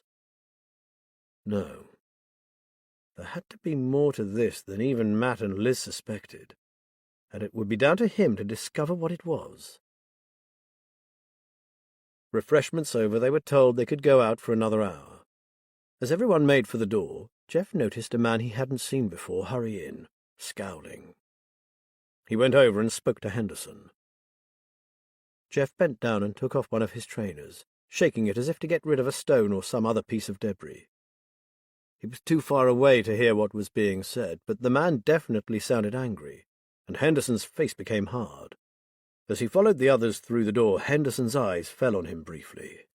The look in them was decidedly unfriendly. Henderson beckoned to his 2 colleagues. "Race has just given me a piece of disturbing news. He thinks the driver of the minivan who went to the cemetery pickup was tailed." Gordon and Smith swore. "What, all the way here?" asked Smith. "No, but only because of a stupid accident. A tractor shed its load on a roundabout. Our driver got through, but the traffic behind him was held up. Nevertheless, someone knows about that pickup point. Race thinks it's not the first time he's seen that vehicle either. We need to call a meeting with Cash. This is serious." "You're right, I'll ring him now," said Gordon, heading towards the door at the far end of the hut. "What do we know about this car?" asked Smith. "Black VW T-Cross. Race is sending the reg across to HQ. They'll be able to find the owner. Meanwhile, you and I need to check a couple of other things. Like why now, after months of everything running like clockwork? Either some kid we thought we could trust has squealed, or—" He frowned. "One of the kids from the cemetery pickup is a plant. There were 5 from there, weren't there? 3 new kids and 2 second visits? My money would be on a second visit kid," said Smith. "Got overexcited about this place and blabbed to the wrong people." "I'm not so sure," said Henderson slowly. "What are you thinking?" "I have a feeling about those new kids. We should keep a close eye on them. I could be wrong, and it's someone who has been watching us for a while, but still. Anyway, we better go and see if Gordon has managed to contact Cash. Simon is watching the kids, so they're okay for now. Although I reckon we should close down earlier than usual. I'll give them another hour or so, then get them back to town. One thing is certain. We need to act fast to shut this VW driver down before he fucks the whole thing up." "Well, we're nearly there," Smith said. "Only a couple of weeks, and then we'll have cracked it, and all this will be gone. And no interfering bastard is going to get in our way." The Poultonby Marsh Dog Sanctuary was proving difficult to find. Liz finally spotted a cluster of buildings half hidden behind a stand of tall trees along a winding fen lane that led down to the marsh. "Well, the barking won't be bothering any neighbours, will it?" said David, casting his eyes around the endless expanse of fields and the vast bowl of the sky. "There are no neighbours." He ran a hand through Gunner's thick fur. "Don't bother about what those notices say. We're not leaving you here." They pulled into a large concrete parking area beside a well-kept grassed exercise run. Stepping out of the car, Liz noticed dog agility equipment along with bales of hay and piles of logs that evidently served as places with interesting smells for the dogs to sniff at. "This is really well organised," she said to Chris. "Have you ever been here before?" "Never, and I agree with you about the setup. It's all very clean and there's no noise. I've been to a few rescue places where it's bedlam." "Auntie Liz, I'll stay in the car with Gunner if you don't mind," David said. "Poor fellow's picked up on where we are. He's shivering." "No problem, David," Liz said. "We won't be long." Inside the reception, they were greeted by a young woman and an older man. Both wore sweatshirts and a logo featuring a black dog and the initials PMDS. Liz asked to speak to Deanna Pascoe. "Tell her Mick sent us." The two volunteers smiled at the mention of Mick's name. While the young woman went to find Deanna, Liz asked the man if he happened to know George Miles. "Good old George. Haven't seen him since Bono died," the man said. "That was his boxer dog. I thought he'd be back for a new friend for Alfie. Now he's on his own, but he hasn't." The girl reappeared. "Deanna's over at the enclosure. Will you come with me?" She took them out of a back door and down a long, covered way that led to the kennels themselves. Like the rest of the place, these were spotless. Deanna turned out to be a tall, willowy woman with short-cropped dark hair, wearing heavy-rimmed glasses. "Friend of Mick's, are you? Wanting to join my merry band of canine carers?" She grinned. "Unpaid, of course." "Not this time, I'm afraid." And Liz explained the reason for their visit, while the smile faded from Deanna's face. "Oh, my God. We've been wondering where he was. I rang him any number of times until I received a reply to say the number was no longer in use." She shook her head. "He's such a lovely, gentle man. Who on earth could wish him harm?" "That's what we are trying to find out," said Liz. "But it looks like you can't help us either." "No, I'm sorry. Feel free to ask the others, but I'm sure they would have told me if they'd seen him. He was one of our staunchest supporters, and a good friend to boot. We all miss him." Liz felt deflated. She had been so certain they would find a lead here. She was about to leave when Deanna said, "There's one thing that might help. It's a bit of a long shot, mind. You see, we dog lovers are funny about certain things, vets being one of them." Deanna raised an eyebrow. "When you find a veterinarian you trust, you stick with them and don't go anywhere else. George has taken Alfie to the same vet ever since he got him. His other dogs, Bono and Flinders, were with the same woman who's the one we use as well. Come back to the reception and I'll get her details for you. Her name is Sue Harrison and her clinic is in Summerdyke." Having given Liz the vet's number, Deanna accompanied them to the car. "If you find George, please tell him to come back and see me. He has friends here, people who care about him. Please find him and do all you can for him. He has a good heart, and whatever has happened, it won't have been through any fault of his." "We'll do all we can, and you've been very helpful, thank you." As she spoke, Deanna caught sight of Gunner. "Hello, that's a big chap you've got there. He's a fine fellow to be sure. How long have you had him?" 24 hours or so," said David. "We're kind of doggy-sitting for a sick friend." "Well, he's certainly fond of you," said Deanna. She stood back as Liz started the engine. "And good luck finding our George." Liz sped away, the scenery passing in a blur until Chris said, "It's okay, Liz, you can slow down a bit. We have plenty of time before I need to get back to the library. Anyway, I'm not passing up an opportunity to meet someone who just might have his address." With a laugh, Liz took her foot off the accelerator. "Thanks, Chris. It would have been a bit tight getting you home, then back out to Summerdyke before David has to collect Jeff." It was not nearly as easy to get to see Sue Harrison as it had been Deanna Pascoe. Finally, one of the veterinary nurses took them into a small consulting room and asked them to wait. Sue hurried in, looking a little flustered. "It's manic here today. I'm sorry, but I really don't have long." Liz again explained that they were looking for George Miles and why. Sue's half-apologetic smile vanished, and she eyed them suspiciously. "Sorry, but I don't know either of you from Adam, and I certainly don't just hand out my client's details to whoever happens to ask." Liz was taken aback. "We are terribly worried about him, Miss Harrison. As I explained, this is connected to a recent murder, and I believe Mr. Miles is in grave danger. If you know anything about where we might find him, I'd be grateful for your help." "Then why aren't the police here?" Sue responded. "That card means nothing. Anyone can go and get a card made." She knows exactly where George is. Liz decided on another approach. "Deanna Pascoe believes what we say. That's why we are here. She gave us your name and address. You have made it abundantly clear that you know where George and Alfie are. I respect your loyalty, and I'll not press you further. The police can do that if necessary. Just do one thing for me, if you would. If you're in contact with him, just give him my number. It's on that card. Both my home and mobile numbers are there. It could mean the difference between life and death for George. I hate to lay that kind of responsibility on you, Sue, but it's that serious. Finally, you can ring DCI Charlotte Anders at Fenfleet Police Station, and she will confirm that the Haynes and Ballard Detective Agency are officially liaising with them in this investigation." With that, she thanked the vet and turned to go. "He told me people might ask about him, people who wish him harm. George is terrified of something.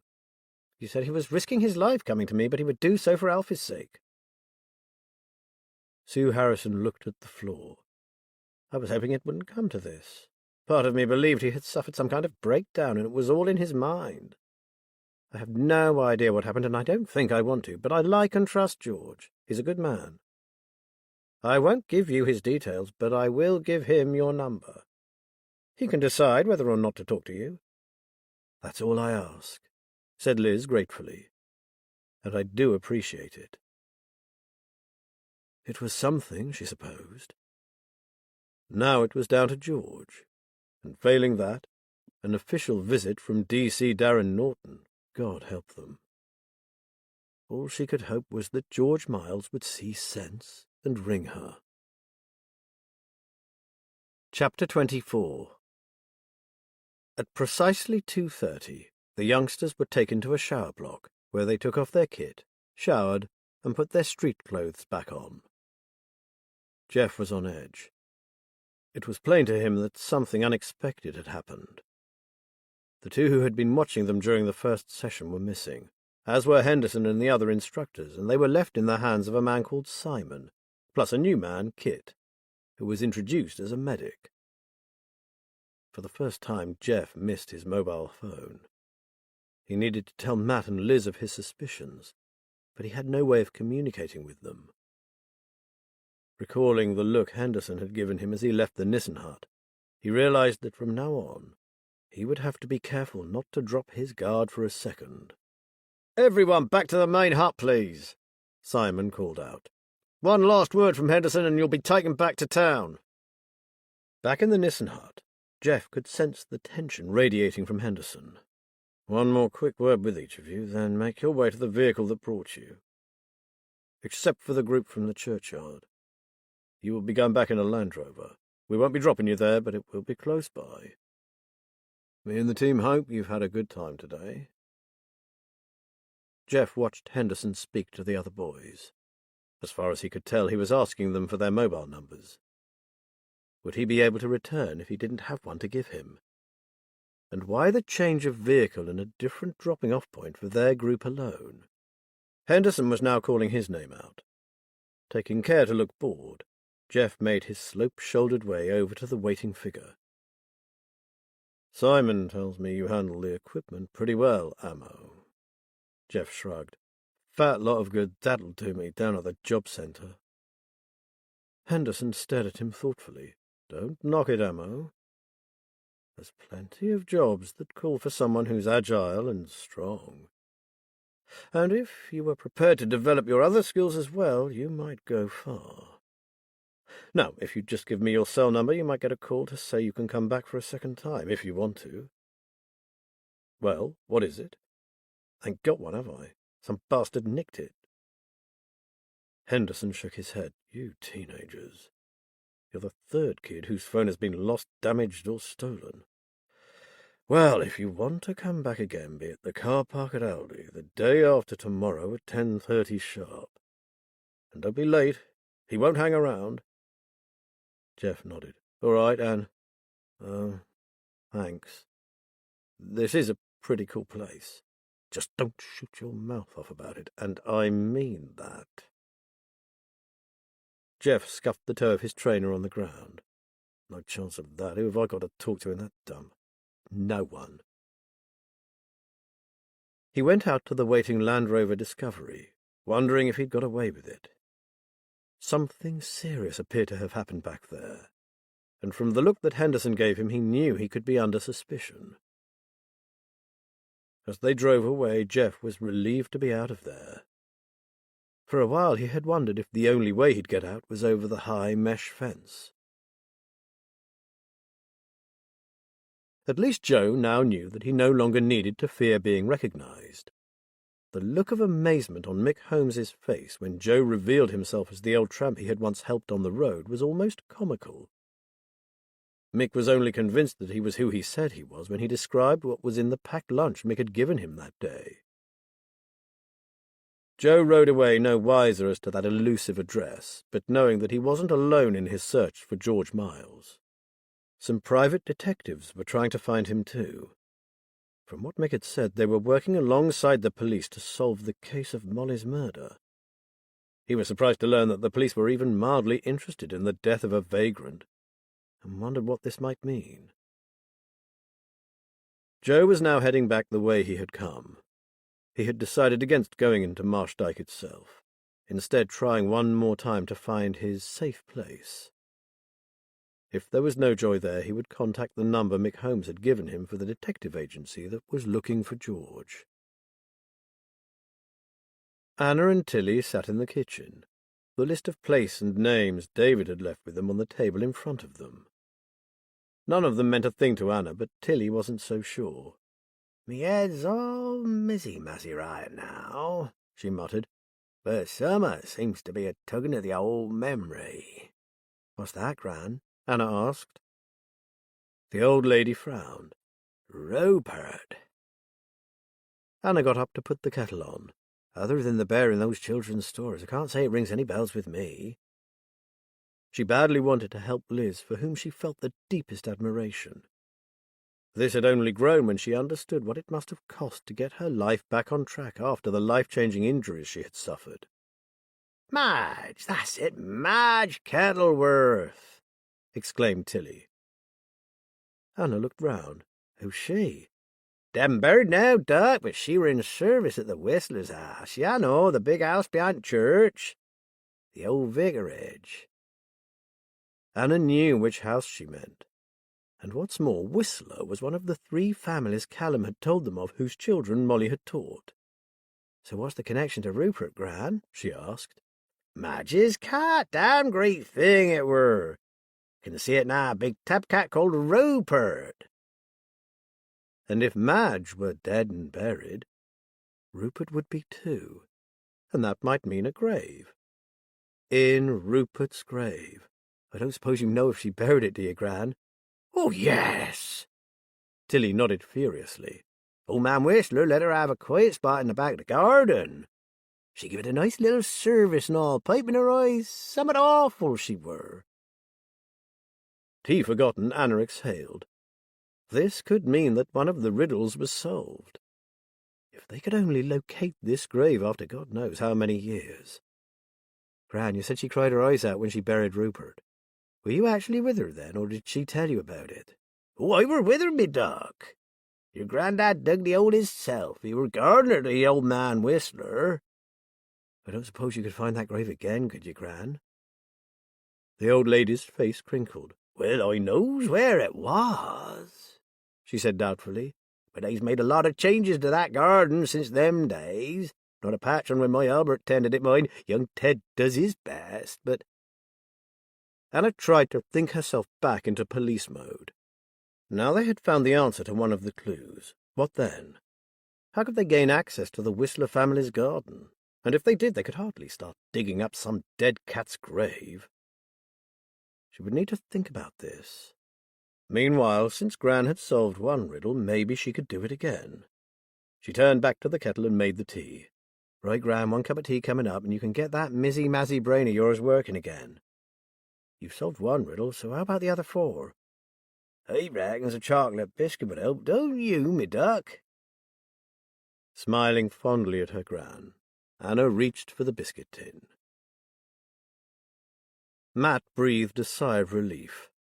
The little red dot of Jeff's tracker was moving in the direction of Fenfleet. He rang Liz and told her to get David ready to collect their agent. I'm in the car park of the DIY store in West Street. David knows where it is. He can go and pick up Jeff as soon as the tracker stops moving.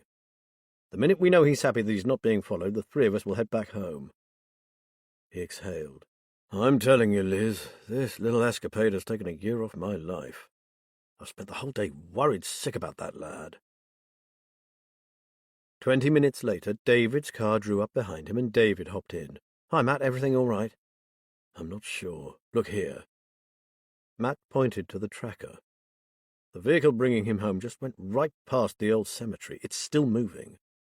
Perhaps they do that sometimes to throw anyone watching off the scent, although Toby was dropped off where he'd been picked up. They followed the course of the tracker until finally it stopped. I know where he is, Matt said. That's a quiet side road about 1/4 of a mile from the old cemetery. I hope Jeff remembers which direction he is supposed to be heading in. Don't worry about Jeff, Matt. He won't get lost, said David. So, shall I head off there now? Yes, but take it slowly. I'll call you when he stops and give you his exact location, okay? Got it. Just call me Uber. I'll ring you when we set off for home. Once more, Matt was left alone to worry. One thing was for sure. No way was he going through this again. The warning bells were sounding like claxons in his head. They now knew where the bunker was, and that was enough. No matter what Jeff told him, he was not going to be persuaded to allow him to go back in. The tracker stopped. There was a short delay, then it started moving again, only much slower. This time in the direction of the rougher neighbourhoods of Fenfleet. Good lad. Matt's heart rate having returned to something approaching normal, he rang David.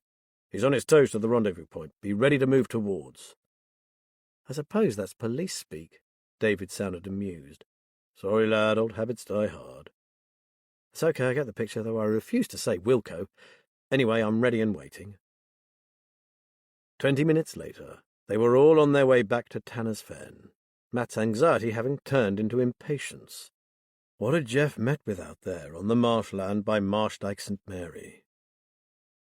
They were almost home when his phone rang. The call came from an unknown number. Is that Matthew Ballard?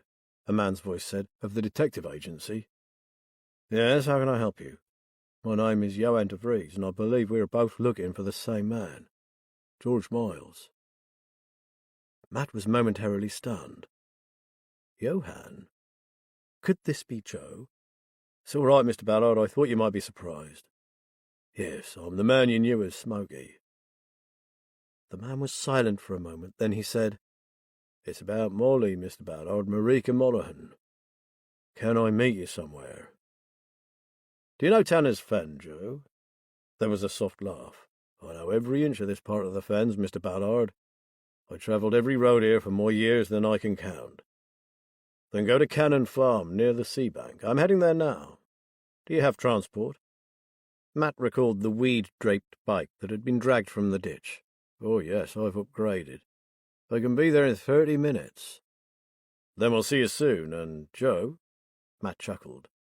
You have no idea how pleased I am to hear your voice. Chapter 25. Something's not right. Bruno and Kurt stared blankly at Leah. What do you mean? Asked Kurt. Think about it, dumbass. This place runs like clockwork. You know what I mean. Everything happens at a set time, like they've got a timetable or something. Cash was supposed to give us our final pep talk half an hour ago. So where is he? I don't like it. The two boys glanced at each other. Apart from the fact that it didn't pay to argue with Leah, she had the nose of an animal for trouble and could sniff it out from a mile away. In their room at the back of the barn they were cut off from the wider bunker, and Leah's words made them uneasy. It might be one of Cash's tactics, Kurt said. You know, keep us waiting, seeing how we cope. Leah shook her head. It's not that kind of wrong. Suddenly Smith burst into the room. Your things together, all your kit, don't leave anything behind. He flung 3 large grab bags in their direction. Come on, move! Bruno picked up one of the empty bags. What's up, Smith? You're being shipped out, no more questions. Pack your stuff. Now! With a shrug, Kurt grabbed one of the bags and made his way to his bunk. Leah was already in her cubicle, stripping the tiny wardrobe and drawers of her meagre possessions. Satisfied that they were all doing as they were told, Smith left. You were right, Kurt said to Leah. Yeah, she said, but shipped out where? They had been told, Kurt recalled, that those of them who made the grade would be moved on for further training. Otherwise they'd be shipped off to some far-flung city and left to make a new life for themselves. But he also remembered Leah's words of the day before, and wondered if there was another, more sinister fate in store. His bag at his feet, he stood waiting nervously for someone to collect them. A young boy, frightened and terribly alone. An hour later, 2 vehicles crossed paths at the gates to the bunker, a black 4x4 going out and a white unmarked transit van coming in. The van reversed into a covered area next to the barn where Smith stood waiting to receive it. Load still intact, is it? Yeah, said the driver, or it was when I set off anyway. All right, keep it locked and wait for me to come back. I won't be a minute. Smith hurried off to get Gordon. This was one particular cargo he wouldn't be able to handle on his own.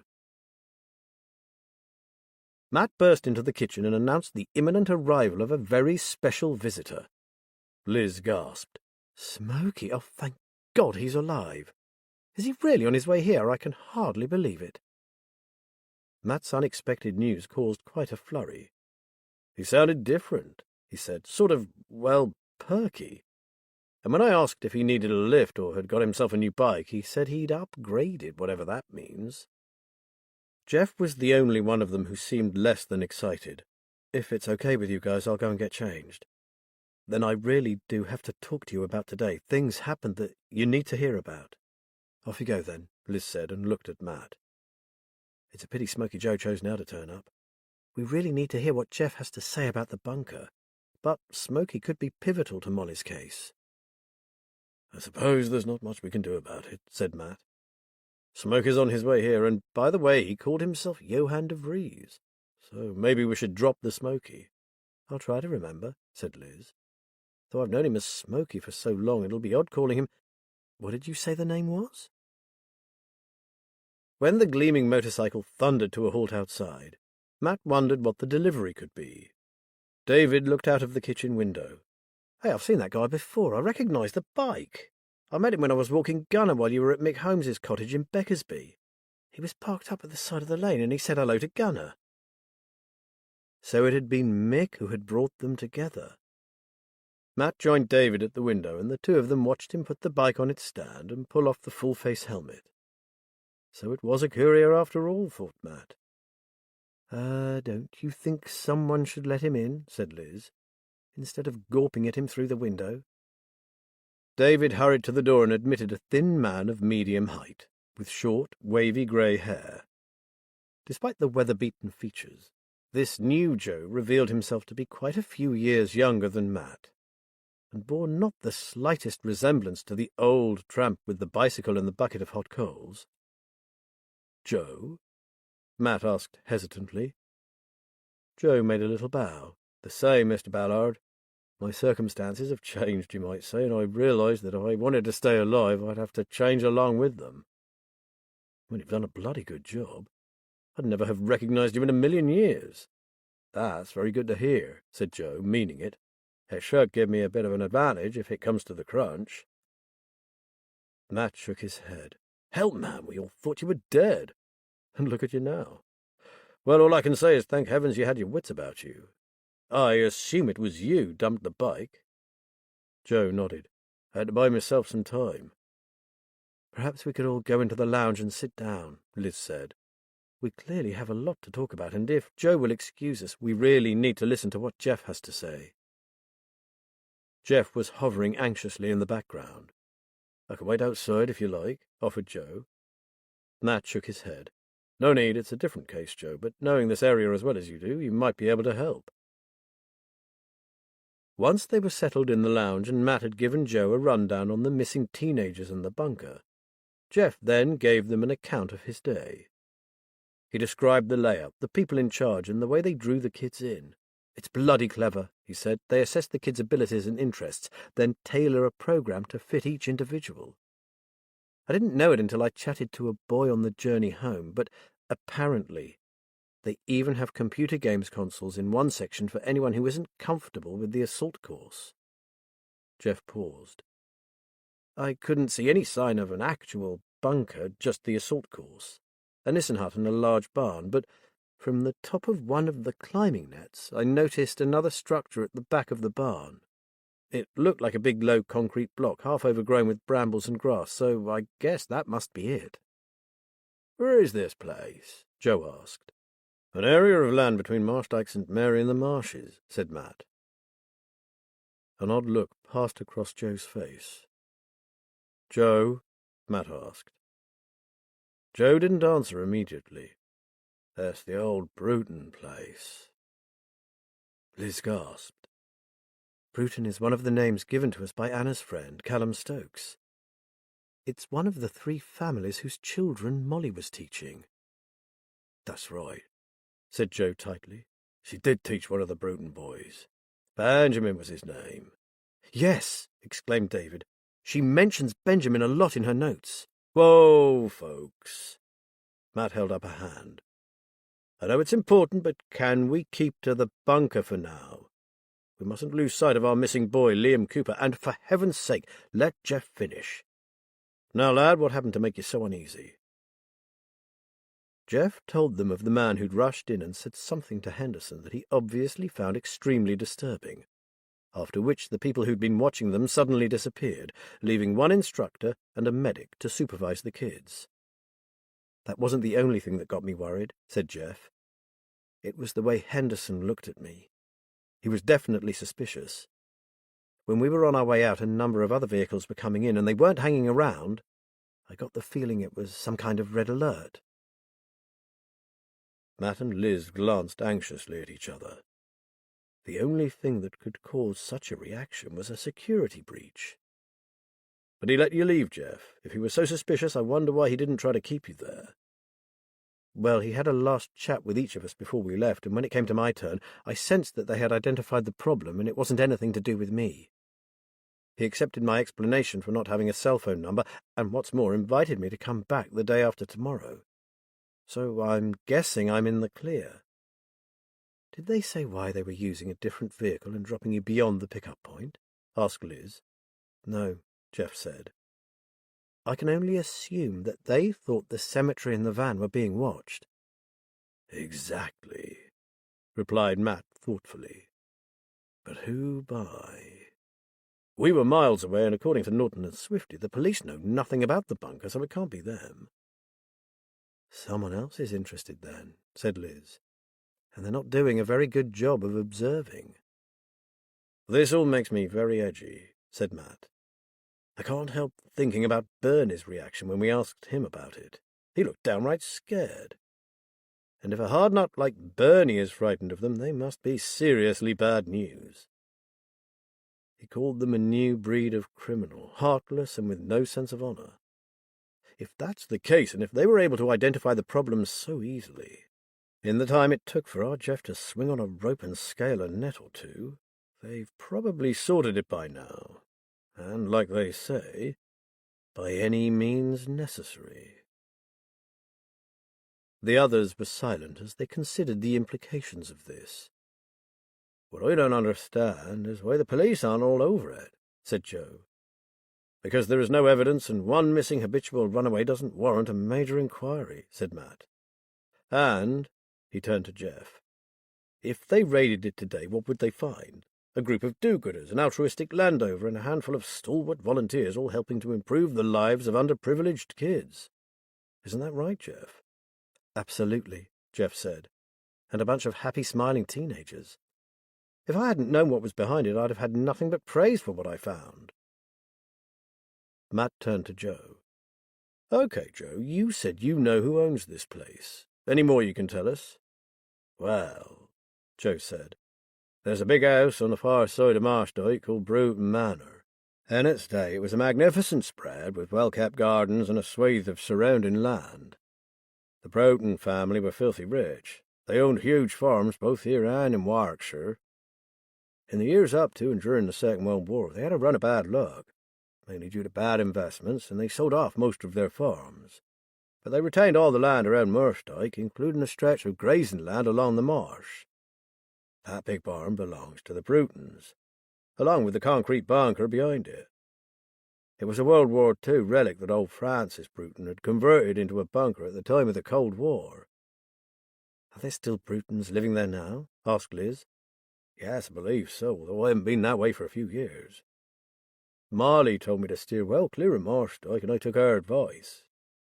Until today. Joe looked apprehensive.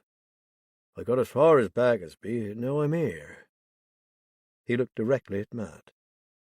What I will say is that the surviving members of the Bruton family are more likely to have rented that barn and the surrounding land out, rather than set anything up themselves. They are far from altruistic, believe me. They always were a bunch of money grabbers, and I can't see that having changed in the last few years. I know they wouldn't even spare a crust or a drink of water for a homeless person. Matt received this information in silence. So Molly had been in the very place their other inquiry had taken them to. How was it that their two cases were converging like this? The sound of the landline ringing jolted him from his thoughts. Liz answered. Hi, Anna. Yes, have you got something for us? She grabbed a notepad and pen and started scribbling, while her caller continued to speak. Call ended, she turned to the others, her face alight. Anna and old Tilly Pickford have been going through the list of riddles from the book on Chopin. Tilly has worked out 2 of them, and Anna just rang Chris Lamont at the library, and they think they've solved a 3rd. Cool, what are they? Where are they? Which ones were they? David gabbled. Guys, have a thought for Joe. He hasn't the faintest idea what you're talking about. Why don't you explain before we go any further? Meanwhile, I'll contact Charlie Anders and update her on the bunker. I'm beginning to think we're approaching the time when we need the police to take over. Charlie sounded fraught. I hope you're calling to ask for your old job back, because I'm telling you, if I have one more day like today, you can have it. Matt smiled. He remembered days like that, when any career would have seemed preferable to the one he had chosen. She sighed. And now you are going to add to my worries. I can feel it coming. Sorry, Charlie, but, well, yes. He went on to tell her about the bunker and what they suspected was going on. When he told her where it was situated, Charlie sighed. Loudly. Shit, Matt. I'll need a bloody good reason to enter that place without a warrant. It's private property, no crime has been reported, and, funnily enough, the JP doesn't hand out warrants based on Chinese whispers. I know. I'm just making you aware of what we suspect. Then if it boils over into something you can act on, you'll be able to do so immediately. I promised I'd keep you updated, and that's what I'm doing. I'm not asking for a helicopter and an ARV, just that you be aware of the situation. Charlie grunted. I'm sorry, Matt, it's been a crap day. Of course, I trust your judgment completely, but we are stretched to capacity, and I'm telling you now, if all hell breaks out at your bunker, I'll be hard-pressed to find a sodding squad car, let alone a helicopter. So that was that. He had been going to ask for a bit more support than they were getting from Norton, but that obviously wasn't going to happen. Things must have got overwhelming since they'd last spoken with Charlie. Then I won't trouble you further, Charlie. Just one last thing. Can you get DC Norton to ring me ASAP? And you did allocate some uniformed assistance, should he need it. As far as I know, he's never asked anyone for support or made any inquiries of his own regarding our Molly. We are streaks ahead of him, and he's contributing very little, so gee him up for us if you would. Hold on, Matt. There was a long pause, during which he could hear Charlie talking to someone. He's not at his desk. One of the others said he went out following some lead or other, but he didn't tell them where he was going. That was hours ago. She heaved a sigh. I despair of that young man, really I do. But I'll do what I can, and I'll have a word with Uniform about letting you use Swifty Fleet as a kind of official contact. Thanks, Charlie. And I'm sorry things are so stressful at present. That's life in the Force, Matt, as you well know. I'm sorry you caught me at one of those manic moments, but listen, don't take on more than you should, and don't get into danger, okay? I'd never forgive myself if either of you got hurt, especially Liz. If the shit hits the fan, I'll be there for you. I'll find the resources from somewhere, and if you can find some concrete proof of a crime having been committed, I'll be on it like a ton of bricks, okay? Received and understood, and good luck with all you have on at present. Very slowly, Matt put the receiver back in its cradle. Now what should he do? Since he was not prepared to let Jeff go back to the bunker, how would he ever get Charlie the evidence she needed? Which meant the two young boys, Liam Cooper and young Lee's brother, Dean, were condemned to join the ranks of the missing. He doubted they were still in the bunker. If they had been deemed good criminal material, they would have been moved on. If not, who knew? They could be dead and buried, lost forever out in the marshland. He sank down onto a chair and put his head in his hands. He sat like this for a while before rousing himself. He was all Mr. and Mrs. Cooper had to pin their hopes on. Even if the worst had happened to Liam, they needed to know. He couldn't let those poor people down, or young Lee, a boy with only his little brother to love. No. They had started this investigation, and they'd bloody well finish it. Matt stood up and marched determinedly back to the lounge. They would work out a proper plan of action. 2 cases to solve, one involving a huge operation, and another that was smaller but equally important.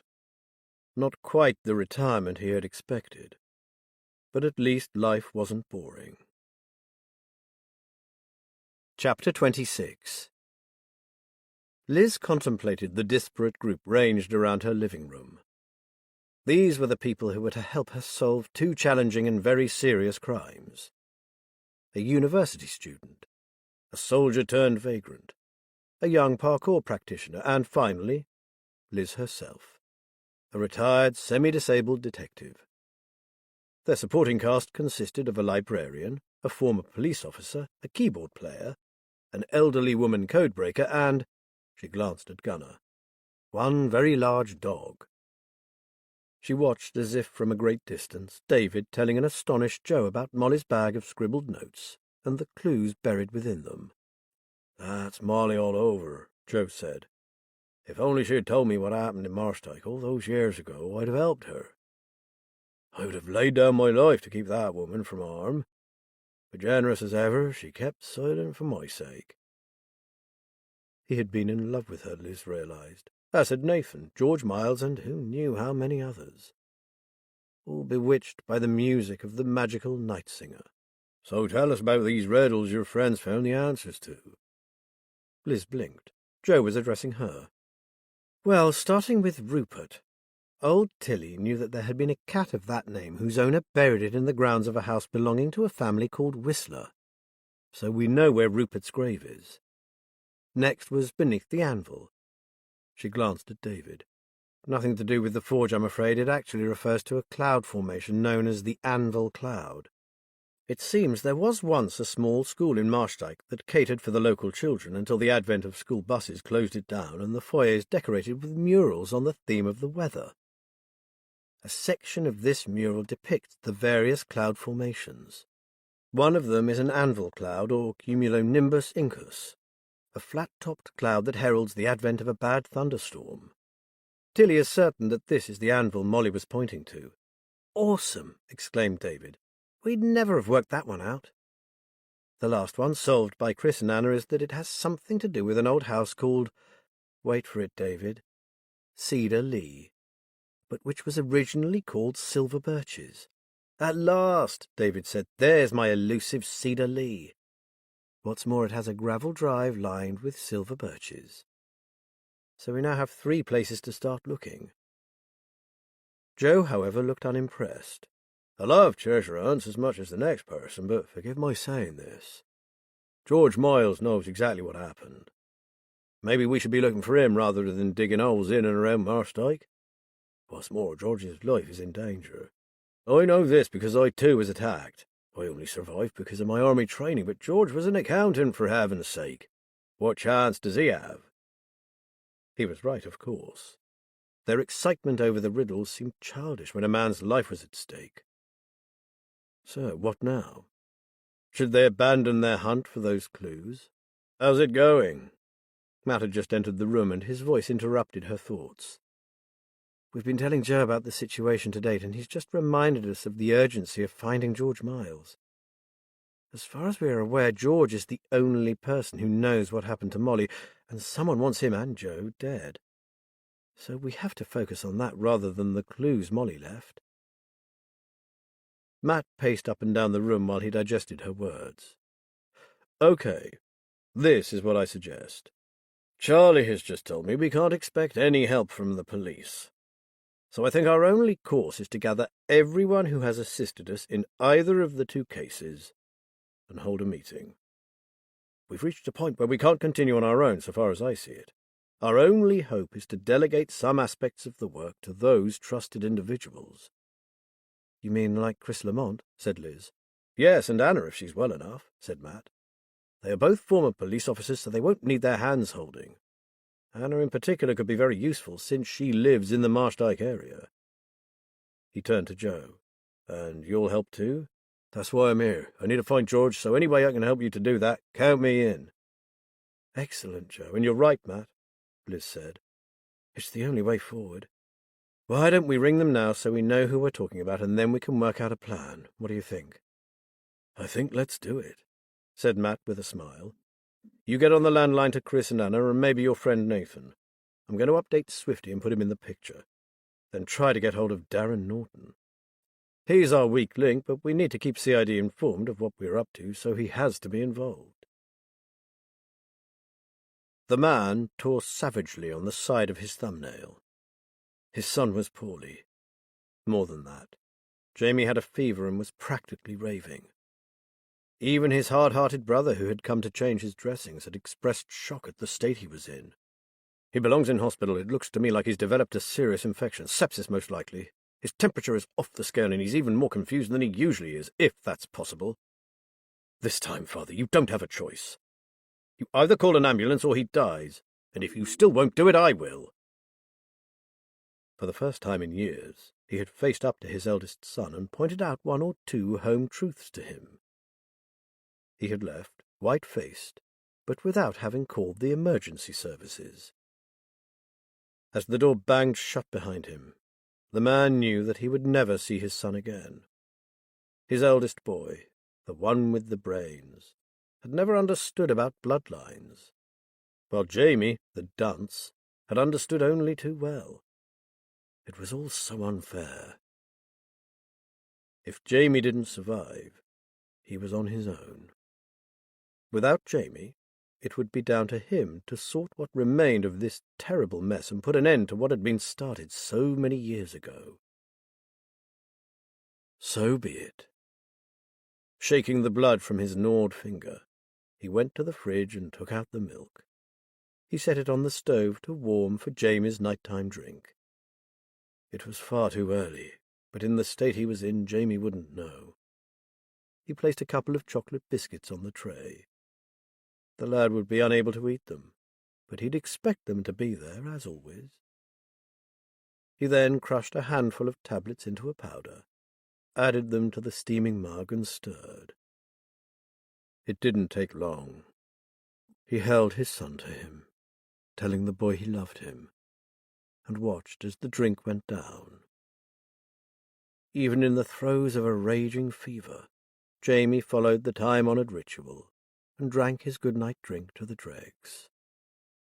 "Good boy. Now go to sleep," he whispered. "Jamie done good?" "Yes, son. Jamie done good." 10 minutes later, he was outside Jamie's room and locking the door. The windows had already been sealed, so there was no way out. Matt swore under his breath. Norton was still not picking up. He decided to ring Swifty instead, but before he could dial the number, Swifty himself was on the line. DCI Anders told me to ring you. Your detective seems to have gone off the radar. He's been out of touch since late this morning, and we're beginning to get a bit concerned. According to our CCTV cameras, he took his car and flew out of the gates like a rocket. The traffic cameras picked him up moving east through the town, then nothing. He must have taken to the side roads. Since then, there's been no sightings, though he did ring in just before lunch. Apparently, he told one of the detectives that he was off to check out one more lead and will be back after that, but he omitted to say where he was. Then, well, nothing. Digesting this piece of news, Matt recalled the odd, fleeting expression on Norton's face when he'd mentioned the bunker. He remembered, too, the apparent red alert that Jeff had told them about. No. Surely that idiot detective hadn't. It wasn't possible. Or was it? Hello, are you still there, Matt? Yes, sorry. Matt had forgotten that Swifty was still on the line. We haven't heard anything from him, Jack. Could you let me know if he turns up? Of course, Matt, and don't forget I can assist if you need me. The skipper has told me to be on hand. That's good news, mate, and don't worry, I'll be calling. We've quite a lot to deal with our end. Before you go, Matt, tell Liz I'm just about to check out someone she wanted to know about. George Miles? The name rings a bell, but for the life of me I can't think why. I'll tell her, and thanks, Swifty. It's good to know you're there for us. My pleasure, sir. Matt ended the call and looked at the clock on his phone. It was 5:15. He hurried back to the lounge, his mind on the vanished D.C. Norton. Could that cocky young detective really be so stupid? They're all in, Matt. All three of them are on their... Please stop. What's the matter? He told Liz of Norton's unexplained disappearance. I wondered at the time if he knew something about that place, said Liz. I thought I might have been imagining it, but he definitely reacted to the name. What a plank, muttered David. It fits, doesn't it? Added Jeff. We wondered if they'd clocked someone watching the pick-up point. It must have been Norton. Which leads us to suspect that his sudden disappearance is courtesy of Henderson and his crew, said Matt. Meaning that if our devious detective isn't dead in a ditch, he's now inside that bunker that he was so sodding interested in, Liz said. What car does he drive? Asked Jeff. Liz closed her eyes for a second, trying to recall the vehicle she'd seen drawing up outside Cannon Farm. I know. A black VW T-Cross. Jeff exhaled. Then I'm pretty sure they've got him. You know I said there were vehicles approaching the enclosure when I was being driven out in the Land Rover? Well, one was a white Ford van, another a big 4x4, a Toyota, I think, and a smaller black car driven by the man who delivered the bad news. I'm sure it was a black VW. It's enough for me, lad. But to get the police involved, we'd have to be certain it was Norton's, said Matt. Damn it! Every time I get the priorities lined up in my head, someone moves the goalposts. Now we have two men in danger, George and that idiot Norton. This was not good at all. When are the others arriving? Within the hour, Liz said, just as her phone began to ring. Les, Swifty said. I knew that name meant something to me. He was the guy who found Molly's body. I've got his address right here. Joe almost catapulted out of his chair before sinking back down again. It was George who discovered her. Oh, no. That poor man. Hold on, Swifty. Let me grab a pen. David handed one to her and she wrote it down. Got it. I can't thank you enough, Swifty. That's fantastic. I'd go out there myself, said Swifty, but I'm afraid he might do a runner if he sees a police car. He was in a right state. Oh, and apparently his place is a bugger to find. It doesn't even have a number on it, so best of luck. Liz thanked him and ended the call. Okay, Matt, how do we deal with this? He knows you, doesn't he? Matt said to Joe.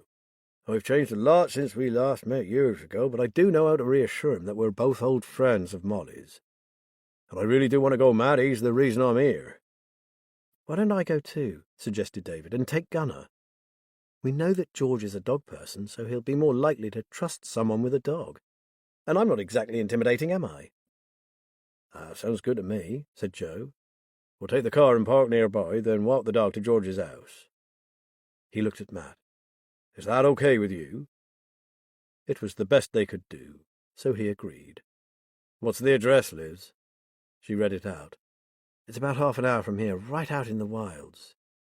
Joe smiled. I know that lane. There aren't many houses. In fact, there's only 3 along there. Forget the sat-nav, I've got this. Then get away now and take care, both of you, Matt said. Don't forget you aren't the only people looking for George Miles. You too, Gunner. Look after these 2 for me, and that's an order. Gunner stood up and walked across to David. Matt felt a whole lot easier knowing Gunner was at David's side. Henderson slammed his fist down on his desk. A copper. That was the last thing they needed. Why the hell hadn't HQ told them that when they gave them the license number and the address?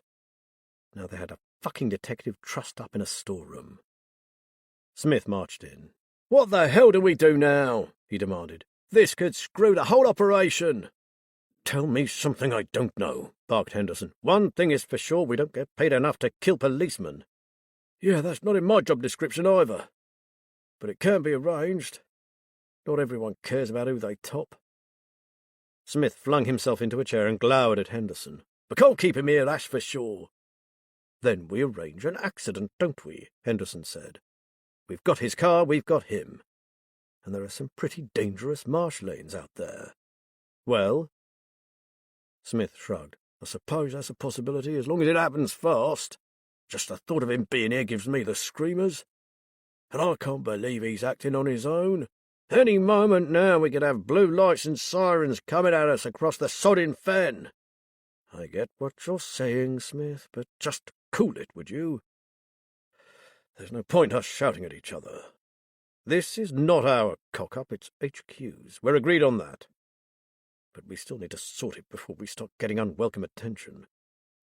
Like you said, in a week or 2 this place will be history. We have what we need and we can move on. Meanwhile, we still have the perfect cover. It's just this one little problem, and that can be dealt with. I suppose you're right. And thinking about it, if that detective hadn't been on his own, we'd have had visitors by now. Maybe he was just being nosy, or was following up a lead off his own bat, Smith said. So, what's the plan then? I think we should run it past Gordon. He'll know who the best person is to arrange something like this.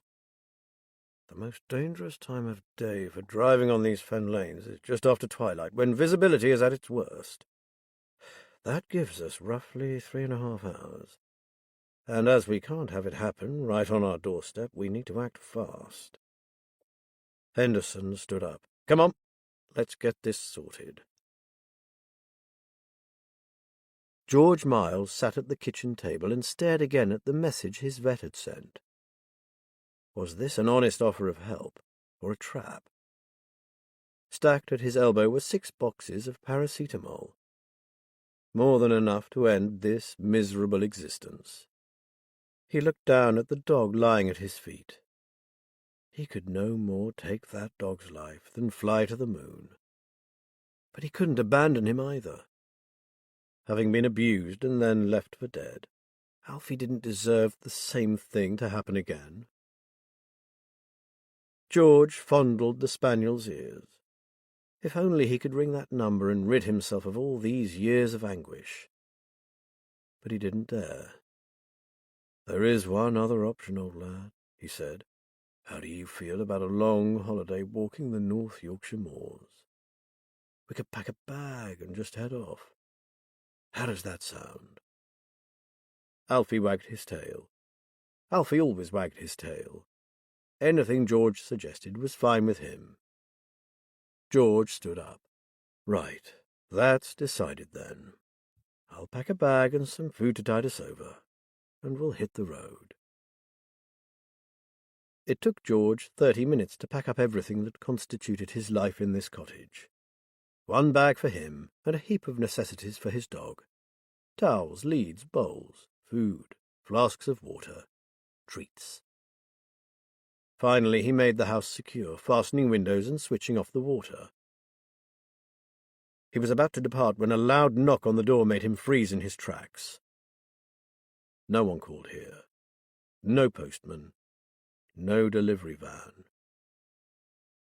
Then he remembered that he'd left the door open while he took what he needed out to the Land Rover. "You're a hard man to find, George Miles." The voice was familiar, friendly, but he couldn't quite make out the speaker. Who was standing in the doorway with the light behind him? He approached warily. "Good Lord, what on earth are you doing here, and how did you find me?" "Patience and perseverance, George. Can I come in?" "This won't take a minute. I can see you're about to go out, but I've got some news for you." Wishing he'd left 10 minutes earlier, George stood aside for his visitor to enter. Chapter 27. "How do you manage to find your way around in this remote place?" said David, as they followed the twists and turns of a nameless lane that seemed to lead nowhere but endless stretches of ploughed fields. "I wasn't going anywhere in particular, so to pass the time I started to try and make a map of the area in my head." Joe gazed across the vista before them. Not a single human figure could be seen. "After a while I came to love it." "How come you took to the road, Joe?" David asked. "And why that bucket of hot coals? Tell me to mind my own business if you think I'm prying." Joe smiled. "Oh, I don't mind you asking. It's just something I never talk about." He glanced at David, who was just then easing the car around a tight bend, frowning in concentration. He liked this young man. "This will probably sound weird, but I did it from a sense of guilt. Someone lost their life, and I felt I was to blame. It happened many years ago, but I probably relive it at some point every day of my life." "Then, please, don't go over it again for my sake. I'm such a nosy arsehole, I ought never to have asked." Joe directed him to take the next right and continue along beside a broad watercourse. "Maybe it's time I did tell someone about it, otherwise I'll never move on. We have plenty of time before we get to George's lair." David turned on to the long, straight drove Joe had indicated. "Well, if you're sure it won't be too painful for you." "After I left the army, I kind of drifted for a bit, doing various assorted jobs. Then I became an outward-bound instructor. I'm a strong swimmer, and my favourite activities were those that involved going out on the water. Canoeing, kayaking, whitewater rafting, the lot. I was probably the most experienced of all the instructors when it came to water sports. On the day it happened, I had 4 Boy Scouts with me, a great bunch. I was using the experience of whitewater rafting to develop life skills like team building and confidence. We were negotiating a very tricky stretch of the river, full of rocks and rapids, when out of the blue one of the boys stood up and just keeled over, off the side of the raft and into the water. I had 3 others to consider, while at the same time getting the fallen boy to safety. So I guided the raft into a shallow, secured it, and took to the water, leaving the others on the raft. It was a nightmare, negotiating pounding rapids in a steep, fast river. I did dive after dive, expecting at any moment to hit my head on a rock or for my energy to give out. I found him, but by the time I managed to get us both out of the water, he was dead." Joe's words caught in his throat for a moment. "He was freezing. I did everything I could to revive him, but nothing worked. I ended up just holding him tightly. It was over half an hour before help arrived, and I've never in my life been so bitterly, deadly cold." "I cannot imagine what you must have been through, Joe, and thank you for sharing it with me," David said quietly. "Anyway, the post-mortem results showed that he'd been dead before he even fell from the raft. He suffered from undiagnosed and untreated sudden death syndrome, an inherited heart condition which nobody knew about because he was adopted. I was exonerated of all blame. But in my eyes, a boy had died in my care, and I couldn't live with that." He stopped talking, drained. He hadn't mentioned the bucket, but David could work out for himself why he carried those hot coals. If he could possibly help it, no one was ever going to be cold the way that boy had been. Joe cleared his throat. "Anyway, enough of me. Right now we have a good man's life to consider. We're half a mile from George's place, so turn up that lane you can see on your left." A minute or two later a house came into view, set back off the road behind a stand of stunted trees, that had been planted as a windbreak against the relentless east winds. "That has to be it," murmured Joe. "Slow right down, David. Hang on. Didn't you say George still has his old Land Rover? So what's that old Ford doing parked at the side of the barn?" Joe's antenna was picking up warning signals. "Park up and stay with the car. Have your phone at the ready, and if you see any trouble, get out of here fast and dial 999. Got that?" "I'm coming with you," David said at once, unfastening his seatbelt. "No arguments. I need you here. Watch and wait. Something in that house is not right." "Then for God's sake, take Gunner," hissed David. Without giving Joe time to object, David jumped out of the car and opened the back door. "Go with Joe, there's a lad. Look after him." He waited a few seconds to make sure the dog had obeyed, then climbed reluctantly back into the driver's seat. With Gunner by his side, Joe made his way gingerly towards the house, through a tangle of undergrowth. The garden was a mess. Joe guessed the reasoning behind it. Simple deception. George Miles would never have a garden like this, therefore George Miles didn't live here. Gunner following, Joe went around the side of the house and crept along beside the wall until he could see the front door, which stood slightly ajar. He stopped to listen. From within came the sound of someone shouting. He stood up, took a stealthy look through a small window, and gasped in horror. George Miles was sitting, looking dazed and frightened, in a high-backed kitchen chair. His wrists had been tied to the wooden arms, and there was blood running down the side of his face from a wound on his temple. The source of the shouting was a largish man standing over George with a shotgun and making threatening gestures. From the fragments that drifted out through the window, it seemed that the man was demanding to know something. George, cowering beneath this onslaught, kept shaking his head. There was another noise, too, a high-pitched keening that didn't seem to be coming from George. Joe weighed up his options. Given that the man had a weapon, all he had on his side was the element of surprise. Joe took a deep breath and launched himself through the door with a fierce battle cry. Liz was beginning to wonder if she should open Cannon Farm up as a guest house. Her kitchen was full of people all talking excitedly, and as she watched them, it suddenly came to her that every single one of them, except Jeff, was damaged in some way. Matt all but destroyed by a terrible case that haunted him still, and that same case had almost cost Liz her life. Anna's beloved job had been stolen from her by a drug addict. The untimely death of Chris's wife had shattered his life and ended his career. David's childhood illness had brought his dream of becoming a police officer to a sudden end. Joe, who knew what he had suffered to send him out on the road to spend his days as a vagrant? Even Nathan was living with the guilt of failing to come to the aid of Marika, the only woman he had loved. Meanwhile, Matt was opening the meeting. With a scraping of chairs, they gathered around the old kitchen table and fell silent. "We're very grateful to you all for giving up your time to come to our aid. You all know why you are here. Basically, we have 2 cases which have become too much for us to handle on our own, and the police say their hands are tied until we can come up with some solid evidence that they can act on." He concluded by saying that Joe and David had gone to George Miles' address to persuade him to accompany them to Cannon Farm, where he would be safe from the nameless threat hanging over him. "If David and Joe bring him back with them, we will finally have the answer to who and what lay behind Molly's death." "Since there is no guarantee that they will succeed," added Liz, "we have 3 of Molly's clues to follow up on, and which may lead us to at least some of the answers." She turned to Anna and Chris. "Would you 2 be willing to try and find where she hid them?" "I suggest the anvil first," said Anna promptly. "I know exactly where that tile painting is in the old school, and I also happen to know that the flooring beneath it is woodblock, so it'll be easy to take up." "Thank you," Liz said. "If you can do that, we'll know the kind of thing we can expect to find at the other sites Molly listed. How do you propose getting into the school, Anna?"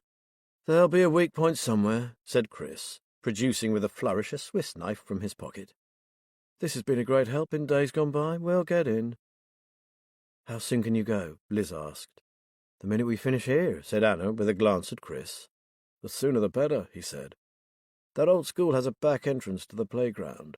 It's not overlooked and the grounds are a mess. There's next to no chance of us getting spotted. We'll see what we can find and ring you immediately, said Anna. Matt nodded. Then why don't you two go now? We can let you know of any new developments that arise. Just remember, you don't have warrant cards anymore. None of us do, so don't take any chances. Liz noticed the smile pass between them. They'd do whatever it took. Sod the absence of a warrant card. As soon as they had left, Nathan asked how he could help. How are you with technology? Asked Matt. When David gets back, I'm going to ask him to do a search on the 3 Marshdyke families Molly worked for. Maybe you could help with that. Right up my street, said Nathan enthusiastically. I do mixing all the time and produce videos. With a smile, he produced a flat bag that had been sitting on the floor at his feet. I even brought my laptop along. Matt stood up. Then it's time we introduced you to our incident room. This way, sir. Jeff had remained silent during the meeting, so Liz asked him what he was thinking.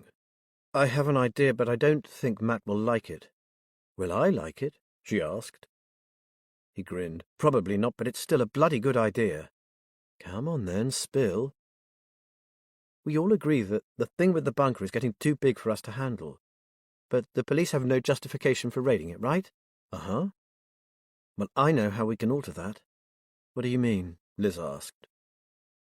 Well, earlier this afternoon, I saw what I believe to be D.C. Norton's car being driven towards the bunker by one of the guys who picks up the kids. If it really was Norton's car, we have no proof of that, Liz said. True, said Jeff. But Norton is missing. His car is missing. You and Matt both suspect that he knows something about the bunker. And you know Norton's not a team player. I know that something happened out at the bunker at the very time Norton set off for an unknown destination and hasn't been seen or heard of since. His eyes narrowed. So what's the odds they have him? I'm with you, Jeff, but I'm playing devil's advocate here. I suppose you want us to bring in the law, so how are we going to do that? I know what the police will say, that their hands are tied. We've been through that before. It's why we called on the others to help. Now, where is this heading? We don't bring them in. I do. Liz heaved a sigh. You were right. Matt will not like this. Though I still don't understand. Listen. Jeff leaned forward, elbows on the table. I can get into that place, Liz. I've identified no less than 4 entry points that would present no challenge for someone like me. What I'm suggesting is that I get inside, locate Norton's VW, photograph it, send it to you and your DCI, and get out fast. The police will then have the proof they need to search the place for a missing officer. A police drone could do it, but they're too noisy. My way could be the only chance of finding Darren Norton before something happens to him, or, if he's dead already, getting his body back and arresting whoever was responsible. On the brink of agreeing with him, Liz brought herself up short. It was undoubtedly a good idea, but Jeff was their responsibility, and if anything went wrong... These were hardened criminals, and not to be taken lightly. Jeff, she said, you can't do that. You were lucky to get out of there once already. You thought Henderson was suspicious of you, didn't you? That place must be riddled with cameras, and one is bound to pick you up. Then you'll be dead meat. But Jeff remained unfazed. I checked for cameras, and there are fewer than you might expect. Most of them are focused on the assault course and the concrete bunker itself. The car won't be in either of those places. I expect it'll be behind the Nissen hut, where I saw several vehicles parked up. I don't even have to get close, Liz. My phone camera has a great zoom lens. I can do it. I know I can. Liz wanted to say yes. She had seen his video. Getting in would present no problem whatsoever, but as she knew well, things didn't always go to plan. People were not where they were supposed to be. Timings changed. Something unforeseen occurred. What's more, she had always had backup, whereas Jeff would be alone. No, she could not allow it. While she was mulling it over, Swifty called. Just a quick update. Norton still hasn't turned up, or his vehicle. Because of his connections, the big guns upstairs have censored all media coverage for the time being.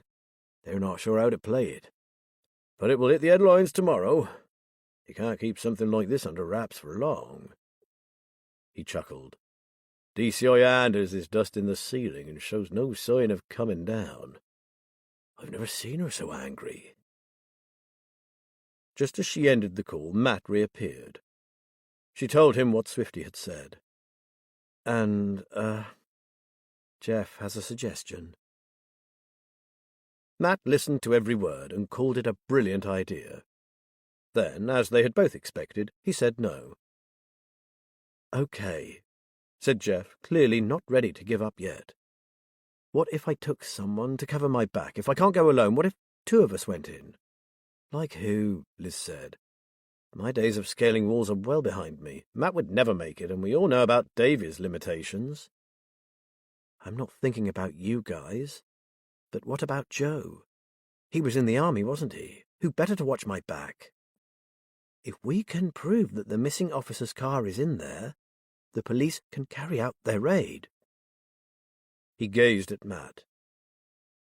If Darren Norton isn't enough of an incentive, please consider those boys you're looking for. One more thing goes wrong in that place and they'll pull the plug on the whole operation. Then you'll never get them back. We have a chance to put an end to this, but we have to act now. Let me go in. One photo is all it will take. Instead of digging his heels in, Matt sat down and passed the back of his hand across his forehead. We'll talk to Joe when he gets back. What you are suggesting goes completely against the grain, but there seems to be no alternative. As you said, lives could be at stake. Chapter 28. Joe's rescue mission didn't go quite as planned, mainly due to the intervention of his over-enthusiastic guard dog. On hearing Joe's battle cry, the man threatening George swung around to face him. Fortunately, the shotgun was a heavy old double barrel, and he was unable to bring it up to a firing position before Joe got to him. Joe had him disarmed when they were both knocked off their feet by a 40-kilo K9 projectile. By the time Joe had got his breath back and was on his feet, the man had staggered out through the door, slamming it on the dog that was hot on his heels. Joe glanced at George, who was white and bleeding profusely, and gave up the chase. Joe untied him and began to clean the wound, while Gunner began scratching furiously at the door to the pantry. "For heaven's sake, Gunner, back off, would you?" Joe dropped the cloth he was using, went to the pantry door and opened it. Out flew a distraught black-and-white spaniel who ran straight to George and stared up at him, whining. "Alfie," George murmured groggily. "It's all right, lad, I'm okay." He reached down and laid a hand on the dog's head. Seeing the violently trembling hand, Joe was pretty sure that George Miles was very much not okay. He knew from the army that blows to the temple were not good. George needed professional care. Joe looked around for a phone, but couldn't see one, and he had never possessed a mobile. "George, mate, if you've got a phone, you need an ambulance." George muttered something unintelligible. Alfie, meanwhile, was whining, and Gunner was endeavouring to escape by digging under the front door, clearly hopeful that his prey might yet be caught. Joe swore. "George, listen. I'm just going to get my friend a ring for an ambulance. I'll be right back." Joe ran to the car and told David to call an ambulance. George was probably suffering from concussion, and he had a deep wound on the side of his head. "Who was the guy in the car, Joe?" asked David as he pulled his phone from his pocket. "He went off like a bat out of hell." "Fuck knows. George must have known him, though, or he wouldn't have let him in. Oh, and can you put the Incredible Hulk back in the car? I've a feeling my so-called guard dog might have bust one of my ribs." He turned to go, and then stopped. "And ring Cannon Farm. They need to know what's happened. I'll stay with George until the ambulance turns up. I just hope they can find us." Back inside, Joe found George slumped sideways in the chair. The hand resting on the dog's head was now still. "George, come on, mate, you can't go to sleep on me. You have to tell me who the hell that was. Who was that guy who hurt you?" He closed his eyes for a moment, willing George to come round. "Think of Molly, George." George gave a sound somewhere between a groan and a whimper, and his head fell forward. Joe was gripped with a terrible panic. "Oh, please, no, not again, please. I couldn't bear it if someone else died on my watch." Just as despair threatened to overwhelm him, he suddenly experienced an odd sense of calm. It was as if someone had placed a reassuring hand on his shoulder. It would be all right. George would not die. Joe took a deep breath. He raced up the stairs to the bedroom and returned carrying a duvet, which he wrapped around George, telling him that Molly was with him, asking him to give them a name so that her death could be avenged. "It's up to you now, George Miles. Only you can give Molly the rest she deserves." For one fleeting moment, Joe was certain there were 3 of them in that little kitchen, and he wasn't counting Alfie. Chris smiled with satisfaction as the old sash window slid up. He put his trusty knife back in his pocket and whispered, "I'll go in and undo the back door." "It's all right, I can get through here," said Anna. Inside she got her bearings and led the way to the main foyer. The old school had the damp smell of disuse, and had a strange, eerie feel to it. You could almost hear the echo of children's voices along the empty corridors. Both Chris and Anna still had their pocket maglights, standard issue for all police officers. It was still early, but some of the windows had been boarded up and the place was dark. "Here we are," said Anna, her voice hushed. "The weather pictures." She ran the beam of her torch across them. "And this is the one we are looking for." She had alighted on a painting about 2 feet square that depicted a strange, flat-topped cloud formation called cumulonimbus incus. This was the anvil cloud, the bringer of storms. They shone their torch beams onto the floor below and swept them across the worn wooden block flooring. Chris knelt down and felt around, searching for a loose one. Finding what he was looking for, he took his knife out and began to prise it away. It was tightly wedged, and dig as he might, he couldn't lift it. "Shit, it feels like the underfloor is solid." He stood up and closed the penknife. "This will never budge, and I'm sure it's been in place since the floor was laid." "What now?" Anna said. "Gran can't think of anywhere else that has an anvil. This is so disappointing." As she spoke, her torchlight wavered across the floor. Chris absently followed it with his eyes until something caught his attention. "Hang on, look there." He shone his own light onto the skirting board joining the floor with the wall. Over the years some of the plaster had crumbled, leaving a gap between it and the wall. It looked like something had been wedged there. Chris opened his knife and dug out a piece of cardboard. It was discoloured with age, but the writing, an elegant cursive, was perfectly legible. A single name. "Fiona McEwen." "That it, but that tells us nothing." Anna sounded quite indignant. "Oh, don't be so sure," Chris said. "Let's get out of this place and call Matt and Liz. You never know, this name could be the key to the whole investigation." "I suppose since we're so close to home we could call in and ask Gran if she remembers this person," said Anna, still less than optimistic. "She knows people in this village going back generations." Chris stood up with a shiver. "I'll be glad to get out of here. It's too spooky for me." Anna laughed. "Yeah, great wuss." Since they were at home, Anna thought they might as well have a cup of tea. Chris sat with the old lady, willing her to remember who this Fiona McEwen might be. That piece of cardboard couldn't have been stuck there so close to the anvil by anyone but Molly. It had to be connected to whatever had frightened her so badly. She had gone to extraordinary lengths to reveal her secret, which surely must have been terrible indeed. "Ah, that'll be the one." Tilly beamed at him. Fiona Mac, they called her. Lovely girl, the colour of shiny copper." "Who was she?" asked Anna, mugs in hand.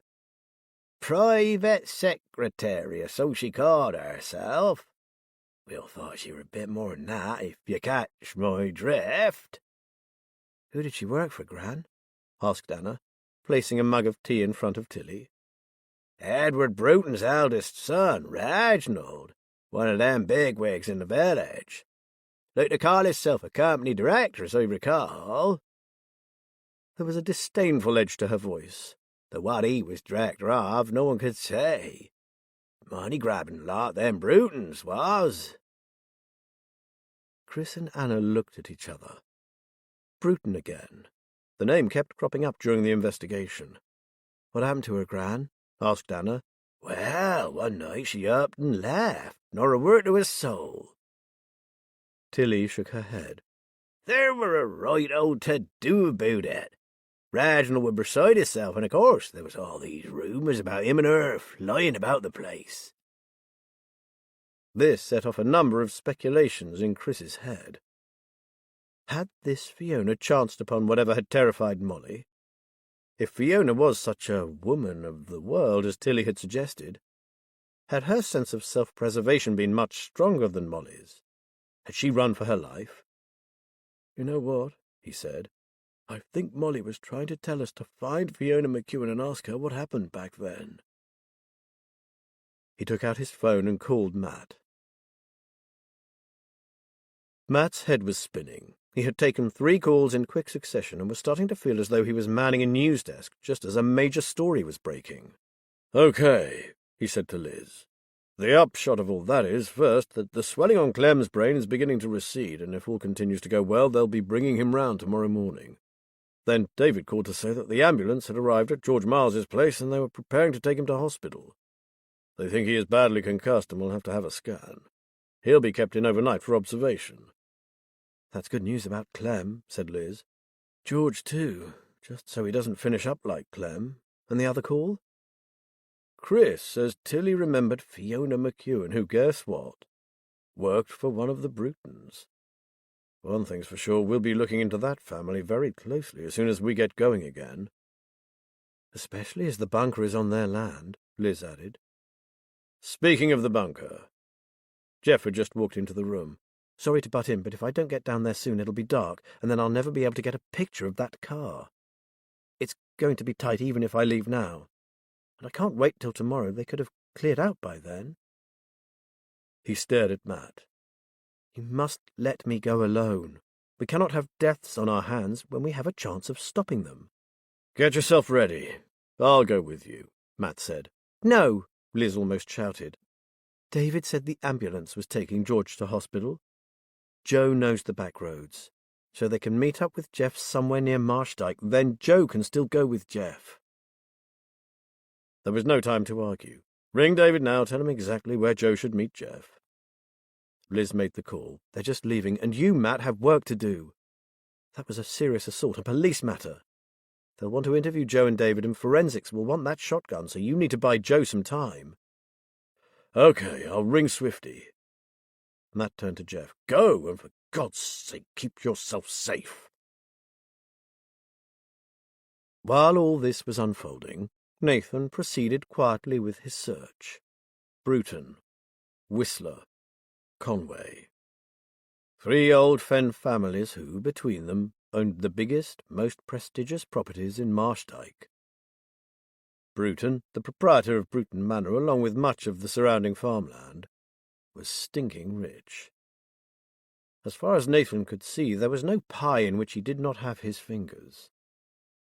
Whistler owned the old vicarage, its garden a fine example of Victorian landscaping, complete with orangery, greenhouse, and herb garden laid out like the face of a clock. Compared to these 2 heavyweights, the Conways were a relatively modest family. Theirs was a lovely old manor house simply called Cedar Lee. Nathan could find little about them other than that the oldest surviving Conway, Richard Cardew Conway, was a businessman connected in some way to the police. Nathan had found several photographs showing Conway, glass in hand, hobnobbing with the higher echelons of the force. All 3 residences were clustered at the very edge of the village, separated from the rest of the dwellings by about 1/4 of a mile. They were certainly keeping the plebs at arm's length. How's it going, Nathan? I've got another name for you. Liz handed him a sheet of paper. See what you can find on this lady, Fiona McEwen, secretary by trade, employed by Reginald Bruton. Rented lodgings in or around Marshdyke 10 years ago. Last heard of hightailing it out of the village at dead of night. He smiled. Okay, it makes a change from the landed gentry. I'm doing my best, but I think David would do a whole lot better. He's well tied up, I'm afraid. He's taking Joe out to the bunker so he can provide backup for Jeff. He's going in again. Nathan glanced up at her and saw how terrified she was. He gave her a reassuring smile. Try not to worry, Liz. I'm sure they'll be all right. I had a look at that video of Jeff and I was blown away. I've never seen anything like it. If anyone can carry it off, it's him. I know, but, well, I've been in any number of dangerous situations in my time, and I've seen how the most carefully planned operations can go tits up in the blink of an eye. I won't be happy until I see them walk back in through that door. I know what you mean, Nathan said, and he meant it. Nathan was no stranger to anxiety. Half an hour later, he burst into the adjoining room. I think you need to have a word with your police contact. Fiona McEwen was registered as a missing person 10 years ago. Jeff and Joe were about to penetrate enemy territory. Jeff had already worked out the best way to get in, and the spot from which Joe could keep a lookout for any unexpected developments. Joe's warning signal would be a low whistle, like the call of a marsh nightbird. One whistle for take care, twice for get the hell out of there. They left David with the cars in a small lay-by around 5 minutes' walk from the bunker. From the top of the higher climbing frames on the assault course, Jeff had seen a row of trees running along one side of the compound. At one point, these trees encroached right up to the wire fence that marked the perimeter. The 6-foot-high fence, comprised of the standard small grid, high-tensile mesh, was a walk in the park for Jeff. The spot he had chosen to take his picture from was to the side of the barn, as close as he could get to the parked vehicles. What he liked about it was the absence of cameras, and if there were no bunker staff around either, he should be in and out in minutes. "How are you on climbing?" he whispered to Joe, indicating the wire mesh of the barrier. "Don't you worry, I've scaled any number of those in my time on the road. It'll be a dawdle." Jeff had originally planned to leave Joe outside the fence, but it would certainly be safer to have him close by. "Okay, then we both go. It's getting to—" They heard the sound of an engine drawing near. "Shit, I thought they'd have been finished by now," Joe muttered. They crept along the perimeter fence until the trees petered out. In front of them lay open farmland and the marshes, and beyond that, the main gates. The minivan that was used to collect the kids was approaching at speed. "I don't like the look of this," whispered Jeff, pointing to a small group of people gathered by the gates. "And there's another car just about to leave. We have no time to waste. Let's get this over with." They crept back to their original spot and scaled the fence, dropping to the ground and remaining there for a moment, crouched down and listening. Then they began to inch their way along the side of the barn. Inside, people were moving about. They could hear the occasional shout of someone issuing an order. The light was beginning to fail, shadows were gathering. It had become almost impossible to make out any one vehicle. Jeff knew he must act fast. "Watch the main barn doors and that side door to the Nissen hut, Joe. I'm going into where the cars are parked. If it's there, I'll photograph the license plate and we'll be gone. Use your warning call if you absolutely need to, and keep well out of sight." "Understood," said Joe. "Be careful." Keeping close to the side of the barn, Jeff worked his way around to where the cars were parked. On reaching them, he hunkered down and took stock. At least he was alone in here. He counted 4 vehicles. He recognized the 2 at the front from his earlier visit, but there were 2 more parked further back. One was the black VW. It was too dark in there to get a clear picture without using a flash. Jeff decided to risk it. He had just lined up the shot when he heard the cry of a nightbird. One whistle, then a second.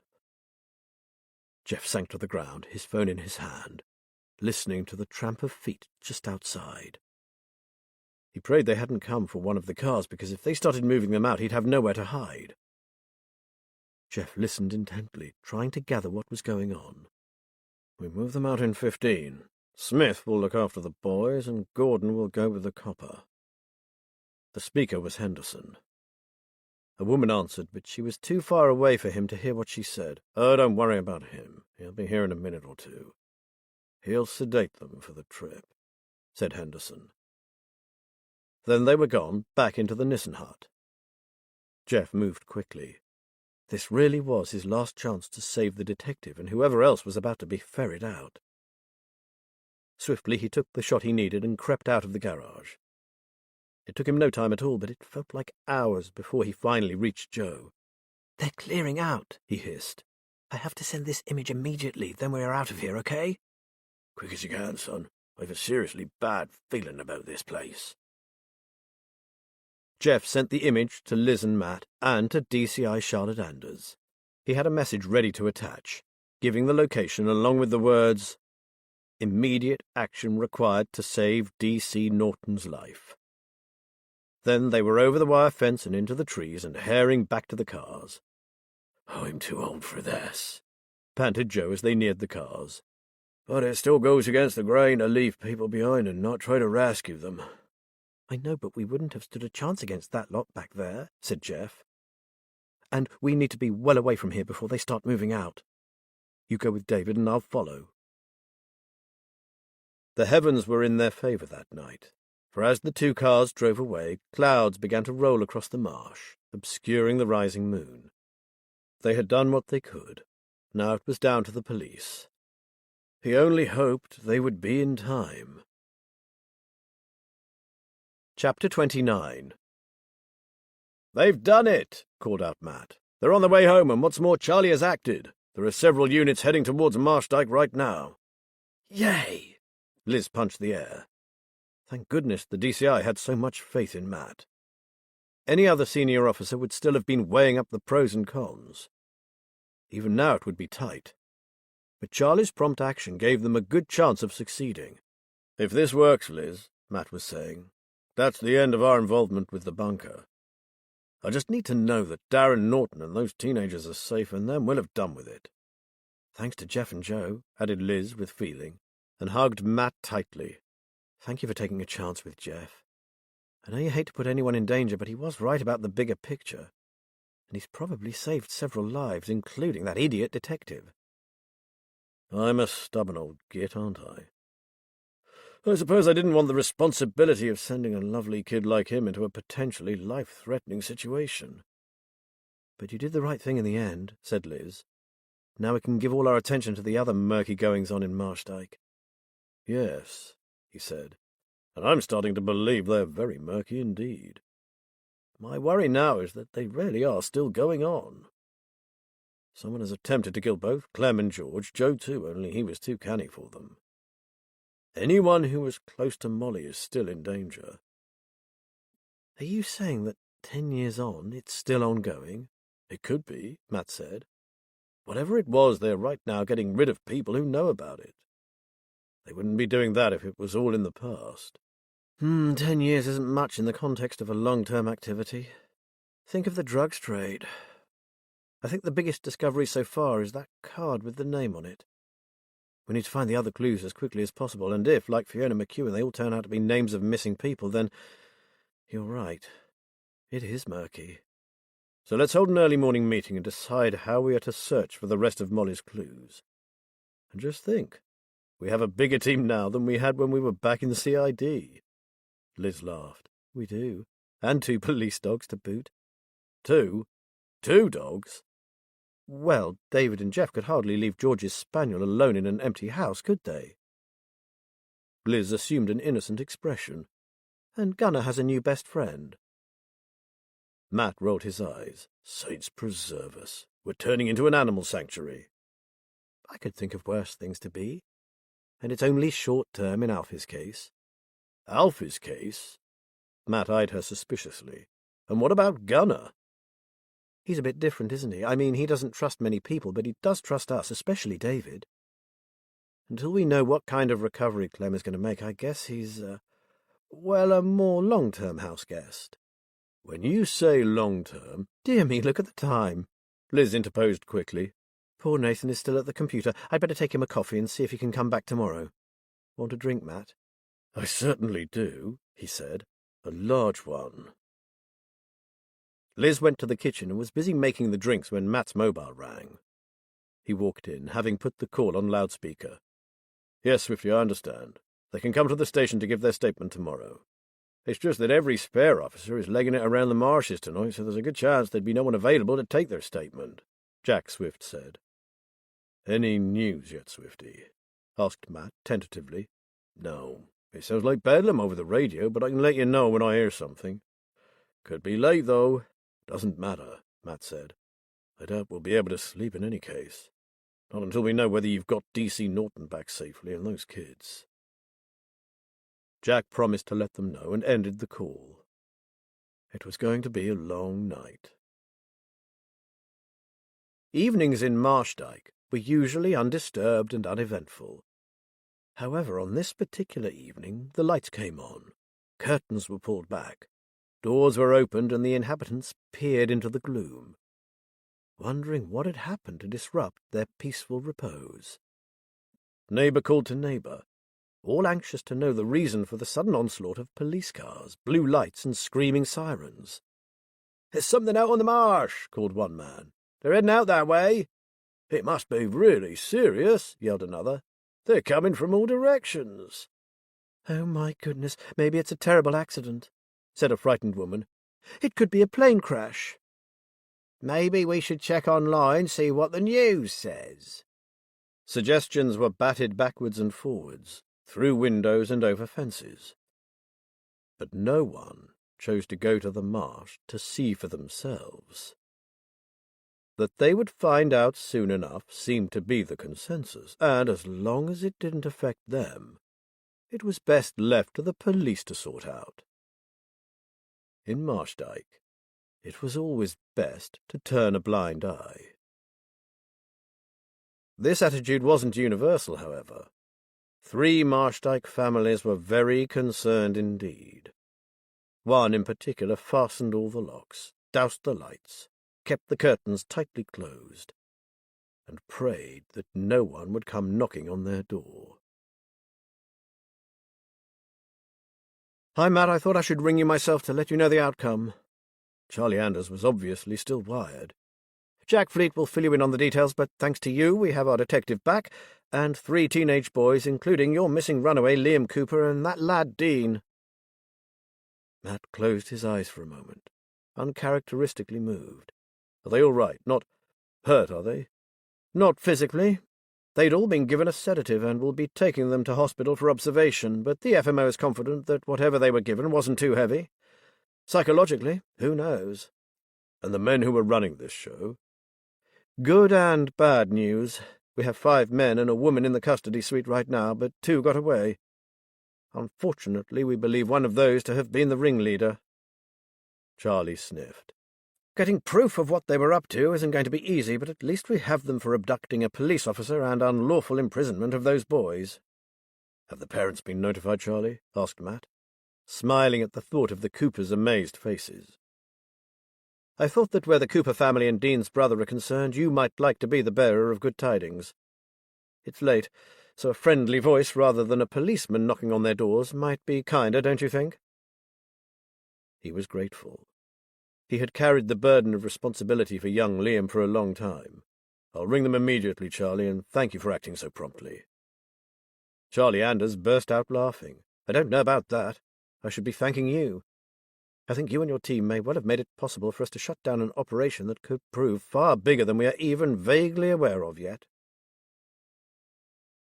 For once, Matt was heartily glad that they could now bow out gracefully, leaving the mountain of paperwork to someone else. He thanked her again and ended the call. He paused at the door and gathered himself. For a long time he had been certain that they would never see Liam again, and now he was about to tell his parents that their son was safe. This was all thanks to Jeff, and his conviction that the car he had seen belonged to D.C. Darren Norton, and for obtaining proof of it so that the police could act. Matt remained standing with his hand on the door handle. Charlie had thanked him.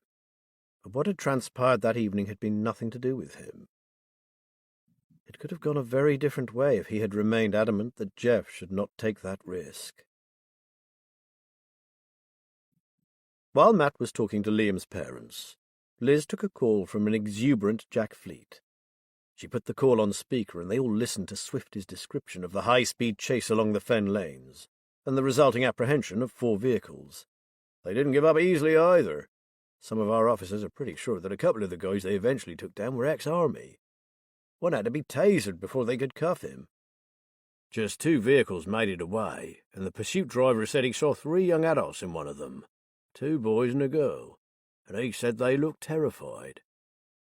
Apart from failing to nail the boss man, it was not saving those kids that really upset everyone.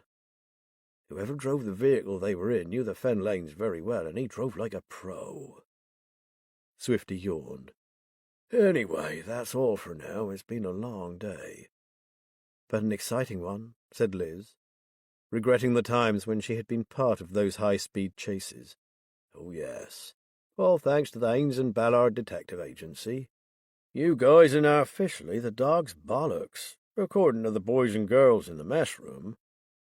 As a matter of fact, laughed Liz, that's quite appropriate at present, as Matt thinks I've opened a dog rescue centre in his kitchen. After Swifty ended the call, Joe, who had waited around to hear news of the outcome of the raid, said he'd be off to his hotel, but would be back the following morning. Jeff held out his hand. Thank you for going with me this evening. I felt a lot better knowing you'd got my back. It went well, though, didn't it? Joe grasped his hand and shook it. If you discount the moment I saw those barn doors open and people walk out, knowing you were in there somewhere. Jeez, did I shat myself then. Before you go, Joe, Liz said, you know this area better than anyone. What do you reckon the villagers think about what was going on at the bunker? They know the land belongs to the Bruton family, but I wonder what they believe is going on there. Joe shrugged. It's hard to say. They were certainly secretive, and Anna and Chris confirmed that. But Molly made me realise it went much deeper than that. I was thinking earlier of a particular term she used, and it's just come to me. A bad seed. She said there was a bad seed growing there. Liz frowned. What did you make of that, Joe? Incest, he said. Well, that's what I thought then. I've seen a lot of it over the years in the really isolated rural spots. In the days before people had cars and technology, some people just never got to meet anyone outside their immediate family. Cousins paired up with cousins, and worse sometimes. That was my interpretation anyway. More of a bad gene, I guess. And now? Asked Liz. Joe picked up his crash helmet and went to the door. I really don't know, Liz, but whatever Molly went, it literally terrified her to death. The motorbike roared off into the distance, leaving the house quiet again. Matt returned to the kitchen, shaking his head. It had been an emotional moment for him. He flopped down onto a chair. At least we can now give our all to Molly. Things could move quickly if we find those other clues, couldn't they? The only thing that might be a problem is that after what happened at the bunker tonight, the people of Marshdyke will be doubly suspicious. We might never get anything out of them, Liz said.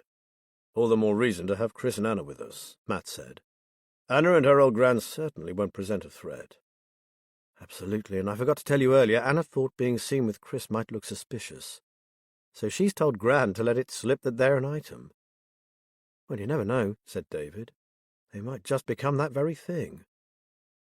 Jeff laughed. What, hadn't you guys noticed? The tenor says that after this is over, they'll still be seen about together. You think so, David said. But she's a lot younger than him, isn't she? So? Jeff smiled. My mum is 10 years younger than my dad. Age means nothing, believe you me. Liz, being quite a bit younger than Matt, was forced to agree. And on that happy note, I suggest we call it a day.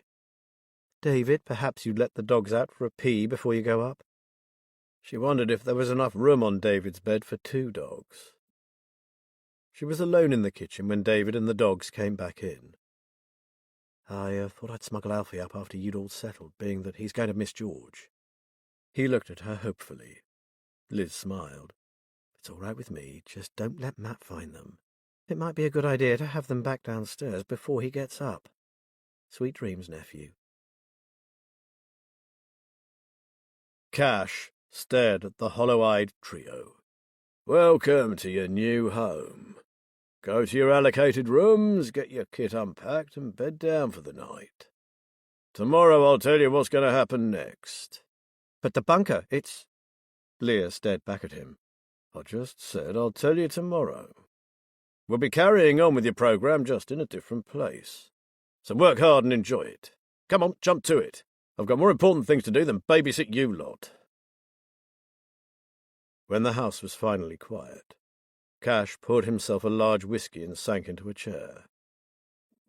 Somehow he had escaped, and with their most valuable commodities in one piece. That dump on the edge of that stinking marsh was history. It and the people in it were expendable anyway, while he still had the jewels in the crown.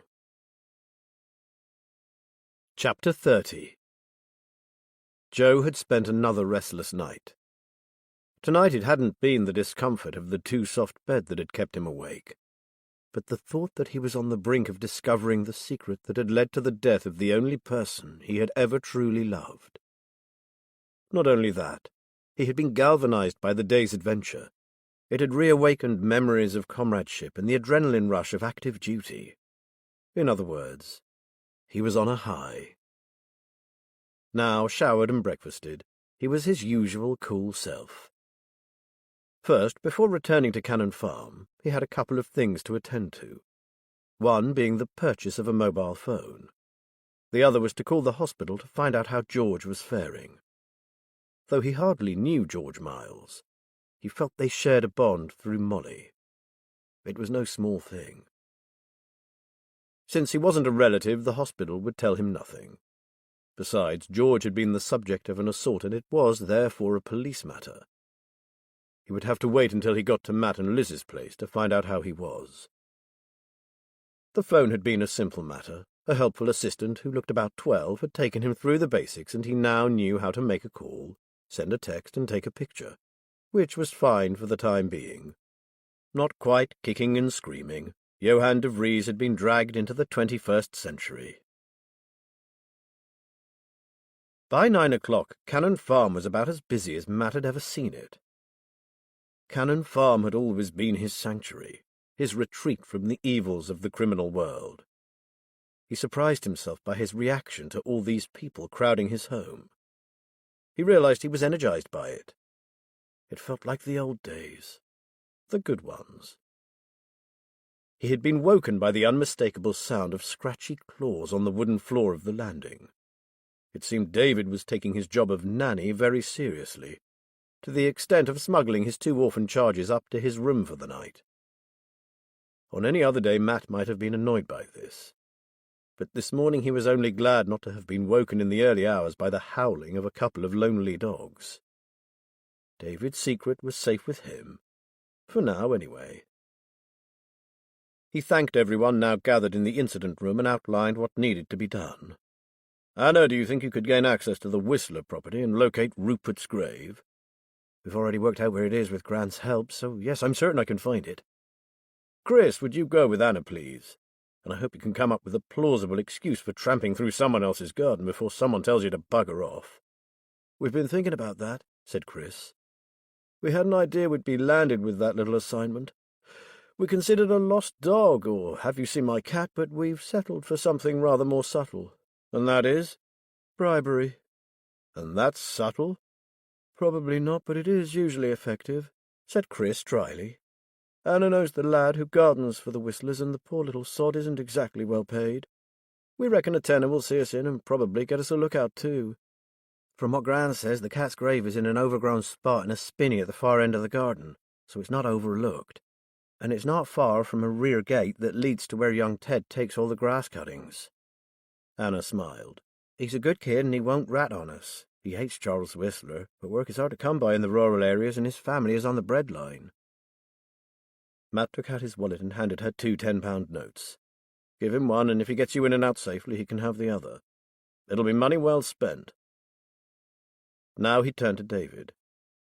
Would you work with Nathan on the computer searches, please? We know so little about the 3 Marshdyke families Molly worked for. Try and concentrate on the period 10 years ago when Molly first discovered the information that got her killed. That okay with you, Nathan? I'll be glad of David's help, said Nathan. I was way out of my depth yesterday. Don't put yourself down, Matt said. You discovered that Fiona McEwen was a missing person, and that was damned important. Next, Joe. This is an odd one, Joe, but you see all this. He pointed to the heaps of paper spread across the big dining table.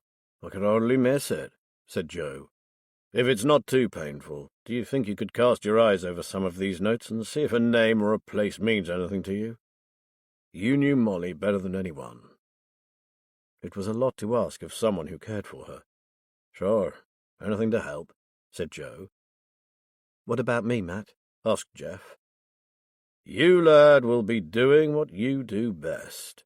Sneaking into places you shouldn't. I did a quick search for Cedar Lee on Google Earth this morning, and I saw what looks like some old beehives or something clustered around the 3rd birch on the right. It could be the hiding place for her clue. Trouble is, the property has a high wall and big wrought-iron gates. Jeff's eyes lit up. I was just thinking I needed a little exercise. Liz will go with you and drop you off somewhere close by. I reckon there was so much coming and going last night that one more unfamiliar vehicle shouldn't attract too much attention. And I'm looking for what exactly? The last clue was a piece of card with a name on it. This one could be the same or something quite different. In other words, I have no idea. Matt chuckled. I rang Swifty earlier, and he said that no one answered the door at the Conway house last night, so they could be away. Whatever, be very careful. This is a different kind of trespass to yesterday's. No worries, Jeff said. I won't be seen, I promise. He pulled out his phone. I'll just take a look at the place first. So that leaves me as coordinator, said Matt. I'll be here to field calls and try to help if you need any additional information or anything crops up. I'll also keep in touch with Swifty regarding George's progress. He was going to dig up anything he could find on our missing woman, Fiona McEwen. He looked around at his new team and smiled. Okay, guys, let's get digging. They were halfway to Marshdyke when suddenly Anna let out a cry. Chris, I think I know where the scales are. Can we do a detour? Chris slowed down. Before or after we do the Whistler's Garden? Now. Ted will be there all morning, and the place I'm thinking of isn't far out of our way. We need to go back to see Callum Stokes. Take the next on the right. Anna was almost jumping up and down in her seat. It's been bugging me ever since we spoke to him that day. Luckily, Callum was in the shop, busy packing eggs into wicker baskets. More veg for your gran, Anna, or more information? Has it got something to do with last night's car chase? None of that, Callum. I want to know if you still have all those old things in your granddad's shed, Anna said. Callum, who'd obviously been longing to discuss the previous night's drama, frowned at her. What? Well, yes, most of it. Like I said, I've been meaning to get some of it cleared up and put it on display, but I haven't got round to it yet. If Callum was puzzled, Chris was totally in the dark. Come on, guys, what shed, what stuff? Anna explained. Before he had this shop, Callum's granddad used to sell his produce from an old shed on his farm. It was one of those honesty boxes. People helped themselves and left the money for what they'd taken. I used to come here with Gran when I was a little girl. And he had scales to weigh it on, said Chris. I get it. Exactly, said Callum. The set he had was one of those big, heavy old things where you balanced your goods with individual metal weights. I reckon it dated back to the 17th century. I thought they'd give a nice authentic touch to the shop. Can we have a look at them, Callum? Asked Anna. Sure, I'll get the key. Callum went into a tiny office behind the counter and returned with an old-fashioned key on a brass fob. They're still on the bench where you saw them last. Why the interest, Anna? Fingers crossed. We may find a message from Molly there.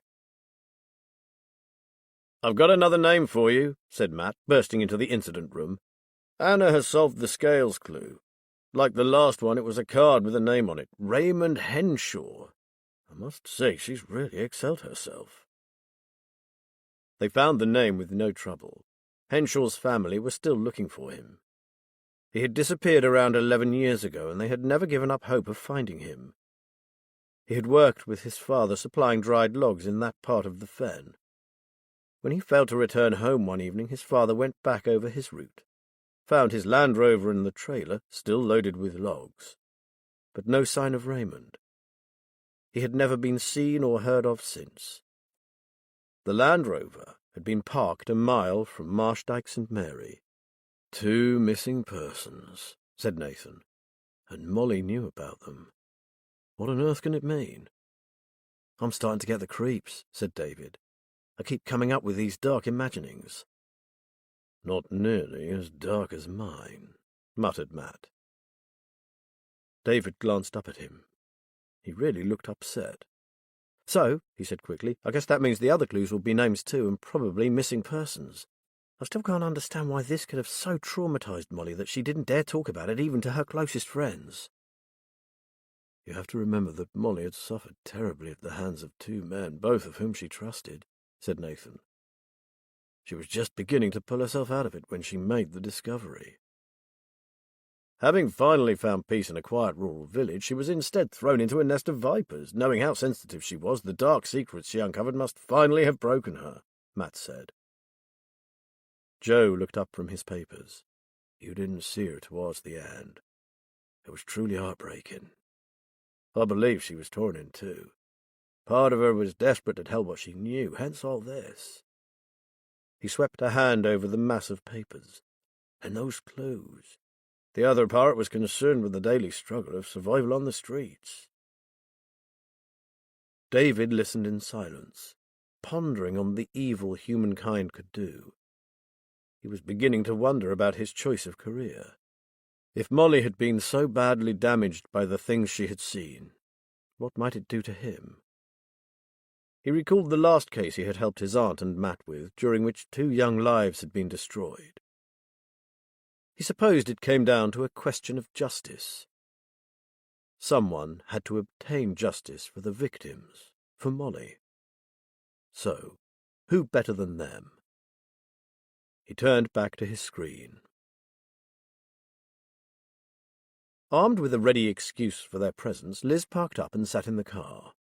She and Jeff were to be journalists, collecting the residents' impressions of the previous night's drama.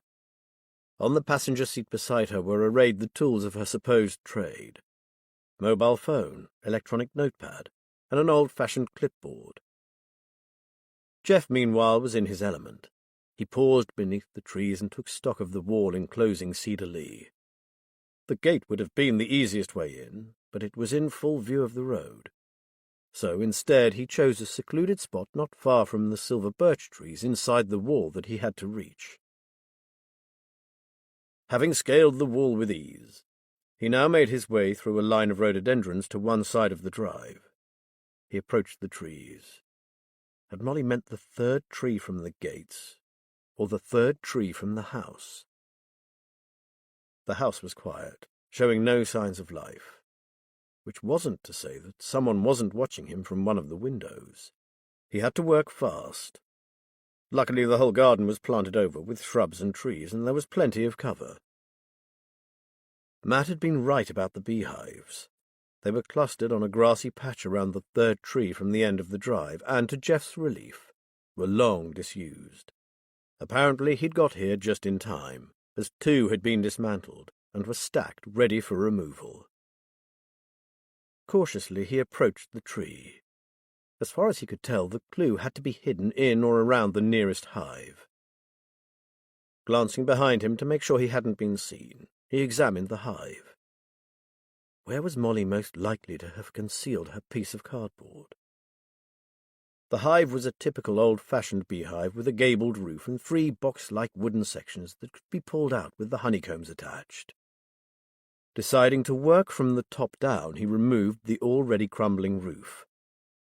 By the time he got to the bottom shelf, he was beginning to think he'd never find it. Then he struck lucky. Between the two warped pieces of wood of the last shelf was a small plastic envelope with a piece of card inside. Jeff didn't stop to read it. He pushed it into his pocket and, with a last look around, slipped back into the bushes. A few minutes later, he was in the passenger seat of Liz's car, presenting her with his trophy. "You found it brilliant." Liz gave him a quick hug. "Let's see if we have another name." Leaning over to read the card, he saw, "When you have the 4 names, find my final note in the dragon's wing." "That's got to be the scrap metal dragon," he said. "You pointed it out to us when we were here before." "I like the sound of that word, final, don't you?" said Liz. She picked up her phone. "Let's tell Matt and see if he wants us to go there directly or whether we should hold back a bit." Matt told them that Anna and Chris had located the name of another missing person at the scales. "That means that if they can find Rupert's grave, we only have William Arbuthnot left, whoever he is. It's driving David mad that he can't find a single mention of him on the internet." Matt advised them to hold off visiting the metalworks until they knew where the family that owned it stood. Would they be friendly or hostile? "Swifty is going to visit George in hospital, so why don't you meet him there? If he's with you, you'll get a chance to talk to the patient. No one's going to stop you if you're accompanied by a police officer." However frustrating it was to have to leave the village without the very last clue, Jeff was beginning to understand that being a private detective was very different to being in the police. They never could go all in, but always had to skirt around their quarry. What was it Matt always said? "Softly, softly, catchy monkey." Chapter 31. No one among the 7 people in the big old kitchen was smiling. "I swear to you there is absolutely nothing connecting us or the village to past or current events." The speaker was finding it hard not to betray the emotion that at any moment threatened to break through his calm demeanor. "What if the police start digging deeper?" said one man. "Let them, they'll find nothing. The men running that outfit leased the land and paid their rent bang on time every month. They were using the place as a center for underprivileged kids. End of story. It was all legal and above board." A woman glared at him accusingly. "But how are you going to get the police to believe that story? What if one of those men starts to blab? The police have most of them in custody, so what have they to lose?" "Look," he said, "only Cash knows about our involvement, and he's still free. He'll stay that way, too. He made plans for what he'd do in the event of something like this happening, and he'll not be found. He was our only connection, and that's now been cut off." "So, what happens now?" came a voice from the back. He held up his hands. "What you would expect to happen, of course. How do people normally react on such an occasion? With righteous indignation, that's how. We cannot believe that something like this could have been going on right under our noses. As far as we knew, it was a laudable initiative for helping children and promoting a healthy lifestyle. Jesus, just act normally for heaven's sake. At least my wife's not around to see it. She's in Peterborough, caring for her sister after an emergency operation, so I'll be on my own for several weeks." There were a few sympathetic murmurs, but no offers of help. He didn't expect any.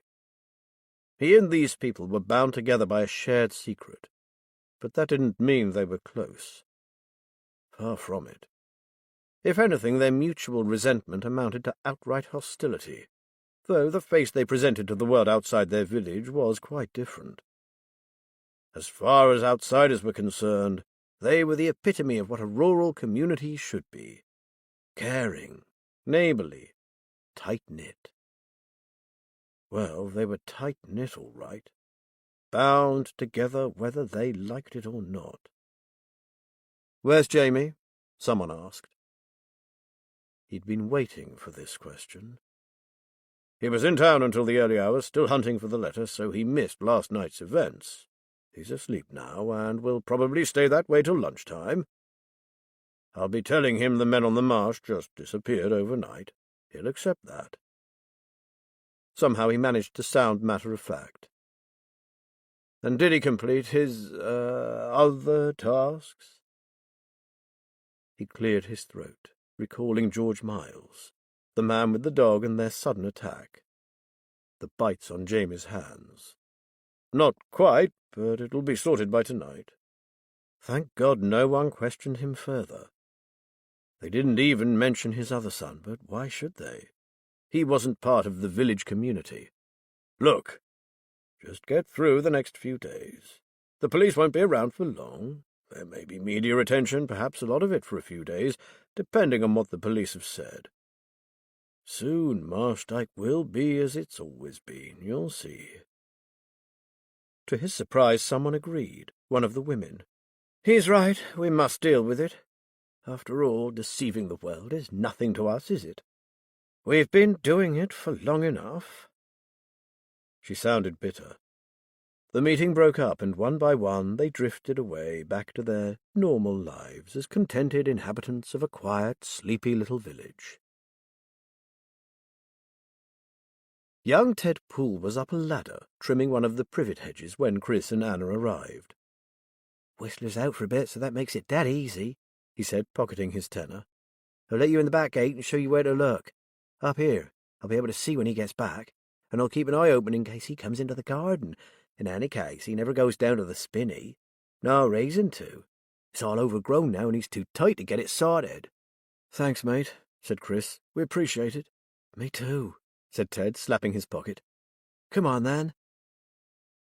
They tramped after him through the extensive grounds, to an overgrown path between overhanging trees and straggly shrubs. "This is about where I think that old pet grave was," said Ted, pointing to a small glade in between the trees. "It used to be nice here, tidy, like someone took care of it, but now it's just wild." He shrugged. "Well, better get back to the hedge. Happy hunting."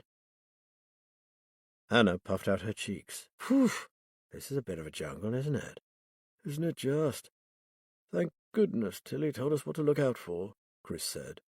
"It's supposed to be near a silvery-coloured conifer with rhododendrons to the right of it," Anna said. They stared around until Anna spotted a cedar that looked like the one they wanted. Pushing through the undergrowth, Chris could make out indications of the way the garden must have looked in its heyday. Statues, now encased in ivy, and a pergola, weighed down by rampant climbers, marked what had once been carefully landscaped vistas. "Look, rhododendrons!" Anna exclaimed. "This is it, I'm sure. Now we just need to find bloody Rupert." They searched through the long grass, pulled nettles and brambles aside.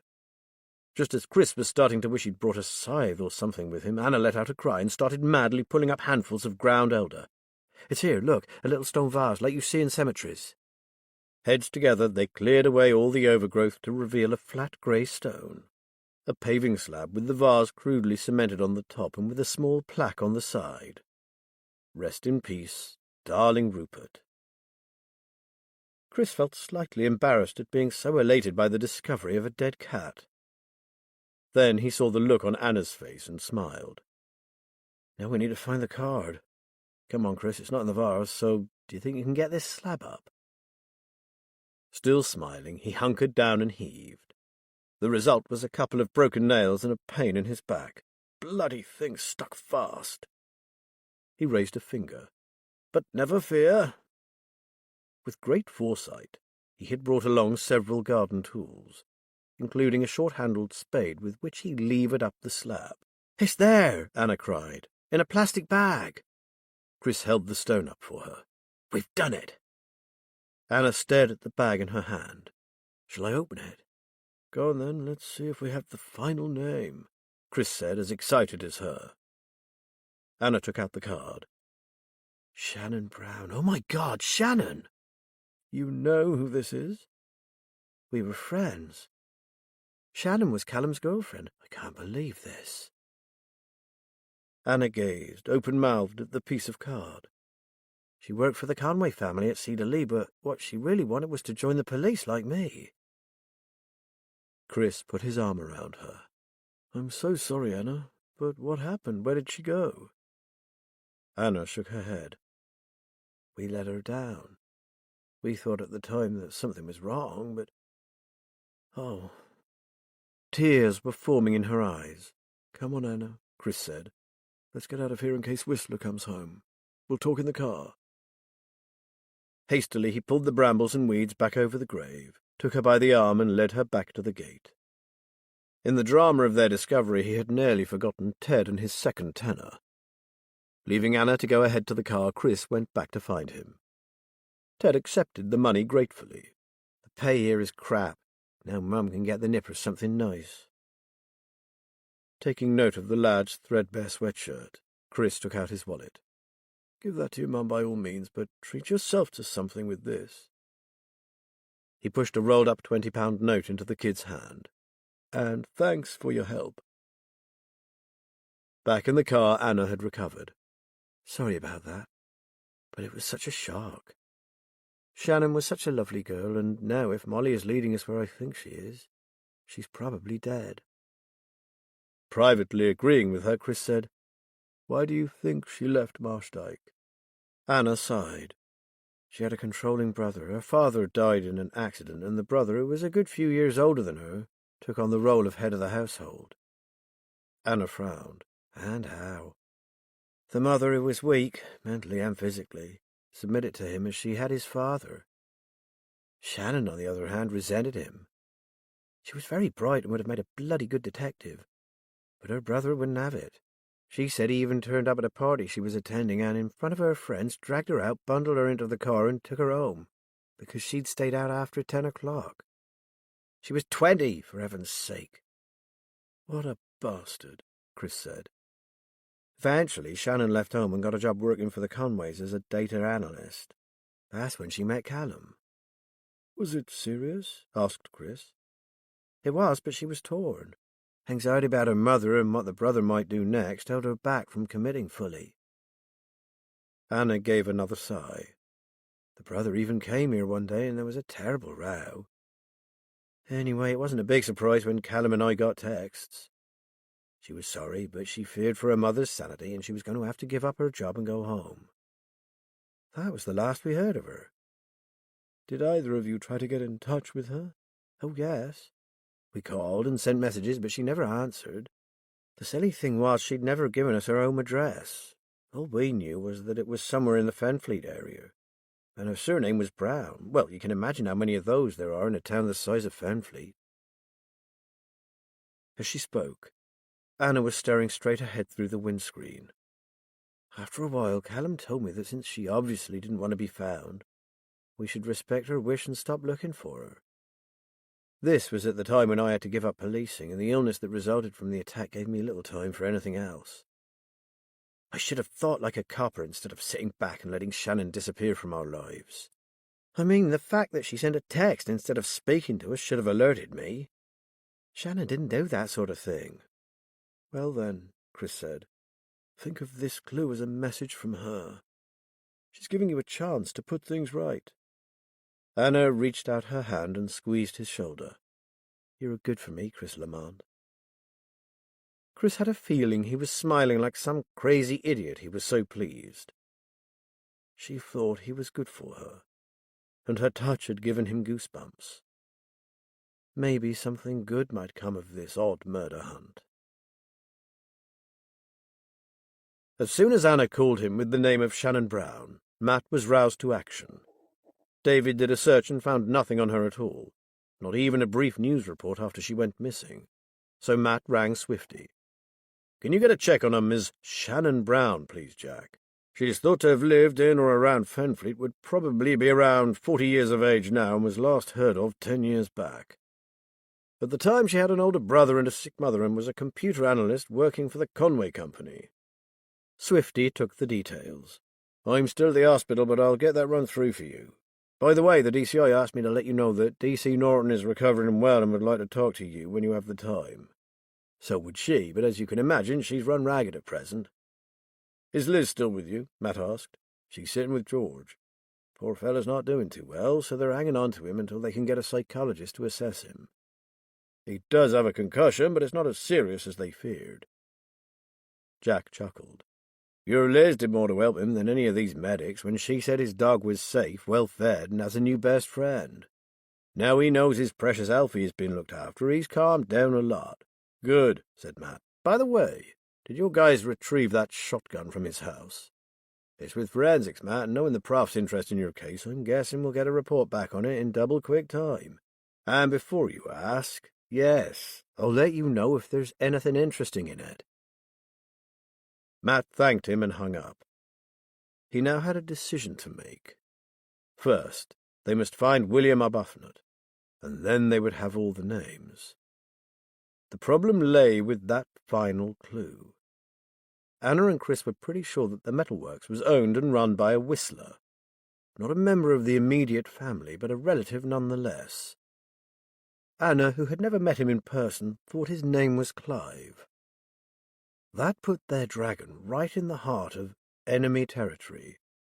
So, should they wait until dark and get their nimble-toed sleuth to slip in unnoticed? Or try to think of a plausible reason for visiting the place?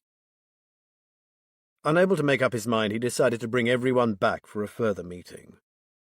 This final clue could be the answer to the mystery, so they should all agree on how to proceed. After all, Molly's life and fate were deeply personal in some way to every one of them. On their way back to Cannon Farm, Liz stopped off at a shop in Fenfleet and bought sandwiches, crisps, and some snack bars.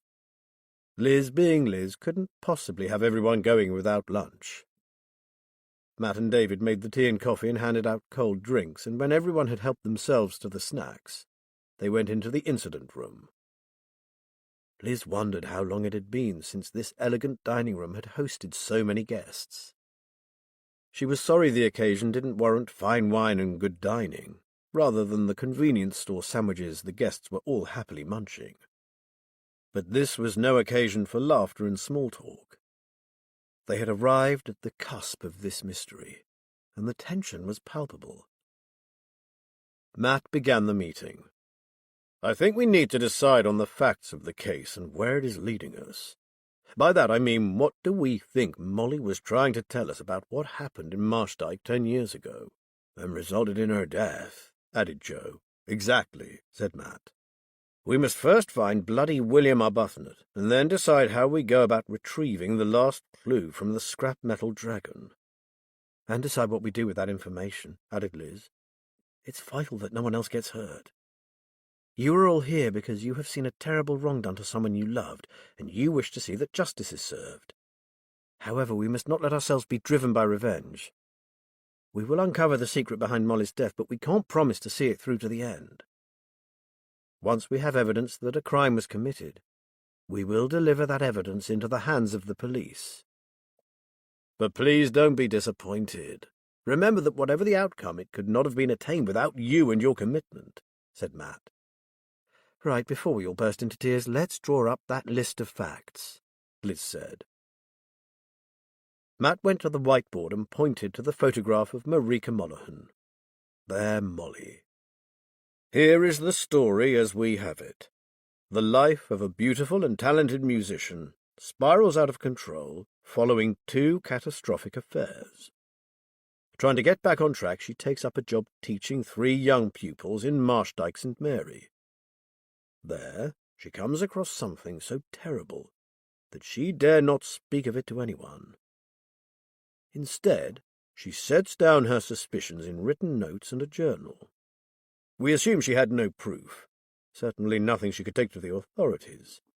But with time she becomes fearful for her own life and that of others." He looked around. "All right so far?" He turned to Liz. "I assume George Miles still isn't talking." Liz shook her head, recalling his terrified expression, his eyes darting about the room but always returning to the uniformed officer stationed at his door. "The only thing I could get him to talk about was Alfie, his dog. He's been traumatized by the attack, and he's terrified that they'll send him home and he'll be alone and vulnerable again." "I'll make sure that doesn't happen," said Joe. "I'll stay with him, or he can stay with me, whatever." "I'll not let him be alone." "Thank you, Joe. That's good to know," Matt said. "Until this is cleared up, he is in grave danger. The police know that, so it could mean he goes into a safe house for a while. Then I'll go with him if he'll agree to it."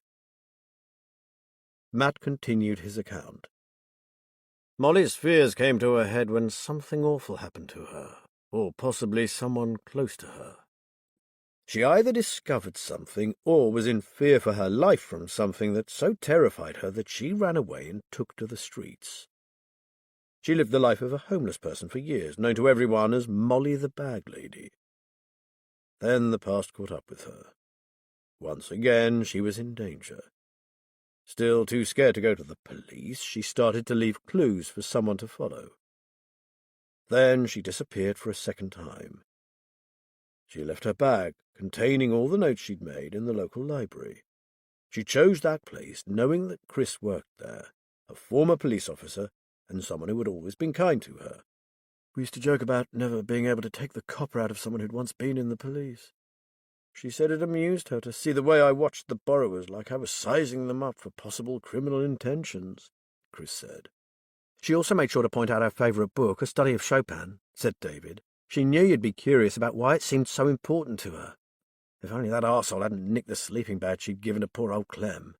The letter she'd hidden inside it might have given us the whole story. Oh, I don't know. I think we aren't doing too badly without that, said Matt. Just think, we now have 3 names and possibly the final clue, once we work out how to get at it. I reckon that's pretty impressive. Somebody's mobile rang, and there was a general hasty patting of pockets until Anna told them it was her gran calling. She listened, the smile she habitually wore for old Tilly growing wider by the second. By the time it was ended, her expression was positively jubilant. You're never going to believe this. Tilly has just found William Arbuthnot. Everyone stared at her, their mouths agape. Apparently there used to be a pub in the village called the Wellington. Well, when it first opened, there was a great deal of heated discussion about what it should be called. The Conways, who she thinks had put money into it, wanted to name it after one of their distant forebears. But the richest family in the village, the Brutons, insisted on the Wellington. The Wellington it was, but the Conways' relative was called, wait for it, William Arbuthnot. According to Tilly, the Conway family had already had a sign painted with that name on it, and that sign still exists. Where? The others chorused.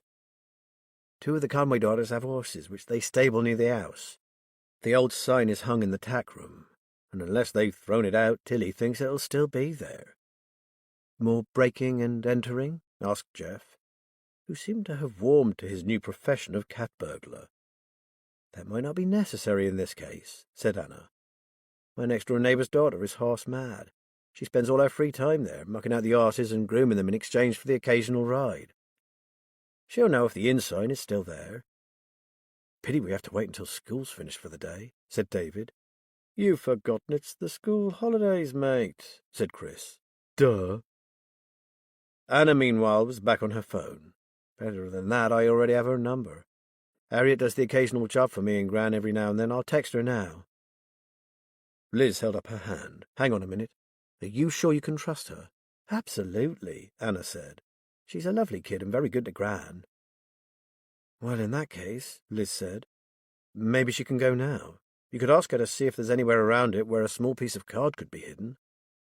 Anna made the call. She was going there tomorrow in any case, but she says she can easily go today. And if what we were looking for is, in her words, a tatty old picture of an ugly old bloke in weird clothes, then the sign is still there. Nearer, ever nearer, thought Liz excitedly. As long as no one else is there, and there usually isn't, she'll have a look for that card and ring me if she finds it. So you're off the hook this time, Jeff. What a pity, he said with a grin. Mind you, my father would never forgive me if I got myself arrested. So, while we wait for Harriet to call, I suggest we discuss how we're to get to that dragon, Matt said. How about a good old diversion, said Nathan.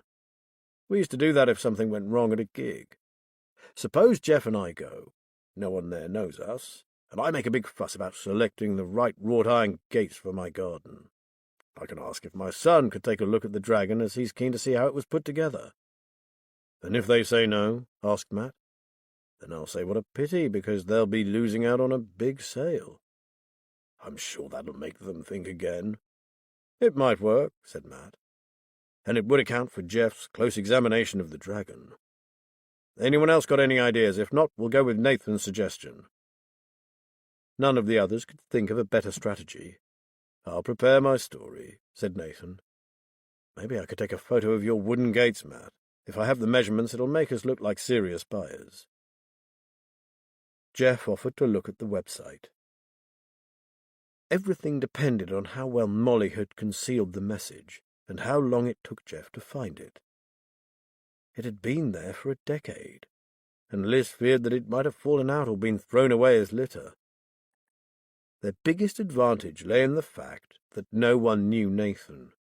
Jeff had only been there once when they visited the Target sisters, so he too was pretty safe. "I guess all we can do now is wait," said David. "Hell, I hate waiting."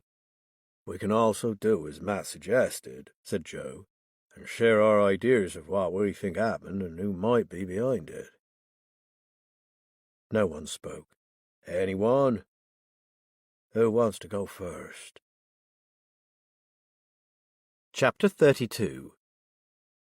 Leah felt as if she had been thrust into an entirely new world. She had never been in the countryside before. To her surprise, she found it suited her perfectly. At first, the absence of buildings in which to shelter had made her uneasy, as did the quiet, the lack of people.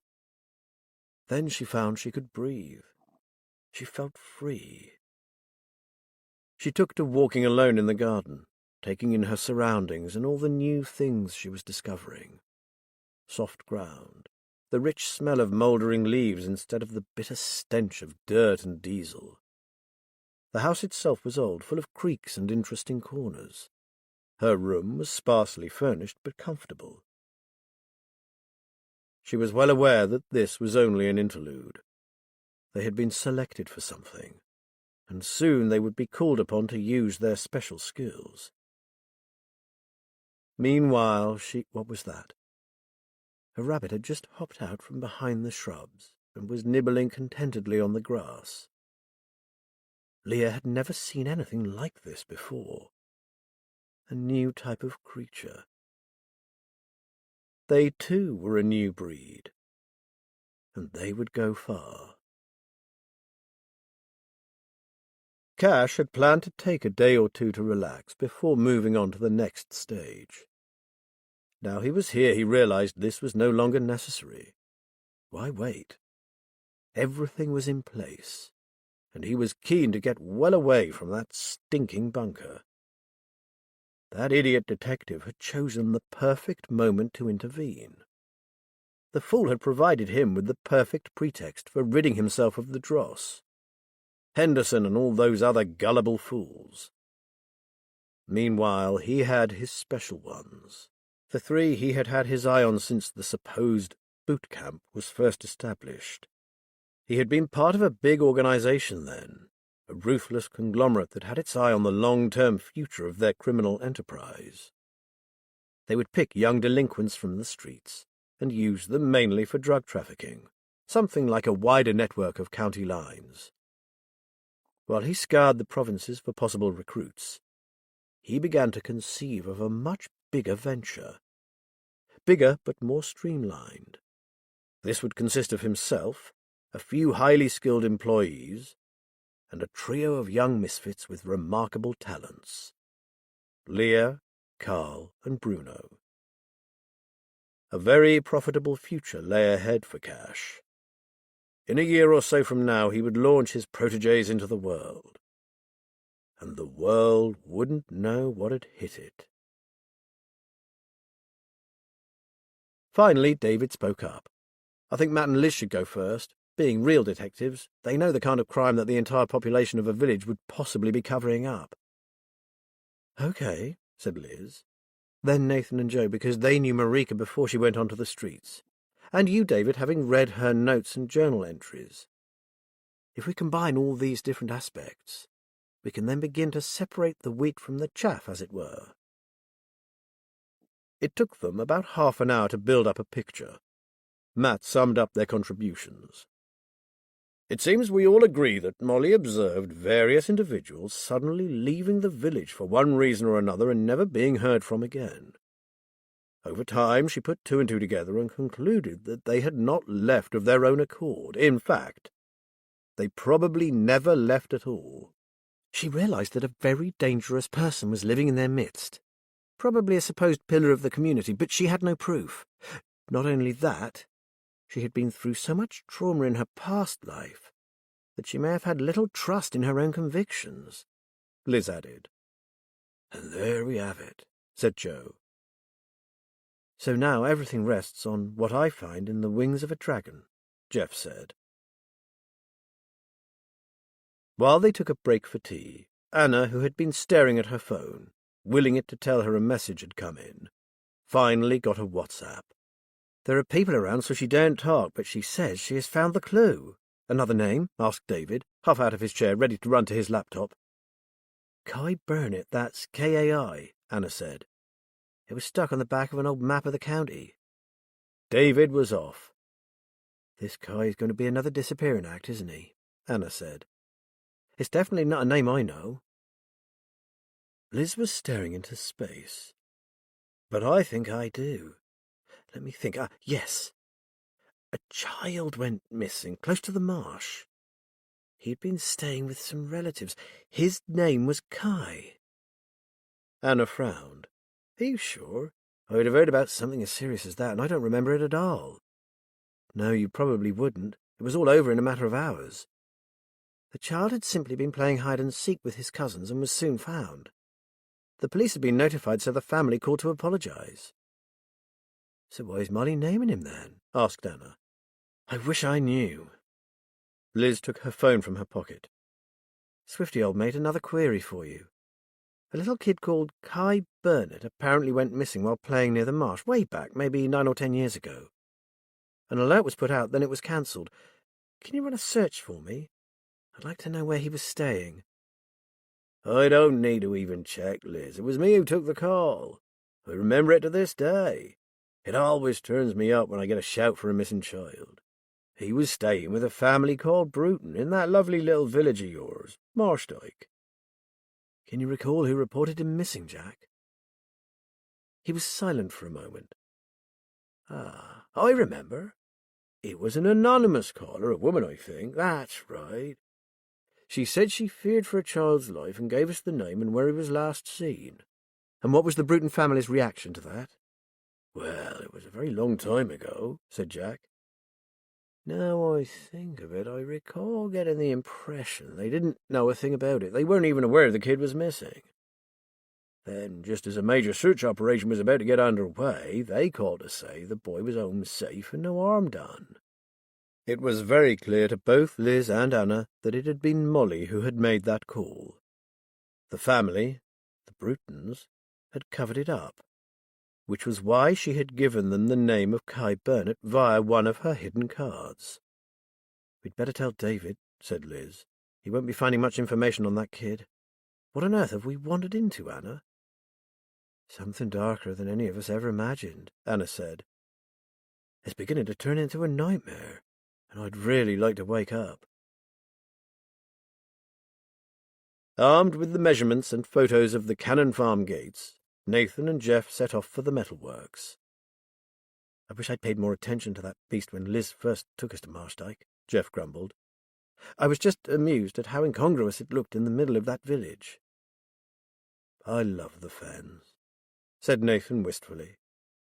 And that village is like some horrible canker that's fastened itself to a beautiful tree. It needs cutting out and burning. They drove on in silence, watching the flat arable fields roll by. I hope I don't let everybody down, Jeff said. I know vaguely what I'm looking for, but there are 2 wings, and I can't for the life of me fathom out where or how Molly managed to secrete a piece of card in one of them. Don't fret, kid, said Nathan. Do your best. That's all anyone is asking of you. Like Liz said, there's a good chance this clue is long gone. It's been out there exposed to the elements for a decade, so if you do find it, it'll be a bloody miracle. It won't be near the top anyway. Molly would never have reached it. As far as I can recall, one wing was raised and the other down, almost resting on the ground. I guess I should concentrate on the parts of it that are within easy reach of the ground. Molly wasn't very tall, but her piano playing gave her enormous dexterity. With her long fingers she could easily have reached into the smallest gap. "Well, Dad, here we are," said Jeff. And there it was. The great dragon looking down at him had a singularly disdainful air. It took a while to find the person in charge, who wasn't the friendliest of fenmen. From the work on display he was clearly an artist. Perhaps he thought trading was beneath him. "Clive Harborne?" asked Nathan cordially. "We're looking for some wrought iron gates, and you were recommended to us by a friend." Scenting a sail, the welder unbent a little. "Oh, yeah, sure. What were you looking for exactly?" Nathan launched into his spiel, finishing with, "Well, I'm making my selection. Would my son be able to have a look at that dragon out there? He's keen to have a go at scrap metal art himself." "Oh, could I?" Jeff said, managing to sound all of about 10. "It's so cool." "Sure, help yourself," said Clive. "Just be careful. There's a lot of pieces of metal lying around in the grass." Thanking him profusely, Jeff skipped off to do battle with the dragon. David cleared the whiteboard until only the name Marika Molly Mollahan remained at the top. To this he appended a list of names, bracketed together under the label Missing. "Sadly, I think it's too late for all this." He indicated the heaps of papers on the table in front of Joe. "If only she had handed that letter to the proper authorities instead of hiding it in an old sleeping bag." "I'm sure she would have, David, if she hadn't been terrified out of her mind. You have no idea what that's like, what it can do to you. A boy like you, you've never known real fear in your life." Joe saw how his words had hurt David and apologized. "You have to agree, though, that you haven't been out on the streets, wondering every night whether you'd make it to morning. Besides, even if she had gone to the authorities, would they have believed her? Some dotty old bag lady? I don't think so." "Meanwhile, she was a hero," said David. "Despite the threat to herself, she still cared enough for you to try and keep you out of harm's way." "She did that," said Joe. "She sent me off on some wild goose chase to keep me out of the way. That's why I disappeared. I thought I was helping her. God, I was so bloody thick. If only I'd refused to go, I might have... Well, never mind. It's no good sitting around thinking if only, is it? It's not going to bring her back." "You're helping her now, though," said David. "We all are," said Joe. "Amen to that." Liz and Matt had just walked into the room. "This hanging around is doing my head in," said Matt, flopping into a chair. "Agony," said Liz. "Will Jeff find it or won't he? Oh, and Jack called.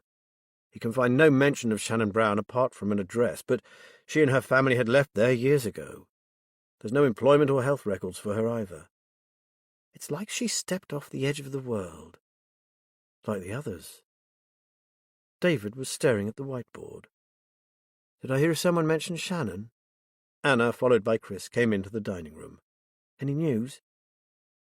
When they told her there was barely any record of her existence, she said, "I have no idea what to tell Callum about her." "Nothing yet," said Matt. "We shouldn't talk to anyone about these people until we know a whole lot more about what happened to them. I hate to say it, but it's very much a case of trust no one." Jeff stared up at the beast. Where to start? He'd have to go about it systematically, while making it appear that he was simply fascinated by the sculpture and how it was put together. The wings were formed of overlapping sheets of thin metal, like scales. The only problem was that there were so many of them. He ran his fingers over the joins, conscious of time passing. How long would Nathan be able to tarry over his choice of design? He glanced up at the raised wing. Like a bat's wing, it had metal claws made from old dinner knives at each of the points. The lowest of these, almost touching the beast's front leg, looked slightly different to the others. It curved a little less sharply, the two edges of the knife forming a kind of tube. He squinted, peering closely at this claw. Wasn't that something inside it? Jeff inserted his index finger into the tube and twisted it. With his heart in his mouth, he eased out a plastic bag. Inside it, a thin piece of card. Rust from the metal claw coated the bag, so he put it in his pocket unopened. He had found the final clue. Nathan was just beginning to run out of steam when Jeff appeared at his side. "Well, that creature is just awesome. Thank you so much for letting me look at it." Nathan could tell from his smile that Jeff had found it. "Thank you for your help. We'll make our final decision and get you to come out and measure up. I just need to check my diary. Next week is pretty full on." They made their getaway without too much haste. Once they were out in the street, Nathan said, "I'm assuming we've cracked it?" "I'd be surprised if we haven't," said Jeff. "I didn't dare risk trying to open it in case I damaged it. It's damp and covered in rust, but it's a card, so what else can it be?" "We'll find out shortly. Well done, lad. You're a hero. Again." "I almost crapped myself when I saw all those metal sheets on the wings. I thought I'd never find it." Nathan smiled. "Not as much as me, I bet. There's only so much you can say about a bloody gate." Late that afternoon, they all gathered around the table to see the card that Jeff had retrieved. Every one of them held their breath as Liz's gloved hands fumbled with the plastic package. Water has got inside it. Part of the card has rotted." It took Liz 5 long minutes to extricate the soggy card. "Here's hoping it's still legible." Slowly, gently, she unrolled the piece of card and read it. At her shocked gasp, everyone craned forward to see. The letters were faint, but the 2 words were unmistakable. The bunker. Chapter 33. After a few moments of stunned silence, everyone began speaking at once. Only Matt was quiet. He saw the whole story played out before him, but speeded up, like one of those old silent movies. Right now, he was watching the final scene, and it was terrible to behold. Liz was watching him anxiously. "What do we do now?" He wished he knew. "Okay, everyone. Let's gather our thoughts and try to work out our next course of action. For once in my life, I have the unenviable task of trying not to think like a police officer. This is not an official murder investigation, and it won't be until we have some concrete evidence to hand over to the police. We have a list of people who may or may not be missing persons, and a rotting piece of card possibly written by a disturbed and frightened street dweller. So, here's what I'm going to propose. If we all agree with it, we can decide on our next course of action." He cleared his throat. "I believe Molly discovered that either the Bruton, the Whistler, or the Conway family, or perhaps all 3, were engaged in some evil activity whose purpose we don't yet know. Whatever it is, it has been going on for years, decades even." "Joe said that Molly spoke of a bad seed," said Liz. "To my mind, that means something going on within a family, perhaps from generation to generation." "Absolutely," said Matt. "And Molly found out about it when she was teaching that family's children. Here's what I think.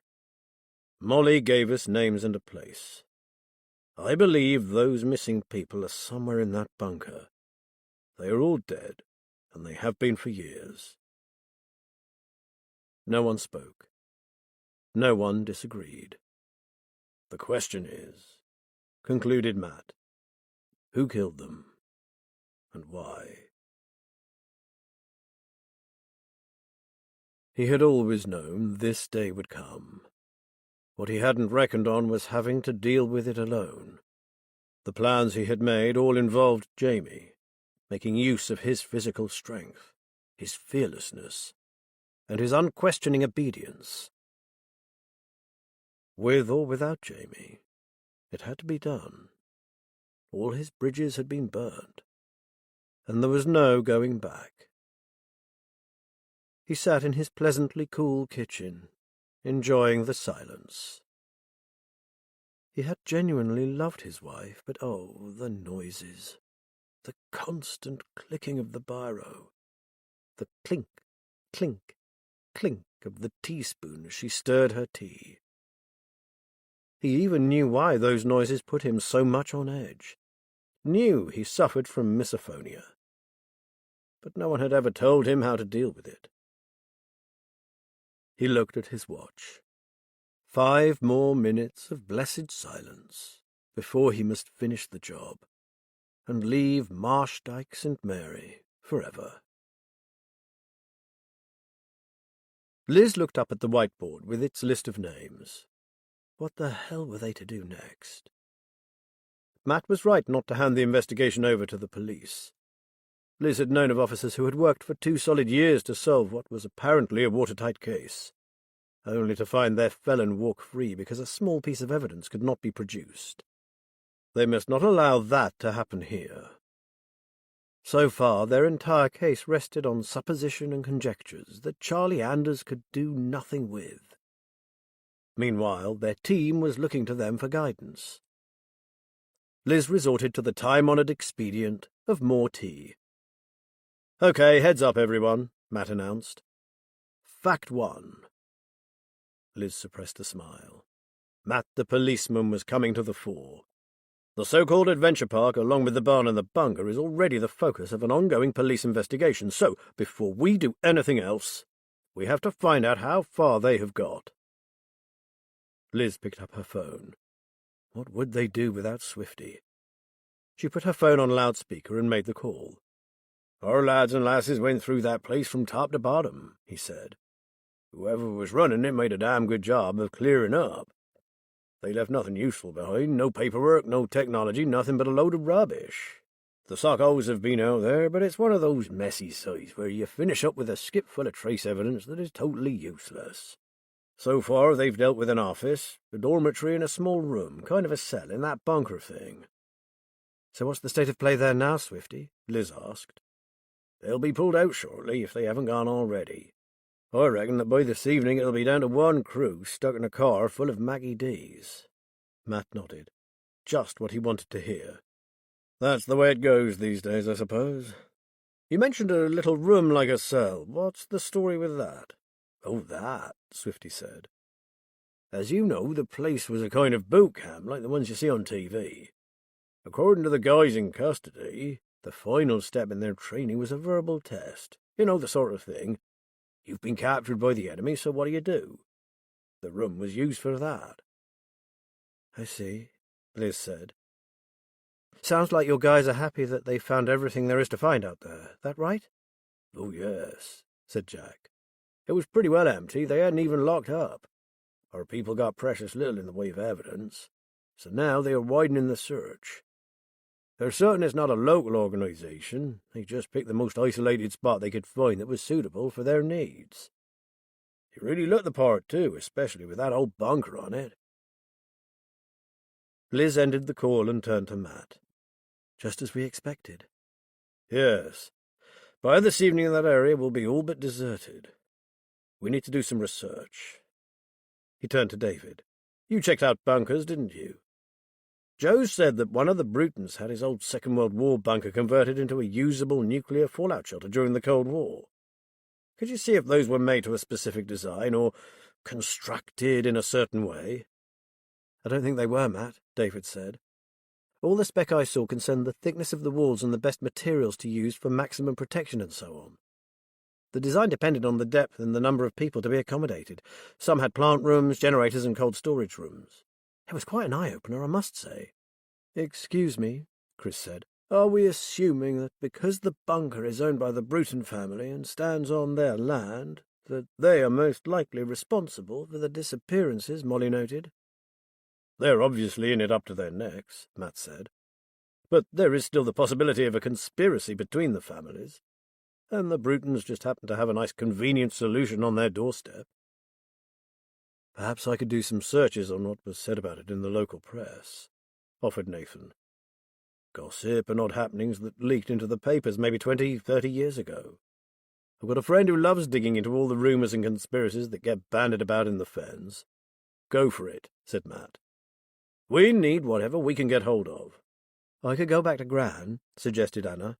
"A couple of chocolate biscuits and a pot of tea can often jog her memory. I can't believe that there have been no rumours doing the rounds in Beckersby all these years." She shrugged. "I don't know about the bunker, but we might be able to pick up a hint or two about the bad seed of Marshdyke." "That would be really helpful," Liz said. Tilly was proving to be a mine of information. Chris offered to go with her. And if young Harriet is around, I wouldn't mind having a quiet word with her about the family. Sometimes people forget about someone who is always there in the background, and who picks up quite a lot of conversations they overhear.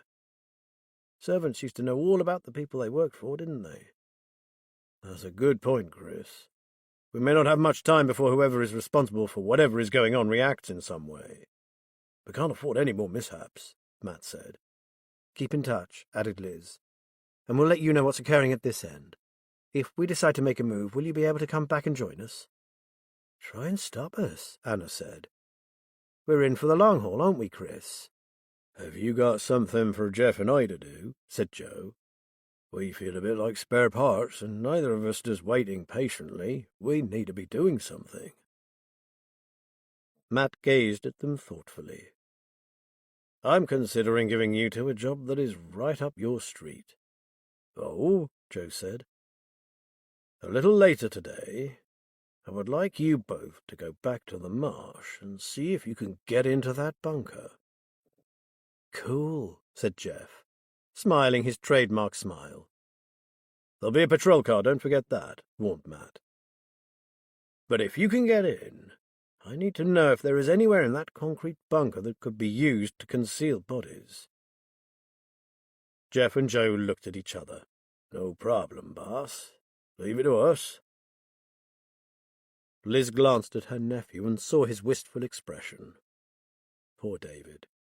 He would have loved to join them, but he just wasn't physically capable of scaling fences and climbing walls. But David had his own kind of strength. Just as Joe and Jeff didn't do idleness, neither did he do self-pity. He turned back to his laptop. A lot of the bunkers are German-made, and they're pretty awesome ones, too. The British ones seem to be either the small bunkers that were used as workplaces rather than shelters to stay in, or big underground ones, like the cabinet war rooms.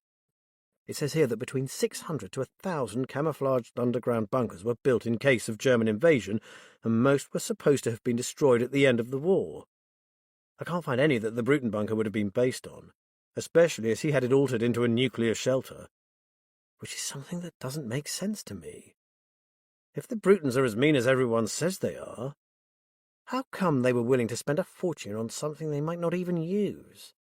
The chances of an all-out nuclear war were fairly remote even in the Cold War era. Good point, Davy, said Joe. And another thing, nuclear shelters were usually in the basement or out in the garden. What's the point of a shelter that's miles from where you live? 4 minutes was the approximate length of time it would take from the launch of a Soviet missile to impact in the UK. The whole family would have fried before they got within sight of their safe place. Come to think of it, added Jeff, I didn't see any sign of a ventilation pipe or escape hatch. Liz suddenly realized what this meant. There never was a nuclear fallout shelter. Bruton put that rumor about to cover himself, if anyone noticed something going on out there. If he did work on that old bunker, it was to make it into a burial chamber, not a refuge from an apocalypse. So why didn't the police notice this? Asked Nathan. Because they didn't know what they were looking for, Matt said. They found a big underground room and assumed that was all there was. If there is a burial chamber, it is probably very well hidden. Think how long this must have been going on, said David. The Cold War started in the 60s. Have people been disappearing since then? And why? Jeff said. Bad seed, whispered Liz. I know nothing about mental disorders, but I guess they can be inherited just like physical ones.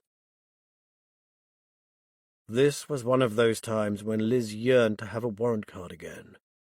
With that behind her, she could have dug as deep as she liked into that family. As it was, she was relying on the memories of an elderly lady and snatches of conversation a stable hand might have overheard. Chapter 34. Anna and Chris finally called at about 6 o'clock. We think it's the Whistler family that has the dark history, Matt, said Anna. Tilly remembers there being gossip about one of the children, who was different in some way. He wasn't the first either. Many years ago another boy had been sent away and he was never heard of again. That's very possible, said Matt. In the old days, family members deemed insane were shoved out of sight in asylums. There was a lot of stigma attached to mental illness in those days. It goes deeper than that, Matt, said Anna excitedly. It's a bit complicated to explain over the phone, but we're on our way back. Liz suggested that while they waited, she and David should go out and get some food for them all.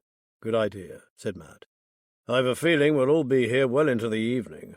If Jeff and Joe find anything about that bunker that supports our suspicions, I'm going to see to it that Charlie Anders brings the entire Fenland Constabulary down on that poisonous village. Though it seemed a lot longer, in less than an hour Liz was handing out plates of fish and chips to the hungry team. Okay, said Matt. Over to you, Anna and Chris.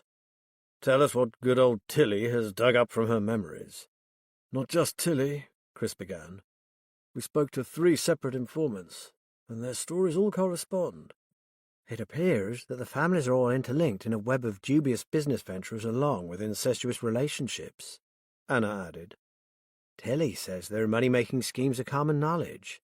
But what is less well known is that the Whistlers, the Brutons, and the Conways are interrelated, and it's been going on for generations. She's certain that hundreds of years ago those 3 families were the only people inhabiting this remote part of the marsh. Hence Molly's bad seed. Matt had seen the results of incestuous marriages before, and knew that the progeny were often quite pitiful. This was slightly different, but he could only think that over generations of keeping it within the 3 families, the gene pool would get very murky indeed. We were lucky, said Chris, because when we arrived at Anna's, young Harriet had just got back from the stables and was outside her cottage chatting to Ted, Whistler's gardener. Thanks to the tip he'd been given when we went there to dig for Rupert, he was more than willing to dish the dirt on his employers. The bottom line is, said Anna, besides what my gran told us, both Harriet and Ted have overheard some vitriolic remarks on the part of all 3 families. On the surface, the Brutons, Whistlers, and Conways might be all sweetness and light, but underneath they positively hate each other. Putting 2 and 2 together, I'd say the present generation is suffering for the sins of their forebears. Meaning they've inherited some seriously bad genes, said Nathan, which they'd love to rid themselves of, but can't. It certainly appears that way, said Chris. Worse than that, we've come to the conclusion that there is a dangerously sick individual in one of those families whom they're all protecting, and this is the person Molly found out about. We have no idea who it might be, but from the odds and ends picked up by Harriet, it would seem that the surviving family members will do anything to prevent word of this person's existence spreading beyond the village. Matt put down his fork. In light of what you've told us, I think it's almost time to step back and hand this over to the police. Seeing their disappointed expressions, he said, But before I do that, I suggest the lot of us go out to Marshdyke this evening and wait for Jeff and Joe to come back from their visit to the bunker. I think we all deserve to know what they find there. Then, depending on what they discover, I'll make the call. No matter how much they might wish to see this through to the end, the case had now gone way beyond the remit of a group of civilians. They would perform this last service for Molly, and then stand down. We've done everything Molly asked of us, Matt said. And when it's finally over, I hope she'll finally have some peace. Jeff and Joe decided not to wait for nightfall. They needed the light, and this time there would be no villains to avoid, just a couple of bored coppers in a police car. Jeff ducked under a strip of cordoning tape. Look at that, the door's not even locked. And the crew in the car are more interested in watching the big barn and the assault course than this heap of concrete, added Joe. As described, the room resembled a cell, windowless, with a single door. There was a trestle table and a few chairs, and an electric cable feeding 2 or 3 power sockets. Well, this isn't right, is it? grunted Joe. No, it certainly isn't, Jeff said. The interior is half the size of the exterior, So what's in between? They checked every inch of the walls and floor, but they were flat, the concrete smooth. "Maybe the outside has more to offer," said Joe. Jeff slipped out first and called softly to Joe that the coast was clear. They crept to the rear of the bunker where they would not be seen from the police car. As far as Jeff was concerned, the sooner this place disappeared beneath the encroaching vegetation, the better. Before long it would be part of the landscape, as if the bunker had never existed. But not quite. Despite the lush overgrowth, there was still a sinister atmosphere hovering about this lump of concrete. "It looks all wrong, doesn't it?" said Joe, staring at the edifice. "Even allowing for thick walls, this is big enough to accommodate at least 2 more rooms. Since there's no access from the inside, I guess we'll have to try the outside." They spent the next 15 minutes crawling around on their knees, ripping up the overgrowth. Slowly they made their way around the walls, searching for patches of more recent vegetation that might conceal a hidden entrance. Jeff was beginning to think they'd never find it when Joe gave a quiet laugh. "Oh, very neat. Here, look at this." Kneeling beside him, Jeff saw a rigid panel slotted into the bunker wall, roughly 3 meters by 2, made from plaited willow twigs intertwined with artificial ivy and covered over with branches from an elder. "Ta-da! We have an entrance," Joe said. Beneath the panel was a thick wooden door, and, incongruous in the weathered wood, a good old Yale lock. Joe laughed softly. "They must have placed a lot of faith in their camouflage panel. A child could pick this." "But can an ex-soldier?" asked Jeff with a grin. Throwing him a disdainful look, Joe took a small, flexible pick from his pocket, and in the blink of an eye the door stood open. "I'll go first," he said. "I can't leap off buildings like you, but I do have a little more knowledge of booby traps." The passage they entered smelled of nothing but damp earth. Their torch beams, bouncing off bare walls, lit up what they thought was a dead end, but which led them into what looked like an office. It had evidently housed a considerable amount of computer hardware. The equipment had gone, but the connections, along with the wires and leads, still lay on the floor. Closer inspection revealed horizontal ventilation shafts, and a door that led to an alcove with a small generator. Joe roamed around like a hound trying to pick up a scent. "All moderately new," he muttered. "I'm surprised they had so much of it if all they were doing was recruiting young criminals. Anyway, it doesn't help us find our buried victims." He took a last look around. "Okay, Jeff, back outside. I'm afraid we'll have to start digging again." Still mindful of the police crew, they felt their way around the rest of the bunker. This time it was Jeff who made the discovery. "Is that a drain cover?" he said, as they both stared down at the heavy metal hatch. "Not like any I've ever seen," said Joe. "I could be wrong, but isn't this over the extra space that we can't account for?" Jeff said. Joe merely raised an eyebrow.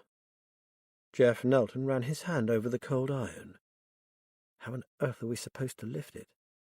I can't feel anything to get a hold of." Joe was on his knees beside him. "There are 2 flanges, one on each side. I'd say a couple of tie irons or crowbars would lever that up." He squinted at it. "It's certainly not been put there recently, so it has nothing to do with our criminal gang. This is it, Jeff. We found what Matt asked us to. I think we should go back, don't you?" Taking care not to be seen, Joe and Jeff retraced their footsteps to the perimeter wire and climbed back over. As soon as they were on the other side, Jeff rang Matt. "There is something there, Matt. We'll be with you in 5 minutes." Their 3 cars were parked on an area of hard standing on the edge of a farmer's field on the outskirts of Marshdyke village that was used for tractors and farm vehicles to turn. In a nice piece of irony, it was probably Bruton land. Matt had chosen this spot for the view. From here it was possible to see across the fields and the marsh all the way to the wash. He felt he needed a reminder that there was still a world of beauty out there. It seemed right to bring the people who had helped him get to this point. They too needed a reminder of what their efforts had all been for. Looking out across the miles of fenland, Matt prepared himself to ring Charlie Anders. They had come such a long way to reach this point that it was not easy to relinquish the reins. "I hope Marley's looking down to see us all here," said Joe softly, gazing up into the wide fenland sky. Chris smiled. "She certainly led us a merry dance, but soon she'll be vindicated." "And that," Matt jerked back his thumb towards the village, "is where the cankers set in." From where they stood, they could see Bruton Manor surrounded by its extensive grounds. A little to the left, the Whistler's old vicarage. Almost hidden from view lay Cedar Lee, its tall chimneys the only visible indication of the Conways' elegant residence. "What a nest of vipers," breathed Liz. "It looks so peaceful from here, like one of those idyllic rural landscape paintings that the Victorians loved so much. Smoke rising into the evening sky, seabirds lazily winging their way inland." Matt sniffed. Smoke rising into the evening sky. But there was no smoke coming from the chimneys of Bruton Manor. So where was that smoke coming from? A bonfire? No, it was closer to the building than that. And it seemed to be coming from more than one place. "Look! Bruton Manor, it's on fire!" Nathan pointed.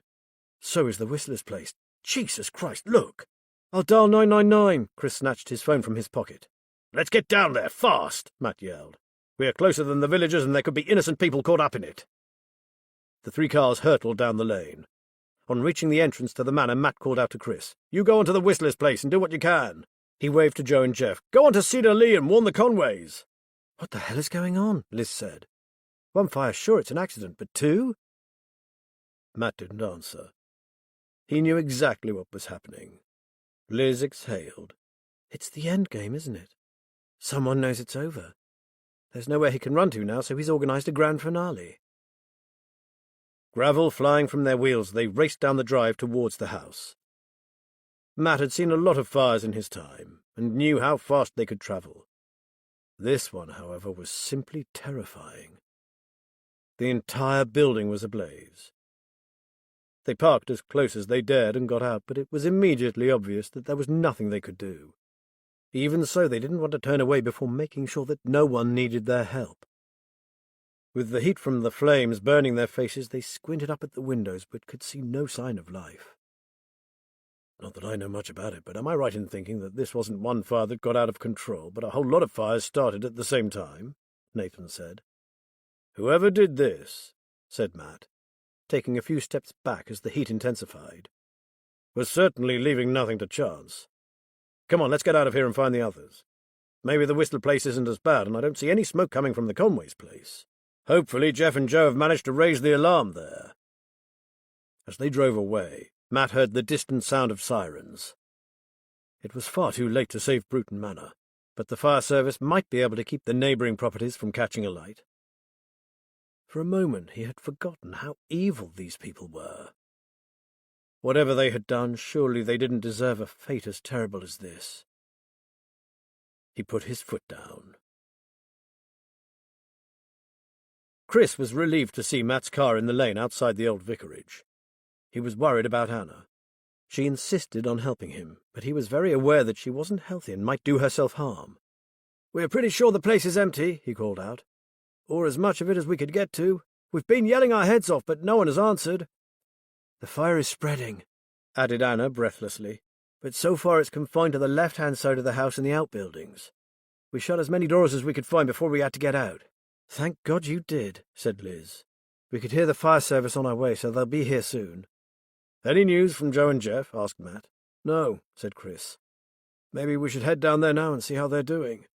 "You and Anna go ahead," Matt said, "and take David and Nathan with you. What with all the drama, I completely forgot to contact Charlie Anders, and I really must do that now.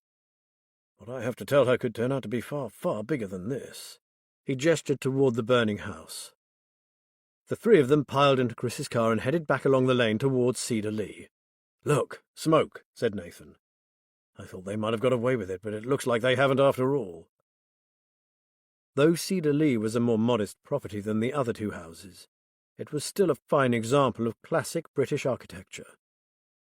Chris experienced a pang of regret that something so irreplaceable was about to be lost. Taking care to leave the way clear for the emergency vehicles, Jeff parked up and the four of them hurried towards the house.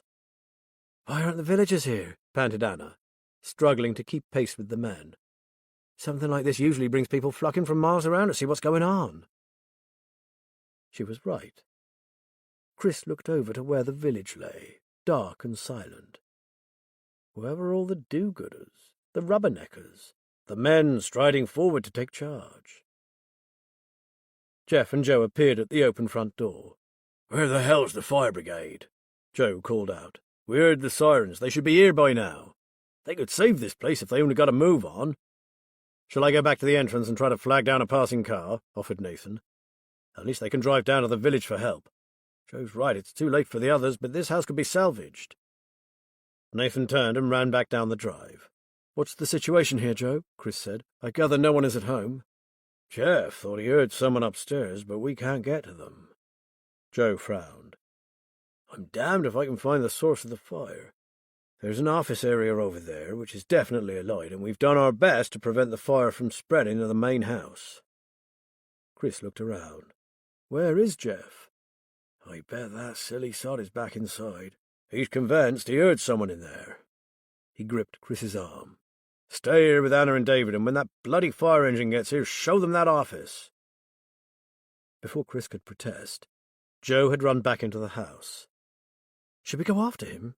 David said at his side. "If the house suddenly catches fire, Jeff will be in danger." Chris shook his head. "No way. Joe won't let any harm come to him, and don't forget your Spider-Man friend could be out of a window and down a drainpipe faster than it'd take us to get through the front door. Joe will fight—" They heard a dull whump, followed by a loud roar and a cracking noise. "Shit, that's a propane gas canister gone up," groaned Anna. "There's no mains gas out here. We all use bottled gas. Luckily, it'll be outside the house." Growing increasingly anxious himself, Chris was trying to appear calm, for David was almost beside himself with worry about his friend. Then Nathan was running towards them. "The police are here. They're going to reroute a tender from the vicarage." Chris sighed with relief. At least help was finally on its way. "Oh no, I've just thought of something." In an instant, David was gone from his side, herring across to the side of the house. He was shouting something, but his words were lost in the roar of the flames. "David, come back!" shouted Chris. Anna started forward, about to follow David. Chris caught hold of her arm. "No, Anna, stay here. Someone needs to tell the fire service about that office and about the gas canister going up. I'll go after him." The back of the house was like a battleground. The exploding gas bottle had caused a number of small fires that were beginning to coalesce, and this bigger fire was moving forward, consuming everything in its path. Patio furniture twisted and buckled in the flames. A small wooden tool shed was burning like a bonfire. Chris gave it a wide berth, aware that people kept noxious weed killers in their garden sheds. He kept shouting David's name, but there was no answering call. Chris knew David had been rejected by the police because of his physical weakness and was afraid for the boy. Suppose he fainted? To his horror, he saw that part of the house itself, a doorframe and a windowsill, were starting to glow and crackle. A wooden trellis suddenly burst into flame in front of him, forcing him back. "Chris, help us!" He swung round to where the voice was coming from and saw a pair of French windows flying open. It was Jeff calling to him. Chris ran towards him and saw Joe half carrying, half dragging someone from the house. Along with Jeff, he took the slumped figure from a gasping Joe and they frog-marched her to safety. "I wonder who she is," wheezed Chris. "Who knows?" panted a soot-coated Joe and pointed to Jeff. "But this cocky little git was right, there was someone in the house. Pity she was up 2 flights of stairs, though. The fireman's lift never was my speciality." As they laid the semi-conscious woman down, Anna hurried up to join them. As soon as she saw who it was, she exclaimed, "Frankie, it's Francesca Conway, the granddaughter. She's—" The deafening screech of sirens drowned the rest of her words. The police and the fire service had both arrived at the same time. But where was David? "Jeff, come with me," Chris said. "David went round the back somewhere and he hasn't come back. He was yelling something, but I couldn't make out the words." "Oh, hell." Joe struggled to his feet. "I'll come too." "Relax, guys." Anna was staring back over her shoulder, a wide grin on her face. "I think you'll find the word he was yelling was horses." Chris spun round and his mouth fell open. David, his wet shirt draped over his head and across his mouth, was leading 2 huge horses and a collie dog onto the front lawn. "Bloody hell. It's Lawrence of Arabia," spluttered Joe. Jeff giggled. "Just don't tell Matt you've rescued another dog or you'll be out on your ear." They must have made a curious sight. 4 dishevelled figures, rolling around in helpless laughter, while a house burned behind them. Unaware of the drama being played out at Cedar Lee, Matt was telling Charlie Anders of their suspicions about the Bruton bunker. "Someone murdered Molly to prevent her revealing what she knew, which means it's still going on. It has to be stopped right now so as to bring decades of evil doing to an end. And now it appears that someone is trying to cover their traces by setting fire in the houses where it all took place. However, they don't yet know that we've worked out what's hidden in the bunker. Charlie, I'm not asking you to launch a major offensive. Just send a couple of trusted men with 2 crowbars and a camera to take a look under that trap door. Then, based on what they find, act as you see fit. That's all." He waited for her to come to a decision. "Okay," she said slowly. "In light of the cock-up we made of our own search, I'll get someone back out there faster than the speed of sodding light. Your request is sanctioned, Matt Ballard. I'll be in touch." Matt stared at his phone, only dimly aware of the commotion in the background, the familiar 2-tone note of sirens, the flashing blue lights. Liz squeezed his hand. "I know, darling. We're almost there. But right now our little band of amateur sleuths is out at those burning houses. We'd better make sure they're all safe." Matt shook his head to clear it. "You're right. We'd better go on foot. It looks like a disaster movie over there." As they were about to set off, he paused for a moment and turned his gaze on her. "Have we finally succeeded, Liz? Have we done enough, do you think?" "More than enough," she said. "There are a lot of unanswered questions, but Charlie will fill in the blanks as they go on." She looked out to the circle of flashing lights where the smoke pooled. Where are all the people? Why are these houses empty? And why did the village not turn out in force to help, or at least Gorp? He had no answer. Had the 3 families simply cut and run? Or was there something darker at work here? "I don't know about the 3 families, but I do have a theory about the villagers. I reckon that after years of being dictated to, they saw the smoke and flames and thought, 'At last, burn in hell.' What about the Brutons, Whistlers and Conways? What's happened to them?"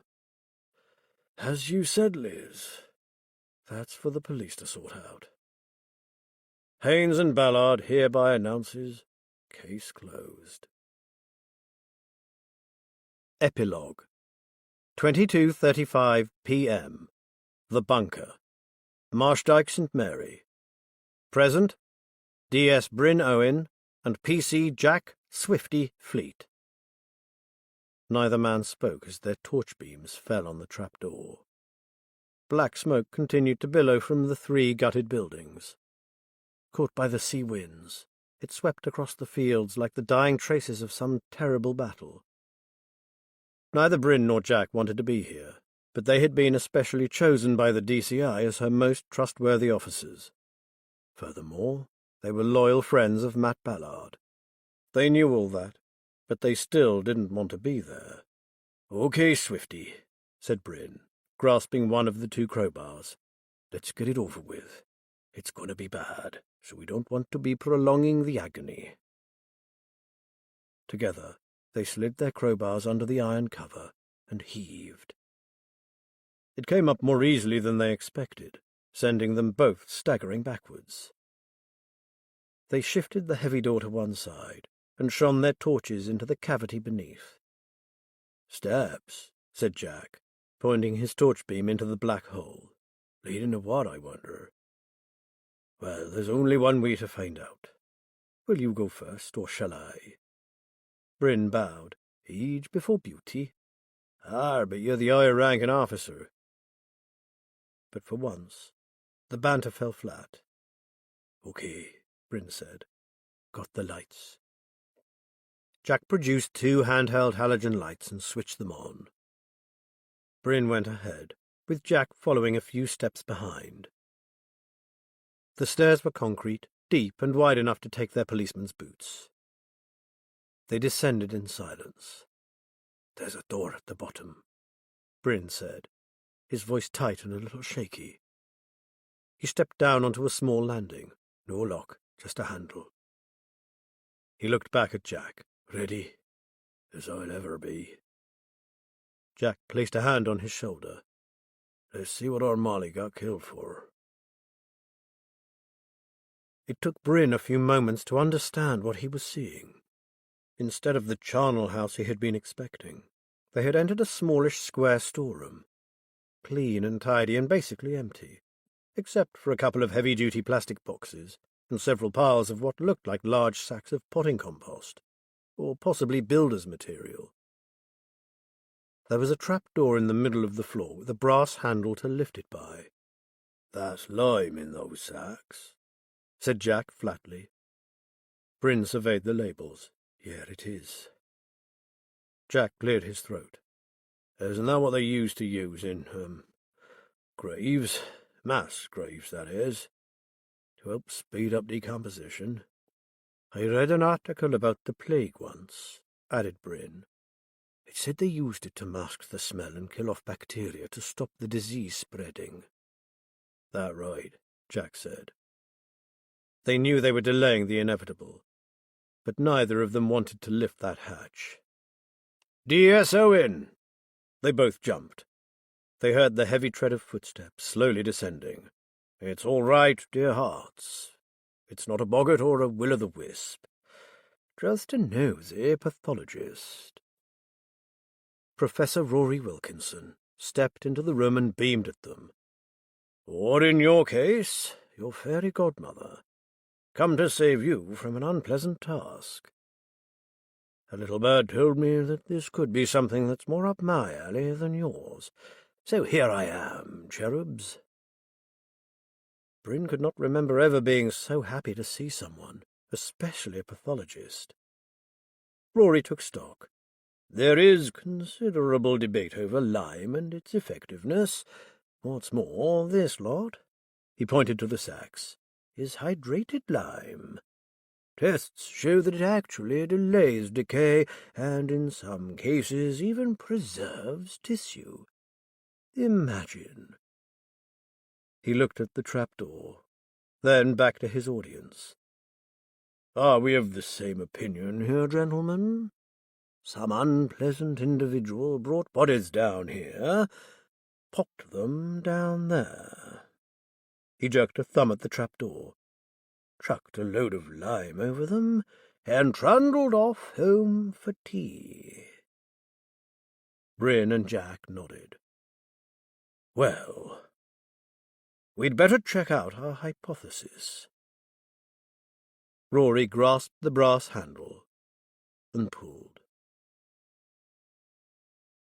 Less than a mile from the noise and mayhem at Bruton Manor, the men and women called out to the bunker worked in almost total silence. Professor Wilkinson, who was leading the team, had been obliged to send out a request for specialist help. People were needed here who had experience in the identification of multiple corpses buried in mass graves, usually in the aftermath of a war. He estimated that there were more than 9 bodies in that cellar, in various stages of decomposition, that would all have to be retrieved. The trap, when raised, revealed a chute like the funnel on a combine harvester. As he had suspected, the bodies had been slid down the chute and a sack of lime tipped in after them. With the aid of a camera, he examined the cellar and concluded that it should have had a watercourse passing through it. Thus, the cellar would have flooded when the tide came in and drained as it receded. Rory could see no such drain here. Having spent an hour or so in the storeroom, Rory trudged back up the steps and out into the night for a few moments of fresh air. The discovery of a crumpled, bedraggled, dead woman had brought them here, to this point. Molly, the bag lady, had led them here. He looked up into the blackness. "Dear lady, your work is almost done. Now you can leave it to science. Forensics will tell us who was responsible. Now you can rest." Yes. There was evidence aplenty, and he still had the handkerchief that had ended Molly's life. To the untrained eye, the houses were nothing but charred ruins, yet he knew there would be evidence left in little pockets that had escaped the flames.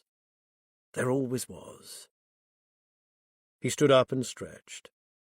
"Get yourself together, Wilkinson. There'll be no beauty sleep for you in the months to come, so you'd better bloody well get used to it." The following day, 8:30 a.m., DCI Charlie Anders' office. "I'm sure you are aware that this needs very careful handling, DCI Anders." Gripped by a strong desire to punch Chief Superintendent Edwin Norton on his pudgy nose, she said, "Of course, sir. The correct procedures are already in place, as I'm sure you are aware, and the Serious Crime Unit are on their way from HQ." She glanced at her watch. "I'm expecting DCI Morgan Flint and her team to arrive within the next 15 minutes. Was that surprise she saw on Norton's face? And something else? "Flint? I thought she was a DI with intelligence," he said sharply. "Promoted and transferred across earlier in the year, sir. She's heading up this investigation now." A happy thought. Morgan Flint took no prisoners. Charlie couldn't have wished for a better person to lead them. She would make sure the job was done properly with no whitewash. Norton turned towards the door. "Then carry on, and remember media silence until we are in full possession of the facts, after which—" He glowered at her. "I will be present at all media events, understood?"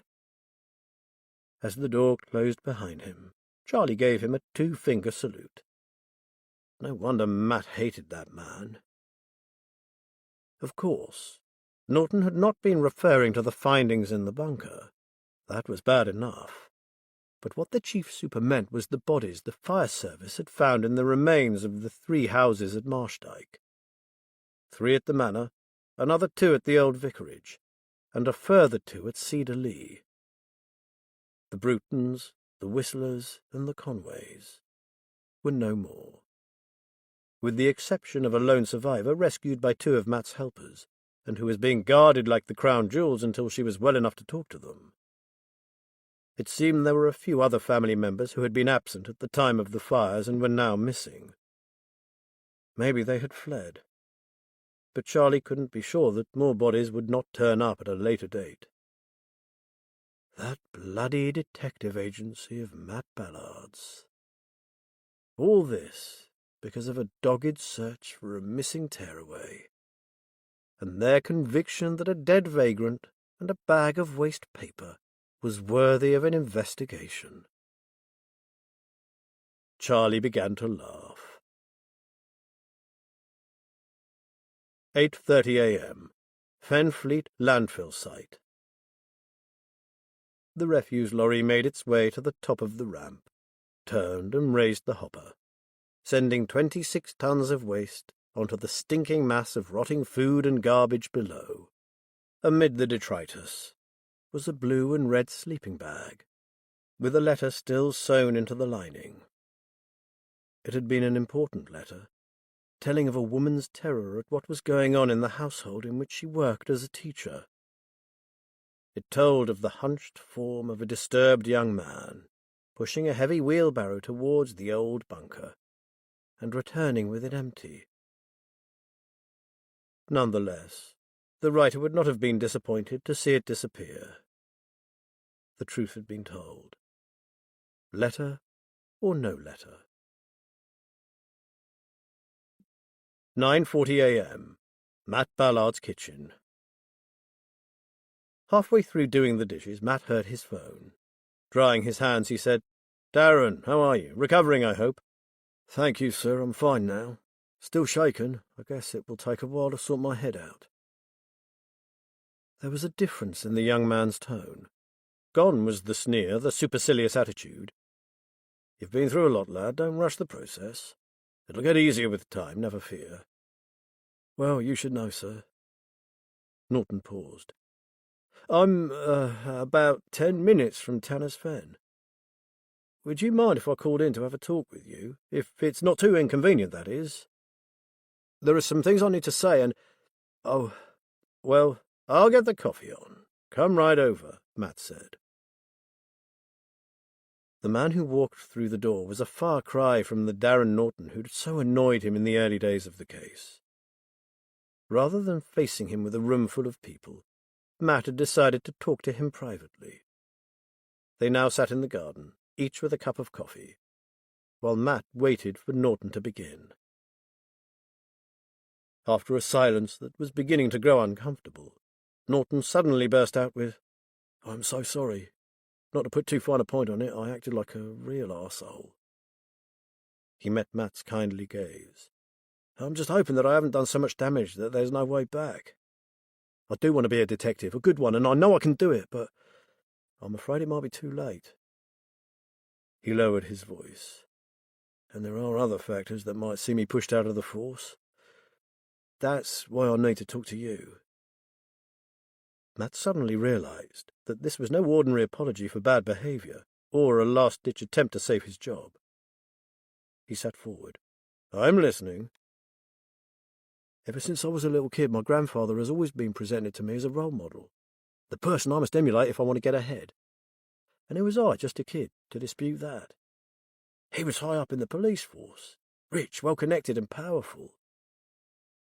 Norton looked down at his feet. "And like a mug, I bought it all." Matt knew not to interrupt. "Those men at the bunker were going to kill me, Matt. If it hadn't been for you and your friends, I wouldn't be sitting here now.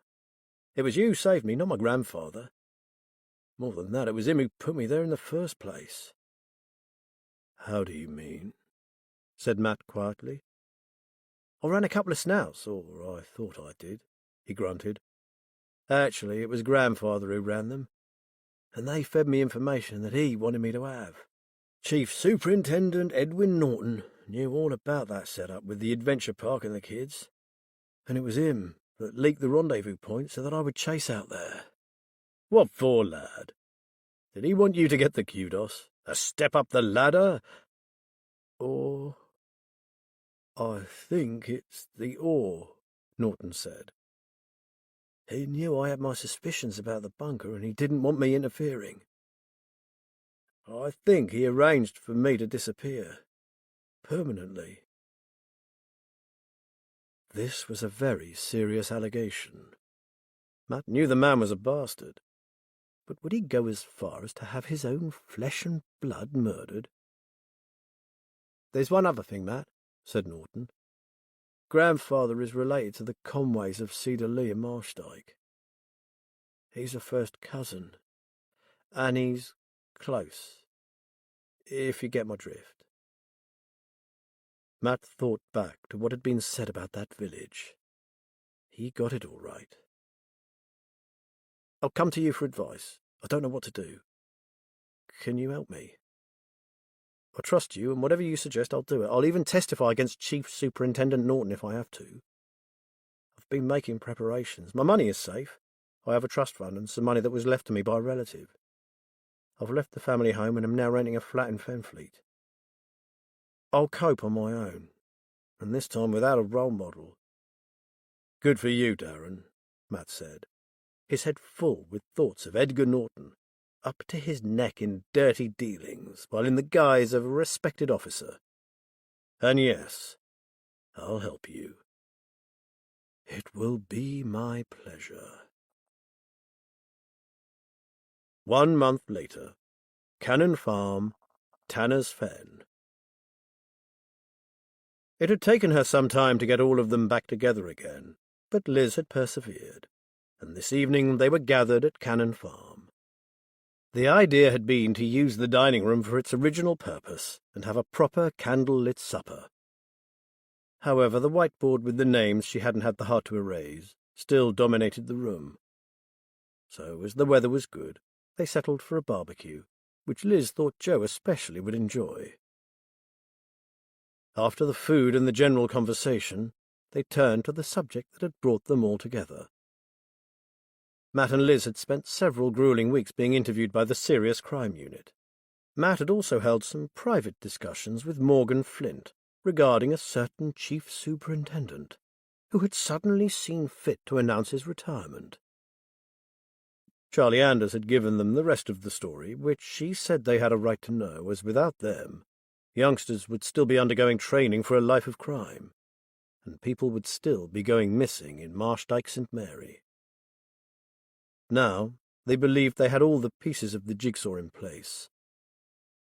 There had been any number of questions to answer, but what everyone really wanted to know was who set those fires. Who consigned so many people to the inferno that followed? "It's a complex case that goes back many generations, so I'm going to simplify it as best I can." Matt topped up his glass and sat back in his chair. "First, it was Whistler who decided that it was time to end the whole thing for once and for all. He was entirely responsible for the deaths of all the people burned in the fire. His body was found at his home. He was the last to die, killed by his own hand." "But we checked the vicarage and Cedar Lee," said Chris. "Other than Frankie Conway, there wasn't anyone there, I'm certain." "Ah, but you didn't have time to look in every single room, especially the ones that were locked or in the cupboards," Matt said. "All the victims had been sedated, tied up, and stashed out of sight prior to their homes being set alight, so they wouldn't have heard you calling." "What about Frankie Conway?" asked Anna. "She wasn't drugged, she was just overcome by smoke." "She was never meant to be there," said Liz, sipping her wine. "She was out at the stables, mucking out the horses, and tore her shirt, so she went back to change. Whistler had set incendiary devices and timers, and she got caught up in it. Thank God you stuck to your guns about hearing someone, Jeff, or she'd be another fatality. It was Joe that got her down all those stairs. I know I couldn't have done it," Jeff said. Joe grinned. "My back hasn't been the same since. But hey, between us we got her to safety, that's what counts. And thankfully Francesca has been a mine of information about the three families," added Matt. "What with her, the born-again DC Darren Norton, and a surprisingly well-informed new witness, the police now have the whole sordid history of lechery, interbreeding, and greed. Believe me, those three families took free love to a whole new level."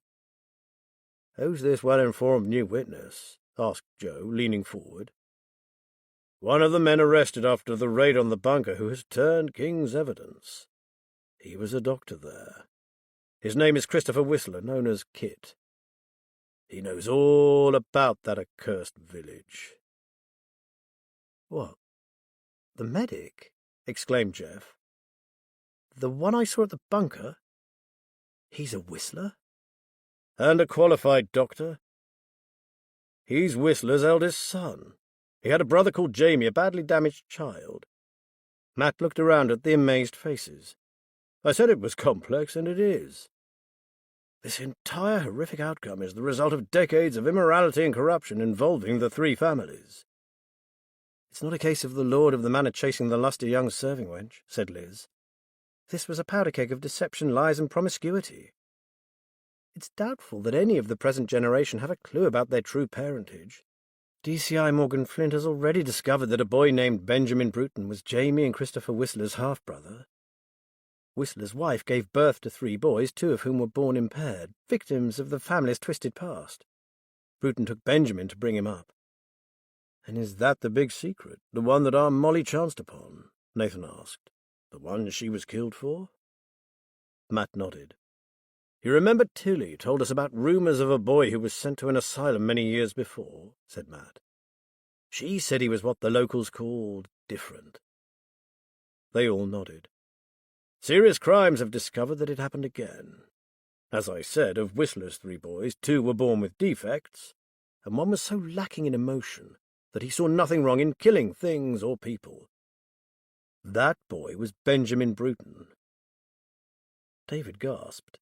That can't be right. Molly talks about him. He was one of her pupils. She really cared for the boy, and she said she feared for him. According to Kit Whistler, his half-brother Benjamin had a sort of Jekyll and Hyde character. He was intelligent and keen to learn, but they daren't send him to school with other children in case he harmed one of them. He was clever enough not to let her see that side of his nature. And anyway, our Molly was a kind soul who saw the best in people even when they treated her badly. I can vouch for that, said Nathan earnestly. She saw the bright little boy, not the monster, although... Matt paused. I suspect that when she said she feared for him, maybe she saw something in him she didn't understand. Joe was looking puzzled. You said 2 damaged children, and one was a boy called Jamie. Was he a killer too? I hardly know how to answer that, sighed Matt. I can only tell you what we know. Frankie Conway described Jamie as a hulking beast with the innocence of a child and the strength of an ox. Kit said his brother should have been institutionalized as a small child. Jamie had severe learning disabilities, and his only wish was to please his beloved father. He took everything anyone said quite literally, even a humorous remark or passing comment. Kit believed this led to the death of his mother. Apparently she had the annoying habit of clicking her biro, and one day his father happened to mutter, "If she doesn't stop that, I'll throttle her." Jamie overheard him, and when his mother next clicked her pen in that way, he strangled her. Jesus, said Joe. The Whistlers must have lived on a knife edge. I wouldn't feel too sorry for them, said Matt. The 3 families had a far bigger problem with Benjamin and his homicidal tendencies. Anyway, as soon as they realized what Jamie was capable of, the wicked bastards made use of him to do their dirty work for them. He was their fixer, the one they sent to clean up. He killed Benjamin because his father told him that his half-brother deserved to die. And he disposed of him down the chute at the bunker? Asked Jeff, looking rather pale. Yes, he did. With his strength, he was easily able to carry a body and take it to the bunker in a wheelbarrow. Matt grimaced. However, the rot had set in years before Jamie and Benjamin were born. People had died during what Kit suspects to have been various acts of depravity. Bruton had the idea of converting his bunker as a handy repository for their bodies.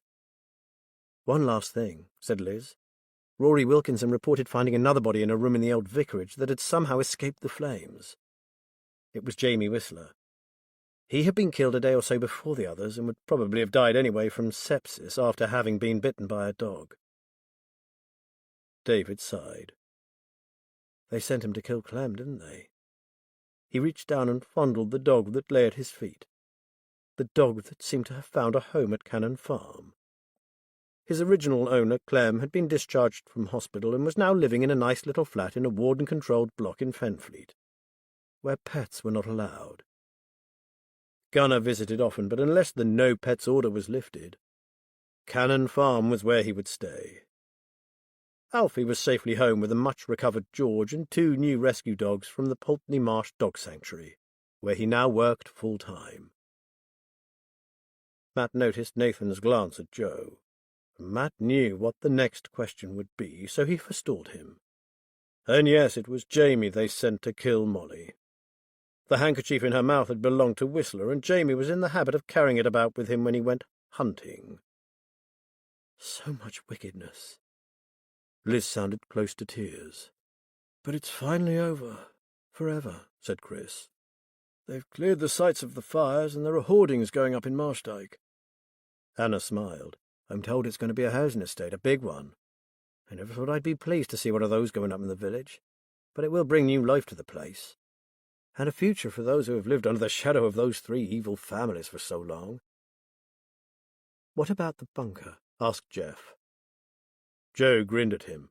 The bulldozers moved in a few days ago. We'll be doing no more scaling the fences, my friend, at least not in that place. It's gone. The bunker no longer exists. This news lightened the atmosphere considerably.